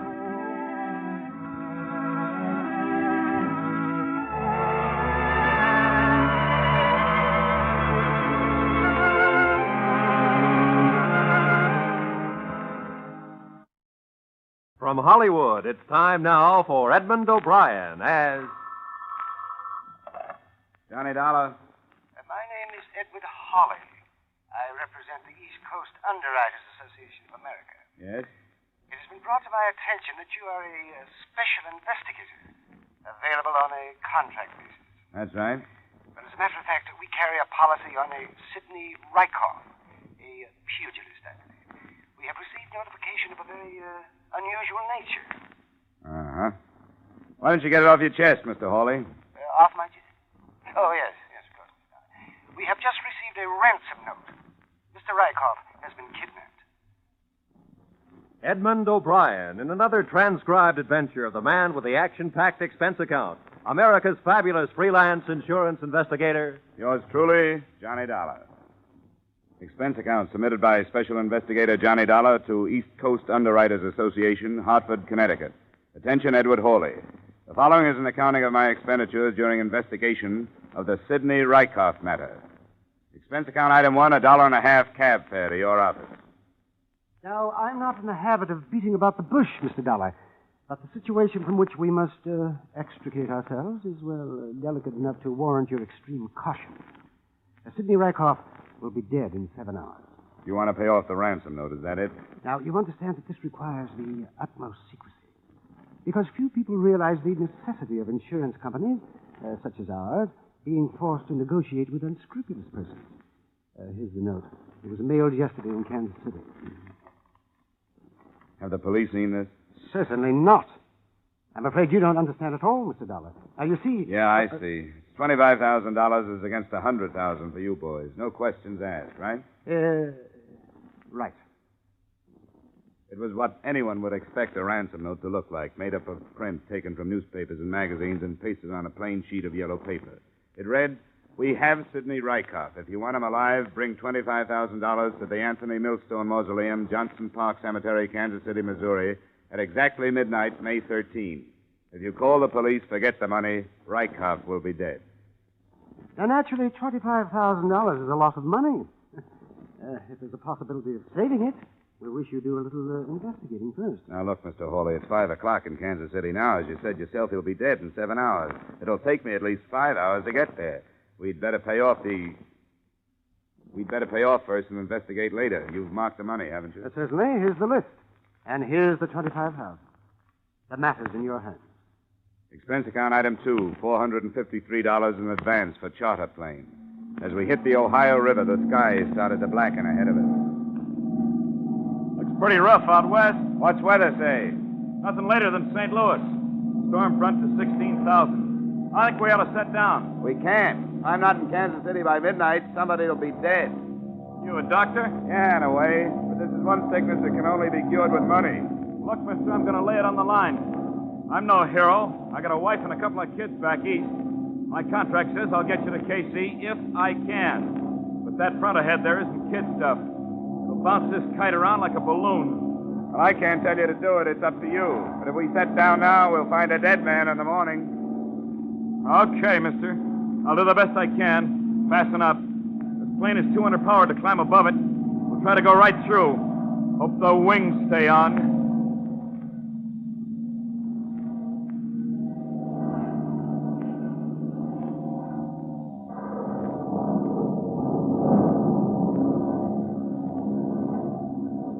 What was left of us coasted into Kansas City at 11:40. Expense account item 3, an extra 100 for a pretty good pilot. Expense account item 4, $3 transportation to Johnston Park Cemetery. The driver took my money and scooted off fast. I found the right mausoleum at the edge of the park. I looked at my watch. It was 3 minutes to 12. Park's closed, mister. Yeah, I know. I'm supposed to meet somebody here. What for? It's a financial matter. You can conduct your business with me. Wait a minute. How do I know there won't be more business tomorrow? You don't. Where are you going to leave him? We'll let you know. Yeah. Thanks. See you around. There's never a guarantee in a kidnapping case. You hope the guy will be alive, but you don't just sit around waiting for him to show up. I checked into a hotel, had half a night of sleep, and the next morning I strolled around the listed place of occupation of victim, Sidney Rykoff, the Southeastern Athletic Club. This high-sounding name covered for a bunch of cheap pugs and cheaper boxing equipment. Sidney's manager made his shabby office livable by spraying the corners with Sweet Air household deodorant and keeping the door closed. Close the door. What's the matter with you? Crazy or something? You want that smell coming in here? You know what trouble I go to keeping that smell out of here? Sorry. People come in here, what do they care? It's not their office. They wouldn't do it at home. What do you want? I have information that you're Sidney Rykoff's manager. Is that right? Yeah, you know where he is? That bum. Smashed him against Malone next week, and he's off on another binge. You want him, you can have him. There are 1,000 fighters I could have. 2 years ago, I should have torn his contract to pieces, but I fell in love with his right cross. Did you ever see his right cross? No. Stand up here. That won't hurt you. Put your hands up. Now, higher. That's right. Now, look. It's the 5th round. I've been throwing body blows at you, see? Let me loosen my tie. Forget it. Are you listening to me? Yeah, go ahead, go Well, ahead. Now, look. Your defense is dropped. See, I telegraph a left. A left what? Cross! Oh, cross, yeah. Then, bam! Hey. Well, with me, it never works. That's how Rykoff won the Golden Gloves in 47. Say, how do you know he's off in a binge? He mixes it with milk. You ever hear anything so disgusting, bourbon and milk? Thinks he's still in training that way. When was the last time you saw him? Friday afternoon. He was working out. It looked great. But when he comes back, he's got no manager. What kind of shape can he be in for Malone? I'll have to bail him out. I know it. If I don't, who will? Not his wife, that's for sure. Now, I was going to ask you about his wife. Let me tell you something about that woman. In one way, she's the greatest gal on the face of the earth. And on the other hand, she can be a demon. Let me tell you something what she did. Yeah? You know that big boy from Chicago who come up through the middleweight? What was his name? That Snyder, Ryder, or something like that. Anyhow, she told Sidney if he didn't beat this guy, she wouldn't let him in the house. Well, Sidney gave the greatest fight it was possible for him to give. But he got it in the 8th. He was a mess, mister, a mess. You know they had to sleep in the hall? She wanted a winner? Yeah, he never lost again. I'd rather have her under contract than him any day. He don't fight for money. He don't even fight to be great. He fights to keep her from leaving him. Hey, who are you, anyhow? I'm from Hartford. What, with Milosky? No, not Milosky. Was it with Milosky? Did you have a stable of welterweights? No, I'm thinking of that. What am I thinking of that? Thanks for the information, Mr. Medill. I think it stopped raining. Wait a minute. Who are you? Insurance. Oh. Well, for the love of Charlie, close that door!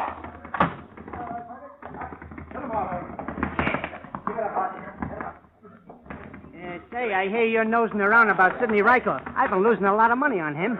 What makes you think I want to know anything about him? Quit it, will you? I listen to doors. You found out anything? About what? About his disappearance. Who said he disappeared? He ain't been around. He disappeared. Some people think he went off on a binge. Nah, it ain't his cycle. He had his last binge in March. He ain't due again till September. You a friend of his? Allow me. My name is Al Barsumian. I handle wages. Where do you think Rykoff is? I don't know, but the longer he stays there, the better I like it. The betting ain't good when he's around. Why's that? He's erratic. Sometimes he wins in the 8th and sometimes in the 10th. Well, that's the way it goes. His wife still live in the same place? Yeah, just follow the broken glass. I didn't get on the trail of the busted gin bottles until about 11 that night. I knocked at her door and she yelled, "Come in," from the kitchen. She was sitting at the table in a soup-stained kimono, peeling the polish off her fingernails. Sit down, or just throw them stockings on the floor. You drink? Not right now, thanks. I'm an insurance investigator, Hartford, Connecticut. When did you see your husband last? Oh, Sidney, he comes home when he feels like it. Why? Something happened to him? I think you ought to know, Mrs. Rykoff. Your husband has been kidnapped. The company I'm working for received a ransom note. I paid somebody $25,000 last night to get him back.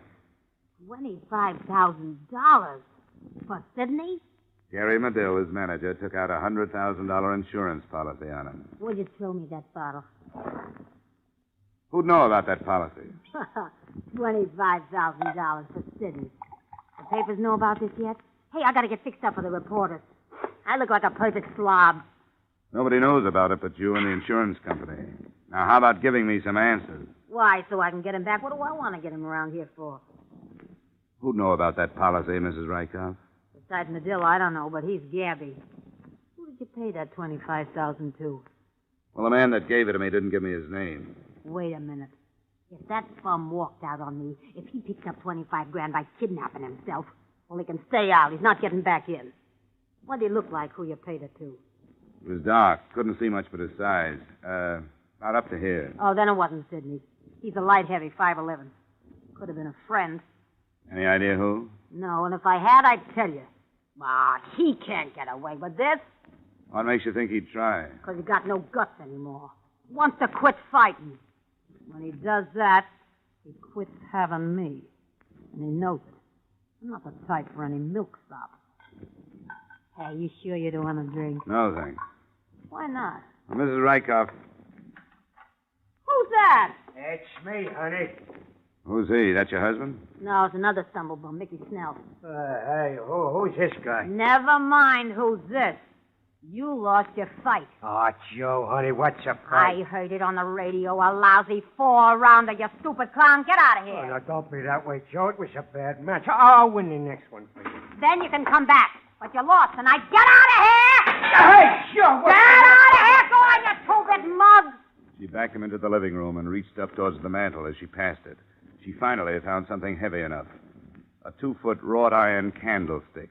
She didn't have to swing it. Her guest took one look at it and went out the door. I thanked her for her hospitality and followed him. He went down 2 blocks and into a bar. I got his name from a waitress and slipped into a booth with him. What was you doing there, buddy? Business, Mickey. I was asking her about her husband. Yeah? What for? What difference does it make? He's missing and I want to know where he is. I don't believe you. You're part of why she kicked me out, and I don't like it, see? You know why she kicked you out. She likes winners. You lost your fight tonight. Well, she knew I was outmatched. That guy had the reach and everything. Look at my face. Hey, how long are you a friend of hers, buddy? I'm not a friend. I just met her. Came in from Hartford, Connecticut. Yeah. How well did you know Sidney Rykoff? What is it? Look, I'm working for an insurance company. They want to know where he is, that's all. How well did you know him? He beat me a couple of times, that Red Cross of his. You know where he is? No. Did he take a run out on his own, or was it somebody else's idea? Who could have that idea, buddy? I hear he was winning a lot of fights. He was. He beat me a couple of times. Well, who was losing money? Al Basumian? This is too public. Where you staying? Commodore Hotel. It's not far from here. You know it? Yeah, I know it. But I can't go with you. I'll meet you in the lobby. We'll go to my room. It's got to look like I ain't meeting you. Sure, it's easy. We'll order another drink here. I'll leave, and then you saunter over in about 20 minutes. Okay? Okay. I pulled only one double cross on Mickey Snell. Instead of waiting in the hotel lobby for him, I waited outside the bar. He came out 20 minutes later, and I followed a quarter of a block behind him. I was half expecting him to make a wrong turn at the first corner, but he didn't. He stopped to wait for the traffic signal to change, and then stepped into the street.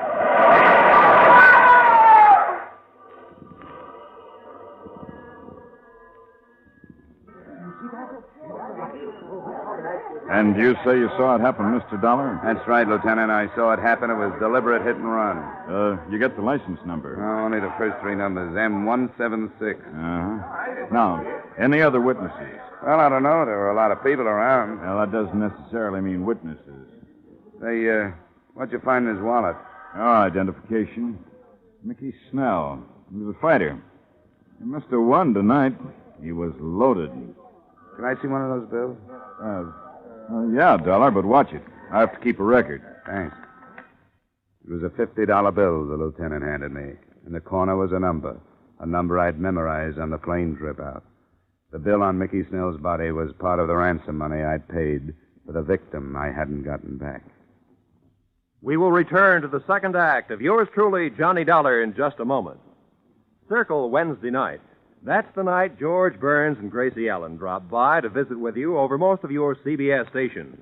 Each Wednesday, Burns and Allen bring you 30 minutes of rich laughs and hilarious characters. Remember, Burns and Allen this Wednesday night. Now, with our star, Edmond O'Brien, we return to the second act of yours truly, Johnny Dollar. I knew Mickey Snell had died for something, and his inglorious death pointed to one of 3 possibilities. First, Al Basumian's gambling ventures. Second, Gary Medill's insurance on Sidney Rykoff. And number 3, the old kidnap yourself and collect the ransom type crime, with Mr. Rykoff himself as the suspect.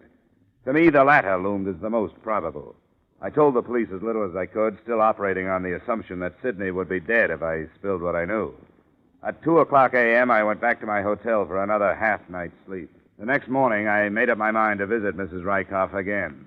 It was such a nice day, I walked. As long as Sidney was missing, there was nothing to do but ask questions until something seemed to make sense. Because everybody had an angle. Basumian might have been paid off, Gary Medill might have been paid off, and Mrs. Rykoff might have been paid off. I took the whole thing up with Mrs. Rykoff as she stood in front of a cracked full-length mirror, trying half-heartedly to comb the knots out of her hair. You come in here with your lousy accusations. I'm not accusing anybody, Mrs. Rykoff. I'm trying to get at the truth. Now, somebody has your husband, right? Hand me that brush. And somebody has the $25,000, right? How should I know? Look, I don't have any interest in Sidney Rykoff. I don't care if he's alive or dead. I don't care about your $25,000. All I know is I'm sick of hearing about Sidney Rykoff, Sidney Rykoff, Sidney Rykoff. I had a good mind to go out and change my name. You, too, must have had a fine romance. Oh, he was okay for a while. Was winning steady. I can't stand to go with a guy that can't win. And when he lost... He slept in the hall. Exactly. A man has to fight for me. I ain't just sitting here waiting for losers. And Sidney was winning, wasn't he? Winning? Winning what? With that Medill as his manager, what could he win? What kind of a contract did Sidney have with Medill? Medill got everything, including Sidney's third molars. So what was I supposed to do? Look at this place. Sofa needs covers. Boy, could I use some clothes. Tatters. Look here. Seams busting out all over. I like Sidney to win, but I like him to win something big. Maybe you can if you bet on him. Take Pasumian, for instance. Never gamble. It's against my whole way of life. And then there's the possibility that you got in debt and knowing about Medill's $100,000 policy on Sidney, talked Sidney into kidnapping himself and writing to the insurance company for ransom. That's a dirty crack. But a pretty fast way to get out of debt. I've been scouting around. You owe a lot of people. I'd put the figure up to around $10,000. For a girl who lives like you do, that's a big sum. You make me mad. Get out of here. Bet you didn't think it would be like this when you first met Sidney, huh? Golden Gloves winner, handsome boy, trips around the country. I'll bet Get out! I'll put down that candlestick. I'll get it. You finish your hair. I'll get it. You stay where you are. Oh, copper, huh? Yeah, what is it, Sergeant? Mrs. Rykoff live here? Hi, Mrs. Rykoff. What is it? Well, I'm afraid I've got bad news for you, Mrs. Rykoff. Your husband, Sidney. What happened? They found him on the highway just outside of town. He's dead. I studied Mrs. Rykoff. Her face showed only what could have been contempt and maybe a little relief. The officer made an embarrassed exit, and I closed the door.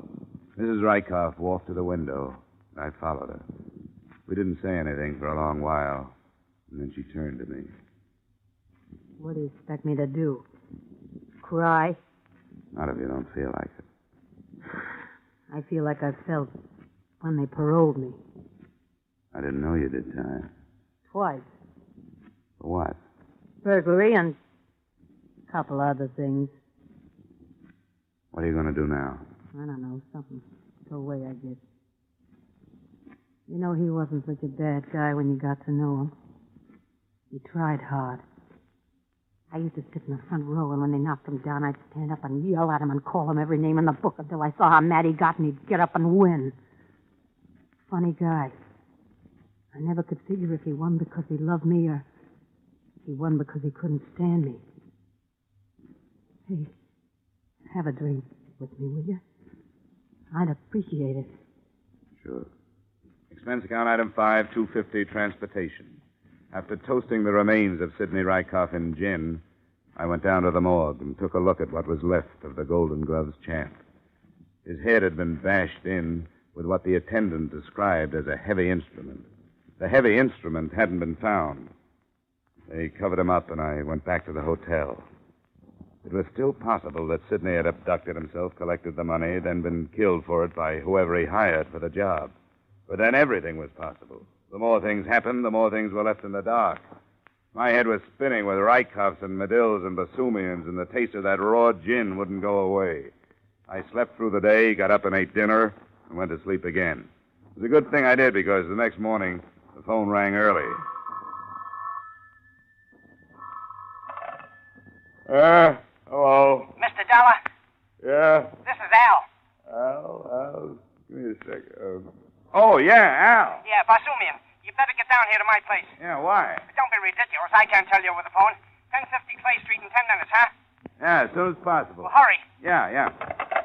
Expense account item 6, $185 taxi fare to the brick bungalow of Mr. Al Basumian.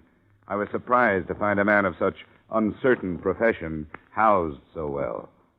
He met me at the door in his bathrobe and without a word led me down the cellar stairs. He flicked on the light near the furnace and pointed mutely at something gold in a box of ashes. I lifted it out carefully. It was a golden statue of a boxer. The engraving read, Sidney Rykoff, 1947. The base was caked with dried blood. This is liable to be a little difficult to explain to the police, Al. I came down this morning to give the furnace a good cleaning. It ain't been used since winter. My wife has been after me to clean out the furnace because it ain't been used in so long, so I came down here. Look, Dollar, I didn't have nothing to do with this. This is probably the object that killed Sidney Rykoff. Could very well be that you thought up this kidnapping, killed Sidney, and took the dough. Would I kill Sidney, plant a murder weapon in my own furnace, and then call you? Now, would I? To throw suspicion away from yourself, it's been done before. All I can say is I didn't do it. Look, Dollar, I'd call you because I thought maybe you could get me out of this. You being a man of influence... As far as influence goes, mine stops at getting funeral passes. I'd stick around if I were you, Al. Any traveling you might do between now and when the police get here is liable to be considered a confession. You gonna turn me in? What would you suggest? Drop the trophy back in the box, Dollar. Every so often I run into something like this. Come on, stand away. Just shows you, Al. Never trust a friend. He might be more honest than you. Get upstairs. Get those hands up. You bet. He walked me in front of him for a few paces. As we passed the light switch, I let my elbow brush it down. As the lights went out, I fell to the floor. He shot over me, and I felt the hot sprinkle of powder. I grabbed his legs and pulled him to the ground. Okay, Al. Come on, let it go. Let it go, I say. You dirty double-crosser. Come on, drop it. I grabbed the gun and felt my way along the floor on the wall to the light switch. When I snapped it on, I found I'd left a very cold Mr. Barsoomian on the cellar floor. I took the Golden Gloves trophy out of the box of ashes, wrapped it in a piece of newspaper, and headed up the stairs. Expense account item 7, $2. Taxi fare again. To the police station? No. I was a fool, but no. I had a big hunch that the man I'd left in his own basement was not the killer or kidnapper of Sidney Rykoff. What I should have done is told the police my theories and hopped a plane for home. But there was $25,000 the company had paid in ransom money, plus $100,000 for the death of Sidney Rykoff, which they were going to have to pay. And if things stacked up the way I had it figured, maybe I could save them on both accounts. No, I didn't go to the police. I went to the drab apartment of Mrs. Sidney Rykoff. I was about to knock when I heard a pair of familiar voices inside. You shouldn't have come here, Gary. Well, I had to. Now that they found him, we can get out of here. You think so? I don't think right today. A week, maybe. Then we'll get out. Kiss me, baby. And let us scram. Careful. As he opened the door, I ducked around a corner of the hallway and flattened myself against the wall. Once he looked back. I saw him squinting into the shadows, and I wasn't sure whether he saw me or not. I waited till he was a good way down the street before I went to the drugstore and phoned for the law. I told the lieutenant in charge to give me 5 minutes alone with Mrs. Rykoff and then to take her away. He agreed, not knowing what was up. I went back up to Mrs. Rykoff's apartment. In the hallway, I quietly unwrapped the Golden Gloves trophy and stuffed the newspaper into my pocket. The door was open, just a crack. I opened it wider. There was no one in the living room. I squeezed inside and shut the door with care. I heard her pulling up window shades in the bedroom. I went over to the mantel. There was a round, clean spot in the center, and the trophy fitted right into it. Then I went over to the couch and sat down. I felt the comforting bulge of Barsoomian's gun in my pocket, and I lit a cigarette. She must have smelled the smoke. How did you get in here? You left the door open. You got a lot of nerve. You know, something's different about this room. You know that? You know, I can't put my finger on it, but there's something added. Maybe it's you. No, I mean in the way of furnishings. Are those the same drapes you had in here before? Look, let's skip the interior decorator routine. No, please, it bothers me. Let's see, the sofa was over here, remember that? Chair was over there. Maybe it's something on the mantelpiece. What? Yeah, it's that thing. Hey! Where did that come from? I don't know, but it sure is pretty. Oh, I guess that's what Sidney won in the Golden Gloves, eh? Let's see that. No, stay away from there. Well, what's the fuss? It's just a trophy. You're pretty smart, aren't you? Well, it isn't going to do you any good. You better put that trophy back where it belongs, Mrs. Rykoff. You don't want to cave in my skull like you did your husband. Nobody's stopping us. Nobody. You must swing a pretty mean trophy, Mrs. Rykoff, but not today. Let go of me! Come on, give me that. No! That's better.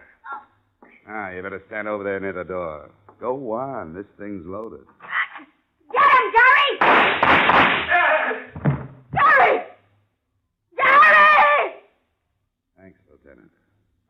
Hi, Dollar. Well, better late than never, huh?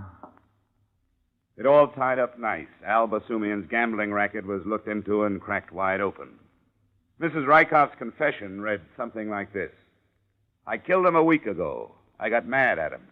I picked up the trophy off the mantelpiece and killed him. I didn't mean to kill him. I called Gary, and he put the trophy in Al Basumian's furnace and got his boys to lug the body out to a place he had. They kept the body for a week and then put it on the highway after the insurance company paid the ransom. End of confession, end of affair, end of story. Expense account item 8, $203.54, air travel back to Hartford. Expense account total, $982.28. Yours truly, Johnny Dollar. Yours truly, Johnny Dollar, stars Edmond O'Brien in the title role and is written by Gil Dowd and David Ellis, with music composed and conducted by Leith Stevens. Edmond O'Brien can soon be seen starring in the Columbia Pictures production, The Los Angeles Story. Featured in our cast were Howard McNear, Howard Culver, Walter Burke, John McIntyre, Bill Gray, and Jeanette Nolan. Yours truly, Johnny Dollar, is produced and directed by Jaime Del Valle. Join us again next week at this time when Edmond O'Brien returns in another transcribed adventure of Yours truly, Johnny Dollar. From Hollywood, it's time now for Edmond O'Brien as Johnny Dollar. The Ambassador Travel Agency calling back, Mr. Dollar. Oh, yeah. Your reservation for Bermuda has just been confirmed. Pan American, flight number 134. You'll leave LaGuardia at 10:30 a.m., arrive at Kindley Field, Bermuda, 2:30 p.m. Got it? We'll send the tickets right over. It's been a pleasure to serve you, sir, and I hope you have an enjoyable stay in Bermuda. Is it a vacation? Well, hardly. I'm going down there to look up a dead man.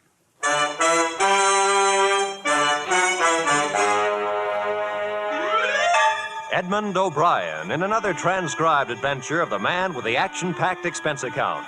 America's fabulous freelance insurance investigator. Yours truly, Johnny Dollar.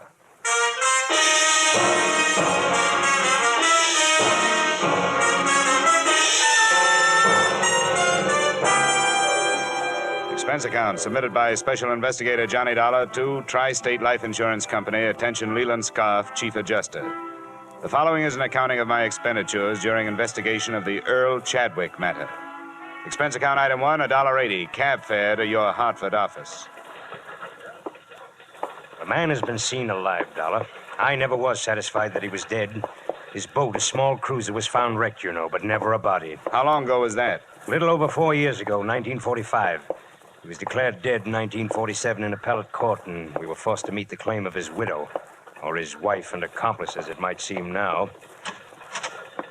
Go ahead. Here's the lady that saw and spoke to him. Mrs. Marshall, this is Mr. Dollar. How do you do? Mrs. Marshall? Now, I want you to tell Mr. Dollar what you told me, Mrs. Marshall, if you will. Well, my husband and I had been in Bermuda for 3 days. Mrs. Marshall, explain that you knew Earl Chadwick before. Oh, yes, we knew him. Not too well, thank heaven, but well enough to be pointed out as friends of that embezzler. You know how people are. Embezzler, Mrs. Marshall? Oh, yes. There was attendant theft. He worked at the Monticello Loan Company in New York City. $30,000 disappeared at the same time he did. Police theory was that he wrecked his boat while attempting to leave with the money. Now, Mrs. Marshall, how you happened to see him? We'd been there 3 days, and that night we went to this nightclub in Hamilton, slumming, so to speak. It's called the Port of Castile on the waterfront.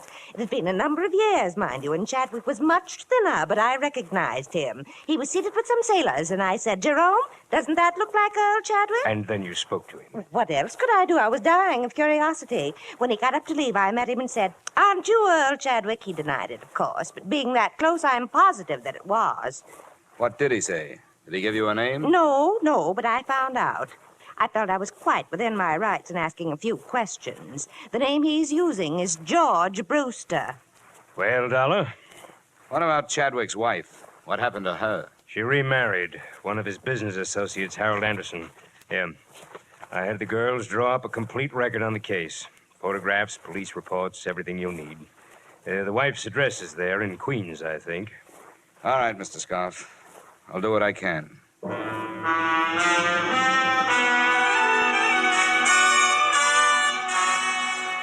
Expense account item 2, $250 plane ticket and miscellaneous expenses between Hartford and Bermuda. I drew an aisle seat and one of the worst hazards of air travel or any other kind of travel. I'll tell you something. It pays to study these places before you go to them. I've been out there before. Nothing teaches like experience. But before my first trip, I knew more about Bermuda than lots of the folks that live there, see? Well, that's very interesting. Yeah, yes, sir. Quite a history. Spoiled now, though. People aren't worth anything anymore. You know what spoiled them? Tourists. Yeah, took away all their ambition. Turned them into a bunch of lazy beggars and horse traders. Don't farm anymore. Don't do anything but work the tourists.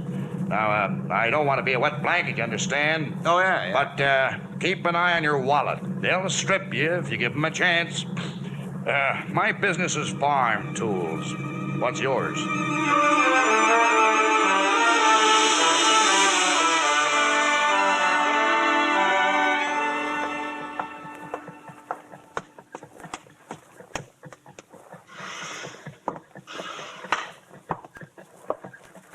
Yes, sir. My name is Dollar. Here's my credentials. I'd like to see the chief constable. Yes, sir. Yes? Mr. Dollar to see you, sir, an insurance investigator from the States. Yes, of course. Send him in. Right, sir. That door, Mr. Dollar. Thank you. Pleasure, Mr. Dollar. Your company cabled that you were coming. Sit down. Thank you. Well, now, you're here to look into the affairs of one George Brewster. What's he been up to? I'm not sure he's been up to anything yet. According to a witness, he answers the description of a man who disappeared from New York a few years ago with $30,000. He was declared dead, and the company that hired me paid off an $80,000 insurance claim to his wife. I see. Quite a valuable chap. Yeah, if he is the chap. What about this Brewster? Do you people know him? We acquainted ourselves with him after the cable arrived. Nothing against him. Lives a rather rum life. Doesn't seem to have much. Are his papers in order? Passport? Visas? I trust that he wouldn't be here if they were not. Like any other paradise, Mr. Dollar, Bermuda is forced to accept the existence of a certain percentage of misplaced or lost persons on its outskirts. That's what they are. They? Here's the address. Thank you. At the lower end of King George Road. Do you wish transportation? No, don't bother. The walk will do me good.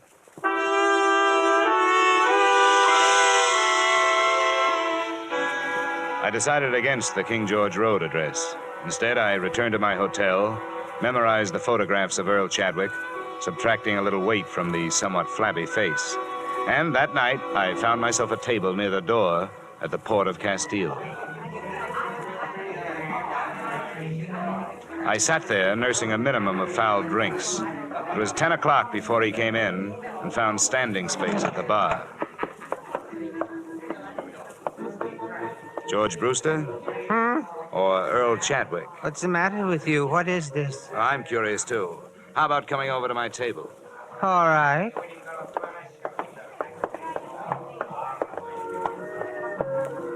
You act like a cop. Just 50% cop, no badge. I'm working for Tri-State Life Insurance Company. What does that mean? They insured a man and paid off to his wife. Now they are unsure he's dead. He belongs to that other name you threw at me. What was it? Chadwick? Earl Chadwick. And I must look like him. Here's a snapshot. Huh. He's fatter, but it's pretty close at that. You know, about a week ago, some crazy old dame I never saw before called me some other name. It might have been Chadwick. I thought she'd drunk over her quota. She was an old friend of Chadwick's. She swears she'd recognize him if she saw him. And she swears she saw him. Oh, it's weird, isn't it? I suppose it happens more often than we know about. What do you want? My papers and stuff? They might help. Sure, I'll write down my address. Come on out anytime tomorrow. There you are. Thank you. I should recover from these drinks by noon. Well, that'll be all right. It's crazy, isn't it? Things like this could get your goat.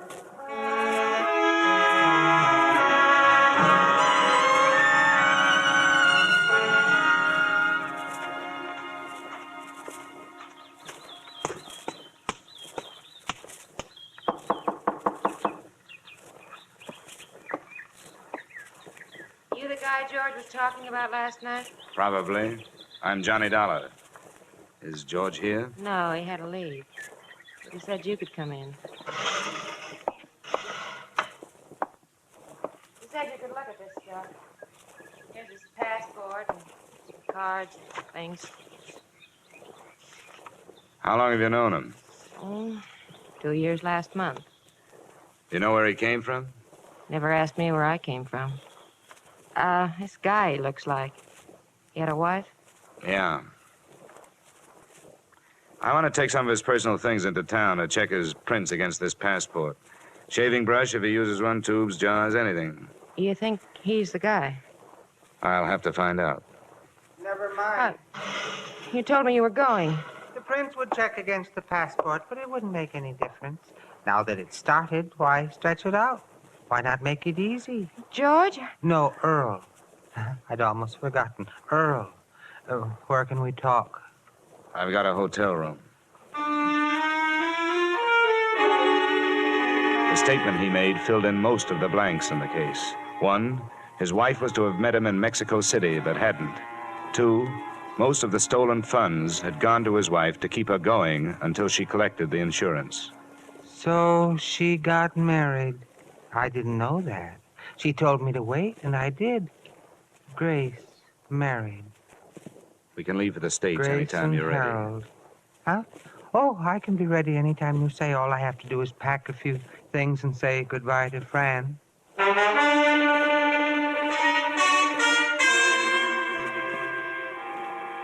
Expense account item 3, space for 2 on New York-bound plane. Chadwick was a hard man to figure out, but one thing I did realize. Now that he'd started, he was almost happy to be going back to the people he'd left.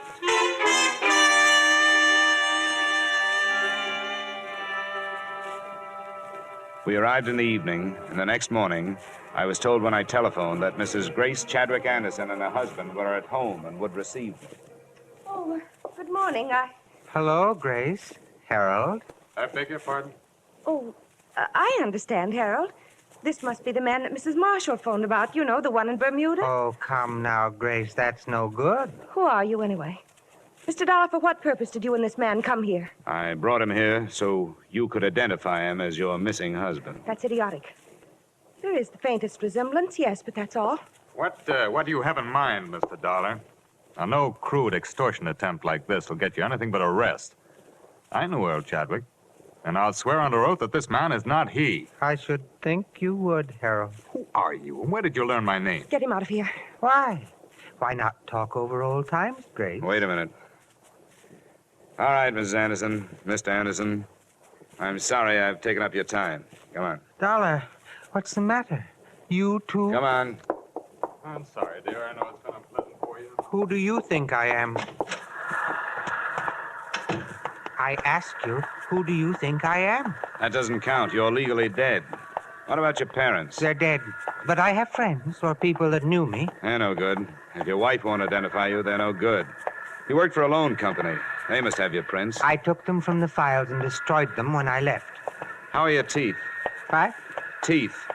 Who was your dentist here in town? Dr. Field. It's been so long. Dr. Homer Field. Drake Professional Building, Manhattan.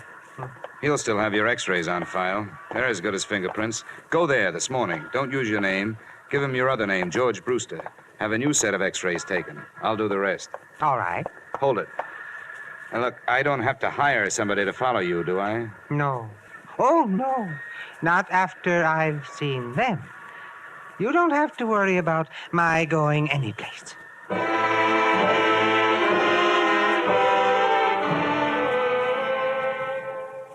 Expense account item 4, $25 services of a private detective. Assignment, tailing Earl Chadwick and/or George Brewster. At 1 o'clock, he had left the dentist's office and gone to his hotel room. At 3, he was still there. And at 4:30, I arrived in the office of Dr. Homer Field. Brewster?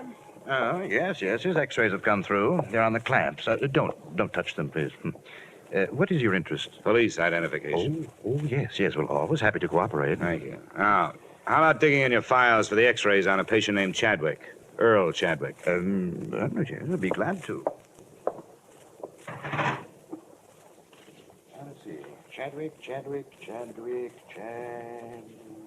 Earl M. Chadwick, is that your man? That's the name. Ah, well, 1945. Ooh, he should have been in for hygiene.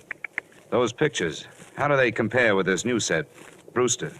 Well, let's have a look. Ah, there's malocclusion, lower bicuspid, impacted third molar.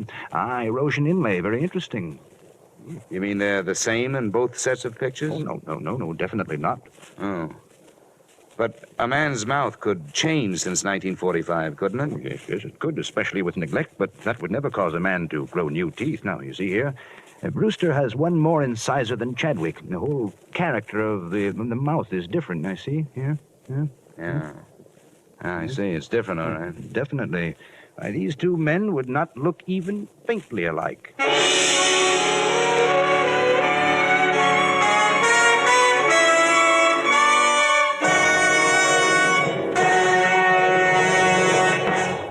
In just a moment, we will return to the second act of yours truly, Johnny Dollar. But first, down the old Ox Road, learn to croon straight from the shoulder. Milestones in popular American music.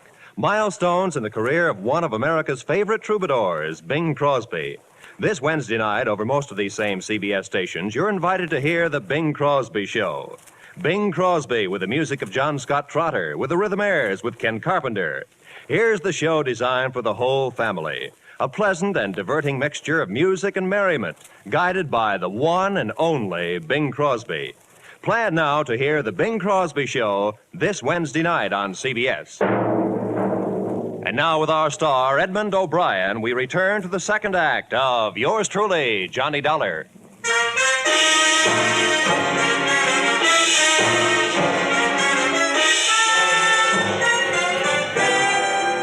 Look, Dr. Field, these x-rays labeled Earl Chadwick, could they be misfiled? Could they be under the wrong name? Misfiled? No, definitely not. My assistant has been with me for 10 years. Never made a mistake yet. No. Well, then could anyone else have gotten in here and planted a different set under that name? But why? I would realize the difference the moment I looked into the mouth. That erosion inlay alone. Yeah, I know. Look, your office, has it been broken into? Yeah, a long time ago, for narcotics. How long ago? 6, 7 years ago, during the war. But not since then. I've missed nothing. The janitor, the nightman, does he have a key? No. It's cleaned in the evening, just before I leave. Robbery is out of the question. Just what is your problem, Mr. Dollar?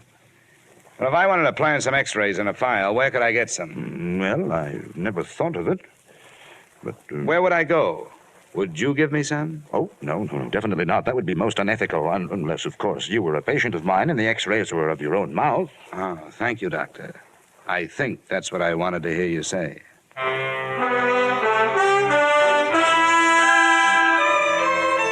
Before dark, I made 2 more stops, searching for something to help me prove that Earl Chadwick was alive, if he was. The Hall of Records had nothing but a couple of certificates on him. One recorded his birth, the other recorded his death. I checked the wanted file at police headquarters. They had checked him out in 47 when the court had pronounced him dead. On my way out of there, I made 2 phone calls. The second was to the detective I'd hired. Yeah? Landro, what are you doing in your office? Did you lose him or get tired? He was on to me, Dollar. He got into the crowds at Macy's. I put the houseman at his hotel on it. He's watching his door. I just phoned his room. He's not there. What's he been up to? He left the hotel at 318 and took a cab over to 3rd Avenue. What address? A pawn shop, Johnny. He bought a gun. Nice going, Landro. If you decide to change over to stopping traffic at school crossings, use me as a reference.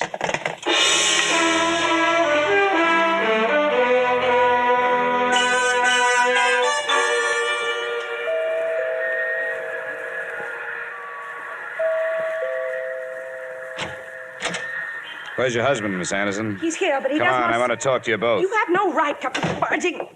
Where is he? What is it, Grace? Oh, it's you again. That's He right. forced his way into the house. Make him get out, Harold. I will if I have to.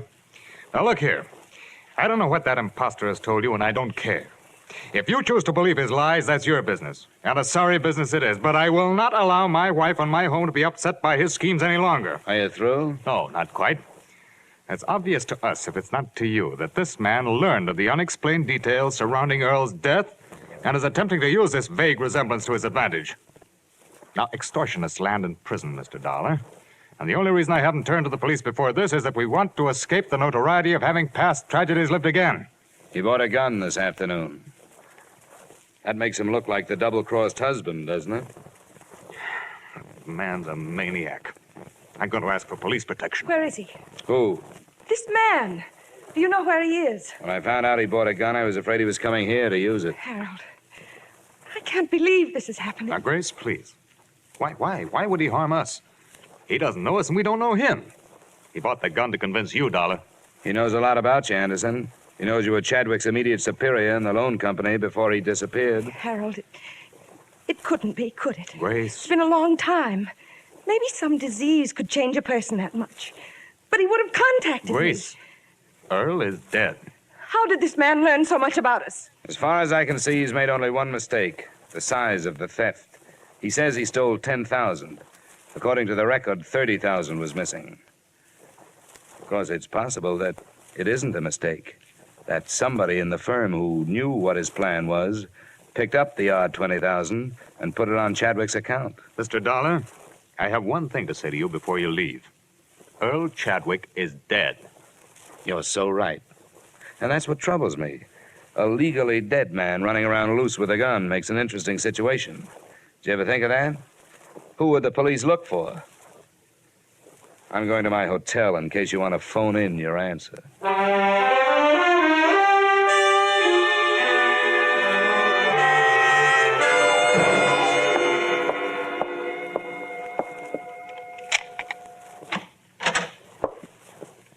Where have you been, Chadwick? Right here. The maid let me in. What's the idea? I was scared somebody was following me. I got the feeling they hired somebody to get rid of me. No. Why not? I haven't thought of that yet. Give me the gun. I need it. Come on, where is it? Never mind. Get away from me. Come on, where are you carrying it? Hey, you... How did you know I had it? What were you going to do with it? I told you I was scared. You thought I was going to kill them? The idea crossed my mind. No. What good would that do? How should I know what's going on in that head of yours? Why'd you come back, then? Just to get things straightened out. You wouldn't have had to. I haven't found a way to prove who you are. Oh, I knew I didn't have to come back. But everything was stagnant. Being George Brewster was dull. I thought that's what I wanted. A new identity, even without Grace. But I guess nobody's ever satisfied. And when you have a choice of who you want to be, then it's really hard. What about the x-rays? No good. The set under Chadwick didn't match the one you had taken today. They had to. They made a switch with somebody else's, probably Anderson's. It's an easy office to enter. Probably hired a cat burglar. Nothing at the Hall of Records, nothing at police headquarters. You're dead. What did the police say? I didn't talk to them. Why should I? The case is closed. You're dead. Lazarus, come forth. And he that was dead came forth, bound hand and foot with grave clothes, and his face was bound about with a napkin. Yeah? Landro, Johnny. Oh, yeah. Sorry I blew up. Forget it. I lost him, didn't I? How is it? Oh, it's a mess. I'm not getting any place. The only proof I can find is proof that he's dead. Maybe he should stay there. Yeah, I'm getting ideas myself. What about his draft board? They take prints. Police checked in 47. They lost. Look, I'm going to have to dummy up something. I don't want you to violate any trade secrets, but do you know a good forger? That depends. It'll be practically legal. All I need is a driver's license. I think that can be managed, Johnny. When? Tonight. It'll cost. Well, I'm working for a wealthy company. Oh, there's more, too, Landro. How about meeting us in your office in 45 minutes? Sure, Johnny. Bring a bottle. Expense account item 5, $500, one bogus 1947 driver's license complete with Chadwick's thumbprint. By 10 p.m., we were back in Landro's office. Johnny, how desperate is this Anderson? Desperate enough to welcome a nice, fast deal. Don't quote a price unless you have to. Just get him down here. Why anybody goes through all this to make prison? Prison? Come on, Landro, get on the phone. There's the number. You're my client.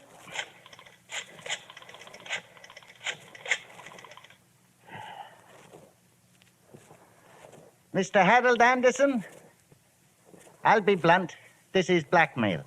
I'm calling in the interests of Earl Chadwick. No, he isn't. He's alive. But I do have proof. A driver's license he took out just before he disappeared, as a sort of a double check on the past. You'll believe it when you see it. It's for sale. He doesn't want to go to prison any more than you do, but he needs money. I said you'd believe it when you saw it. I think it'll be worth a trip over here. We'll talk price then. We meet here. Number 465 Tide Building, 7th Avenue. It's no bluff. Nobody knows about it. I'll be alone. He doesn't believe it. When'll he be here? He said 45 minutes. Good. Now, don't make the price too high. Set up a meeting with him tomorrow, and we'll have the police here. Well, step forth, Lazarus. Empty the ashtrays, Landro. Looks like 3 men have been here. He arrived at 11:30. Chadwick and I, in an adjoining room with the door cracked, watched his wary entrance. Who are you? The name is on the door. Landro. You work under a license issued by the state of New York. Sometimes, but the license isn't important tonight. You won't make any trouble. Sit down. Well, Landro? Here it is. Just look. Name, a serial number, a date, a signature, and a thumbprint. Where is he? He'll phone me in the morning. Well, where's the man from the insurance company? Looking for Chadwick. He doesn't know about this yet. Why? Why has he waited this long? He didn't know everything that had happened. You and his wife. The money you made on it. What's the price? Well, as he put it to me, it ought to be figured from the 20 grand you took and the advance you've made in the company the last few years. How much? He'd like to start at 15,000. It would take a while. 5,000 tomorrow, say around noon. The other 10 within a week. That's when you get the license. Well, it would have to be later than noon tomorrow, but I brought 1,500 with me. That's a deal. All right. I'll give it to you. Hey, watch it. Don't do it. Anderson. Wait, Dollar. Landro, down. Landro. I'm all right. Chadwick. Chadwick. Chadwick. Pulse. Pull his collar down. Nothing? Nothing.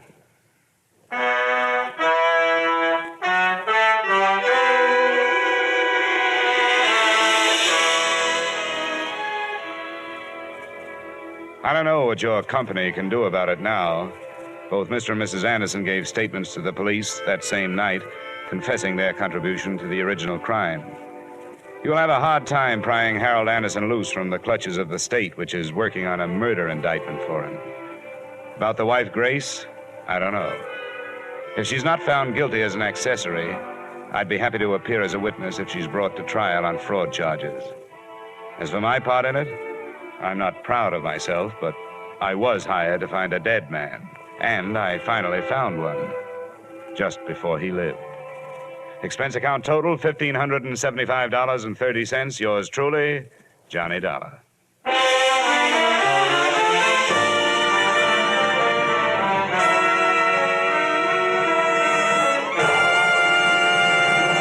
Yours truly, Johnny Dollar, stars Edmond O'Brien in the title role and is written by Gil Dowd and David Ellis, with music composed and conducted by Leith Stevens. Edmond O'Brien can soon be seen starring in the Columbia Pictures production, The Los Angeles Story. Featured in tonight's cast were Lillian Baeff, Walter Burke, Virginia Gregg, John Boehner, Ben Wright, Tudor Owen, and Ted Osborne. Yours truly, Johnny Dollar, is produced and directed by Jaime Del Valle. Join us again next week at this same time when, from Hollywood, Edmond O'Brien returns in another transcribed adventure of... Yours truly, Johnny Dollar.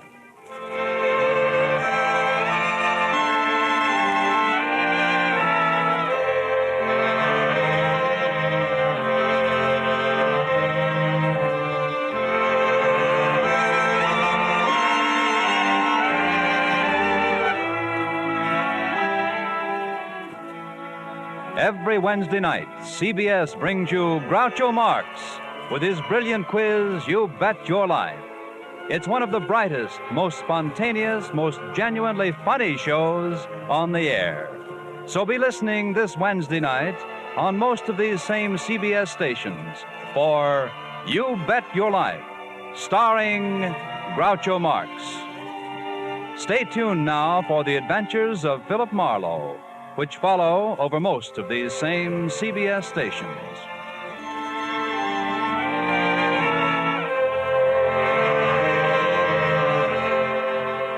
This is CBS, the Columbia Broadcasting System.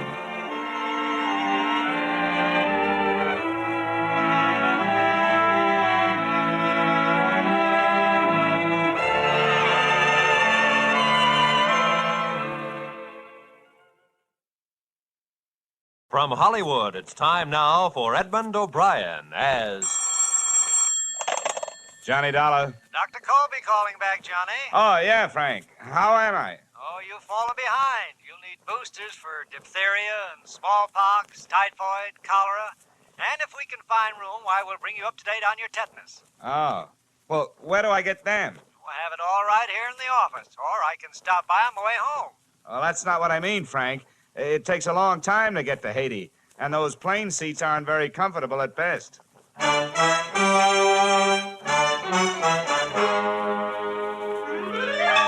Edmond O'Brien in another transcribed adventure of the man with the action-packed expense account, America's fabulous freelance insurance investigator. Yours truly, Johnny Dollar.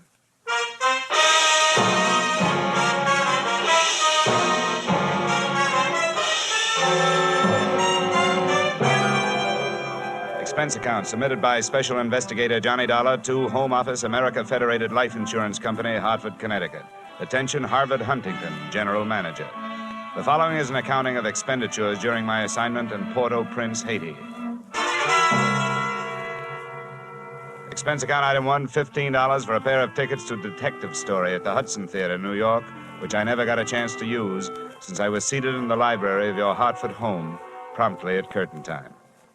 Dollar, I want to thank you for coming out here. Sorry to break into your evening like this, but since I have, I'll get right to the point. Perhaps you've heard of the Gordon family here in Hartford. Well, what I see of the society page is what I'm flipping back to the sports section, but I've noticed the name. Diamond-studded, aren't they? Immensely wealthy. Pillars of society. And surprisingly, quite a proper family. That is all but one of the sons, Ralph. A heavy drinker, complete wastrel, ne'er-do-well. Oh, a blot on the old escutcheon, eh? Yes, continually getting into one scrape or another. Now he's done it again. I take it that you're not worried about Ralph the man, but about Ralph the policyholder, huh? Yeah. Well, to put it bluntly, yes. I don't think it's unethical for a company to protect its interests. In this case, the policy is in the amount of $150,000. Quite a piece of paper. Yes. And to be quite candid, I rue the day it was issued. But the point is this. Ralph Gordon, at last report, is dying aboard his yacht at Port-au-Prince, Haiti. Well, then you don't need me. You need the Mayo Clinic. Dollar, I hesitate to even mention this in the presence of a sane man. But from everything we can learn, young Gordon is not dying from any known malady. He's dying as a result... Oh, it's pure nonsense. He's supposed to be dying as the result of voodoo curse. Now, anybody with any All sense... right, wait a minute. Where'd you get your information? From his older brother, Thomas. He's a doctor. He's down there in Haiti with Ralph. Now, I want you to go down and debunk this thing, Dollar. Find out what's wrong. Why, any sane man knows there's no such voodoo. You don't believe in it, do you? No, not unless I see it working. Expense account item 2, $148.70, Hartford to Port-au-Prince via airplane. Expense account item 3, $32.50, tropical clothes. And item 4, $25 spent while I browsed the waterfront bars in Port-au-Prince, looking for somebody who knew where the Gordon yacht was moored. When I found him, he not only knew that, he knew everything. It don't matter what you want to know about this blasted island. Ask me first. My name is Cap Regan, and I've been here since before repeal. Give up my citizenship, I did, with the help of a couple of prohibition agents. And I figure on sailing out my final days right here. What do you want with the Gordon craft? I want to see the owner, Ralph Gordon. How do I get to it? I reckon you pay me to row you out to her. My dinghy's down to the foot of the pier, just a short hail from where we're at. Well, good. Come on, let's shove off. Just wait till I down my ration here. That'll put me in ship shape. What'd you say you wanted with that schooner? You figuring on buying her? Oh, thank you for the compliment. If I bought a boat today, it'd have to be a surplus life raft. I told you I want to talk to Gordon. A friendly visit or the other kind? Uh-huh. I'm beginning to see how you know so much about this island. Well, never question, never learn. Remember that, sonny. This way, we veer off to starboard. Yes, sir. Never question, never learn. Look, I'm an insurance investigator. A company sent me down here to look things over, including Gordon. Something wrong? I don't know yet. What do you know about it? A jugful, sonny, a jugful. Stood into the harbor about 2 months back. No sooner dropped his hook than his crew started taking the pierhead leap. Everybody jumped for the bosun, for reasons of his own. What was the matter with Gordon? He was off seas over all the time. And you navigate with sextant, a compass, and parallel ruler, sonny, not with a double shot and a water chaser. Get the drift? They were afraid to sail with him? Oh, that's the line of it. If you'd ever pile into a reef, you feel the same. Oh, yeah, here we are. Now, there's my dinghy down at the bottom of the ladder. And there's Gordon's yacht out there, you see her? The tug is passing astern of her now. Yeah. Yeah, that's a lot of boat. Yep, she carries a suit of sail like a grain clipper. Oh, why don't you see her close up? She's dirty as a garbage scow.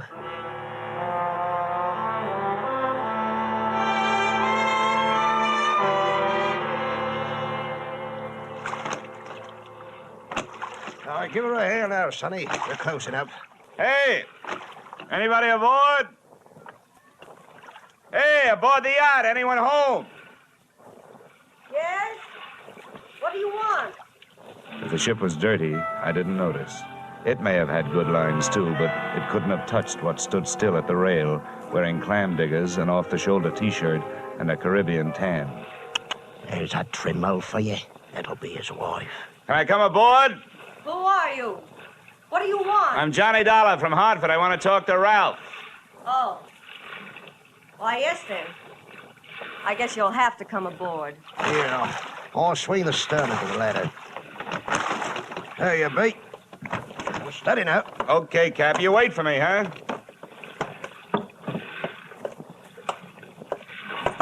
Well, how are things in Ralphie's old hometown? Cool, but not as cool as this reception. Don't let it throw you. What is this, a friendly drop-in business or just plain snooping? It's the last I'm Edwina, the wife they haven't heard about at home. Congratulations. Now I know why you like the way your shoulders bear. The better to keep a chip on them. If you're through being sharp, I'll let you hear what's left of my husband. Come on, through here.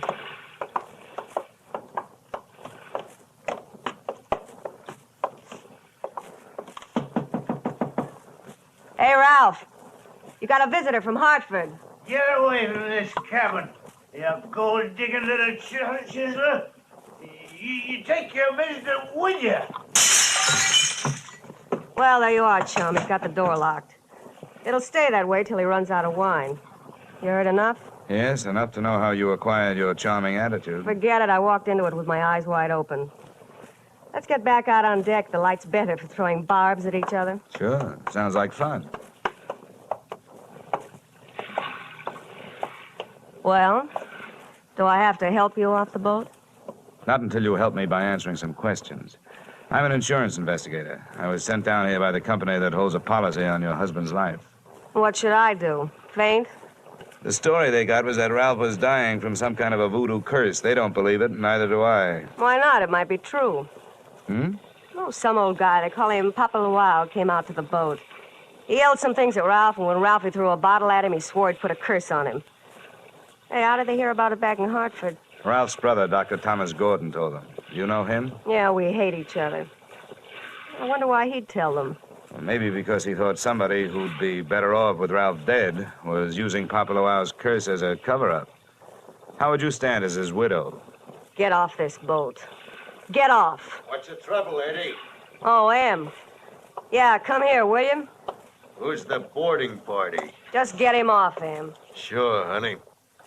Well, mate, do you walk in or dive? Save your strength for the last scene, Goliath. I was just leaving.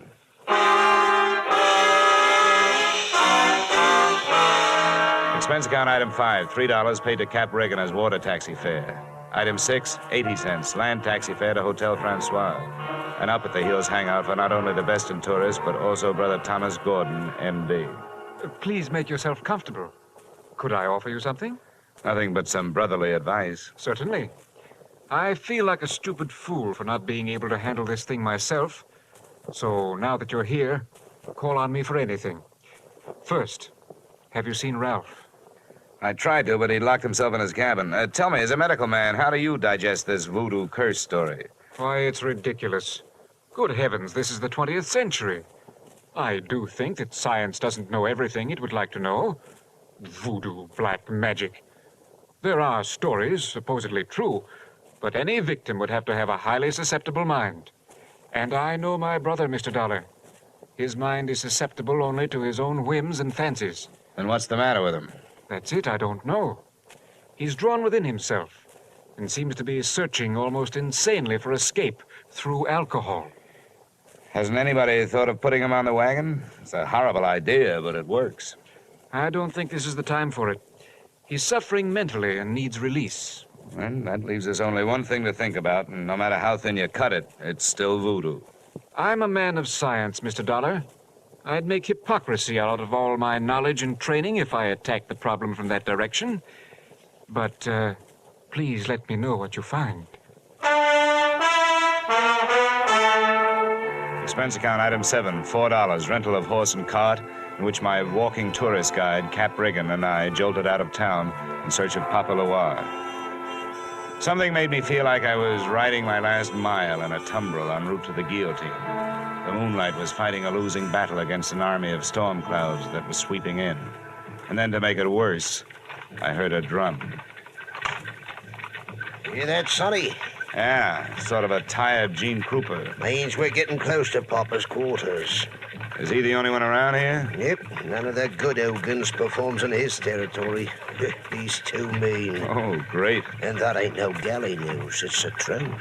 I tell you, there's lots of black magic, so-called. It's nothing but tourist bait. But Papa, he's a genuine article. Let me tell you about one fella he loaded a curse onto. He was a native, and before he got through with him... Cap, please, you keep your mind on your driving, and I'll keep mine on pleasant memories. Well, I ain't got no more driving to think about. What's the matter? That's the path over there by that gnarled old tree. From here on, you plot your own course. This is close enough for me. Me too. Say, wait a minute. How do I know I can't put a curse on him, huh? I never tried. Smooth sailing, Sonny. The path led along the edge of a field of sugarcane, and on the other side of me was a solid wall of jungle. First, I smelled some feathers burning. Then I heard the chant.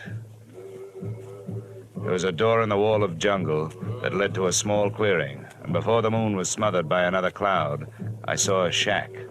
Smoke curled out through an open door, and I could see the glow of a fire on the floor inside. Hey, Papa! I want to talk to you. Who is come to the house of Papa? Well, my name wouldn't mean anything to you, but what I have to say will. Can I come in? Entree. What are these words of so great importance as you wish to interrupt, Papua? All I know about voodoo is that I don't believe it. Legba.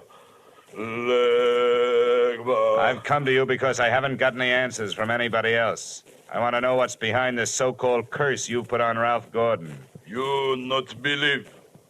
You like me make you believe. Ralph Gordon, he died. Tonight. In the wind and rain. And for you, I have magic now. See my fire? You will believe the smoke. Now, believe.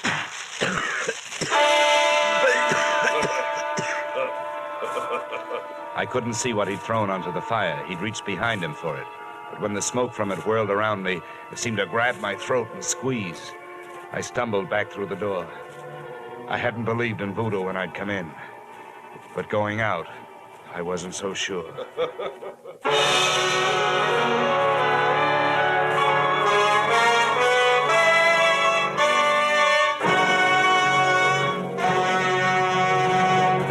We will return to the second act of yours truly, Johnny Dollar, in just a moment. CBS invites you to hear one of the greatest ad-libbers in show business, Groucho Marx, this Wednesday night on most of these same CBS stations. Groucho's show, You Bet Your Life, finds the master throwing quips and questions at oddly assorted pairs of contestants. And it's one of the funniest, fastest, merriest shows on the air. Be listening when Groucho Marx comes along this Wednesday on CBS. And now with our star, Edmond O'Brien, we return to the second act of yours truly, Johnny Dollar.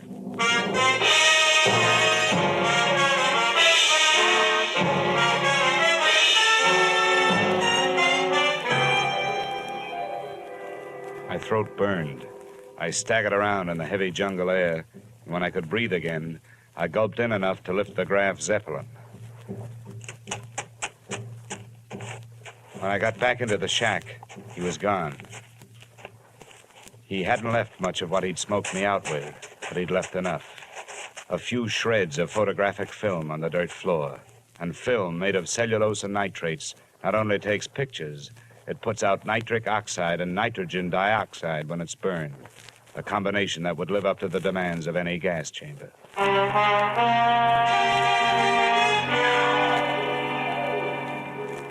We headed back to the yacht, and this time I boarded without a hail.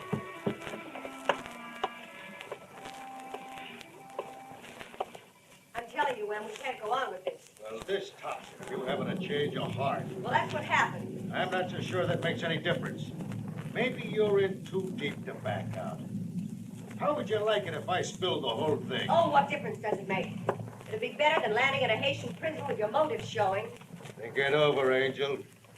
I'll be in my sack when you make up your mind. Em, how wrong you can be. See you later, huh? What are you doing on this ship? Get off. Oh, no. Not after that intriguing conversation I just heard. How much did you hear? If I added it to the gas assault Papa Luau threw at me, it'd be enough to nail you and Loverboy here for conspiracy to commit murder. I don't know what you're talking about. The point is, I know what you two were talking about. Listen to me. You've got to believe me. I don't have to, but try me anyway.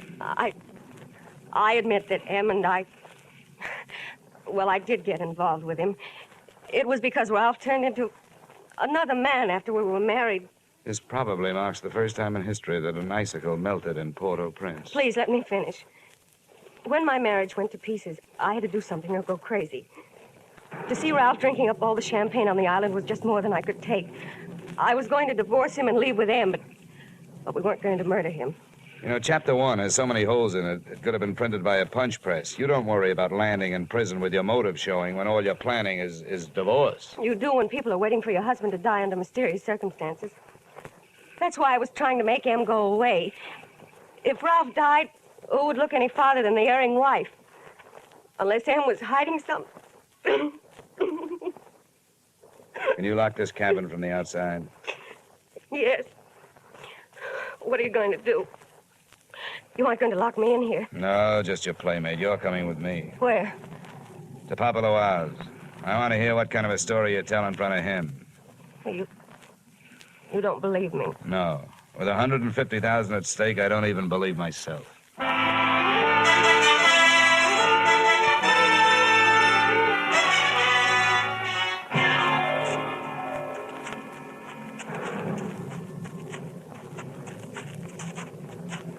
There's a shack.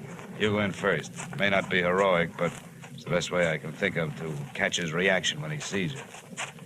Come on, go ahead. Go on in. Who is it come to Pablo's door? Who are you, woman? Well, Mr. Dollar, are you satisfied? Not quite. And you did not believe? Why you are here? You wish again to see the power of my smoke? Let's just drop the act, Papa. I know what you threw in the fire. What's my bokor smoke? You not yet believe? A good man from a police laboratory can sift enough out of those ashes to know it was film. What is this you say? I say that I've got enough on you, you old fake, to put you in the local pokey. Who dare speak Dutch to Papaloa? And that's where you're going to go if you don't cooperate. Now, that's a promise. What is it you want? Did somebody put you up to this cursed business that Ralph Gordon is supposed to be under? A man of your race. Now go. That is all. It's not enough. What was his name? I not know the name. What did he look like then? My eyes were closed. Nuts. Come on. I'm taking you into town if I have to drag you by the hair. No, don't touch me. I will tell you how this is. It is true, I do not know the name or the face. He come to me. He ask me when comes next rain and wind. I tell him last night. But it's tonight. The storm come with the seat.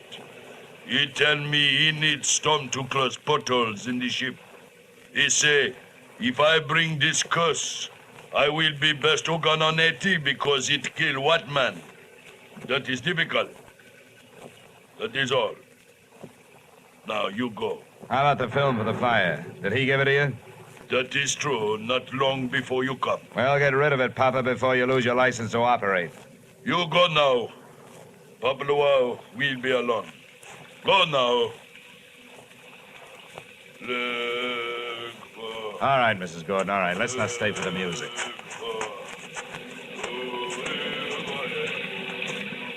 Could you make head or tail of what he said? What goes into your husband's cabin? Nothing but food and wine. Mostly wine. Who fixes his meals? I do. Our cook left us. Yeah? Where does the wine come from? You said it was champagne, didn't you? Yes. It always comes from the same place, a liquor shop in town, a case at a time. Nothing makes any sense. What are you going to do? All I can do. Try every angle. But that's not all I'm going to try in that liquor shop.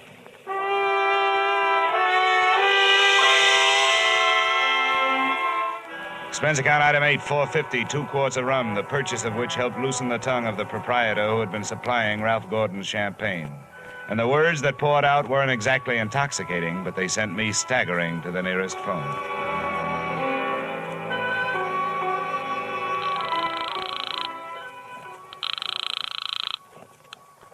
Yes, hello. Dr. Gordon, this is Dollar. Good heavens, Dollar, I've been wondering about you. What have you learned? Well, first tell me this. What would happen to a man if he was in a ship's cabin on a stormy night with all the portholes closed and there was a lot of dry ice in there with him? What?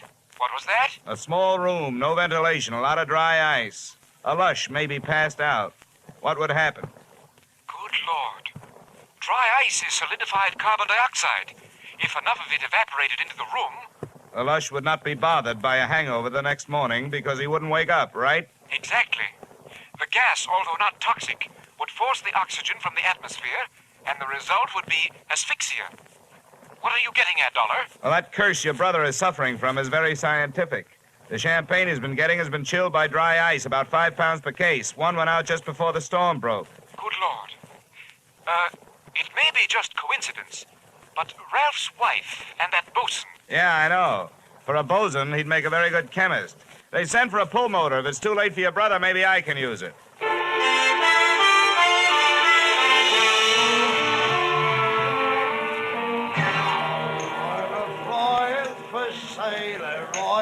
Hey, Cap, come on, will you? Ahoy, sonny. Sit up around, George, for my shipmate and me. This is rum weather, sonny. Never mind around, Cap. You gotta row me out of that yacht again. What? In this weather? I wouldn't ask old Neptune himself to set out on a night like this. Come on, Cap. I'm in a hurry. Here's $20. I want time off the horn. Oh, what did you say?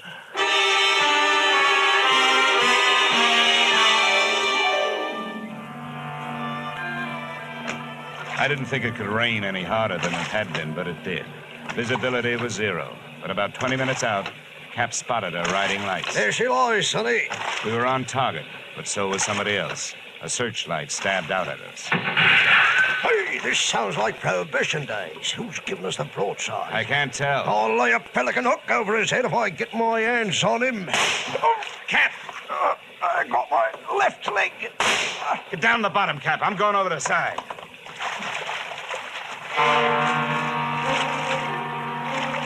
There was nothing to do but swim, so I swam. I tried to remember how many shots had been fired, and that's where I made my mistake. There was a lull in the shooting, which I took to mean that the gun was empty, so I thrashed my way to the ladder. But when I got there, the first thing I saw after I'd shaken the water out of my eyes was the muzzle of a rifle. The face looking down the barrel at me belonged to Brother Thomas Gordon, M.D. Sorry, Dollar. Killing you wasn't in my plan. But now it'll have to be done. I was waiting for a bullet to come my way, but instead the doctor did. Are you all right, Dollar? I'll thank you later for spoiling his aim. Forget it. That's me, big-hearted M. Say, get a boat hook on the doctor. He's our prize fish. Don't let him get away. I grabbed a fire axe out of its case on my way to Ralph Gordon's cabin. If it needed ventilating, I knew one quick way to do it. I didn't check for oxygen. I took a deep breath, held it, and went in. The cabin was littered with wine bottles, and in one corner, in an open case, was the dry ice that was in the process of cooling Gordon off for good. He was stretched out on his bunk. I hefted him to my shoulder and used the last of my breath getting him out of there. What's the matter with him? Come on, help me to get him stretched out. Right. Come on, give me a hand, will you? Yeah. Maybe we can save a policyholder. All right. 1, 2, 3, 4. 1, 2, 3, 4. 1, 2, 3.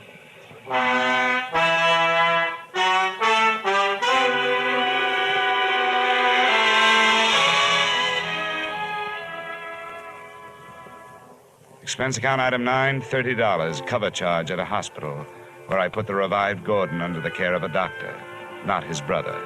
His brother happened to be resting in a jail cell at the time, waiting the formal charge of attempted murder. Motive, the family fortune. Item 10, same as item 9. Same hospital where they patched up Cap Reagan. Item 11, $40. An ounce of voodoo perfume for the lovely but sometimes chilly Edwina.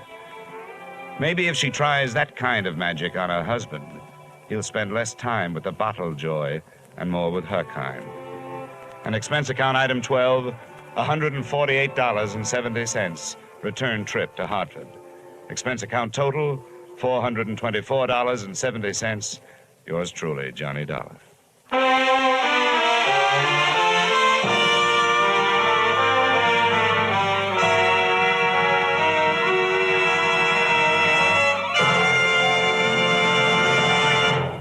Yours truly, Johnny Dollar, stars Edmond O'Brien in the title role and is written by Gil Dowd and David Ellis, with music composed and conducted by Leith Stevens. Edmond O'Brien may soon be seen in the Columbia picture 711 Ocean Drive. Featured in tonight's cast were Earl Lee, Willard Waterman, Ted DeCorsia, Charlotte Lawrence, Lou Krugman, Byron Kane, Dick Ryan, and Clayton Post. Yours truly, Johnny Dollar, is produced and directed by Jaime Del Valle. Join us next week at the same time when, from Hollywood, Edmond O'Brien returns in another transcribed adventure of... Yours truly, Johnny Dollar.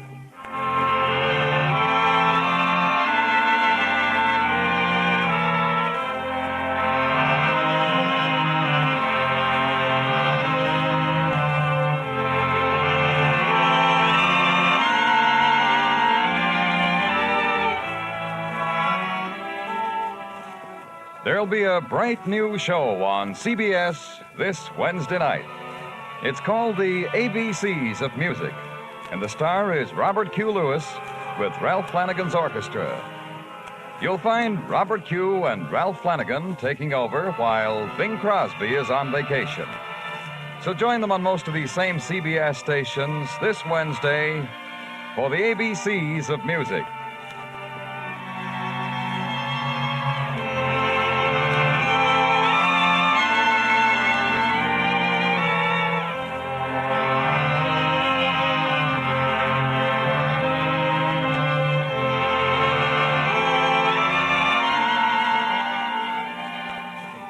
Beginning next week, yours truly, Johnny Dollar, will be heard at this same time on Thursday nights. Thursday nights for Johnny Dollar.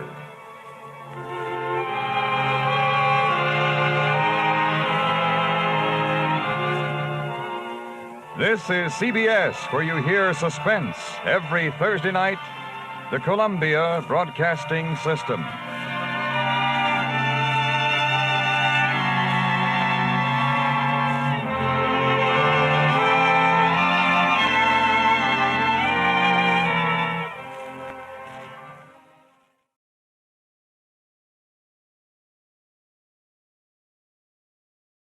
From Hollywood, it's time now for Edmond O'Brien as Johnny Dollar. Hank Gleason at Intercommercial, Johnny. Say, did you ever hear the Colegio diamond? Doesn't strike a chord. Worth about $200,000 on the open market. It's insured and it's been stolen, right? Well, can't say definitely that it's been stolen, but it's gone. The owner's name was Benson, lived here in Hartford. Why the past tense? They found him last night in his study, murdered.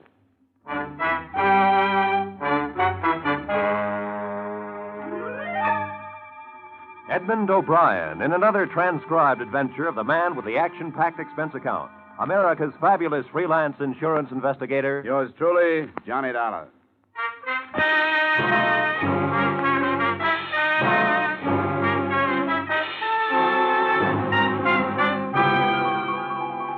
Expense account submitted by Special Investigator Johnny Dollar to the Intercommercial Insurance Companies of America, Home Offices, Hartford, Connecticut. Attention, Henry Layson. The following is an accounting of my expenditures during investigation of the Colegio Diamond matter. Expense account item 1, $1.20 taxi fare to the western part of town where the better homes are situated. Mr. Charles Benson's home was back from the street and encircled with a high, well-trimmed hedge. The black wreath was already on the door. A young lady, very pretty in a black dress, received me in the study. You're Mr. Dollar? That's right. Mr. Layson phoned and said you were on your way.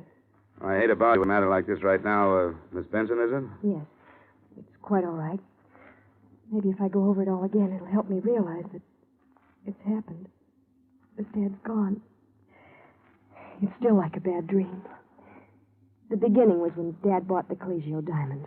When was that? About 3 years ago in Italy. He bought it from a diamond trader who'd just come into Florence from South Africa. Your father had interest there? No, he was just a tourist. He'd heard about this diamond from a friend of his, a collector.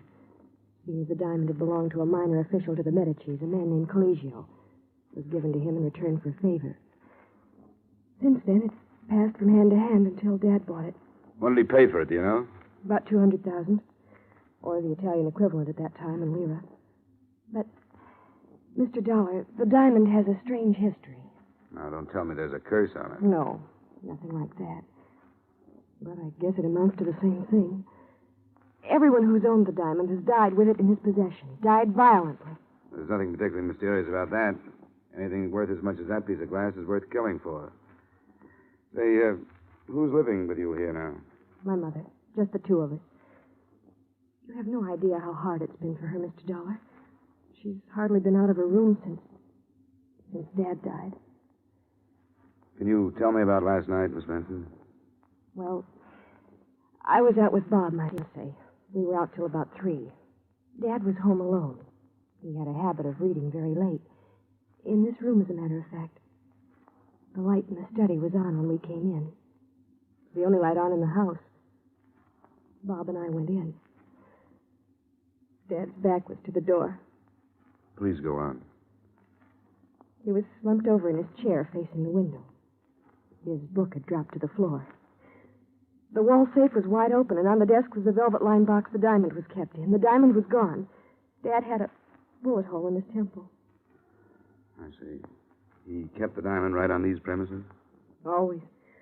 We warned him time after time not to. We told him to keep it in his safety deposit box at the bank, but he refused.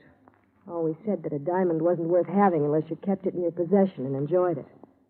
Who knew about the diamond, Miss Benson? Oh, so many people. Family, of course. Myself, Bob. The papers were filled with the news when Dad came back with it from Italy. Well, I mean, who knew where it was? Who knew the combination of the safe? Nobody but Dad. And, of course, Mother. Oh, yes, and Mr. Corrigan, Who's Mr. Corrigan? Dad's lawyer. Dad kept the will in there and a few other papers that Mr. Corrigan would come and get every once in a while. Well, Corrigan came into the house and got papers out of your dad's safe anytime he wanted to? Anytime he wanted to. I think I'd better talk to Mr. Corrigan before I go any further. Now, Mr. Dollar, Mr. Corrigan wouldn't have stolen Probably not. But we'd better have a talk just the same. I'd like to have his address, please.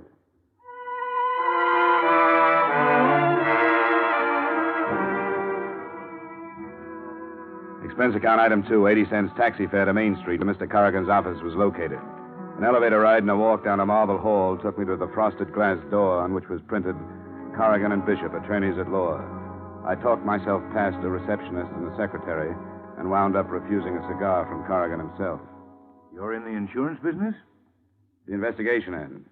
I understand you were Mr. Benson's lawyer. That's right. Mr. Benson had the utmost... Oh, excuse me. Yes. No, Vermont maple. 45,000 is way too much. Yes, in board feet. Have them ship it from Montpelier, if that's the case. Well, have them try to get it down then. Yeah. Yes, Mr. Dollar, Mr. Benson and I were associated for about 15 years in one way or another. We went to school together. It was a terrible shock to learn of it. Oh, excuse me. Who? Oh, put him on. Harry, what's with Chicago? No, same thing. No, she's in Arizona. Arthritis. Well, a little better. You know how it is. Yeah, we'll do that. And mind left Annie. Okay, you bet, Harry. Yeah, you bet. Sure. Bye. Now, you're here about the diamond or about the life insurance policy? The diamond. Well, diamond is a very rare item. Whoever got into the safe knew the combination. I understand there weren't many who knew the combination. Well, that's true. Mr. and Mrs. Benson and myself were the only ones. I suppose I'm the prime suspect. But, of course, these safe crackers, they use a stethoscope these days. You probably know more about that than I do. Oh, excuse me. Who? Oh, yes, put him on. Yes, Jays. Oh, it is? Oh, swell. Yeah, it's a shame, isn't it? Yeah, very young man. 45. Oh, yes. Terribly upset. Well, yes, she's due here at about, well, any minute now. We're going to make the arrangements. Oh, I wouldn't let her go near the place, no. Well, I certainly tell her. Yeah, you bet. Yeah, you bet. You bet. Yeah, bye. Well, exactly what did you want to know, Mr. Dollar? Anything that would help us locate the diamond. Well, have you talked to the police? No, I thought I'd amble around among the persons involved first. Well, as I say, you probably know more about that than I do. I wish there was something I could say, but the last time I saw George Benson was about 2 weeks ago. You think this was an outside job? Well, that's my opinion, but it's sheer speculation. Excuse me. Oh, she is? Well, send her in, please. I hope you won't mind, Mr. Dollar. That's Mrs. Benson. I'm taking you down to the dressmaker's. Oh, I see. Why don't you go out that door? Fine. Oh, thanks, Mr. Corrigan. It's quite all right. Anything else I can do, you'll let me know. You bet. I didn't leave. I stood in the little outer room and sneaked a listen through the door. There was some reason why Mr. Corrigan had rushed me out one door while Mrs. Benson came in another one. I heard some things that made the whole case of the Colegio diamond a lot more interesting. I pushed the door open a crack. Darling. Oh, Dad. You look lovely in black. I'm going out of my mind. All those people calling, having to act unhappy. Well, this is your opportunity to be a real actress. I'm awful at tears. You're beautiful. Please, Stan, what if somebody should see us? Well, let them see us. What do I care?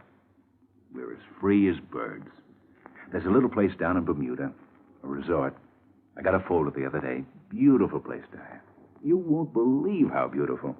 And as soon as it's proper... What about Kitty? Well, I told her before I left that I wanted a divorce. I told her, and she knows it. That's why she went to Arizona. To get away, to think things over. I didn't want to hurt her, but I wanted her to know. Darling, I can't believe it. It's too good to be true.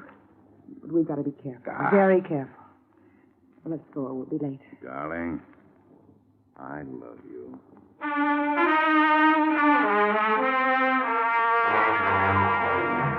On that somewhat touching note, I quietly closed the office door, turned toward the door that would lead me out into the corridor, put my foot to a rough edge of carpet, and promptly fell flat on my face. This brought Corrigan running. I thought you were gone, Mr. Dollar. I thought so, too. Do you consider it quite ethical listening at keyholes? Didn't you know? Investigation is just a very polite word for snooping, Mr. Corrigan. Who is it, Stan? He's an insurance investigator. You heard everything? Not everything, Mrs. Benson. Just enough to tell me that black is not your color. No, it isn't. I loathe black. Ditto your husband. I tolerated my husband, Mr. Dollar. You don't have to explain anything to him, darling. He's just an insurance man. The police might be interested to know about this little relationship. There are a number of angles here. Could be that you and Mrs. Benson killed Mr. Benson and removed the diamond to make the whole thing look like robbery. Yes, Mr. Dollar, it could be. I welcome any police investigation. Fine, I'll go right over. Wait. I don't think right now would be quite the opportune time. Guilty or not guilty, I have a reputation. In the light of that corny love scene you two just played, I can't imagine why. Mr. Dollar. Sorry. Well, what do we do? All stand around embarrassed? Let's have it. Why did I get the Rush Act out of your office? Well, that's simple, Mr. Dollar. I was afraid that Diane would give away our relationship. He's right. I'm not a very good actress. When did this thing start? Must you know everything? I think so. About 7 years ago. The wool you were pulling over Benson's eyes must be pretty worn by now. We did nothing to be ashamed of. I resent this. I resent the whole thing. I don't think I want to tell you anything more, Mr. Dollar. I don't blame you. And you know, it's all kind of dull anyway. I'll go to the police. They'll probably have something much more interesting. Don't worry, Corrigan. I'm not going to breathe a word of this unless I feel it necessary. But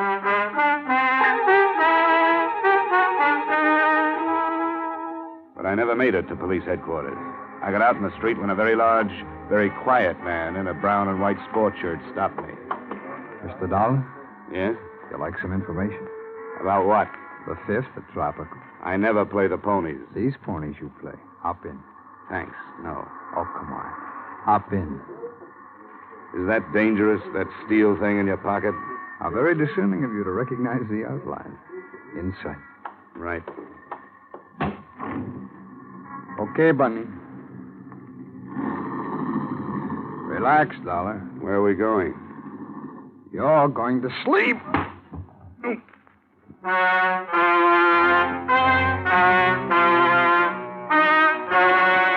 I awoke with a groan in my own apartment. Nobody was there, but nobody. As soon as I could focus my eyes, I tried to lift myself off the floor. After 5 tries, I managed to turn my head. What I saw made me want to go back to sleep again. The place was a mess. There wasn't 1 inch that hadn't been gone over with what must have been a tractor. Every drawer in the place had been turned upside down. The problem was reaching the phone. It was all of 10 feet away, but it might have been 10 miles. I started to crawl. About halfway to it, I grabbed hold of the cord. I pulled the phone toward me until I got my hands on the receiver. Hello? Hello, Johnny? Hello? Hello? Johnny? Yeah, Johnny. Johnny, you sound awful. Yeah, I can understand it. Well, what'd you find out about the collegial diamond? You were right. About what? It's gone. Well, that's brilliant. Who took it? I don't know. Well, what are you doing to find out? Right now, I'm just lying around. Somebody gave me a tumble. Say, are you drunk? You better send a doctor. I think I'm going to pass out again. Johnny? Johnny? Hello? Johnny?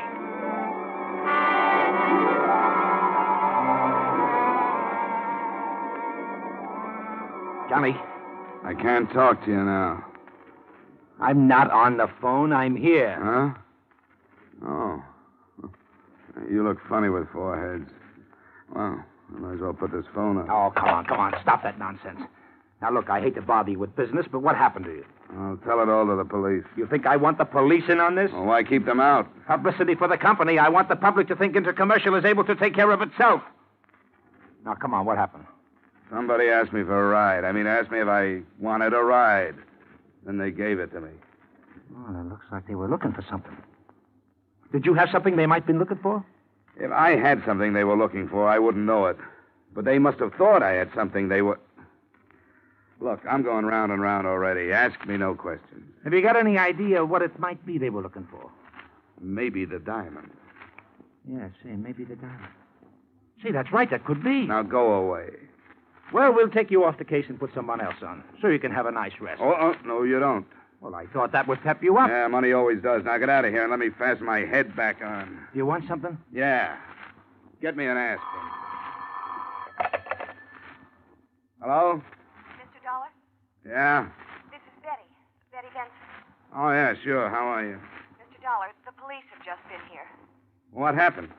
They found the gun that killed Dad Oh, good. Where was it? in my purse.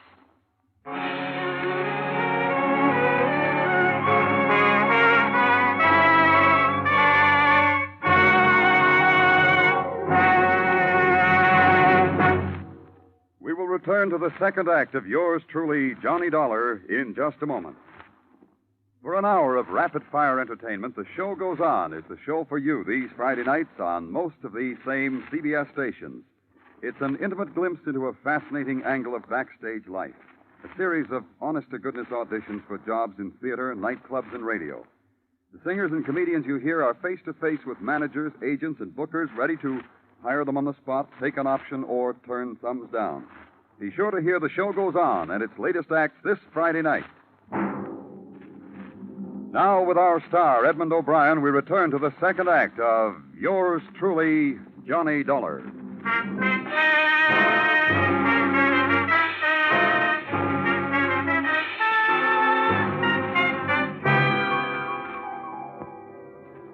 Expense account item 3, taxi fare again. $1.30 to the Hartford City Jail, where an old buddy of mine by the name of Lieutenant Parnell was quizzing Miss Benson with the nastiest bunch of leading questions I've ever heard.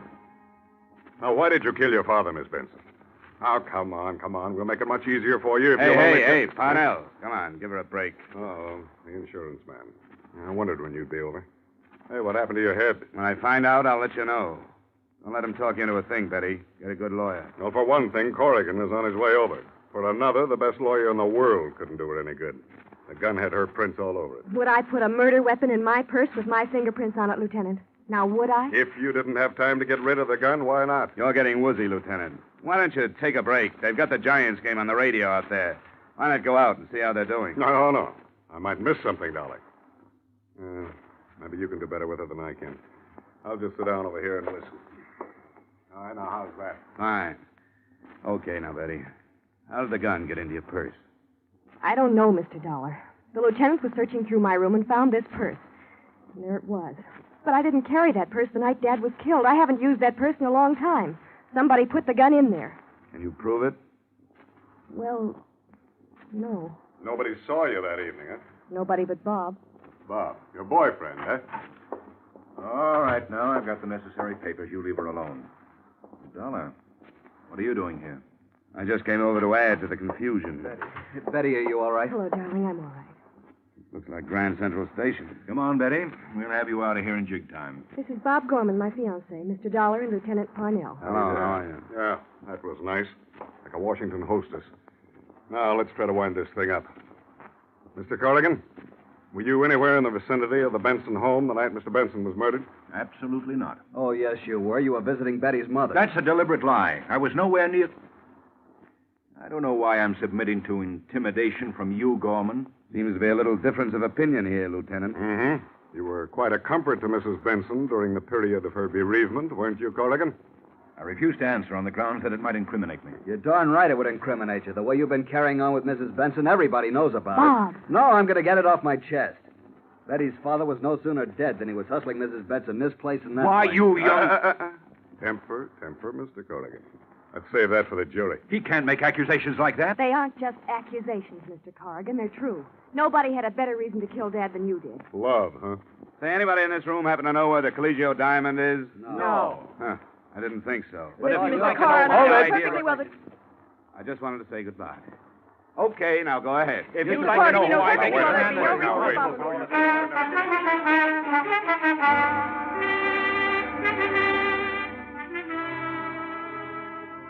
Expense account item 4, $12.20 miscellaneous taxi fares all over the place. I went on a little visit to Corrigan's apartment and found something of interest. A little slip of paper on which was written in the highest form of legal language, of course, I owe you $2,000, George Benson. I worked my way into Bob Gorman's apartment. There I found a bill from the Garant Detective Agency. Then to police headquarters again, where I found a picture of a man who was tall and thin and had a little, well-trimmed mustache. Then I went home, where I found a man who was tall, thin, and had a little, well-trimmed mustache. He was drinking my bourbon. You're drinking my bourbon. It's lousy bourbon. Look what you did to my head. It's an improvement. All right, what do you want? The diamond. What else? I don't have it. I don't believe it. Well, search the place. I already did. Well, I guess that does it. I'll see you later. Don't go. Out of the way. I said don't go. You crazy... Okay. Drop the gun. Let go. Now, sit down and finish your drink. I didn't come here alone. If I'm not downstairs in 3 minutes, you'll come up. The more the merrier. Who do you work for? Myself. That's right, friend. I want all the excuse I can get to beat the pulp out of you. Go on. Now cut it. Who do you work for? Corrigan. What's the deal? He wanted me to get the gun. So you planted it in Betty's purse? I didn't. And I didn't kill Benson either. I went to get the gun, but it was gone. And I thought you had it, but you didn't have it. So you were working for Corrigan? Yeah. Okay. Now let's start all over again. Who do you work for? I told you, Corrigan. This isn't going to be much fun for you, friend. Now listen, lay off of me. I'm telling you the truth. I tell you the truth, and you keep on hitting me. Now, that ain't fair. Who do you work... Oh, okay. Mrs. Benson. What's the deal? She hired me to get the diamond. Why? She killed her husband so she'd get away with Corrigan. She wanted me to break in and get the diamond so it looked like robbery, see? Robbery and murder, see? Here we go again. Will you leave me be? I can keep this up all night if I have to. Why don't you tell me who you think I work for, then, instead of beating up on me? I want to hear it from you. Look, chum, since you knocked me on the head, I get spells of bad temper. All right. All right. The Garant Detective Agency. Now we're getting someplace, Vic. How did you know my name? Well, it's a byword in every precinct police station from here to Ishpeming. You were hired by Bob Gorman.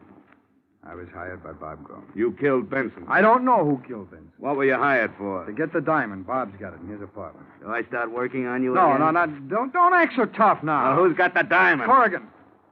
Well, look, if you've got all the answers, what are you asking me for? Vic, my boy, I'm amazed. I've seen liars in my time, but I've never run across anything like you. How can you do it with such a straight face, huh? Years of practice. Now, I'll tell you the truth as you see it. Don't you hit me no more now. Bob Gorman hired you. That's the truth, all right, and he hired you to get the diamond. But you didn't find the diamond there. You found Benson dead. I walked in there. I'm telling you, I was never more surprised in my life. There was Benson in that chair. I hired out to do a lot of things. But murder, that's not for me. There ain't money enough in the world to make me commit murder. Slugging, you do.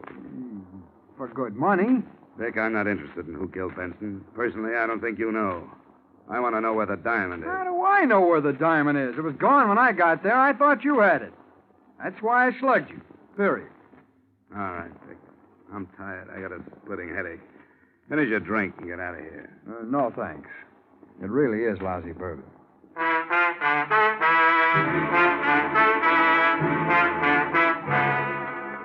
Things were as dark as ever. Vic was no help. I knew Bob hired him, but that was all I knew.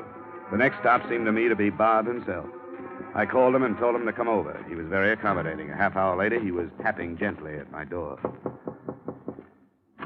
Hello, Mr. Dollar. Come on in.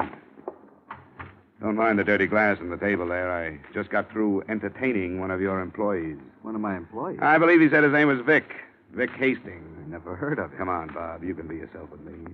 Vic talked to me like a brother. I never heard of him. You may not be conscious of it, Bob, but you're in plenty of trouble. The police are looking for the diamond, and they're sure whoever has the diamond killed Mr. Benson.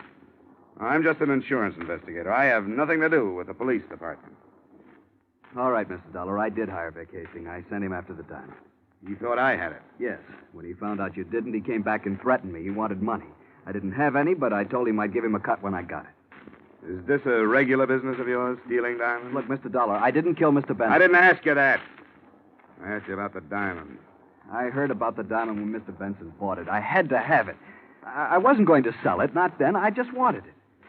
I crashed a party at the Benson house about 4 or 5 months ago. I met Betty, and I started to date her. That's as good a way as any. Oh, you've got it wrong, Mr. Dollar. Sure, I wanted to get at the diamond. That's why I started taking Betty out. But things are different. I love her. We want to get married. Very sweet. Only you didn't hire Vic to get the diamond 4 or 5 months ago, Gorman. So get that pleading look out of your eyes. You don't do a thing to me. You're not going to the police. Put it down, Gorman. Stay where you are. Don't try to follow me or I'll blow your head off. So long, Dolly.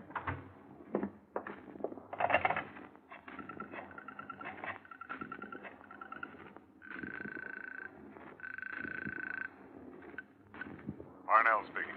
This is Dollar, Lieutenant. Better send out a code 1 on Bob Gorman. What's he wanted for? Well, you can call it suspicion of murder.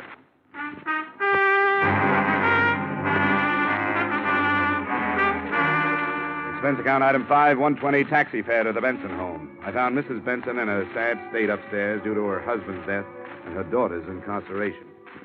Why must you pester me about a thing like this now, Mr. Dollar? Haven't you any consideration? Sorry, Mrs. Benson, but it's a job. The sooner we get over this hurdle, the better off we are. Now, I know all about your relationship with Corrigan. All of that has nothing to do with the case. Well, perhaps not. I know who killed my husband, and I know why, and I know who has the diamond. Who? I can't prove it. I couldn't take it into a court of law. Well, let me worry about that. What's your idea, Mrs. Benson? Bob Gorman. Why do you think he did it? He has a violent temper. He hated George, hated him like poison.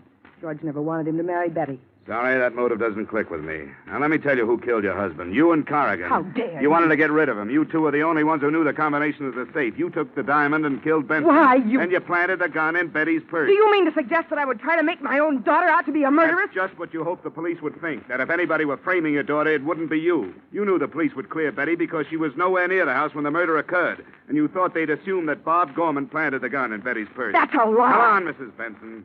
It's all out in the open now. Stay where you are, Dollar. Corrigan. I was expecting it. You're pretty good at this business of investigation, aren't you? It's a shame to have to end such a brilliant career. Well, that's the way it goes. Here today, gone tomorrow. You aren't going to mess up Mrs. Benson's pretty bedroom, are you? Not at all. We'll just go out the back way. Open the door, Dollar. Glad to. After you. He's all right, Mrs. Benson. Come on, get up, Corrigan. The lieutenant is waiting.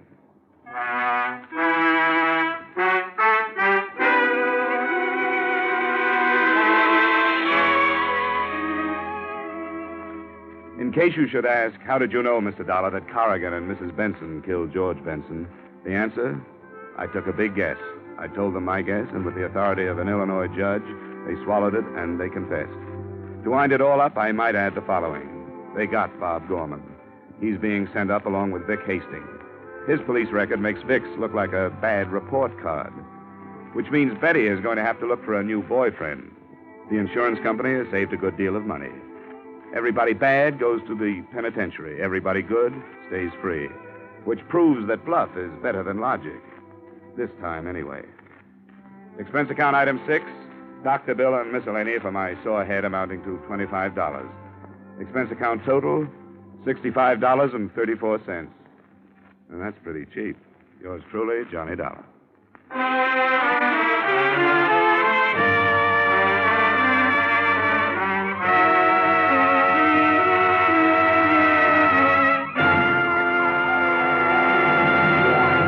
Yours truly, Johnny Dollar, stars Edmond O'Brien in the title role, is written by Gil Dowd and David Ellis, with music composed and conducted by Leith Stevens. Edmond O'Brien can soon be seen in the Columbia Pictures production 711 Ocean Drive. Featured in our cast this evening were Wally Mayer, Jane Webb, Bill Johnstone, Virginia Gregg, Stacey Harris, Bill Boucher, and Harry Bartell. Yours truly, Johnny Dollar, is produced and directed by Jaime Del Valle.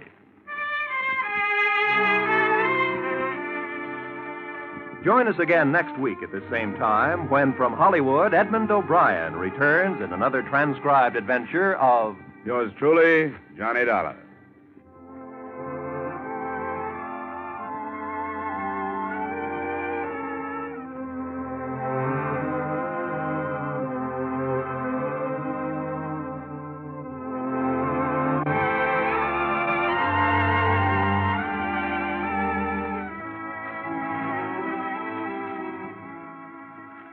Crime goes down for the count on Friday night with two of CBS's top thrillers. Broadway is My Beat and Up for Parole, heard over most of the same CBS stations.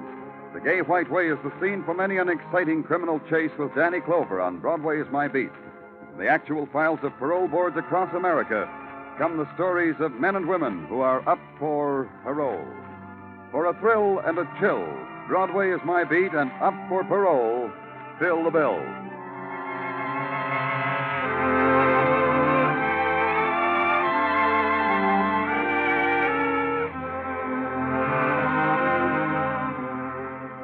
This is CBS, where you thrill to gangbusters every Saturday night, the Columbia Broadcasting System.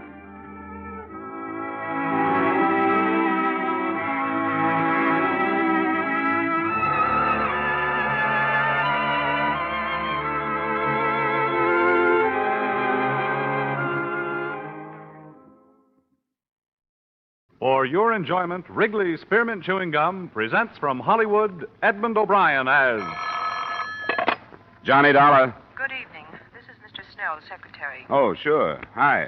I was unable to reach Mr. Snell before he left for the West Coast, but he asked me to outline the case to you and hoped you'd follow him out there. It's quite serious. Oh? What is it? Our company has been carrying the policies on a line of pleasure boats for a West Coast sales agency, the Aerocraft Cruisers. Within the past 2 weeks, 3 of them have sunk, with no survivors. Bad risks. Yes. There's a liability clause. Next of kin in each case is bringing suit for nearly $1 million.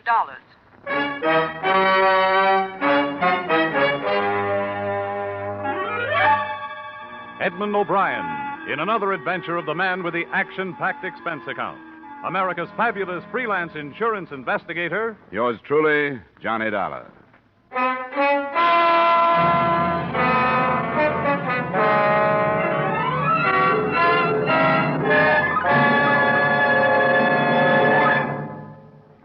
To make every day more enjoyable, treat yourself often to refreshing, delicious Wrigley's Spearmint Chewing Gum. Here's a taste treat you can enjoy indoors, outdoors, at work, or at play. The cool, long-lasting mint flavor refreshes you. The smooth, steady chewing helps keep you fresh and alert. Adds enjoyment to whatever you're doing. Wrigley's Spearmint Chewing Gum. Healthful, refreshing, delicious.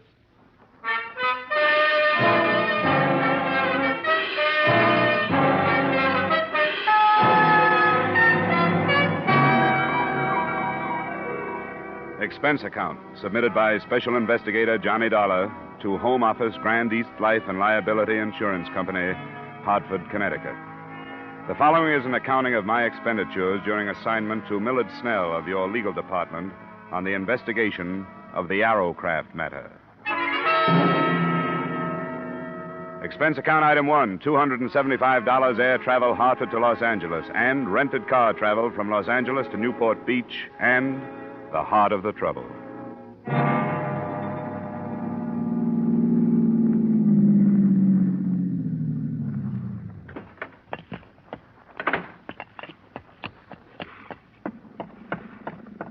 Snell? Millard Snell? Who is it? It's Dollar. Dollar? Hurry up. Get aboard. Now watch it. She's wet tonight. Hey, give me your arm. Come on. Thanks. Didn't think you were going to make it. You talked to your secretary? Yes, but that was yesterday from Chicago. Well, I didn't know where you were until I called her from the Los Angeles airport a couple of hours ago. Then when I got here, your hotel told me you just left to charter a boat. What's up? Myers, how long will it be? Robert should be here any minute, Mr. Snell. Couldn't leave without him. All right, if you can hurry him up anyway, do it. Come on in the cabin, Dollar. Out of this foul night air. Oh, this fog. I thought it was bad sometimes in Hartford. Another cruise has been reported, Dollar. An Aerocraft? Yes. Reported by a private plane between here and Catalina Island. That's 30 miles offshore. The Coast Guard been notified? Yes, but candidly, I hope we see it before they do. Find out what we insured. If we can find it in this fog. Find it? You mean this one is still afloat? Before dark, yes, barely afloat. Robert, hurry, get aboard. Ah, there he is, the navigator we've been waiting for. I hope he's sober. Tell me, what have you learned so far? What makes them sink? I don't know. The sales agent, Fred Crocker, you'll meet him, swears by Aerocraft. Says they're one of the best hulls afloat. Ah, but the fact remains they've been sinking. Uh-huh, and a tragic fact, too. The loss of life so far has been horrible. 3 28-foot boats, 11 fatalities. No trace of the cruisers, even. But a life ring or two. Must have been deep water, then. What about bodies? 7 have been recovered and 4 still missing. Ah, we're getting started.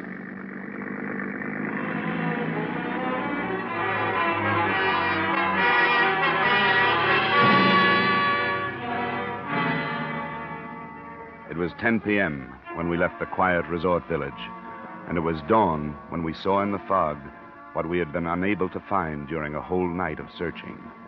The Arrowcraft, without sign of life, was almost entirely awash, bow down in the channel swell. That's close enough, Myers. Right. We don't want to nudge her. She's liable to roll over.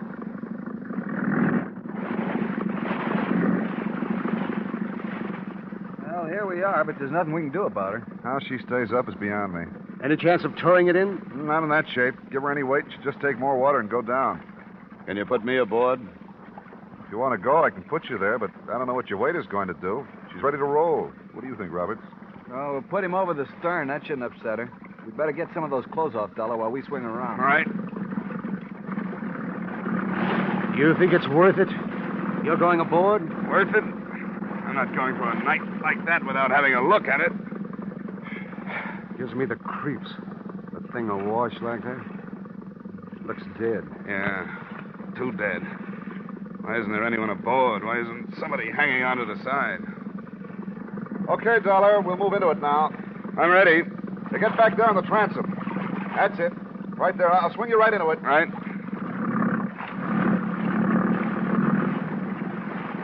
There you are. Go ahead. Okay. Hey, get off the gunwale. And stay amidships. Don't get to either side. She'll roll. I'm all right. Anything there? Yeah. Yeah, there's something here. There's a girl in the cabin.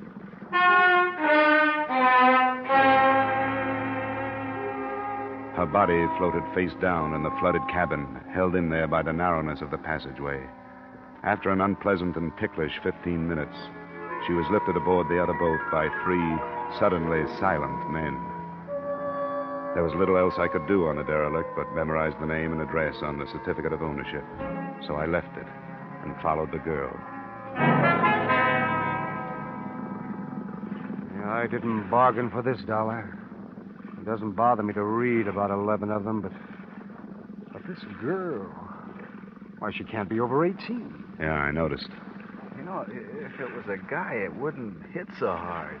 But a kid like this, beautiful. Myers. Yes, sir? Have you radioed in about this? I waited to find out whether you want to stand by the boat or not. No. We'll start right back. Get word to the police. Ask them to meet us. I think it's a case for them. The boat's registered to a Chester McNeil Newport Beach address. McNeil, Newport Beach address. McNeil, yes, all right. You want to get us started, Roberts? Right. What'd you find, Dollar? Come here, look at this. See? Behind her ear. You see the bruise? Yeah. I noticed it when I was getting her out of the cabin. She'd been slugged? She could have been. There's long black hair. You see here? The water's ruined most of it, but there's still part of a braid. It could have been a hard blow, one that might have killed a man, but her braid might have softened it. I'm looking for an answer to why she was on that boat, alone and dead.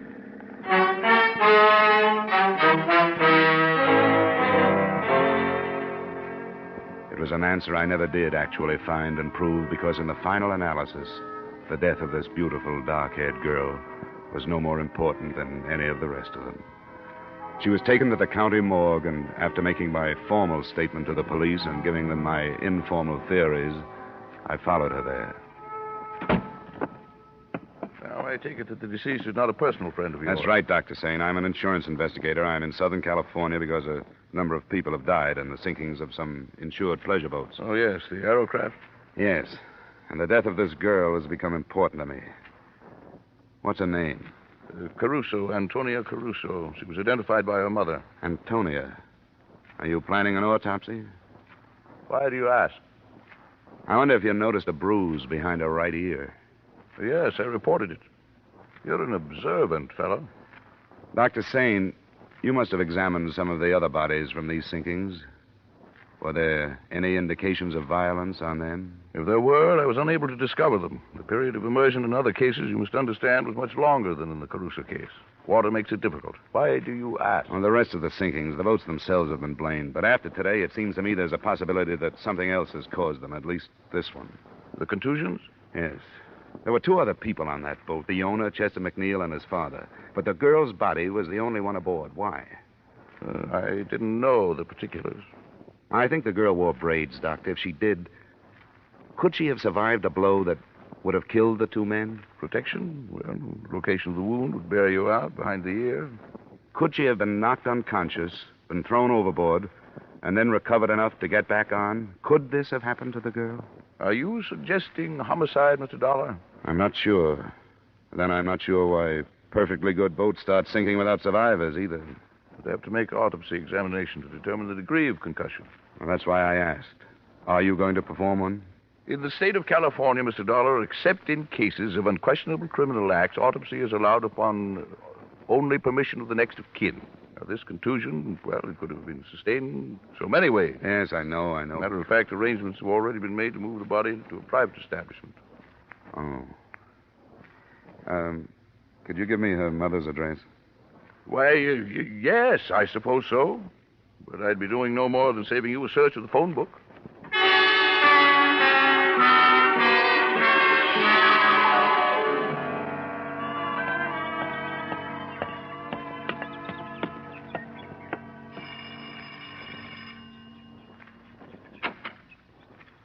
What is it you want? Mrs. Caruso, I'm the man that found your daughter. Oh. Then why have you come here? You shouldn't know my grief. I do, Mrs. Caruso, but I'd like to talk with you if I could. What is there to say? I don't want to see you. There is no room for sympathy. I didn't know anything about your daughter, but I'd like to. I'd like to hear about her. Why do you do this? Because I don't think her death was accidental. Oh, go away. Why do you say this? My girl, she never did no wrong. I didn't mean that, Mrs. Caruso. Please, may I come in? All right. It's my house. I'm sorry. It's not cared for. There have been so many things today. Well, I won't stay long. She was a good girl. She was going to marry Chester. His father was with them. She was going to marry Chester. Oh, we hoped it so much, Antonia and me, that it would be a good marriage. Mrs. Caruso. We always dreamed. We were good people, only poor. We give everything so Antonia will be better. She was so beautiful. She was going to marry Chester. I'm sorry to bother you at a time like this. Now, she's gone. I saw her. I saw her, too. And I want to learn why she's gone. Now, Mrs. Caruso, is there any reason that you can think of why there should have been trouble on this trip in the McNeil boat? Oh, no. They go many times. They love the boat. They go many times, always with his father to take care of them. He loved her, too. My daughter, he called her. She was going to marry his Chester. Be so happy. Please, Mrs. Caruso. Oh, my Antonia. Antonia. Please, go. You know my grief. Leave my house. Leave my house.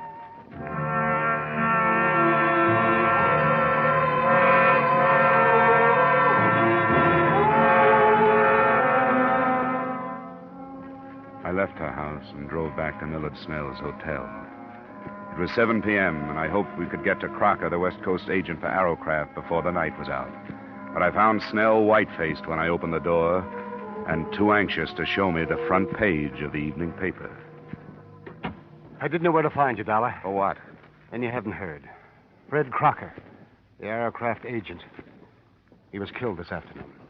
How? It says traffic, hit-and-run victim. But I don't believe it. Look at this. Violence in another form preceded the tragedy, the story said. Crocker's sales office was entered earlier today in a bold daylight strike. The interior was wrecked, but whether or not the entry was for purposes of theft has not been ascertained. The writer didn't make any definite statements. But reading between the lines, you knew that he was exploring the possibility that revenge was at the bottom of both the violence and the tragedy. That those who had lost family or friends in the Arrowcraft sinkings had wrecked Crocker's office and then killed him. But remembering the bruise behind the Caruso girl's ear, I didn't believe that either.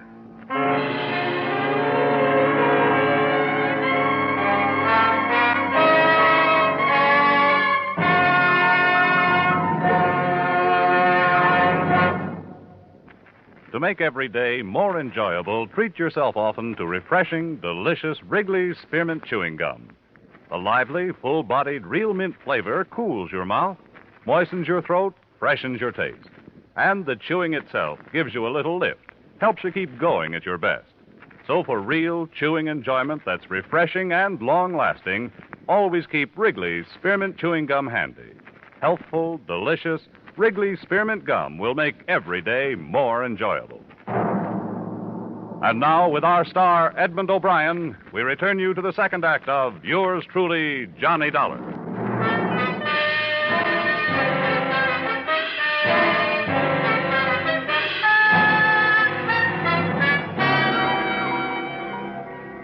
Snell and I drove out to what had been Crocker's sales office. A sheriff's deputy met us outside and took us in. Give you some light if... Oh, there's a switch. Well, not as bad as it could be. At least the drawers aren't dumped. These are from a file cabinet. We'll start here. What are you looking for? Crocker's sales records. Sales records? The names and addresses of all the people who bought Arrowcrafts from him. I don't think we'll find it. I don't get you. We've got a theory that those boats didn't just sink, that they were boarded, that the people who've been lost were slugged before they were drowned, and that the boats were scuttled. What do you think of it?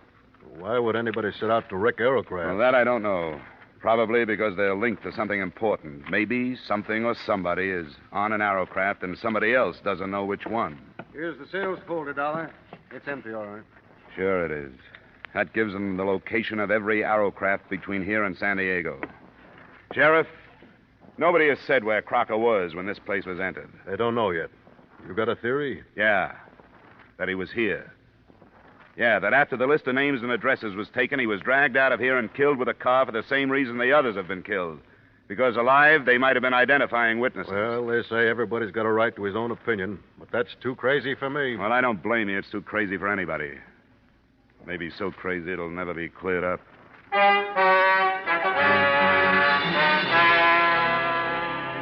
Expense account item 2, $112 cost of entertainment that same night for as many members of the press as I could get hold of. They listened to my theory, agreed that it was unbelievable, but worth printing on the grounds of sensationalism. The story made the morning editions, most of the papers slanting it towards warning the Arrowcraft owners listed in Crocker's stolen records. But it didn't look so unbelievable because it had a companion piece.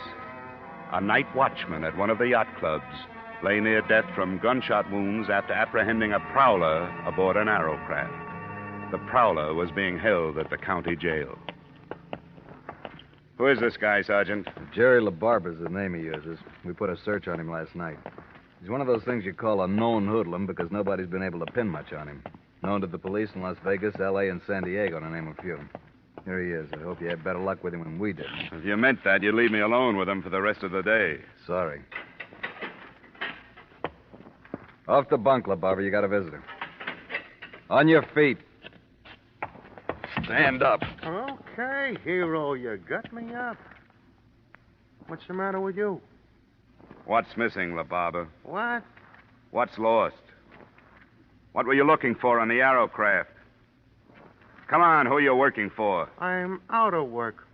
Why don't you save your breath? How many of the other killings were you mixed up in? What other killings? I get into a scrape with an eager night watchman, and now you talk about pinning other killings on me. What is this? Who are you working for? I'm out of work. You could do yourself some good, you know. I'm not complaining, am I? You were off to a pretty good start. Even if that watchman lives, you're going to be tried for assault with intent to kill. That's a long rap. You might make it shorter by using your head. Is that a promise? Don't make me laugh. You're a sucker, LaBarber. But this is a promise. I'm going to see you charged for Crocker's murder. Who's Crocker? And I'm going into the business of searching aerocrafts myself. Don't be stupid. Why not put the blame where it belongs? Blame for what? Okay, Sergeant, I've had enough. So have I. I wonder how long it takes to get that way. And for what? I could buy and sell you, you cheap tin star. Well, what do you think? He's covering for somebody, isn't he? Hank, you're right. You shouldn't have tipped your hand so much about searching the boats. Word's going to get out. Out of a jail cell? He called for a lawyer, one of the hot men from L.A. We can refuse him visitors, but not a private session with a criminal who happens to be his lawyer. Oh, I'd like to hear that one. You should. It's going to put a bigger bullseye on your back than that newspaper story did.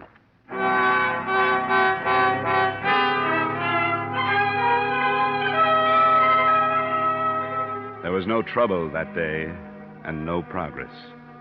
We had time to contact 2 aerocraft owners that afternoon and went aboard their boats.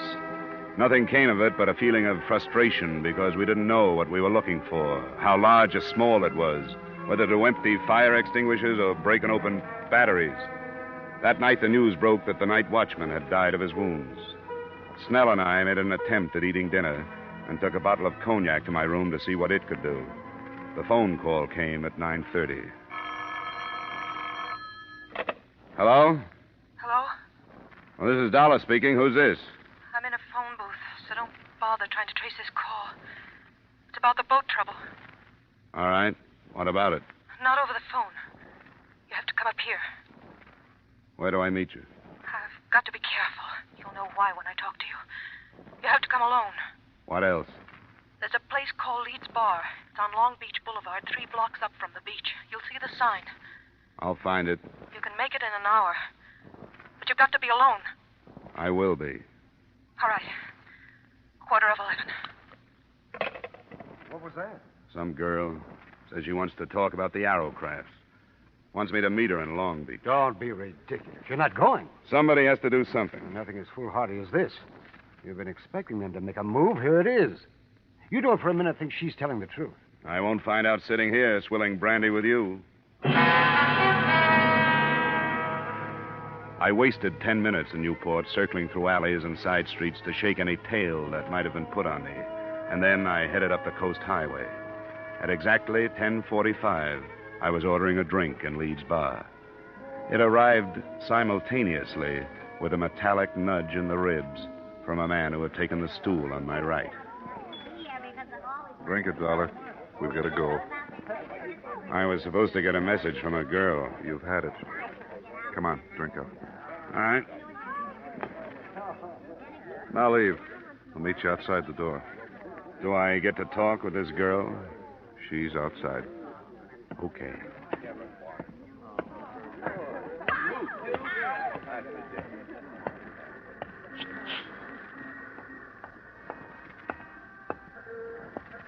This way. Here's a car. No, you get in the front with her. I'll get in back. Where to now? Just a little way. You weren't followed? I made it a point not to be. Huh? You wanted to talk. Yeah, I do. I don't know what's going to happen to me, but I don't think I care anymore. It's been like I killed all those people who've died. Take it easy, honey.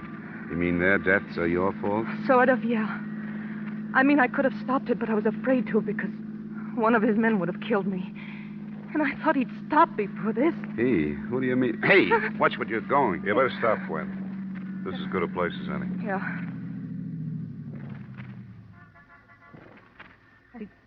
I didn't go to the police because I have a record.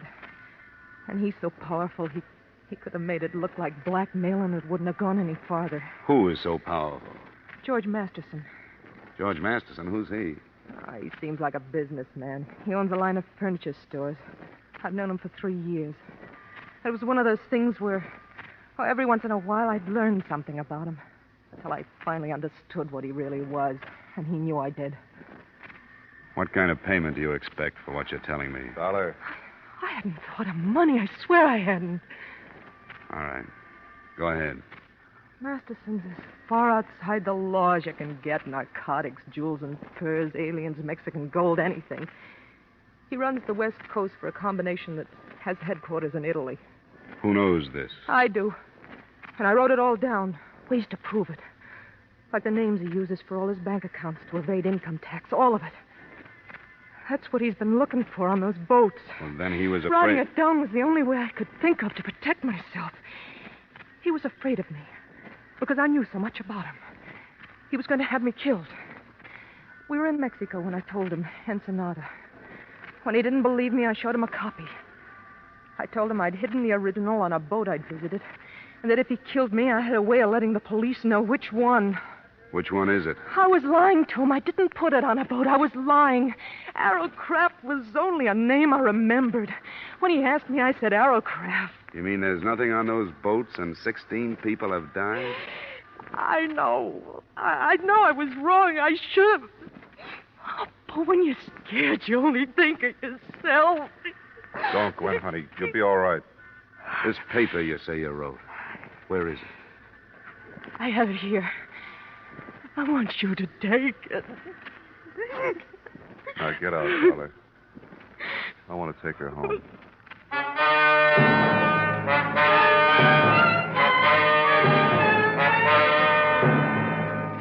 I didn't fully believe her until I had finished reading her denunciation of George Masterson after they'd left me.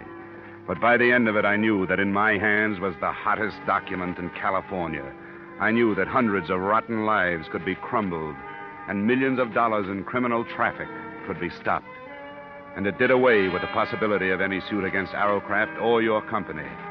But it wasn't enough. I should have gone to the authorities with it then. Instead, I took a room for the night and mailed it to the FBI in the morning.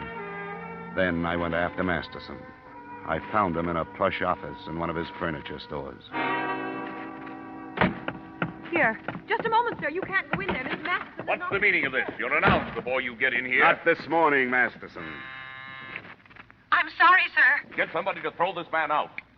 What's the matter with you? Who are you? Johnny Dollar, working on the Arrowcraft sinkings. Gwen Thomas. I've read her statement. I don't know what you're talking about. About 16 deaths. The FBI can have you for the rest. But I want you for those 16 deaths. Get away from me. Get away from you!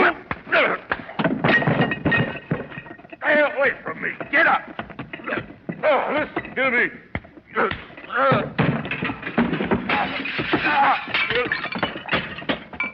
Come on, get up.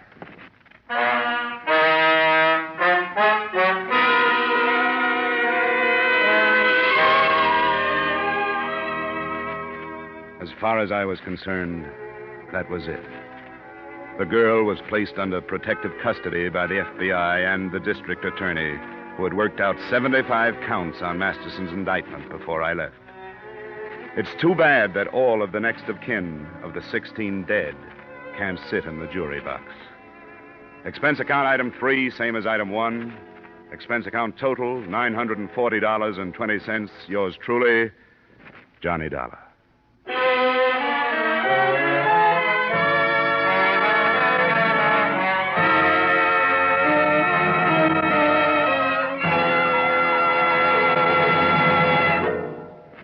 Remember, friends, to make every day more enjoyable, treat yourself often to refreshing, delicious Wrigley's Spearmint Chewing Gum. There's lots of cooling, real mint flavor in every stick. And chewing Wrigley Spearmint helps keep you feeling fresh and alert. You feel better, work better, get more fun out of doing things. So indoors, outdoors, wherever you go, keep some healthful, refreshing Wrigley Spearmint Chewing Gum handy.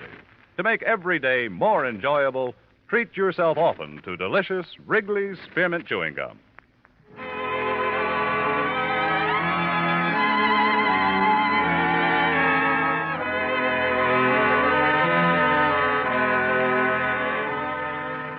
Yours truly, Johnny Dollar, stars Edmond O'Brien in the title role and is written by Gil Dowd and David Ellis, with music composed and conducted by Leith Stevens. Edmond O'Brien can soon be seen starring in the Columbia Pictures production 711 Ocean Drive. Featured in tonight's cast were Gene Bates, Howard McNear, Clayton Post, Harry Bartell, Hy Averback, John McIntyre, and Jeanette Nolan.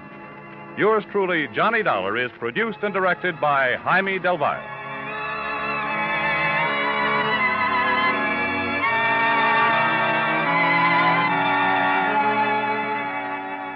The makers of Wrigley's Spearmint Chewing Gum invite you to join us next week at this same time when, from Hollywood, Edmond O'Brien returns in another adventure of Yours truly, Johnny Dollar.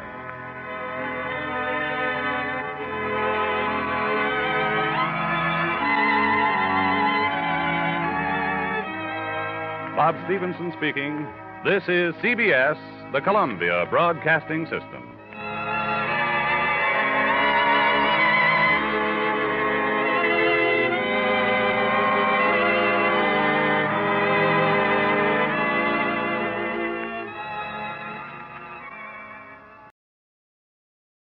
Wrigley's Spearmint Chewing Gum, the refreshing, delicious treat that gives you chewing enjoyment, presents for your listening enjoyment Edmond O'Brien as Johnny Dollar. My name's Mark Nelson. I came to Hartford to talk to you about a federal assignment. I'm from the Treasury Department, Bureau of Narcotics.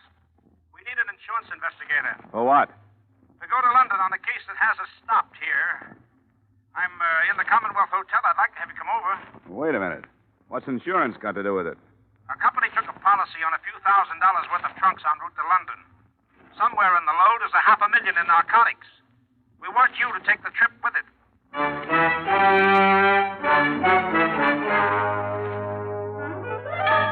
The makers of Wrigley's Spearmint Chewing Gum bring you Edmond O'Brien in another adventure of the man with the action-packed expense account. America's fabulous freelance insurance investigator. Yours truly, Johnny Dollar.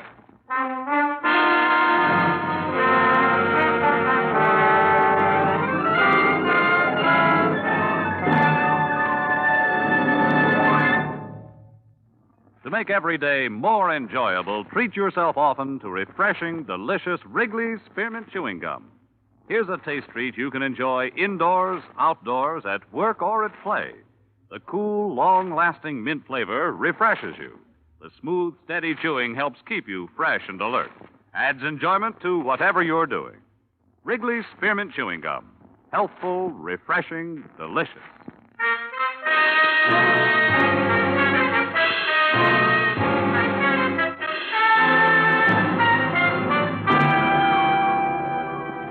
Expense account submitted by Special Investigator Johnny Dollar to Treasury Department, Bureau of Narcotics, Washington, D.C. The following is an accounting of my expenditures during investigation of the London matter. Expense account item 1, $1.75, cab fare to Commonwealth Hotel. I'll give you the background as briefly as I can, Dollar. We allowed the entry of some narcotics from India into Seattle. We've been trying to break up a big ring in the Pacific Northwest. But the stuff didn't stay there. We followed it south into Beverly Hills. Have you ever heard of Dorothy Rivers and Broderick Green? The woman? I think so. I saw her in a couple of plays in New York, didn't I? Yes, that's the one. She's been out west for the past 2 years making movies. Green's her husband, a director. The narcotics went to them. Well, to their house, at least. Well, they must have servants. Yes, they did, but that doesn't do us any good. There were 4 of them, but 3 of them have been discharged. They all had a hand in packing the trunks for this London trip. So any one of them or all of them could have packed the narcotics. You're sure that's what happened? We know they went into the house, but nothing has come out but the trunks. And I searched the place myself just before I flew east. Why don't you want to stop it? We cabled Scotland Yard, and they told us there's been a big increase in contraband over there in the past couple of years. You think this could be part of a pattern? Well, it's possible. You see, because they need our dollars, British Customs make it a point to extend a lot of courtesies to these visiting film celebrities. The stars always arrive with a lot of belongings and usually with a servant or 2. In the case of Green and his wife, just 1. A confidential secretary, a Miss Miller, Lorraine Miller. She's traveling with the trunks. Now, I want you to get acquainted with her. Well, that shouldn't be too difficult. Who's the policy with? Standard Liability Company. $20,000 for a 2-week period. That's a short-term gamble. It'd pay the company to keep an eye on it. Couldn't you use that? Well, it would depend on how young and susceptible this Miller girl is. She's young, Dollar. I got close enough to appreciate that. Expense account item 2, $675, passage to England on the SS Morristown. Before boarding, I received a few more bits of instruction by phone from T-Man Nelson. We We've been in touch with Scotland Yard again, Dollar. They're assigning one of their best men to the case. An Inspector Finch. He'll arrange to meet you when your ship docks. We sent him a description. Yeah, Finch. Okay. What else?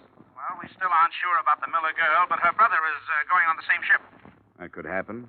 He's got a passport under another name, Miles Fanning. Now, if you need help on the trip, the ship's detective is Clarence Dorn. Dawn. Okay, I'll find him. Okay, Inspector Finch is in London, and I'm flying over in a few days. I'll find you. Hey, Nelson, are you sure you trust me? I'll let you know when we finish this thing. Bon voyage.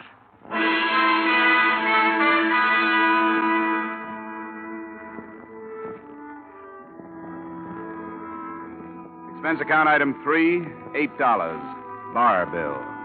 I met Lorraine Miller in a small lounge on B deck as we left New York Harbor. She struck me as being young, all right, but susceptible only when she wanted to be. She had a face that didn't need much makeup and auburn hair that didn't need much messing with. Her hazel eyes were wide-spaced and seemingly candid, but they didn't tell me whether or not she knew who I really was. It must be an exciting job. Travel a lot? Meet interesting people? Yes, I once met a pig named Rollo who had eaten a diamond bracelet. Really, Mr. Dollar? Hey, how long are you going to be in England? About a year, I guess. The Greens are going to make a picture with somebody's frozen pounds. It's a smart thing to do, you know. Everybody who is anybody has some frozen pounds. You don't like these people. If it shows, it's because of this martini before lunch. I'm glad you're here. So am I. You traveling alone? Yeah, but that's my line, isn't it? What do you have, a cabin or a suite? A cabin. Then it's my line. I have a suite. I'll go take a nap in the tub, and you meet me there at 5. There's a little bar, and I'll order some things, and we'll be able to get some music on the radio and have dinner there. Oh, I really shouldn't. Hidden away from the rest of the people. Sound of the ocean outside. You'll like it. If I could only be sure that Mother won't worry about it.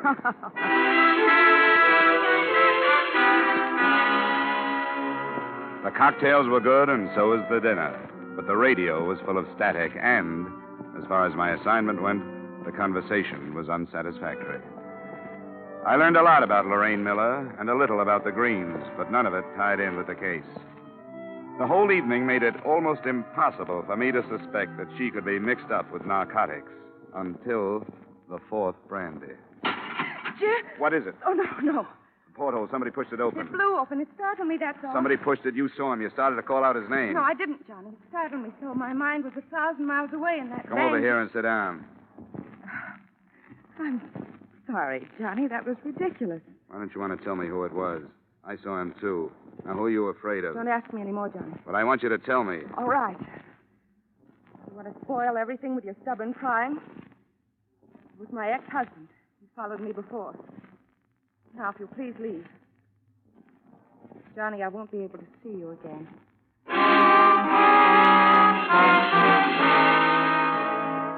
Selfishly, I was sorry it had to happen, but it meant progress.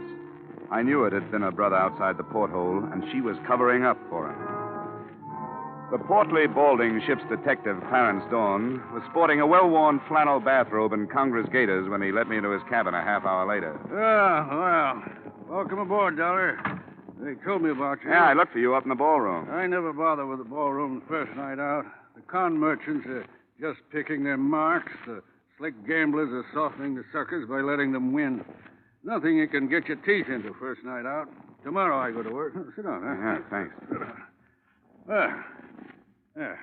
Customs told me you might contact me. Always glad to help if I can. Thank you. There's a passenger aboard named Miles Fanning. Fanning? Well, I got a duplicate list here somewhere. Oh, yeah.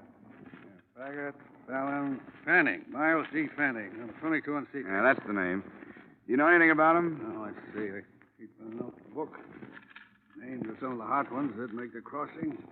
Fanning. Well, he's not here. Don't know anything about him. What's his specialty? Well, this trip he's using Ford's papers. Fanning's not his real name. Say, I'd better report that, hadn't I? No, the federal men want him left alone. Is he hot?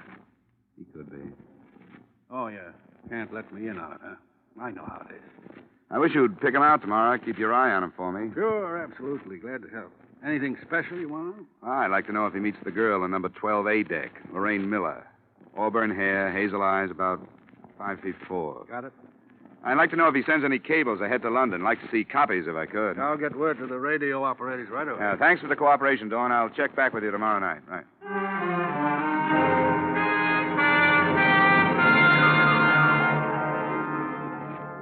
I checked back with him on the following 5 nights, and he had nothing to report. The days and evenings I spent as casually as I could, and never once saw the Miller girl. According to Dawn, she had her meals in a cabin and never left it. Her brother was pointed out to me, and I felt his eyes on me now and then, so I knew he recognized me. Then, the night before we were due to dock in Southampton, I was surprised in my cabin by an unmistakably feminine knock on the door.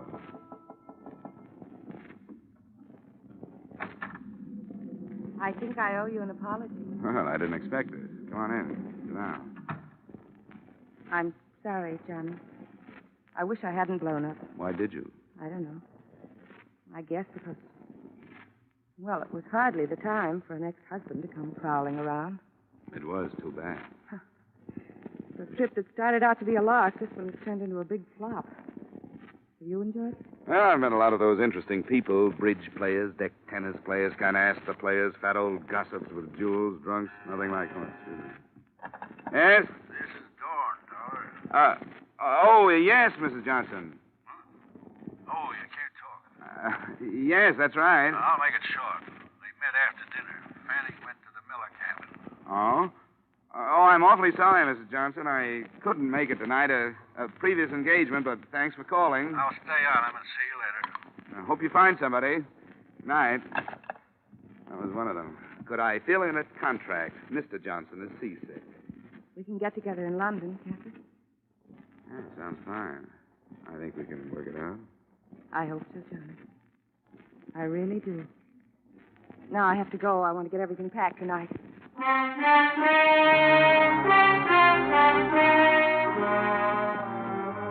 I poured myself a nightcap after she'd left. A big one, because I was confused. I didn't know why she'd come, or how much she knew about the narcotics, or how much she thought I knew. It was the first drink I'd had in my cabin out of my own bottle, and it was the last. I felt it the minute it was down. There was nothing I could do about it. But it was painless. The ship seemed to roll more heavily, and I pitched forward toward my bunk. After that, the ship could have sunk, and I wouldn't have known about it.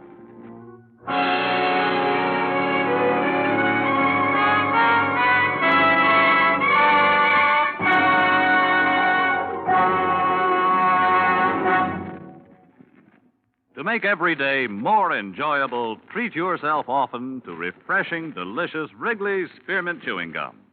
The lively, full-bodied real mint flavor cools your mouth, moistens your throat, freshens your taste. And the chewing itself gives you a little lift, helps you keep going at your best. So for real chewing enjoyment that's refreshing and long-lasting, always keep Wrigley's Spearmint Chewing Gum handy. Healthful, delicious Wrigley's Spearmint Gum will make every day more enjoyable. And now, with our star, Edmond O'Brien, we return you to the second act of Yours Truly, Johnny Dollar.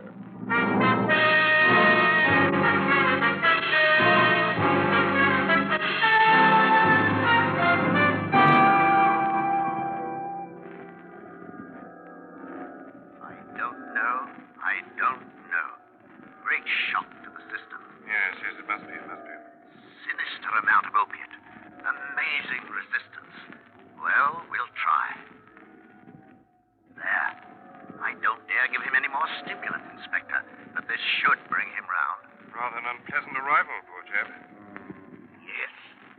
That did the trick. Now I'll leave him to you, Inspector. Keep him awake, but don't expect too much at first. Yes, of course. Thank you, Doctor. Mr. Dollar? Mr. Dollar? Can you hear me, sir? Huh? What? You must try to stay awake. Can you open your eyes? Who are you? Chief Inspector Finch of Scotland Yard. Oh, the girl. I'm afraid Miss Miller has disembarked. Fanning? He's being followed by one of my men. Mr. Dollar, your system received a large amount of opiate, enough to render you unconscious for almost 12 hours. Do you know who administered it? We're in Southampton. Yes. The girl. come to my cabin and there was a phone call. A phone call, sir? Yeah, the ship's detective has been giving me a hand, keeping his eye on Fanning. I wasn't watching her. She must have drugged the whiskey while I was talking. Oh, I was stupid. I shouldn't worry if I were you. The situation is nicely under control. The trunks? En route to the Green residence.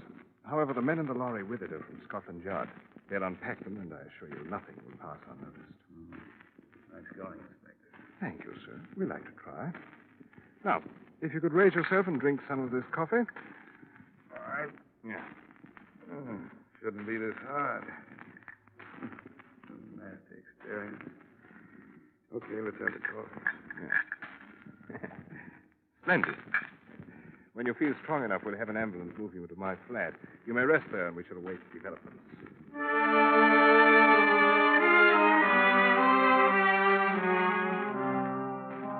It took a lot of coffee and a lot of time. But by early afternoon, we were in the inspector's flat, waiting for word. It came at 4:30. Yes? Mm-hmm. Huh? Are you quite positive? I see. Very well, Sergeant. Return to the yard. I'll phone you there if I need you. Mr. Dollar, is it possible that an error was committed on the other side, that the narcotics never left there? They didn't find them? No. After meticulous search. Oh, Treasury's not going to make a mistake like that with $500,000 worth. The narcotics left the States, all right. Perhaps they're still on the ship. May have got the wind up since you were aboard and discarded the original plan. I don't know. I suppose it's a thought. Right. I'll arrange for a search party at once. Inspector, who in London would be able to buy this amount of narcotics? That question had occurred to me. The answer shouldn't be too difficult to find. Perhaps you'd care to accompany me to my office while we try. We rather pride ourselves upon our efficiency.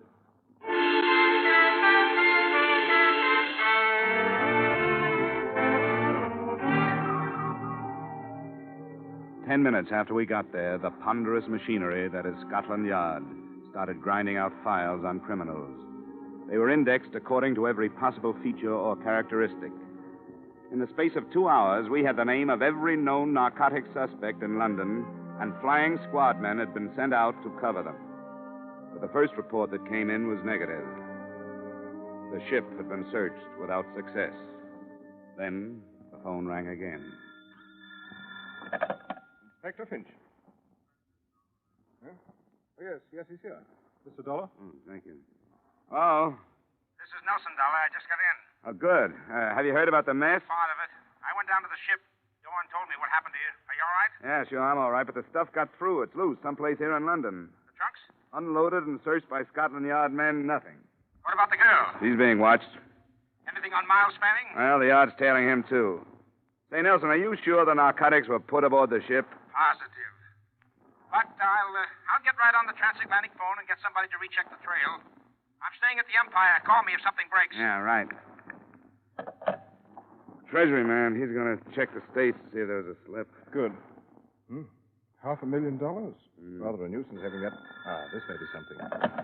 Yes? Mm-hmm. I see. Yes, at once. See that a driver and a radio cars at the main entrance. We want to stay in touch. Thank you. What was it? Any progress? Yes. Most unpleasant progress. The constable I assigned to follow the chap who calls himself Fanning has been shot to death. Oh? Progress lies in the fact that your ship detective fellow, Clarence Dawn, was killed at approximately the same time. Dawn? Yes. Do you have a pistol, Mr. Dollar? It's on the ship. We won't bother going there. I'll have two issued to us before we leave.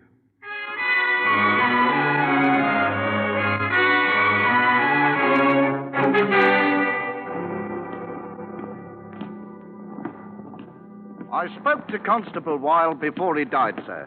He said he heard shots and ran into the house. By the time he reached the corridor, this Fanning bloke was leaving his room. He tried to stop him. I see. And Fanning? He bolted out the back way, sir. Did he say if he was carrying anything? No, sir. He... hold on a minute. That's what he was trying to say. Port, he said before he died. He was trying to say portmanteau. It's still expensive, Progress. That's the room, sir. Yes, yes. Constable, hop down to the car like a good chap and ask the sergeant to radio in an addition to the Fanning description. The fact that he's carrying a traveling bag. Yes, sir.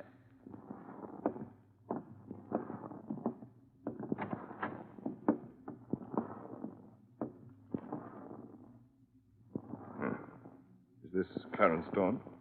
Yeah. And I guess the answer to a few things. Then Dawn carried the contraband here from the ship, quarreled with Fanning over division of the spoils, and was then shot by Fanning, wouldn't you say? Yes, that's exactly what I'd say. Then Fanning's our man. We'll have to find him. Right. Yeah, I'd like to go to the Green place, talk to the Miller girl, Inspector. Of course. Clarence Dawn. You know, I thought... How could I have been so stupid?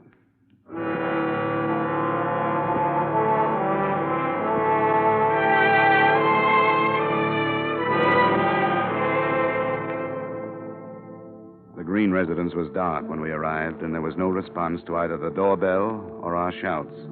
We pulled up a few yards, and while we waited, we listened to the nervous talk between the radio cars that were combing the city for the man we called Fanning. A man answering the Fanning description has been reported in the square. Request flying squad men to search the building. That's 3.5 hours we've been here. Must be 1 million men in London who answer his description. And so we shall have to question 1 million men. 47Y, 47Y to 14B. Are you still in Charing Cross Road? Over. 14B, 14B here. Still in Charing Cross Road. Over. 47Y to 14B. Investigate 1936 Bentley crossing into your section. 1936 Bentley. Close coupled sedan. Black. Registration GY4110. GY4110. Acknowledge. Over. Cut it, Sergeant. Cut it. 14B acknowledging. Sergeant. Registration GY4110. Switch off the receiver. Oh, yes, sir. There's a car. Looks like it's stopping. It's a taxi. There she is. Come on, Inspector. But let me do the talking, will you? Right you are.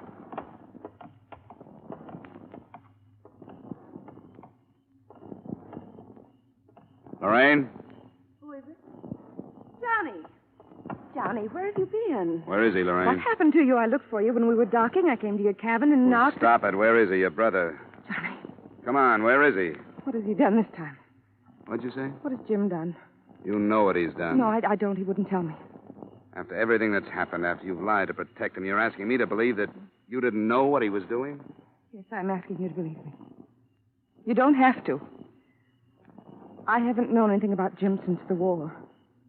It wasn't my brother who came home. It was somebody else. Somebody to be ashamed of. A stranger I gave money to so he'd leave me alone. But he never did. It was the war. What has he done this time? Tell me, Lorraine. He knew you were coming to London? Yes. You saw him while you were getting ready to leave? He needed money. I hired him to help with the packing. Where is he, Lorraine? I've got a right to know what he's If done. you're telling the truth, it doesn't make any difference. The man's a criminal. He has to be taken. Now, I want you to tell me where he is. He's not my brother anymore, so it doesn't matter. He's going to Tangiers. How, on a ship or a plane? A ship. Which one? I don't know. He's leaving at 9 a.m. If he doesn't, he'll drag me into whatever it is. Accomplice, he said. But I don't care anymore. I don't care. Well, Mr. Dollar? What do you think of it, Inspector? I don't think she was lying. We've had the same trouble here in England. Young boys who found themselves fighting a war as children were no more than grown-up children, and one day they were told they'd won it. I've seen them. They can't cope with our rather sorry victory, and they simply don't care. Loyalties mean nothing. They want money, and they don't care what they do to get it. Perhaps you, an American, and I, an Englishman, are partially to blame. Yeah, I guess the war is still with us, Inspector. After you, sir. Thanks. Sergeant? Yes, sir. I want to know which ship is sailing for Tangier tomorrow morning at 9. Right, sir. When you find out where she's docked, ask the yard to contact Mr. Nelson of the... the Empire. The Hotel Empire. Yes. In the meantime, Sergeant, you might drive towards Royal Albert Dock. Right you are, sir.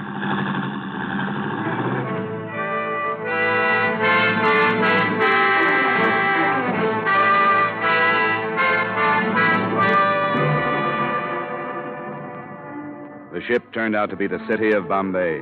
Before we drew to a stop at Royal Albert Dock, we passed through what must have been half of the mobile police force of London.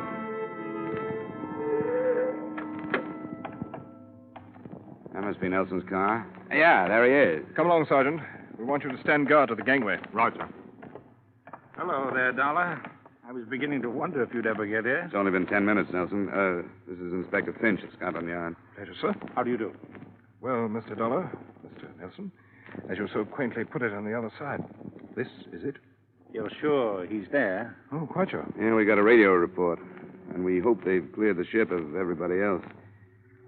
Well, we might as well go. Right you are. I'm ready.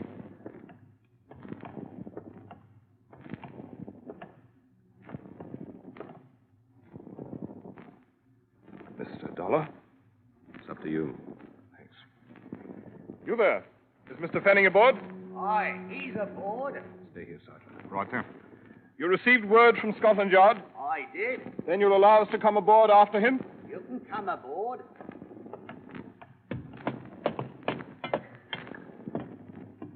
He knows you've come. He's got a gun. Where is he? He went forward, on deck. Everything below is closed off. Very good. We can find him up this way? That's the way.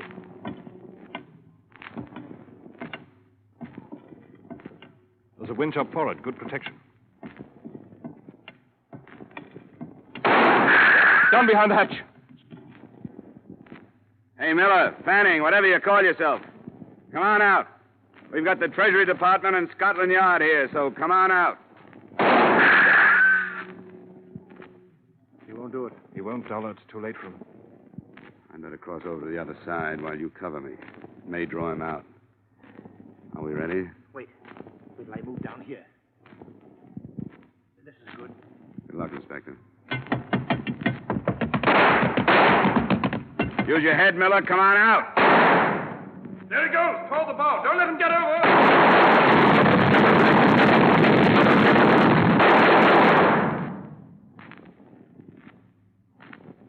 Inspector Finch? Yep. Nelson? Yes. Yes, you all right, Dollar? Yeah, what about him? He's dead, Dollar. We can search his cabin now.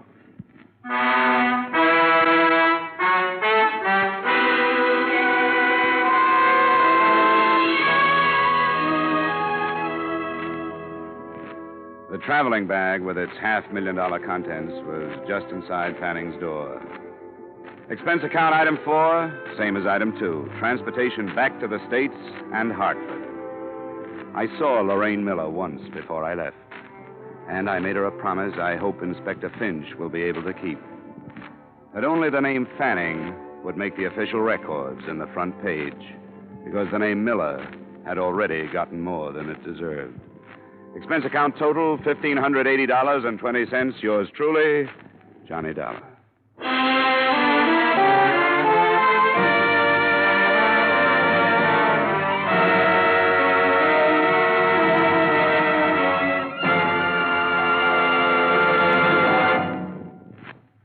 Remember, friends, to make every day more enjoyable, treat yourself often to refreshing, delicious Wrigley's Spearmint Chewing Gum. There's lots of cooling, real mint flavor in every stick. And chewing Wrigley's Spearmint helps keep you feeling fresh and alert.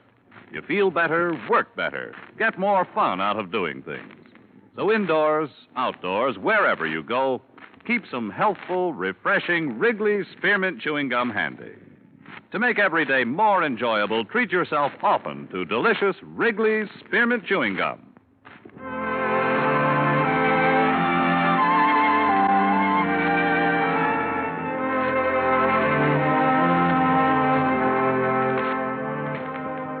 Yours truly, Johnny Dollar, brought to you by Wrigley's Spearmint Gum, stars Edmond O'Brien in the title role, and is written by Gil Dowd and David Ellis, with music composed and conducted by Leith Stevens.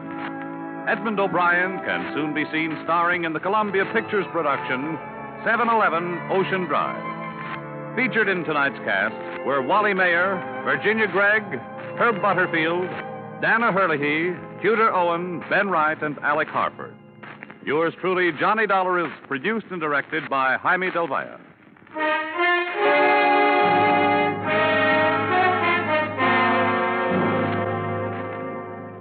The makers of Wrigley's Spearmint Chewing Gum hope you've enjoyed tonight's story of Johnny Dollar and that you're enjoying delicious Wrigley's Spearmint Chewing Gum every day. We invite you to join us again next week at this same time when, from Hollywood, Edmond O'Brien returns in another adventure of... Yours truly, Johnny Dollar.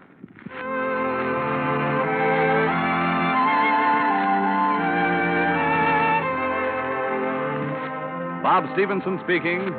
This is CBS, the Columbia Broadcasting System.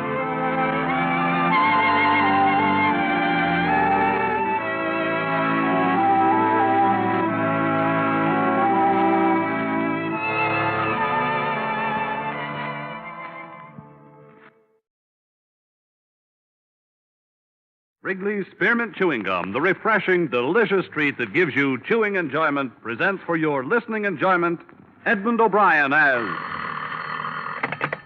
Johnny Dollar, Frank Gaber at Monarch Life, Johnny. You free for about a week? what's the deal? The name is James, Mrs. Martin James. She disappeared May 25th. Her husband's a wealthy contractor in the Denver area. What's the policy price? $200,000. She better not be dead. According to the police, there's very little possibility that she's anything else.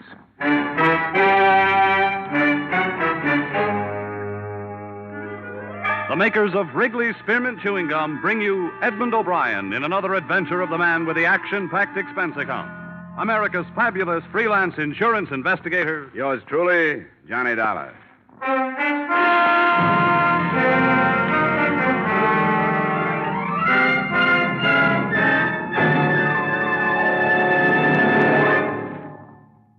To make every day more enjoyable, treat yourself often to refreshing, delicious Wrigley's Spearmint Chewing Gum.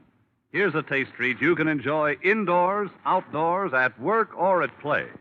The cool, long-lasting mint flavor refreshes you. The smooth, steady chewing helps keep you fresh and alert. Adds enjoyment to whatever you're doing. Wrigley's Spearmint Chewing Gum. Healthful, refreshing, delicious.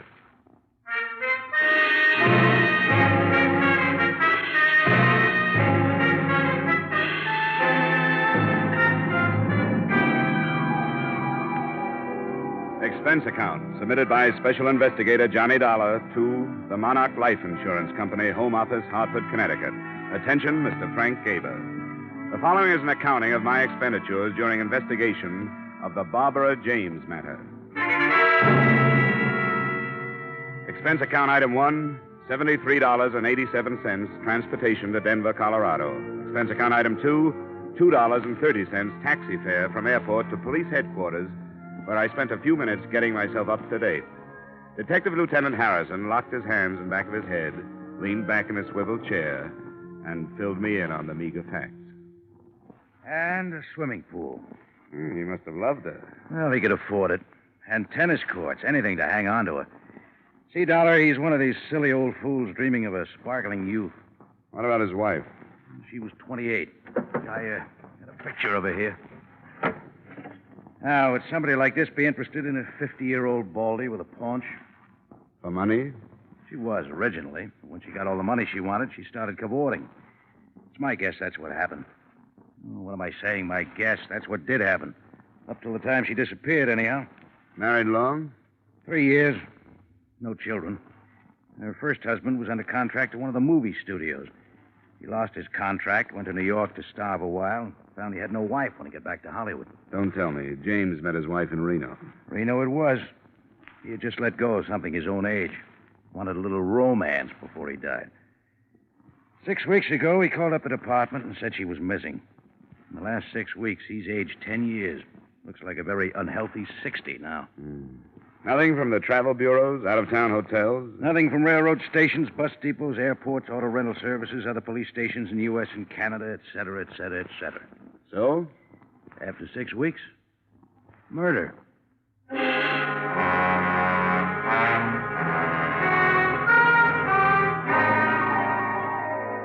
Expense account item 3, $1.50 taxi fare to the lush mansion of Mr. Martin James.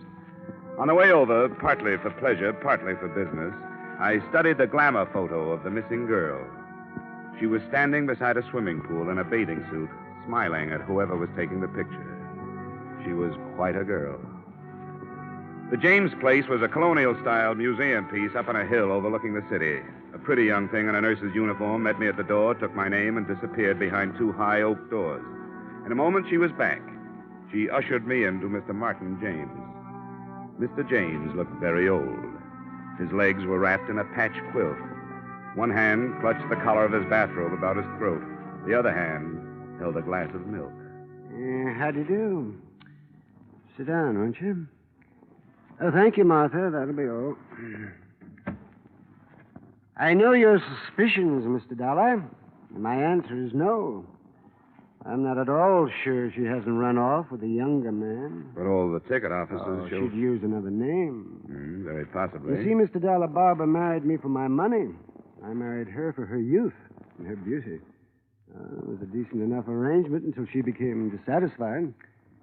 Yes, I suppose I was a fool. Then you think she left you? If I ever allowed myself to really believe that, I wouldn't want to live. I can stand the news that she's ill, oh yes, or even that she's dead, but not that she's left me. And I sit here day after day telling myself that maybe, in a small way, she loved me. And what do you think did happen to her? I don't know, but she would have sent me some notification, postcard, anything. You know, there was a strain of sweetness in there. She found it very difficult to be unkind. Oh, she had a conscience, Mr. Dollar. Tell me, how did you discover she was missing? Well, I came home one night. She said she was going out. We had a quarrel. It was the only time I ever raised my voice to her. She stormed out of the house, didn't even take any of her things. You know any of her close friends who've left town? No, I don't. But, of course, I didn't know all of her close friends. I suppose not. Well, Mr. James, can you suggest any of her friends that I might start with? No, Mr. Dollar. Although I suppose Bennett would be as good as any. Who's Bennett? Oh, he runs the Yellow Bird Cafe, a nightclub downtown. I always had the idea he was number 1 on the list. The Yellow Bird Cafe. Well, thanks, Mr. James. If I hear anything new, I'll let you know. Thank you, Mr. Dollar. Oh, one more thing. Yes? If you find her, and she did leave me, tell her she needn't come back.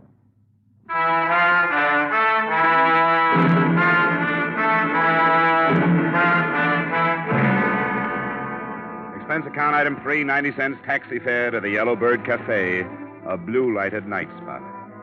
In a minute or two, I was seated opposite a slick-haired leading man in a dinner jacket. From the size of the bills on his desk, I'd say his wallet was pretty well dressed, too. Don't look at him too long. They'll burn your eyes out. Must be awful to have to rake all that off the lawn every morning. Oh, I just wanted to impress you. That's a whole week's take. Denver isn't what I call a good club town. My place in Frisco does much better. The only town worse than Denver for club trade is Cleveland. Cleveland pulls in the gutters at 6 p.m. Well, I'll keep that in mind if I ever get the urge to open up a clip joint. I'm here about Barbara James. It's funny how that name keeps cropping up. I suppose it'll keep cropping up until somebody finds her. You have any ideas? Sure, lots of ideas. She could have crossed against the light, fallen into the Great Divide, thumbed her way to Hungary. You're a comedian. Oh, now, look, Dollar. I'll tell you what I told the lieutenant. I don't know anything about it, and if you insurance rubes had any brains, you'd check with the cops first before making fools out of yourself. You saw quite a bit of her. Saw, that's right, saw. That was a long time ago. Listen, guy, I got a book in my pocket with names of girls who make Barbara James look silly. Now, why should I take away an old man's child bride? That's not the way I heard it. All right, for laughs, sure, I used to take her out. She was lonely. She used to come in here and sit alone at a table. I had nothing else to do. We'd dance. I'd buy her a few drinks. That was it. She gave you the brush, Bennett. Oh, yeah, sure. You don't like to be given the brush. Anytime I can't hang on to a dame like Barbara. She gave you the brush and you didn't like it. All right! All right, Dollar, she gave me the brush. I took that girl and gave her a new life. She was stuck with that old guy up there on the hill. She poured out her heart to me. Told me how it was to live up there. Well, I listened to all that. Listened like I was interested. And she turned around and kicked me. Who'd you run off with? I should remember. Your cooperation would be appreciated. Oh, get out of here. I'm busy. Thanks. You've been a big help. I hope you find her. Dead.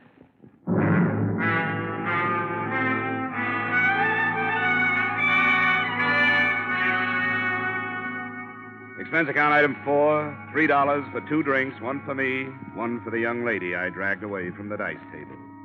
2 drinks later, I was a lot better informed. You know, if he catches me talking to you, I'll probably be fired. If he catches you, you'll deserve it. Yeah, I bet they were quite a team, this Bennett and Barbara. She gave him the brush. That's what everyone says. You think she's dead?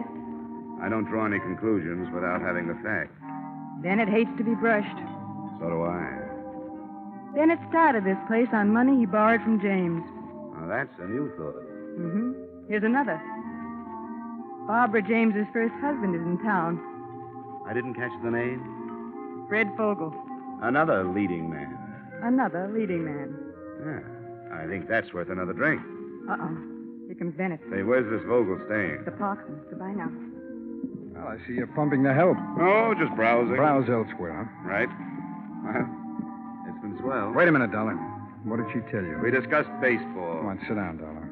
Make up your mind. All right, sit down. Sure.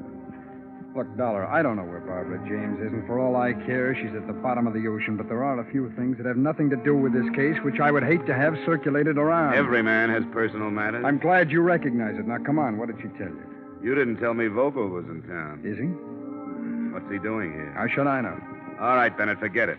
But listen, this girl, this Dice girl, I don't go firing her for anything. I appreciate your interest in her welfare, Dollar, but I keep her for all the things she doesn't say. Finish your drink, Dollar. Ice is melting.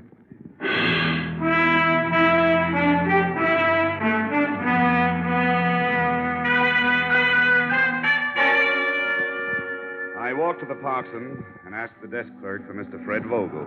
He was out. I waited an hour. At 3 a.m., he came in, slightly tipsy. He got his key and went upstairs. I followed in the elevator. When I got out on his floor, he tossed me a curious glance, but that was all. When he'd closed his door and I was on his side of it, he was even more puzzled. You got the wrong room.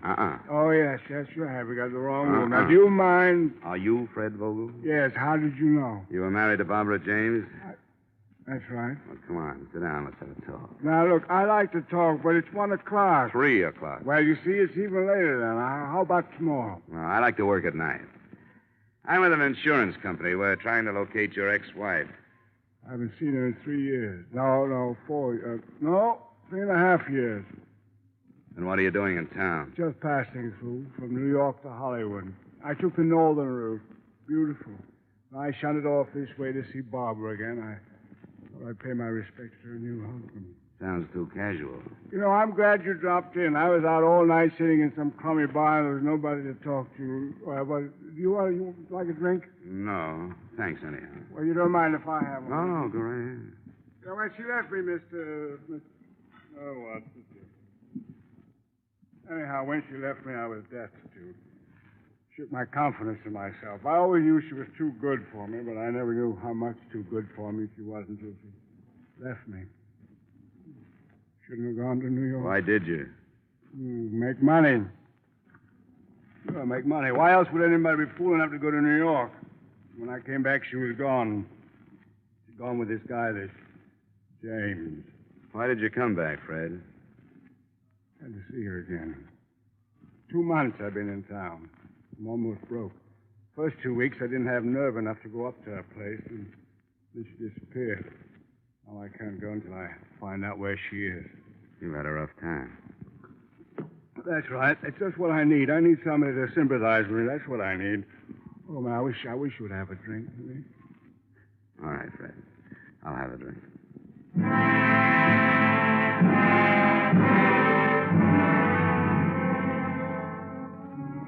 I went home at 5 and slept till 11. The only reason I woke up then was because somebody was ringing a telephone in my ears.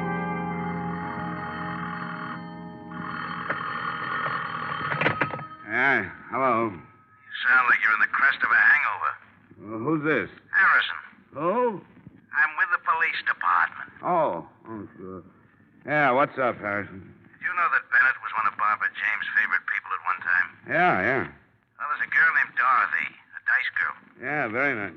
Dice. D-I-C-E, Dice girl.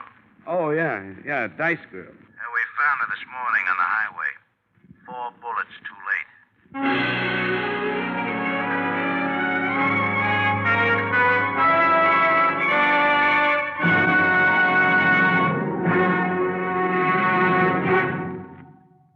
To make every day more enjoyable, treat yourself often to refreshing, delicious Wrigley's Spearmint Chewing Gum. The lively, full-bodied, real mint flavor cools your mouth, moistens your throat, freshens your taste. And the chewing itself gives you a little lift, helps you keep going at your best.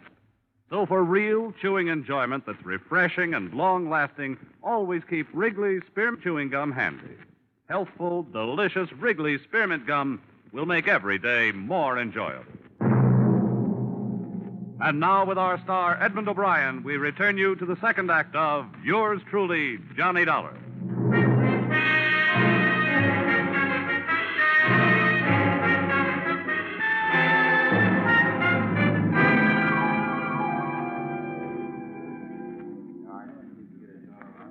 Well, this sure doesn't look like the apartment of a 26 girl. And this isn't installment furniture either, Lieutenant. Let's nose around in that closet, huh? What? Imported brocade. Yeah.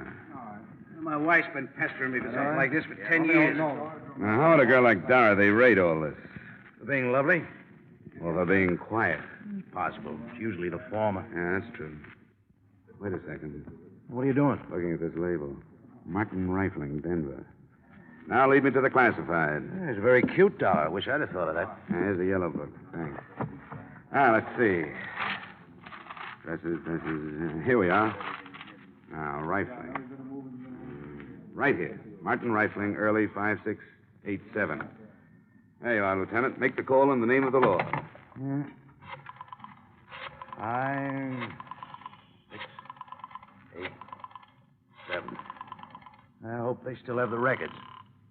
On the other hand, a customer like this, hello, say this is Lieutenant Harrison, Police Department.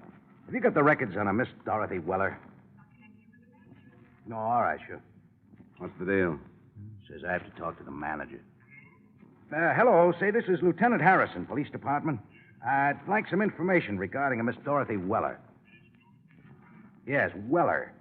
She had quite a substantial account with you, didn't she? 3,000.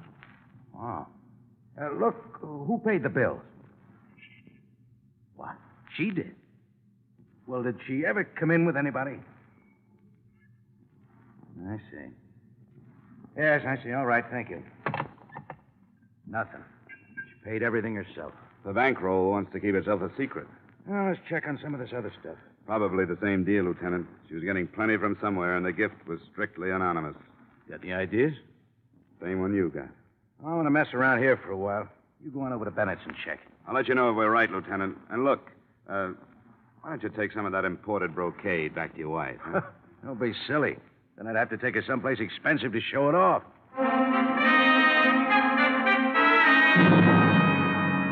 Expense account item 5, $1.30 taxi fare to the Yellowbird Cafe. It was 2 in the afternoon, and the place was quiet as a mausoleum. I went to Bennett's office and tried the door. It opened. Bennett was in his chair, bent over the safe. As I closed the door, he bounced up. Dollar. What do you want? A little information. We came across some bills at a dress shop. Yeah? Yeah, $3,000. Guess whose name was on them. I don't even know what you're talking Miss about. Dorothy Weller, that's who I'm talking about. $3,000. Well, she must have come into some money. And now she's dead, and you were the rich uncle. I wouldn't spread those kind of rumors, Dollar. You killed her, Bennett. You killed her because she was bleeding you to death. Prove it. I can, by your bank account. She was your favorite charity. Get out of here. How does it tie in with Barbara James, Bennett? Get out, I said. You don't really want me to get out of here. If I did, I'd go right to the police, and you'd be arrested on suspicion of murder. Now, come on. I want tails. All right. All right, darling. Barbara James never gave me the brush. And how did Dorothy Weller fit in? I sent her with a message to Barbara the night that we were going away. I sent her up there to tell her where to meet me. The night Barbara was killed? Yeah, that's right. The night she was killed. What happened up there? I don't know. Come on, Bennett. I tell you, I don't know. She wouldn't tell me. You paid her enough. Well, not to give me information, to keep things to herself. If anybody ever found out that Barbara and I were going to run away together. So I spread the tale that she'd given me the brush months before. You could be lying, Bennett. Could be, but I'm not. If you're not, it smells of double blackmail. What do you mean? Come on, you're not that stupid. Obviously, Dorothy was playing both ends against the murder. You were supplying cash to keep your name out of the Barbara James guest book. And somebody else was paying her to keep quiet about what happened that night. Who would that be? James? You hit it right on the head, Bennett.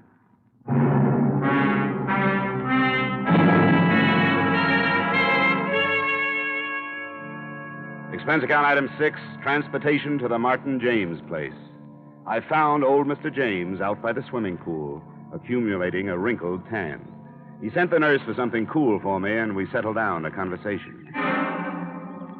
Are you calling me a liar? All I know is something drastic happened the night Barbara James disappeared. Now, look, I don't prosecute anybody. I'm just an insurance man. My job is to find your wife, that's all. Oh, well, I've told you the truth. I'm afraid not, Mr. James. Because it happened something like this. You came home. Barbara was packing. She was there with another girl, a girl named Dorothy Weller. She told you she was running away with Bennett. You had a quarrel. Oh, it's the most You've been ridiculous paying thing. Dorothy Weller plenty to keep that quarrel to herself. Why, that's sheer invention. Investigation, Mr. James. Now, exactly what happened? Oh, everything happened exactly as I told it to you. Bennett tells a different story. Then it'll have to be Bennett's word against mine. It'll be more than that, Mr. James. Dorothy Weller is dead. Huh? Yes. I see. Now, what happened that night? So we quarreled. Barbara said she was going away with Bennett. I didn't want her to go. She left anyhow. I paid Dorothy Weller a good deal of money, not to mention the quarrel, to the police. What happened to your wife, Mr. James? I don't know. She didn't run away with Bennett. What happened to her, Mr. James? I don't know. You killed her, didn't you? No, You told her no. you'd kill her before you'd let her go. Then she tried to go and you shot her. Oh, no, that's a lie. Well, Mr. James, it's only a matter of time. Don't admit anything now. You don't have to. The only witness is dead. But we'll find the body. Oh, thanks for the drink.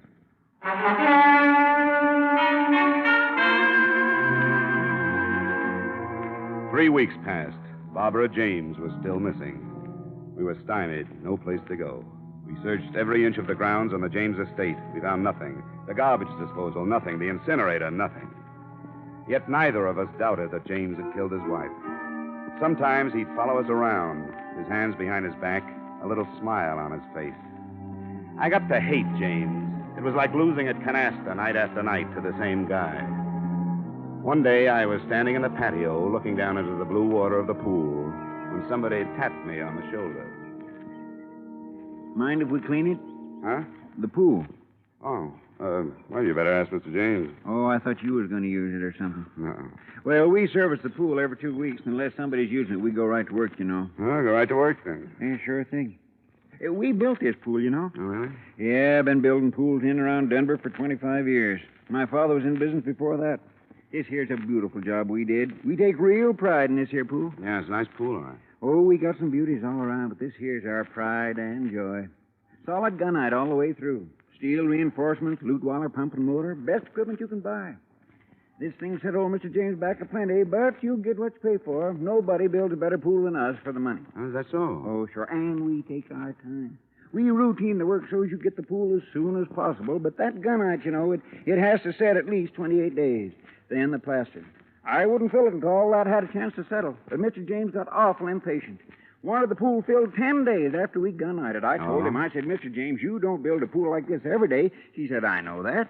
And I said, Mr. James, you want this pool right, and I'm going to make it right for you. A few more weeks ain't worth getting impatient about. Ah, impatient, was he? Oh, my, you should have heard him. But we stood our ground, you know. Oh, goodness, I wouldn't ruin a $10,000 pool for the sake of 2 weeks. Hey, what's gunite? Well, I'll tell you. Gunite's a fine cement. We blow it out of a gun at 60 pounds pressure. See, poured cement ain't as good for a pool. But when you blow the cement into that steel reinforcement we lay down, that really gets in there and sticks. Practically all swimming pools are made of gunite now. When did you start the pool, Mr. Dolph. Daniel T. Dolph. Oh, we started about, May 23rd. We excavated then. Then we laid the steel the 26th. Then we So the night of the 25th of May, there was nothing but a hole here. Oh, no, nothing but a big hole. We got the gardener to water down so he wouldn't cave in. Mr. Dolph, I'd like you to do something for me. Oh, sure thing. Drain the pool, will you? Drain it? Uh-huh. Oh, you don't have to aerodrain a Daniel T. Dolph pool. You see, the filter system and the automatic skimmer, they take care of all the I want you to drain it and get some air drills in here and then tear out the bottom. What? Tear out the bottom? You crazy? Tear out this pool? Well, you'll be paid for it, and I'll get the authorization. This beautiful pool? After we did a job like this, what for? What for? Maybe for nothing, Mr. Dolph.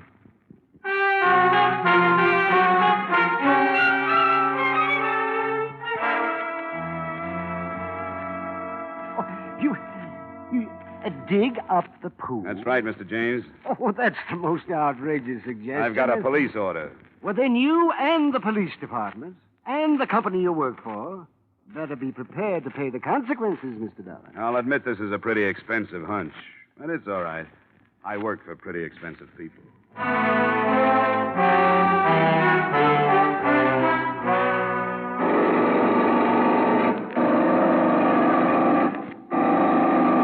Hope you know what you're doing, Dollar. What?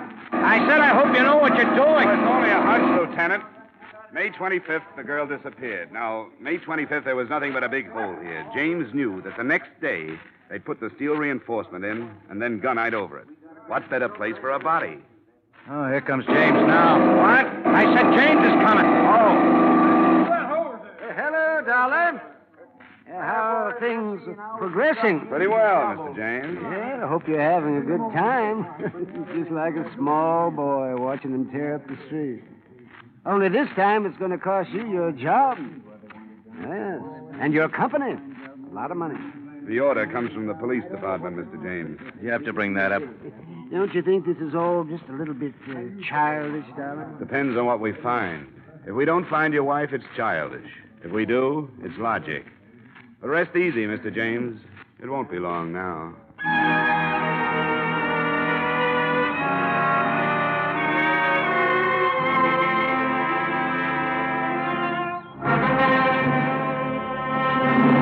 Dollar. Yeah, Dolph? I just hit a loose section. Oh, wait a minute. I'm coming down. Come on, Lieutenant. Right behind you. Yeah, right here, Dollar. You see, it shouldn't be this loose. Yeah, give me that shovel.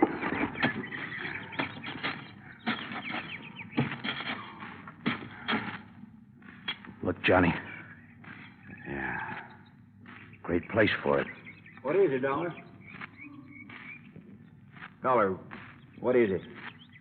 It's a grave, Dolph. What? We better get after James. Hey, he's gone. Let's get up there. There he goes, Lieutenant. Hey, he's up on the porch. Come on, let's go. As you see, I have a gun. You don't want to add two more to your score, James. And why not? Dorothy and Barbara, and now you. Not this time. No, you don't. Let it go, James. No, you're a... Oh, nice work, Dollar. You all right? Just fine. But Mr. James isn't going to need a new swimming pool.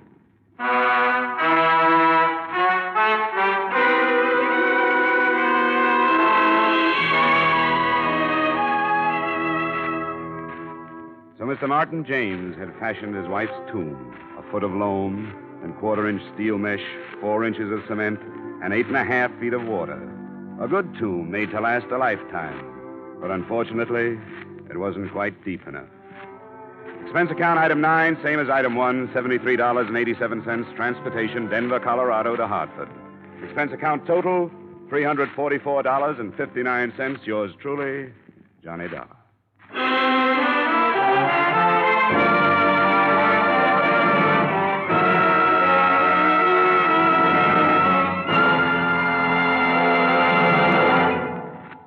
Remember, friends, to make every day more enjoyable, treat yourself often to refreshing, delicious Wrigley Spearmint Chewing Gum. There's lots of cooling, real mint flavor in every stick. And chewing Wrigley Spearmint helps keep you feeling fresh and alert. You feel better, work better, get more fun out of doing things. So indoors, outdoors, wherever you go, keep some healthful, refreshing Wrigley Spearmint Chewing Gum handy. To make every day more enjoyable, treat yourself often to delicious Wrigley's Spearmint Chewing Gum.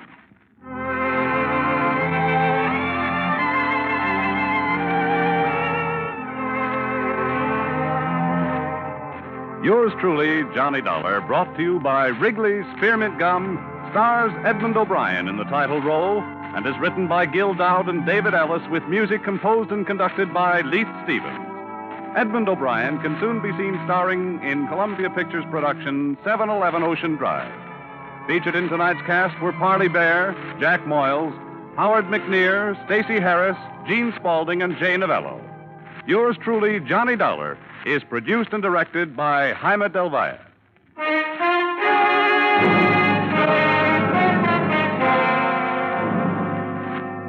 The makers of Wrigley's Spearmint Chewing Gum hope you've enjoyed tonight's story of Johnny Dollar and that you're enjoying delicious Wrigley's Spearmint Chewing Gum every day.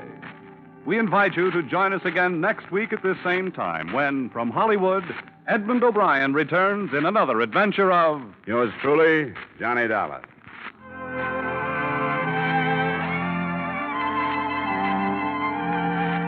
Bob Stevenson speaking.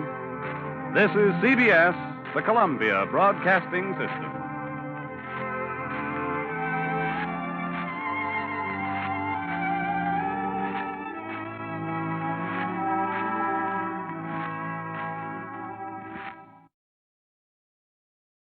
Wrigley's Spearmint Chewing Gum, the refreshing, delicious treat that gives you chewing enjoyment, presents for your listening enjoyment Edmond O'Brien as...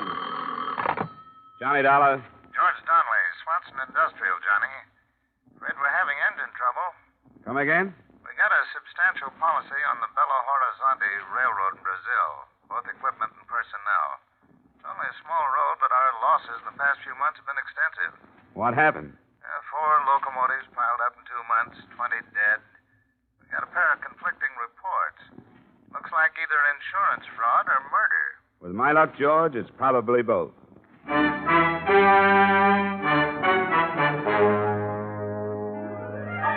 The makers of Wrigley's Spearmint Chewing Gum bring you Edmond O'Brien in another adventure of the man with the action-packed expense account, America's fabulous freelance insurance investigator. Yours truly, Johnny Dollar.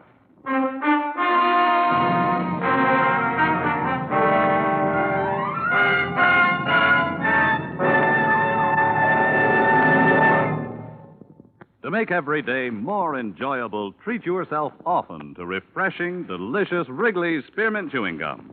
Here's a taste treat you can enjoy indoors, outdoors, at work, or at play.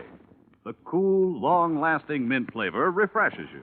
The smooth, steady chewing helps keep you fresh and alert. Adds enjoyment to whatever you're doing. Wrigley's Spearmint Chewing Gum.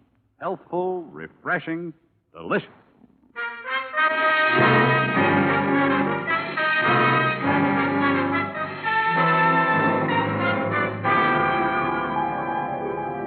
Expense account submitted by Special Investigator Johnny Dollar to Swanson Industrial Insurance Corporation of Hartford. Attention, George Donnelly. The following is an accounting of my expenditures during investigation of the Belo Horizonte Railroad matter. Expense account item 1, $500.38, transportation Hartford to New York to Rio de Janeiro. I found the executive offices of the railroad, all right. Avenue Graca Arana, 392. But I didn't find the president, Mr. Benjamin J. Hulley. Reason? They'd taken him to the hospital that afternoon. A nurse at the Santa Maria told me that Benjamin Hulley had left strict orders that the minute I came in, I should be admitted to his room. I found him propped up in a bed. There was the smell of alcohol and boiled milk. Ulcers. Peptic or duodenal, they don't know. Nobody knows. The end product of acid indigestion. Insurance? You'll have ulcers, too. Probably. It starts with heartburn, then the gnawing pain before meals. Then all of a sudden you've got them. The disease of the businessman. Hey, maybe we'd better postpone our talk for a while. Now, what's the difference whether I think about it or talk about it? This way, get it out of my system. Otherwise, it eats at me. Consider yourself a treatment. Well, we'll cut it short. I can give you a condensed version. 4 locomotives, 20 dead. Yeah, but what am I giving you this for? You've got reports. 2 of them. One said accidental. The other said equipment had been tampered with. Ridiculous. Accidental. How could it possibly be accidental? 4 in 2 months. Easy, Mr. 4 Hulley, in 2 now, months. Easy. Listen to the facts. One engine caved in a wooden trestle over the Rio dos Valas. A trestle that had held up for almost a half-century. 2 dead. Only cabin tender, luckily, could have been a freight. Another derailed at Bom Despacho. 2 more collided off a siding a few miles west of the port of Vittorio. Accidental, my foot. Who sent you the accidental report? Myers, Henry Myers, foreman of the roundhouse at Belo Horizonte. That stupid, moronic, idiotic, blundering fool? You're going to pop something carrying on like this, Mr. Hulley. If you don't calm down, I'm going to get kicked out of here. Don't treat me like a baby. I know what I'm doing. Now, I meant to write a personal letter to Mr. Donnelly thanking him for the checks. They were prompt, very prompt. Your company's to be complimented. We'd rather be informed. Just what kind of a railroad do you run, Mr. Hulley? Manganese. Nothing but manganese. A little bauxite, but not enough to cover the bottom of a gondola car. Manganese is our load. And if you ask me, that's the trouble right there. Where? Peter Yaradan. Who's Peter Yaradan? He's beyond description, Mr. Dollar. The greediest, trickiest man I've ever known. I haul manganese for a competitor. At first, he tried to buy me out. I wouldn't sell. Then he used other methods. He spread vicious rumors about Belo Horizonte Railroad stock being worthless. It almost ruined me. How about the crashes? Isn't there any evidence that someone tampered with the machinery? No, none. Whatever proof might have existed would have been destroyed in the crash. Which is exactly why I suspect Yaradan. Why, with this railroad in his hands, he'd control the entire market down here. Well, I think I've taken up enough of your time, Mr. Hulley. Mr. Dollar, I'm an old man. I've worked very hard. I started as an engineer with this railroad 25 years ago. Worked myself up to the presidency. Whatever this road is, I've made it. And I'd be everlastingly grateful if you'd put Yaradan just where he belongs, behind bars. My job is investigation, not prosecution, Mr. Hulley. Take my word, Mr. Dollar, it's Yaradan. Well, before I go any further, I'd like to talk to this Myers, the foreman in Belo Horizonte. Yes, very wise. It's about 400 miles north. I'll have a car and driver waiting for you in the morning.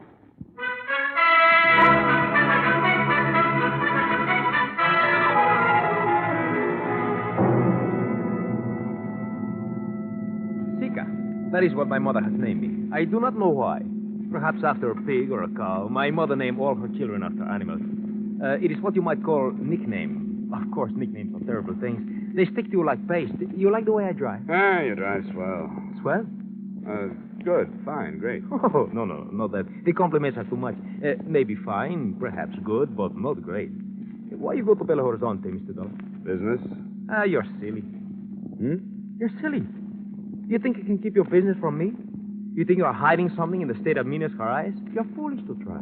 Then why am I going to Belo Horizonte? Your name is Johnny Dollar. You investigate people for an insurance company. You are here by the engine crashes. You are going up to see Mr. Myers, who worked for Mr. Holly. You will find nothing. Is that enough? Why did you find out these bits of information? Around the town. How do you know I won't find anything? A brilliant mind. A gift of my father, who also had a brilliant mind. Tell me, do I really look like a driver? Why? What are you supposed to be? This is merely a costume. I am in reality a poet, philosopher, a seventh son. Say, can't you make this thing go faster, seventh son? Americans. Through the mountains faster. You're crazy. That is why you make so much money, and that is why Americans have ulcers.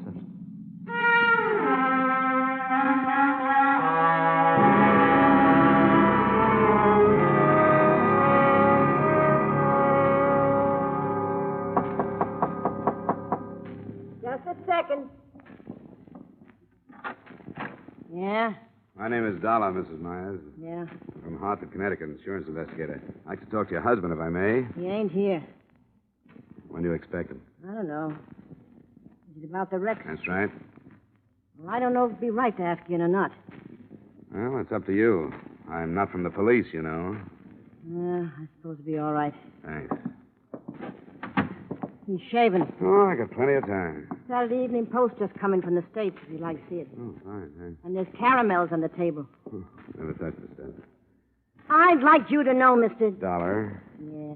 Well, I'd like you to know Henry don't know a thing about this business. I just wanted to ask him some questions about the accident report he sent into our office. He wrote what he seen, and that was all he wrote. I wouldn't be concerned, Mrs. Myers. And no matter what anybody says, Henry had no more to do with the busted pins in them rods than the man in the moon. He checked before it went out of the yard, and he checked just before... Uh-oh. Said enough. Get into the kitchen. I didn't say nothing to him. Go on. I didn't say a thing. She talks a lot. Dollar, did you see? That's right. She talks a great deal for a woman her age. Her parents let her gab all the time. Have a caramel? No, thanks. Hey, what's this about busted pins? Yeah, she mouths. Come on, Myers. If you've got nothing to hide, there's no sense evading the questions. The Pins were sawed. Somebody, I don't know. I should have checked them before they left the yard, but I didn't. That's why you reported the crashes as accidental? All right, I was scared. A man gets scared for his job. How do you know about the busted pins? After the wreck, one of the guys told me. You mean somebody knew the pins were broken and he let the engine leave the yards? Yeah. Who? Come on, Myers. Who? You'll have to find that out yourself, Dollar. You're in plenty of trouble, Myers. I told you all I'm going to tell you. Now get out of here. Okay. But if you change your mind, I'll be at the San Carlos Hotel. I'll remember that. The San Carlos. All day.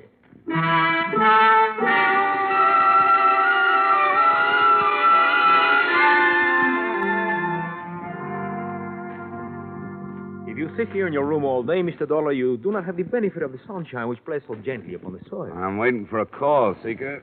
Are you certain you would not like another game of Monopoly? No, you won. Yes, company, you are dull. Sorry. If it were not orders, I would go back home. Yeah? If I insulted you, would you fight with me? Oh, too tired. Even if I call you a coward and a thief? Names will never hurt me. Well, if I... Johnny Dollar. This is Henry Myers, Dollar. Be over here in 5 minutes. I'll give you the stuff you want. Don't move, I'll be there. You want Myers? He feels talkative. Come on, let's go.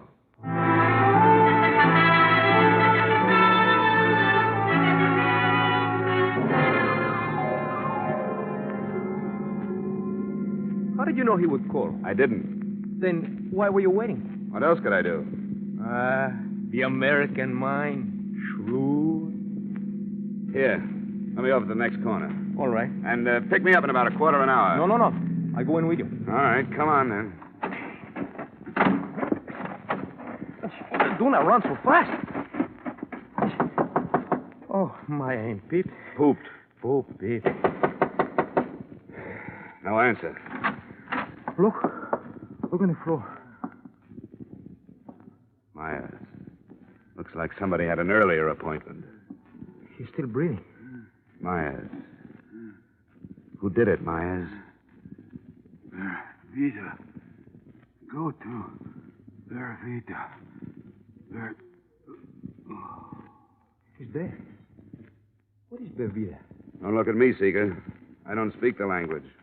Somebody's coming. It's Mrs. Myers. Come on, Seeker. Oh, hello. What you been doing? Talking to Henry? Don't go in there, Mrs. Myers. Why not? I get poison oak or something? It's my house. Don't, Mrs. Myers. It's your husband. What's the matter with him? He's dead. What? Somebody shot him. Let me in there. Mrs. Myers, please. Henry, I knew they'd do it. I knew they'd get him. I knew they'd get him. Mrs. Myers. I knew they'd get him.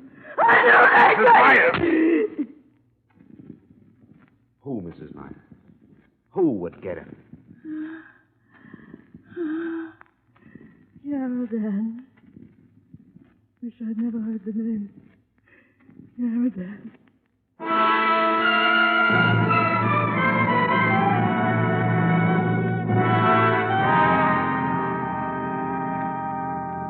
Come on, Mrs. Myers. Now try to remember. What does the word mean to you? Vervita. Is it a town? I don't know. A mountain? A person?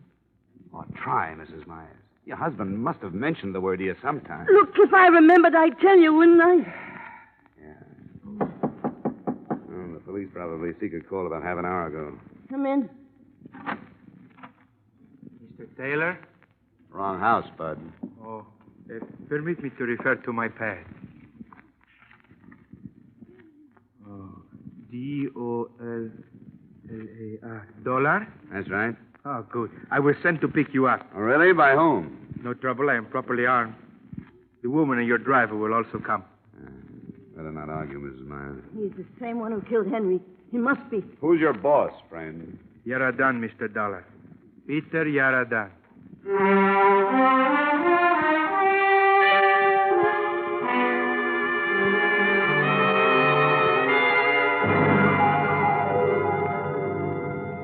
You may go in now, Mr. Dollar. How do you do, Mr. Dollar? Mr. Yaradan? Correct. Be seated, please. I will send my man for something cool. No, thanks, but I'm not going to be here long. You have faith in my tolerance, Mr. Dollar. In your intelligence, Mr. Yarradon. A man of your reputation should know better than to play with guns. At times, a man of my reputation has no choice. Careful, Mr. Dollar. Let's get to the point. Very well. I hear that your investigation is not progressing very satisfactorily. I thought perhaps arrest might gain you a new perspective. I doubt it. Tell me, how is dear Mr. Hutt? He's not so good. Oh, shame. He tells so many tales that are untrue. He is lucky to be dying of natural causes. Something I hope I should be spared. Just keep piling up that manganese, Mr. Yarradon, and you won't have to worry. Is Mr. Hulley telling that silly story again? If you mean the one about your wrecking locomotives and spreading false financial rumors, yes. Oh, you don't really believe that nonsense, do you? I'm not paid to believe anything, Mr. Yarradon. I'm like an old hound. I just follow my nose. That is not very complimentary. You can take it for what it's worth. I like you, Dollar. Business-minded, dogged, courage to the point of bravado. You would not consider taking a position with me at, let us say, 3 times your present annual income, would you? Funny way to offer a man a job, Yarradon. With one finger on the trigger. Well, I would prefer to keep our relationship on this plane until I find out your position. I'm afraid we wouldn't get along, Yarradon. You are probably right. And it is such a shame, Mr. Dollar. You could have gotten so much more per hour while you were still alive.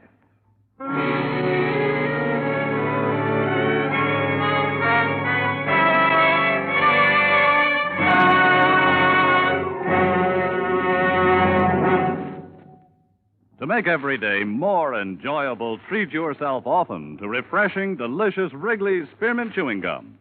A lively, full-bodied, real mint flavor cools your mouth, moistens your throat, freshens your taste.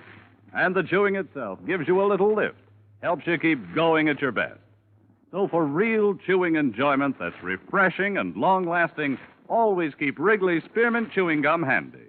Healthful, delicious Wrigley's Spearmint Gum will make every day more enjoyable. And now, with our star, Edmond O'Brien, we return you to the second act of Yours Truly, Johnny Dollar.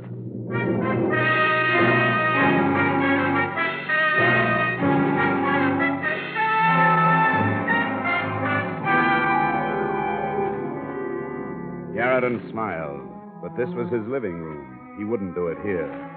In that small moment of silence, I tried to see everything within my field of vision without taking my eyes from Yarradon's face. There was the blur of something metal to my right, something that curved toward the ceiling, something a few inches from my hand. I reached out and pushed it over on top of him. The floor lamp landed on his chest, and the shot went wild. I threw my arms in front of my face and jumped out a latticed window. I landed about 10 feet down in Yarradon's rock garden, right in the middle of a clump of stubby cactus. I ran out through the open gate, and I didn't stop running until I found myself at the San Carlos Hotel. Expense account item 2, 3, 4, 5, and 6, $30.59 miscellany to tie up the loose ends. For example, telegrams, one to Hulley, wishing him better health and asking him for a definition of the word Vervida. 2 more to the police of Bam Despacho and Victoria, requesting reports on the crashes. Another to the company in Hartford, gently hinting at foul play. I wrote a full report of my findings, including names, left it with the notary public at the hotel, and ambled casually back to the large house of Peter Yarradon.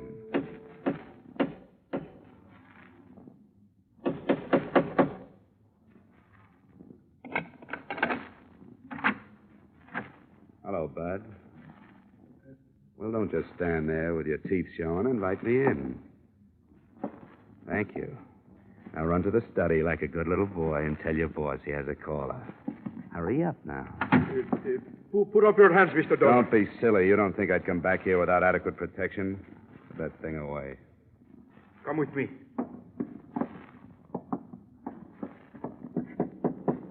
Come in. Mr. Yarradon, it's Mr. Dollar. I'm back. Couldn't leave without getting an apology, Yarradon. This is a surprise seeing you again.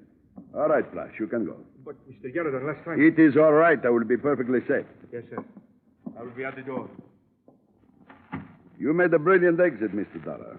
However, it is a shame I frightened you with my innocent conversation. Fear comes in handy sometimes, Yarraton. It saved my skin a couple of times lately. You have contacted the police? Not about you. You have come alone? Alone. You have a remarkable mind, fellow. You think I can allow you to leave this house? Not only leave this house, mister, but leave with some information. Marvelous. I filed a full report, complete with names, places, and time of day. If I'm not back to get that report in 2 hours, it goes to the police department. And just where did you file this report, Mr. Dollar? That's the little secret right there. I am holding 2 friends of yours, you know. I know.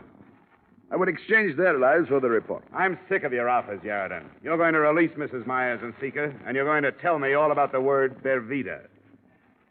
How I wish I had a man like you working for me. Bervita, Yarraton. Of course, Bervita. But what you are really asking is, did I have any part in the railroad matter? You can answer that one, too. The answer is no. You don't believe me. Go on. The Belo Horizonte Railroad has been on the verge of bankruptcy for 2 years. But Mr. Benjamin Hulley is a very stubborn man. I have offered to buy him out 1,000 times.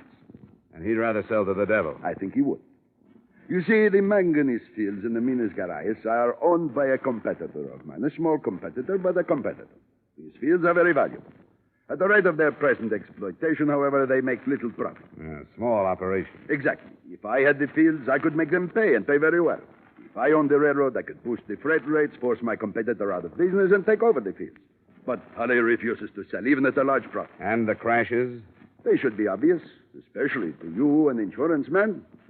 The railroad is failing. So he is scuttling his equipment and getting the insurance money. And Bervita? If I could get to him, I would have all the information I need to put Hulley where he belongs.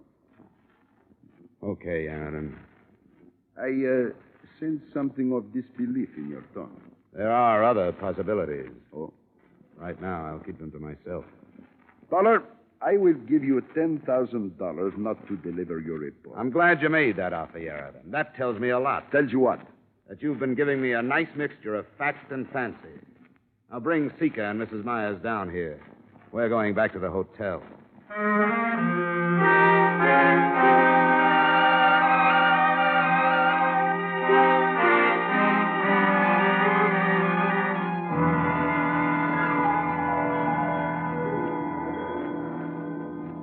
Look, Mrs. Myers, whoever he is, wherever he is, his life's in danger. If you don't trust me, you better find somebody real fast, or Mr. Bervita is going to be dead. Oh, they wouldn't kill him.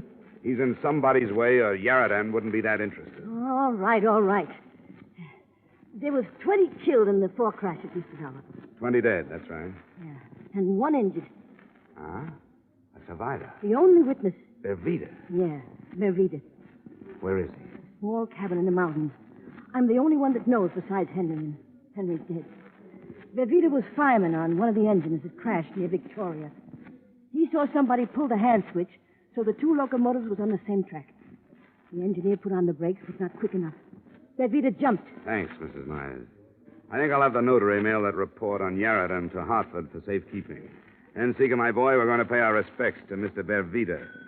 You stay here in the hotel, Mrs. Myers. I want to know who killed my husband. I'll give you that information when I get back. I'll contact Rio and have Mr. Hulley's secretary put through an authorization for a locomotive and engineer to take me up. There's a dirt road, Mr. Dollar. Why don't you take a car? No. I think the locomotive is much faster. Seeker's right, Mrs. Myers. We'll go by rail. Mr. Dollar. Yeah? Would you mind very much if I stayed here in Belo Horizonte? Wife and children, you know. Well, I never would have put you down as having a family, Seeker. Well, to tell the truth, I don't, but someday I hope to have.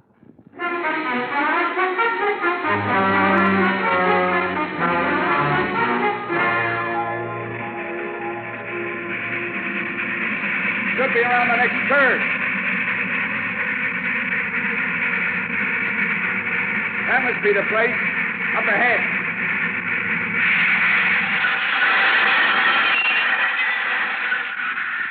I won't be long. Keep the meter running.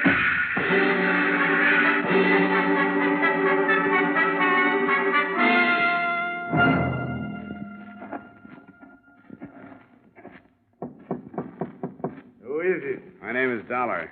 What do you want? I want to talk to you. Come in. Hands up. Stay outside, Seeker. But it's late at night. Wolves, foxes. Stay outside. What do you want? I've come all the way up here to ask you a question, Mr. Bervita. I won't answer anybody's questions. Even for Henry Myers? What about Henry Meyer? They killed him.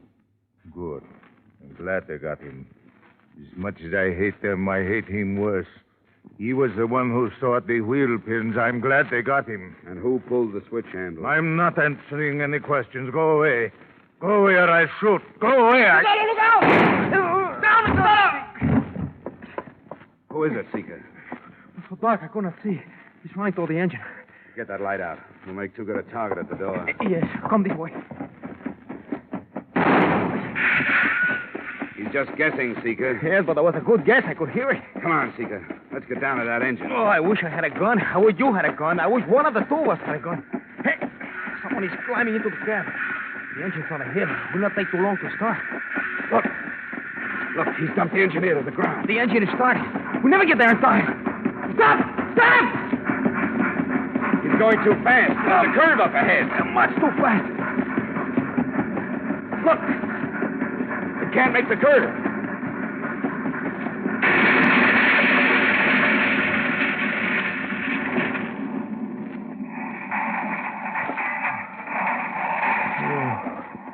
There is. What could it be, Mr. Dollar? Who could it be?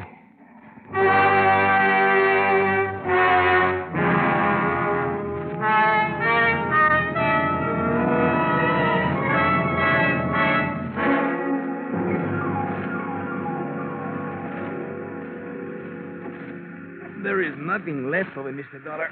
Nothing but twisted pipe. Look out. Don't touch it, Seeker. Most of it's still at boiling point. There is no sign of anyone. Yeah, but there was someone in that cab. Must be a trace of them somewhere around here. Come on, let's keep looking. But the boiler exploded. You think there is any part of a man in this bunch who wreck you crazy, Mr. Dollar? Seeker. Look there. You find something? Yeah. There's a wallet.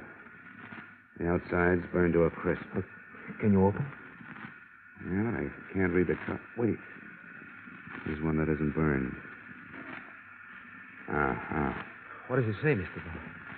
It says, this certifies that the holder is a 25-year member of the Railway Engineers of South America. And the name? What is the name? Benjamin J. Hulley, late president of the Bellows Horizonte Railroad.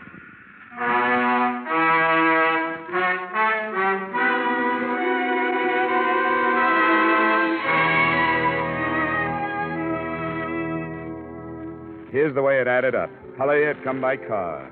We found it just off the dirt road a mile down from their Vita's shack. The murder of Henry Myers remains an unsolved case. Police assume someone in the employ of Benjamin Hulley pulled the trigger, but I guess they'll never know for sure. Due to my report and public resentment against him, Yarradan was forced to leave the country. The Belo Horizonte Railroad is now in receivership, but it's still hauling manganese from the interior. I might say this was one case that had me stumped right up to train time. Expense account item 7, same as item 1, $500.38. Transportation to New York and Hartford. Expense account total, $1,492.54. Yours truly, Johnny Dollar.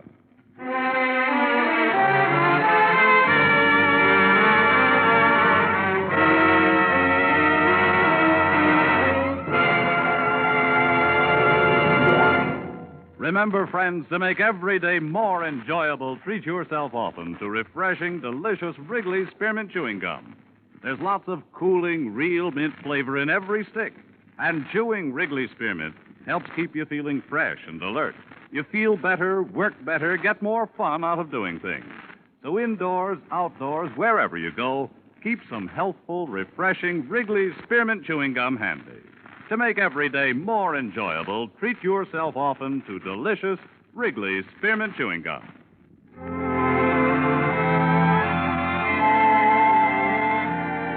Yours truly, Johnny Dollar, brought to you by Wrigley's Spearmint Gum, stars Edmond O'Brien in the title role and is written by Gil Dowd and David Ellis with music composed and conducted by Leif Stevens. Edmond O'Brien can soon be seen starring in the Columbia Pictures production 711 Ocean Drive. Featured in tonight's cast were Bob Griffin, Francis X. Bushman, Anthony Barrett, Martha Wentworth, Joe Duvall, Jack Carushin, and Ted DeCorsia. Yours truly, Johnny Dollar, is produced and directed by Jaime Del Valle.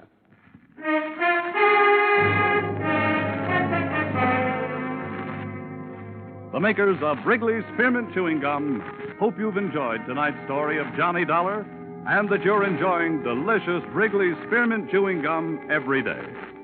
We invite you to join us again next week at the same time when, from Hollywood, Edmond O'Brien returns in another adventure of...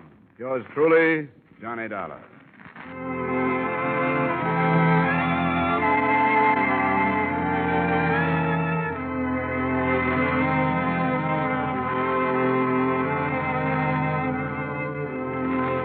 Bob Stevenson speaking.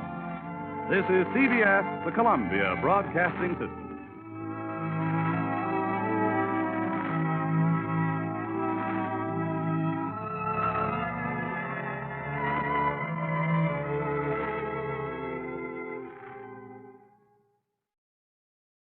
Wrigley's Spearmint Chewing Gum, the refreshing, delicious treat that gives you chewing enjoyment, presents for your listening enjoyment Edmond O'Brien as...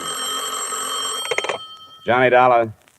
Are you the insurance detective? That's right. Who's this? Johnny Doe for now. Do you want to crack the Calgary job? What? Calgary Products down in Camden.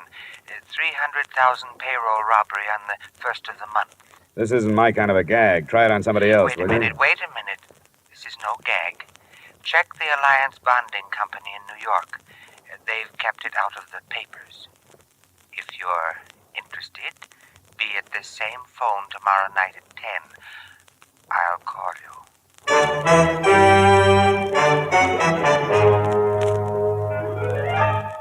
The makers of Wrigley's Spearmint Chewing Gum bring you Edmond O'Brien in another adventure of the man with the action-packed expense account. America's fabulous freelance insurance investigator. Yours truly, Johnny Dollar.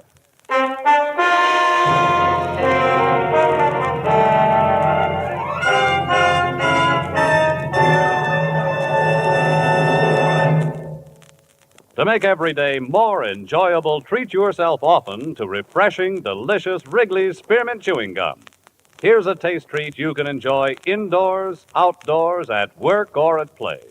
The cool, long-lasting mint flavor refreshes you. The smooth, steady chewing helps keep you fresh and alert. Adds enjoyment to whatever you're doing. Wrigley's Spearmint Chewing Gum. Healthful, refreshing, delicious.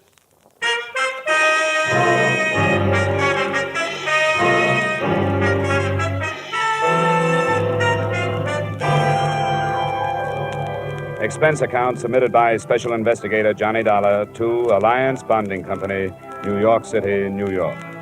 The following is an accounting of my expenditures during investigation of the Calgary matter.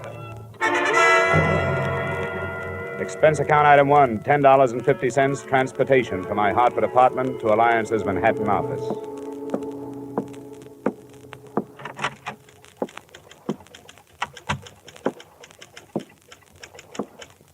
Good afternoon, sir. Hello. I think Mr. Matthews is expecting me. The name is Dollar? Oh, yes, Mr. Dollar. That door. Just go right in. Thank you. Yes. All right, Al. That'll be fine. The first bout starts at 8, but we don't care if we miss that. All right, I'll see you then. Sorry, but you can't hurry a son, you know. That's all right. I'm Johnny Dollar, Mr. Matthews. Yes, so I thought. Sit down, won't you? Uh-huh. Yes, sir? I don't want to be interrupted for the next hour, Miss Mills. Yes, sir. Mr. Dollar, do you put any stock in that telephone call? Oh, I haven't any idea. I don't know anything about it. I've done a lot of thinking since you phoned me about it, and of course there's nothing for us to do except to follow it up. But I can't help wondering if this man isn't a crank of some kind. Well, that's what I thought, too, until you bore him out by telling me there'd been a robbery that had been held from the press. Why has it been kept a secret? Well, all concerned thought it was the best idea. There's a possibility that the group involved is the same one that carried off the Brink robbery. But any publicity would only give away our hunch that the same gang pulled both jobs. What makes you think the Brink crowd might have pulled this one? Because of the way it was executed. Simple perfection. The knowledge the criminals had of our operations. You see, one of our armored cars was to deliver a cash deposit to the Barton Bank in Camden to cover the Calgary Products payroll. The truck simply didn't arrive. It was found later, wrecked and empty. The driver and the guards? They were found 3 miles away, bound and gagged. Their descriptions matched those at Brink's, masks and so on. Yes, it was perfection. They knew exactly when and where. What do you want me to do? I've talked it over with the rest of the Alliance executives. We want you to follow that call through, but we must insist that you make every effort to maintain the security we have established. Here are the details.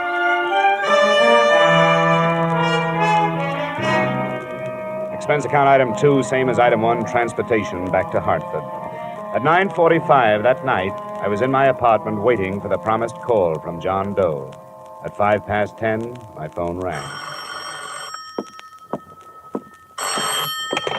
Johnny Dollar. Stanley, 3469. Yes? 1 moment, please. Philadelphia's calling. Philadelphia. Your call to Hartford is ready. Go ahead, please. Mr. Dollar, Yeah? what did you decide about the Calgary job? Well, what happened to the man I talked with last night? He didn't dare phone you tonight. He was afraid you'd be set up with the police to trace the call. I haven't talked to the police. Don't. If you do, it's all off. He doesn't want to be arrested. He wants to surrender to the New Jersey District Attorney's men. The guy I talked with last night? No, he wasn't involved with Calgary. It was a friend of his. Do you want to talk it over with him? Where? There's a room reserved in the name of Charles Randall at the Brantford Hotel in Bridgeport. Check into it between 7 and 8 tomorrow night. Sign the register, Charles Randall, 7458 Walnut Drive, Boston. Look, why doesn't he just take my address and come over here? He can't. Why not? Brantford Hotel, Bridgeport. If you're interested, be there.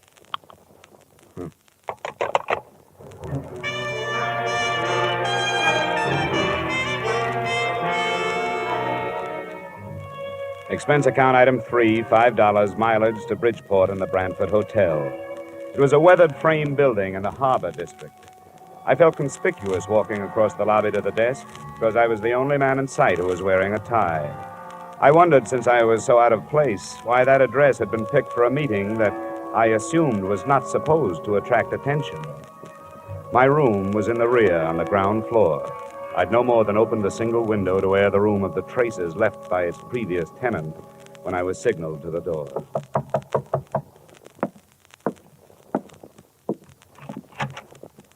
Dollar? Yeah. Let me come in. You got a driver's license or something? Better than that. A private operative's license. Here you are. Thanks. I recognized your voice, but I thought I'd better make sure.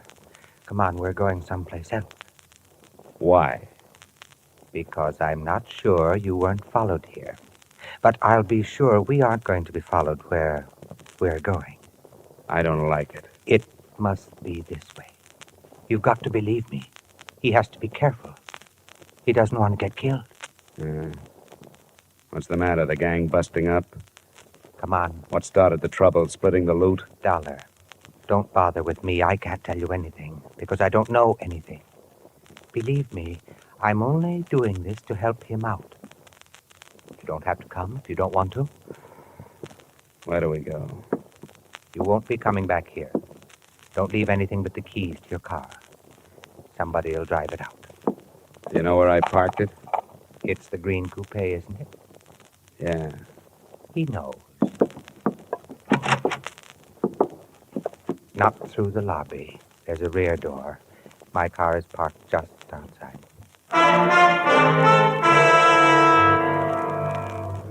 We drove without speaking, crisscrossing town and backtracking until he was satisfied there were no followers, and then out of town in roughly an easterly direction, following the shore of Long Island Sound.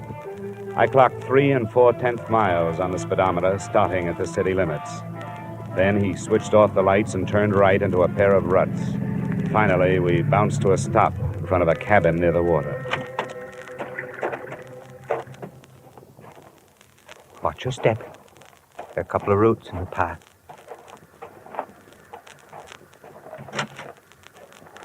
Did he come? He's here. Good. You wait in the car, will you? I don't think it'll take long. The first thing that impressed me as I walked past her into the single room was her youth. She didn't look much over 20. In spite of rather nondescript short brown hair and a band of freckles across an Irish nose, she was attractive. She was very small, and her violet eyes were very frightened. I'm glad you've come. Where's the man I've come after? He left. He decided at the last minute that it would be better if he didn't meet you tonight. Look, I've had enough. I don't play this way. I don't like to be made a fool of. But you aren't. Please be patient with us. I've been patient, and all I've gotten for it is some vague phone calls, pointless instructions, and a meeting in a crummy hotel that's right out of Dime Detective. I've had enough. Please help us. How can I help you when you don't give me anything? I don't know anything. And how can I help somebody who runs away? As far as I know, he doesn't even exist. I'll show you.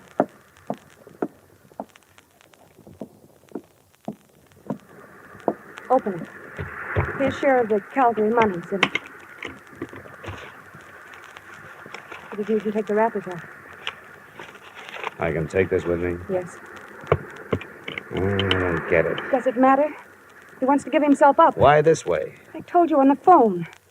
He doesn't want to be arrested in this state. He wants to go directly to the district attorney's office in New Jersey where the robbery was committed.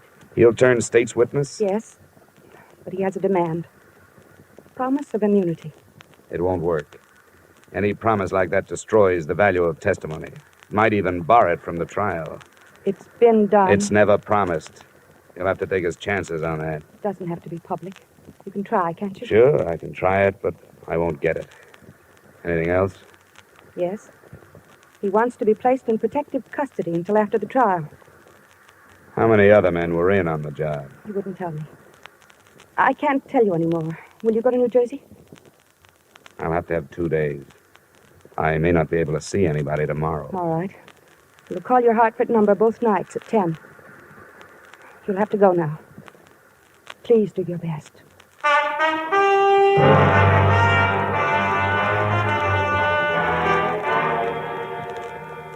Don't be ridiculous, Dollar. That's one of the most impertinent requests I've heard since I took office. Nothing personal, Mr. Kreider. I was asked to make it, and I did. Well, would you see that he's placed under protective custody until after the trial? Why should I grant this criminal any favors? Well, if it means breaking the Calgary matter, it seems to me a favor or two would be worthwhile. We'll break it in due time. You know where he is? No, but I've been close. I may be able to bring him in if I can get you a word on a few of these things. Yeah, we'll see. Do you mind telling us where you've been operating? Now, you know I can't tell you that. These people are my clients now, more or less. I have to keep their confidences. Now, what's your answer? Answer? Definitely no immunity. Protective custody? All right. Yes, we'll assign a couple of men to guard him. Okay, Mr. Kreider. I'll see what I can do with that. You'll hear from me in a day or so.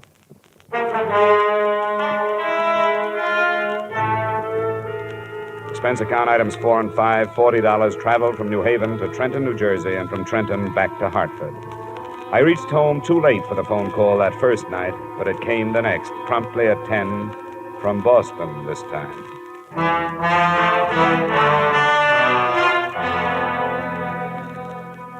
What happened, Dollar?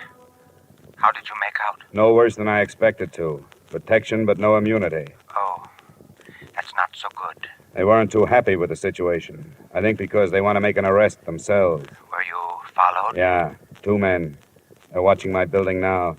But I can lose them if you still want to negotiate. Can you come to Boston? Tonight? Yes, if you're sure you can shake the New Jersey men. Where do we meet? You're sure your line isn't tapped? They haven't had time, but they will if you don't quit stalling. Drive up through Springfield and Worcester. Just outside Boston, you'll pass through Auburndale. On the other side of it, there are 2 bridges. After you've crossed the second one, pull off the road and wait. All right, I'll be there. Well, let me tell you something. This is the last trip. Get your man off the dime. I can't spend the summer touring New England.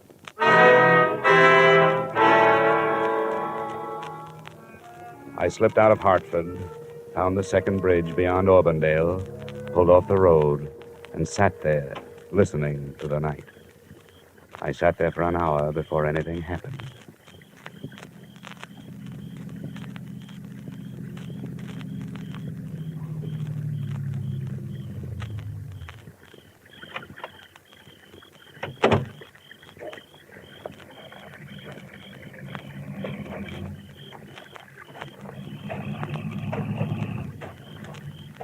My name is Gannett, Mr. Dollar. Oh? Are you the one? Yes, I'm the one. Get in. Thank you. Well, you've caused quite a stir, Gannett. Yes, so I understand. I've heard that crime pays only those who write about it and those who investigate. Are you armed? No, but satisfy yourself. The DA in Trenton? Then, by all means, the DA and friends will be at the cottage by the sound. After you have delivered me. It wasn't a silent trip, but the subject of our scattered conversation was always far removed from the Calgary matter. Gannett's only typically criminal attitude was one of fear. He was never satisfied that we weren't being followed. We weren't. I learned that at 9:30 the next morning when we pulled up in front of the State Building in Trenton. We hadn't been followed. They were waiting for him.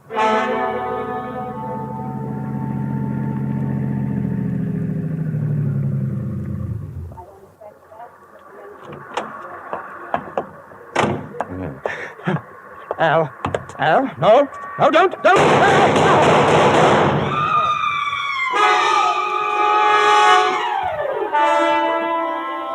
Someone in the crowd, it was impossible to know who, shot Gannett to death and disappeared in the confusion. It was sudden and unexpected. More unexpected, I think, than learning after police identification that Gannett, admitted criminal, was also Arnold Gannett, LLD, professor of law at Russell University, New Haven, Connecticut.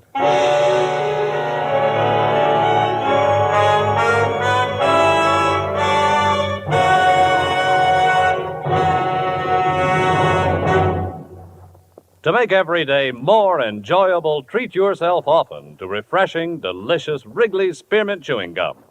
The lively, full-bodied, real mint flavor cools your mouth, moistens your throat, freshens your taste. And the chewing itself gives you a little lift, helps you keep going at your best. So for real chewing enjoyment that's refreshing and long-lasting, always keep Wrigley's Spearmint Chewing Gum handy. Healthful, delicious Wrigley's Spearmint Gum will make every day more enjoyable. And now, with our star, Edmond O'Brien, we return you to the second act of Yours Truly, Johnny Dollar.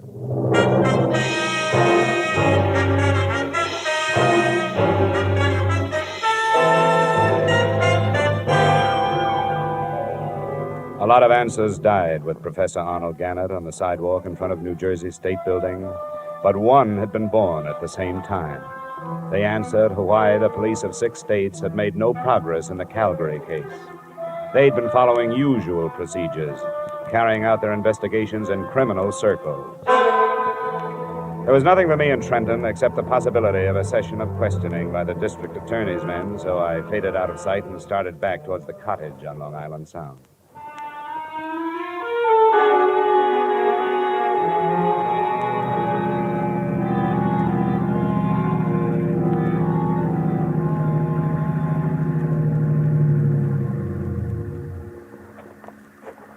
Hello? Hi. Did it go all right? No, it didn't. It blew up. Somebody was waiting for us in Trenton. He killed Gannett as he got out of the car. I thought we were careful enough. You were careful here and in Boston, but nobody was following you. They knew where he was going and waited for him. How did they find out? I don't know. He never told me anything about it. Where's the girl? She's asleep.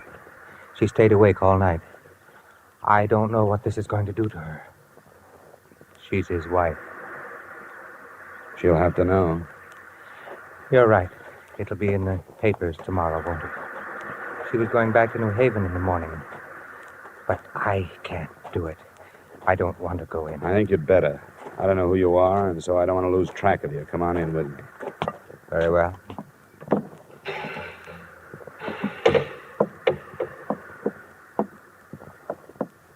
Mrs. Gannett?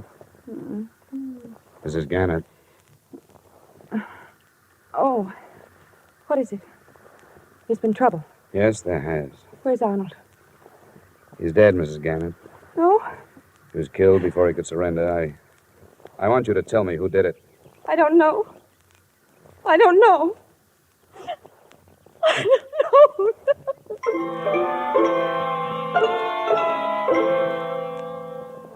I gave her an hour to get hold of herself.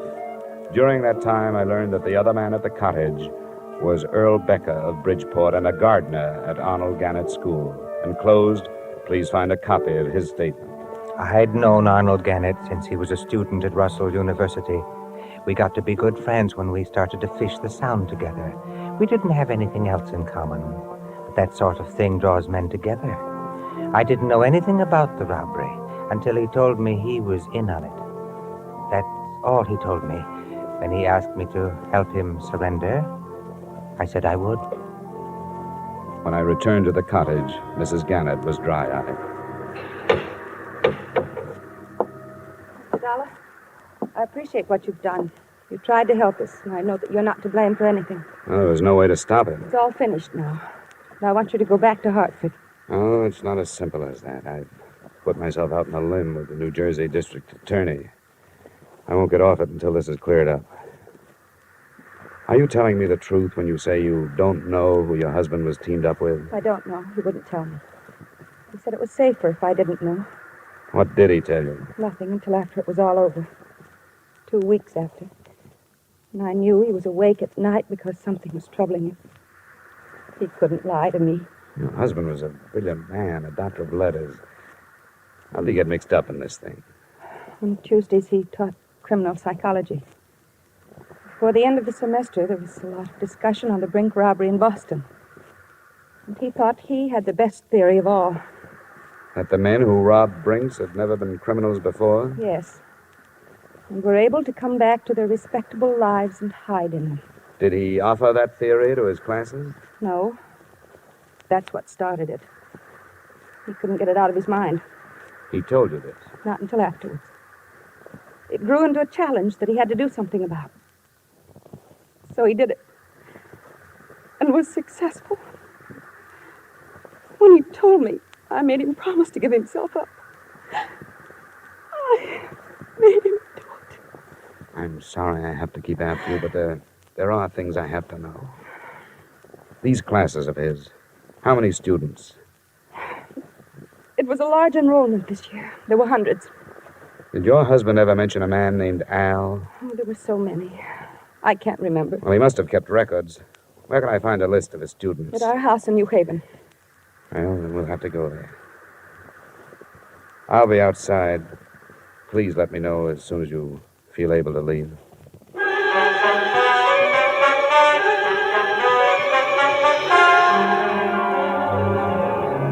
By now, the time element had become important. I knew that before long, the police would be swarming into Gannett's house and make my search impossible. I also knew I'd be dragged back to New Jersey for questioning. On the way into town, I tried to get some more information from Mrs. Gannett, but no luck. She apparently knew nothing of her husband's actions. It was 6 p.m. when she opened the door of Professor Gannett's office. Across one wall stretched a row of file cabinets, his records and lists of students.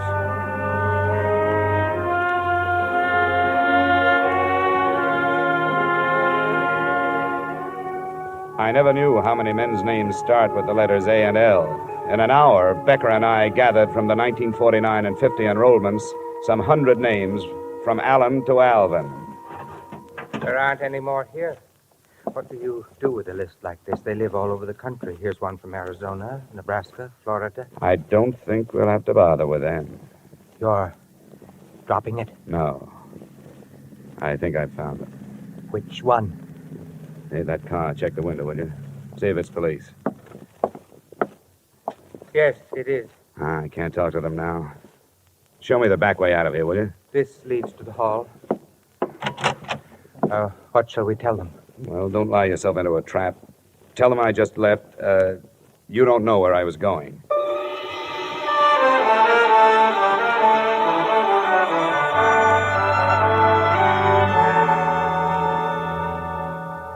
Have you read the papers, Mr. Matthews? Professor Gannett? Yes, it's hard to believe. You knew him? Yes, I'd met him. I'm awfully sorry about this. But now you know how the robbery was carried off with such perfection, don't you? What do you mean? You mentioned it yourself. They knew exactly where the armored truck would be and when. Your son Albert was a student of Professor Gannett's. What are you intimating? Well, there are thousands of students at Russell. I don't know of any other who has connections with the company that was robbed. I won't stand for The this. crime was committed because of a fixation Professor Gannett had about the Brink robbery. He felt he had to prove that respectable people could commit a crime and get away with it. He did it. But he couldn't have without knowing where your truck was going and approximately when it left New York. Where is your son? Strangely enough, this possibility had crossed my mind, too, but I just can't believe Where it. is he? He's in his room, packing for a canoe trip up in Vermont. Which one is his room? I'll show you. Come on, it's upstairs. Your suspicions are very strong, aren't they? Yes, they are, Mr. Matthews. What have you learned about my son? That his name is Albert. Then there is no proof. I don't know. I want to find out. But he would have no reason to do anything like this. I have always given him everything he wanted. But he's a brilliant boy, much too intelligent. Here's his room. Al, Yes, Dad? What is it? may we come in? Well, I was just finishing. Oh, I'm sorry. Al, this is Mr. Dollar. I'm the investigator working on the Calgary matter. Oh? Well, excuse the room. My stuff's all over the place. I'm going up north. Where were you this morning at 9 o'clock? Why, What is this? Where were you? I don't see that it makes any difference. It does. Because I was with Professor Arnold Gannett at 9 o'clock. Before he was killed, he called to somebody named Al. What does he mean, Dad? I don't understand. Mind if I look over your room? For what? For a gun. A .38 from the sound of it. The police will be able to check the slugs that killed Gannett. Dad. Yes, Albert? Dad, I did it. I don't know why. I don't... What'll I do? I don't know. Dad, it wasn't supposed to end like this. Dad. I can't help you now, son. All right. All right, then I'll get away. No, you don't. It's no use. Get away. Get away from me. Oh. I'm sorry, Mr. Matthews. Yes, Mr. Dollar. I'm sorry, too.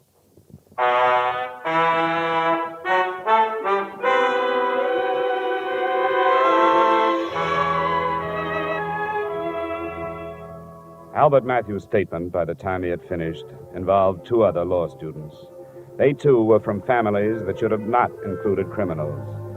And I wonder if Professor Gannett's unsuccessful experiment doesn't mean that the Brink robbery, $2 million, wasn't committed by persons now hiding behind respectable lives. Expense account total, $1,180. Yours truly, Johnny Dollar.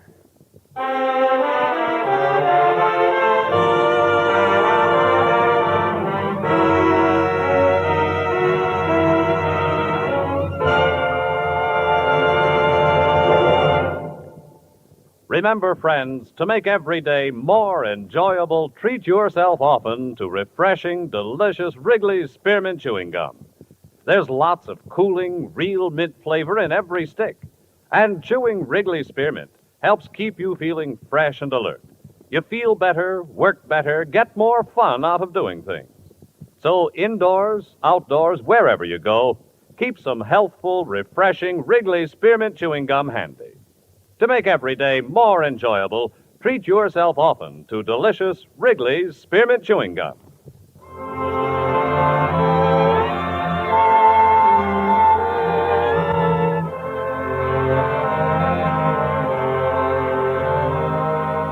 Yours truly, Johnny Dollar, brought to you by Wrigley's Spearmint Gum, stars Edmond O'Brien in the title role, and is written by Gil Dowd and David Ellis, with music composed and conducted by Leith Stevens.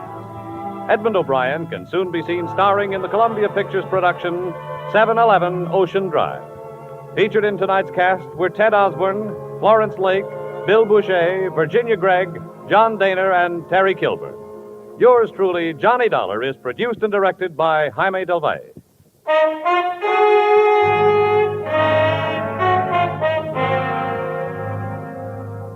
The makers of Wrigley's Spearmint Chewing Gum hope you've enjoyed tonight's story of Johnny Dollar and that you're enjoying delicious Wrigley Spearmint Chewing Gum every day. We invite you to join us again next week at this same time when, from Hollywood, Edmond O'Brien returns in another adventure of... Yours truly, Johnny Dollar.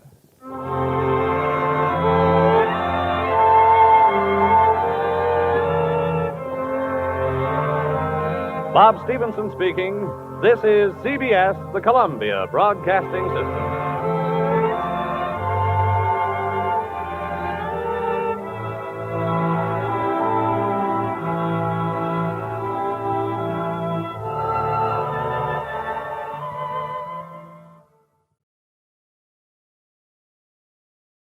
Wrigley's Spearmint Chewing Gum, the refreshing, delicious treat that gives you chewing enjoyment, presents for your listening enjoyment Edmond O'Brien as... Johnny Dollar. Cal Porter at Associated, Johnny. What's up, Cal? Remember the Younger case, about 1945? Henry J. Younger. The testimony sent him up for a 1 to 10 hitch. Insurance fraud? Yeah, sure, I remember him. They let him out yesterday. He's been noising it about that you're the top of his shopping list. Oh, I've heard that kind of talk before. Well, all I know is he's not here in Hartford visiting grandmother. We'd like to have you on a payroll for a few weeks just for safety's sake. Keep an eye on him for us. Probably the easiest money I've ever taken, Cal. If I remember Mr. Unger, he'll have his eye on me.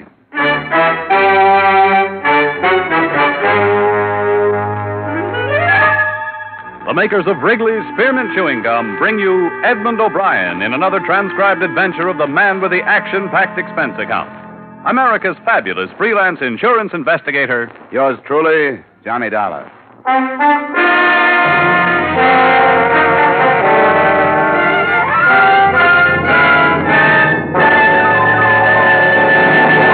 To make every day more enjoyable, treat yourself often to refreshing, delicious Wrigley's Spearmint Chewing Gum. Here's a taste treat you can enjoy indoors, outdoors, at work, or at play. The cool, long-lasting mint flavor refreshes you. The smooth, steady chewing helps keep you fresh and alert. Adds enjoyment to whatever you're doing. Wrigley's Spearmint Chewing Gum. Healthful, refreshing, delicious.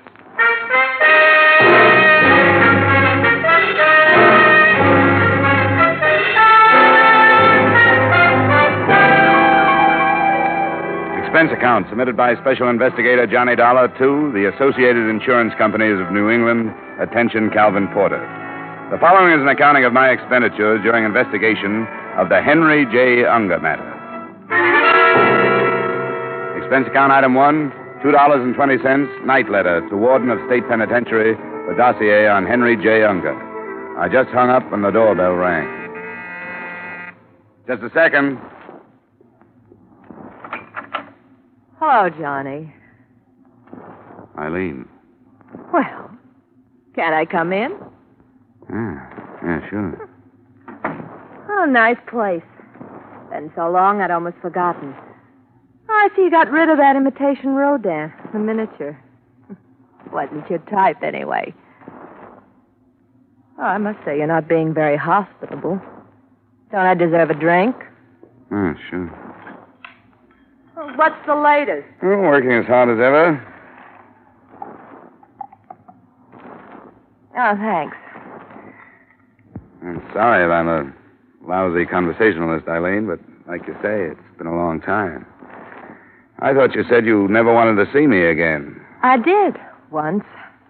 But when I got your wire yesterday, I decided that My wire? I didn't send you any wire. Don't make me seem like a fool, Johnny. I got a wire from you asking me up here this evening. You said you wanted to talk things over. Look, I don't know who's playing a gag on you, Eileen, but I didn't send you a wire. I know how you felt 2 years ago when we said so long. Well, maybe I was wrong 2 years ago. I know I made some mistakes, and you made some mistakes. Let's see that wire. Well, sure. It's right here in my purse. Tonight at 7:30, let's talk things over at my place, Love Johnny. I didn't send that. You sure you don't know a few other Johnnies? That was a dirt crap. You like little things like this, don't you, Eileen? You like to write yourself notes, make up stories. You've got an A1 imagination. Well, I went all through that a long time Now, ago. you listen to me. This is no gag, and it's not my imagination. All right. Let's Make things as pleasant as possible as long as you can. Fair enough. I thought a lot about you, Johnny. Oh, I'm not apologizing. Really, I'm not. Just thinking back. I'm glad it didn't turn out the way we originally planned it. I'd have spent half my life worrying over you. Oh, that's very touching, especially in light of the fact that every other evening it was somebody else. I told you, Johnny. Yes, that we were going to be pleasant. Oh, that's right. We were going to be pleasant. Oh, you expecting someone? No. Mr. Dollar? Yes? Maybe you don't recall my face. The name is Unger. Henry J. Unger. Mind if I come in? I'm busy. Oh, yes, I see. Well, we won't take much of your time, will we, Ferdy? A very minimal amount of your time.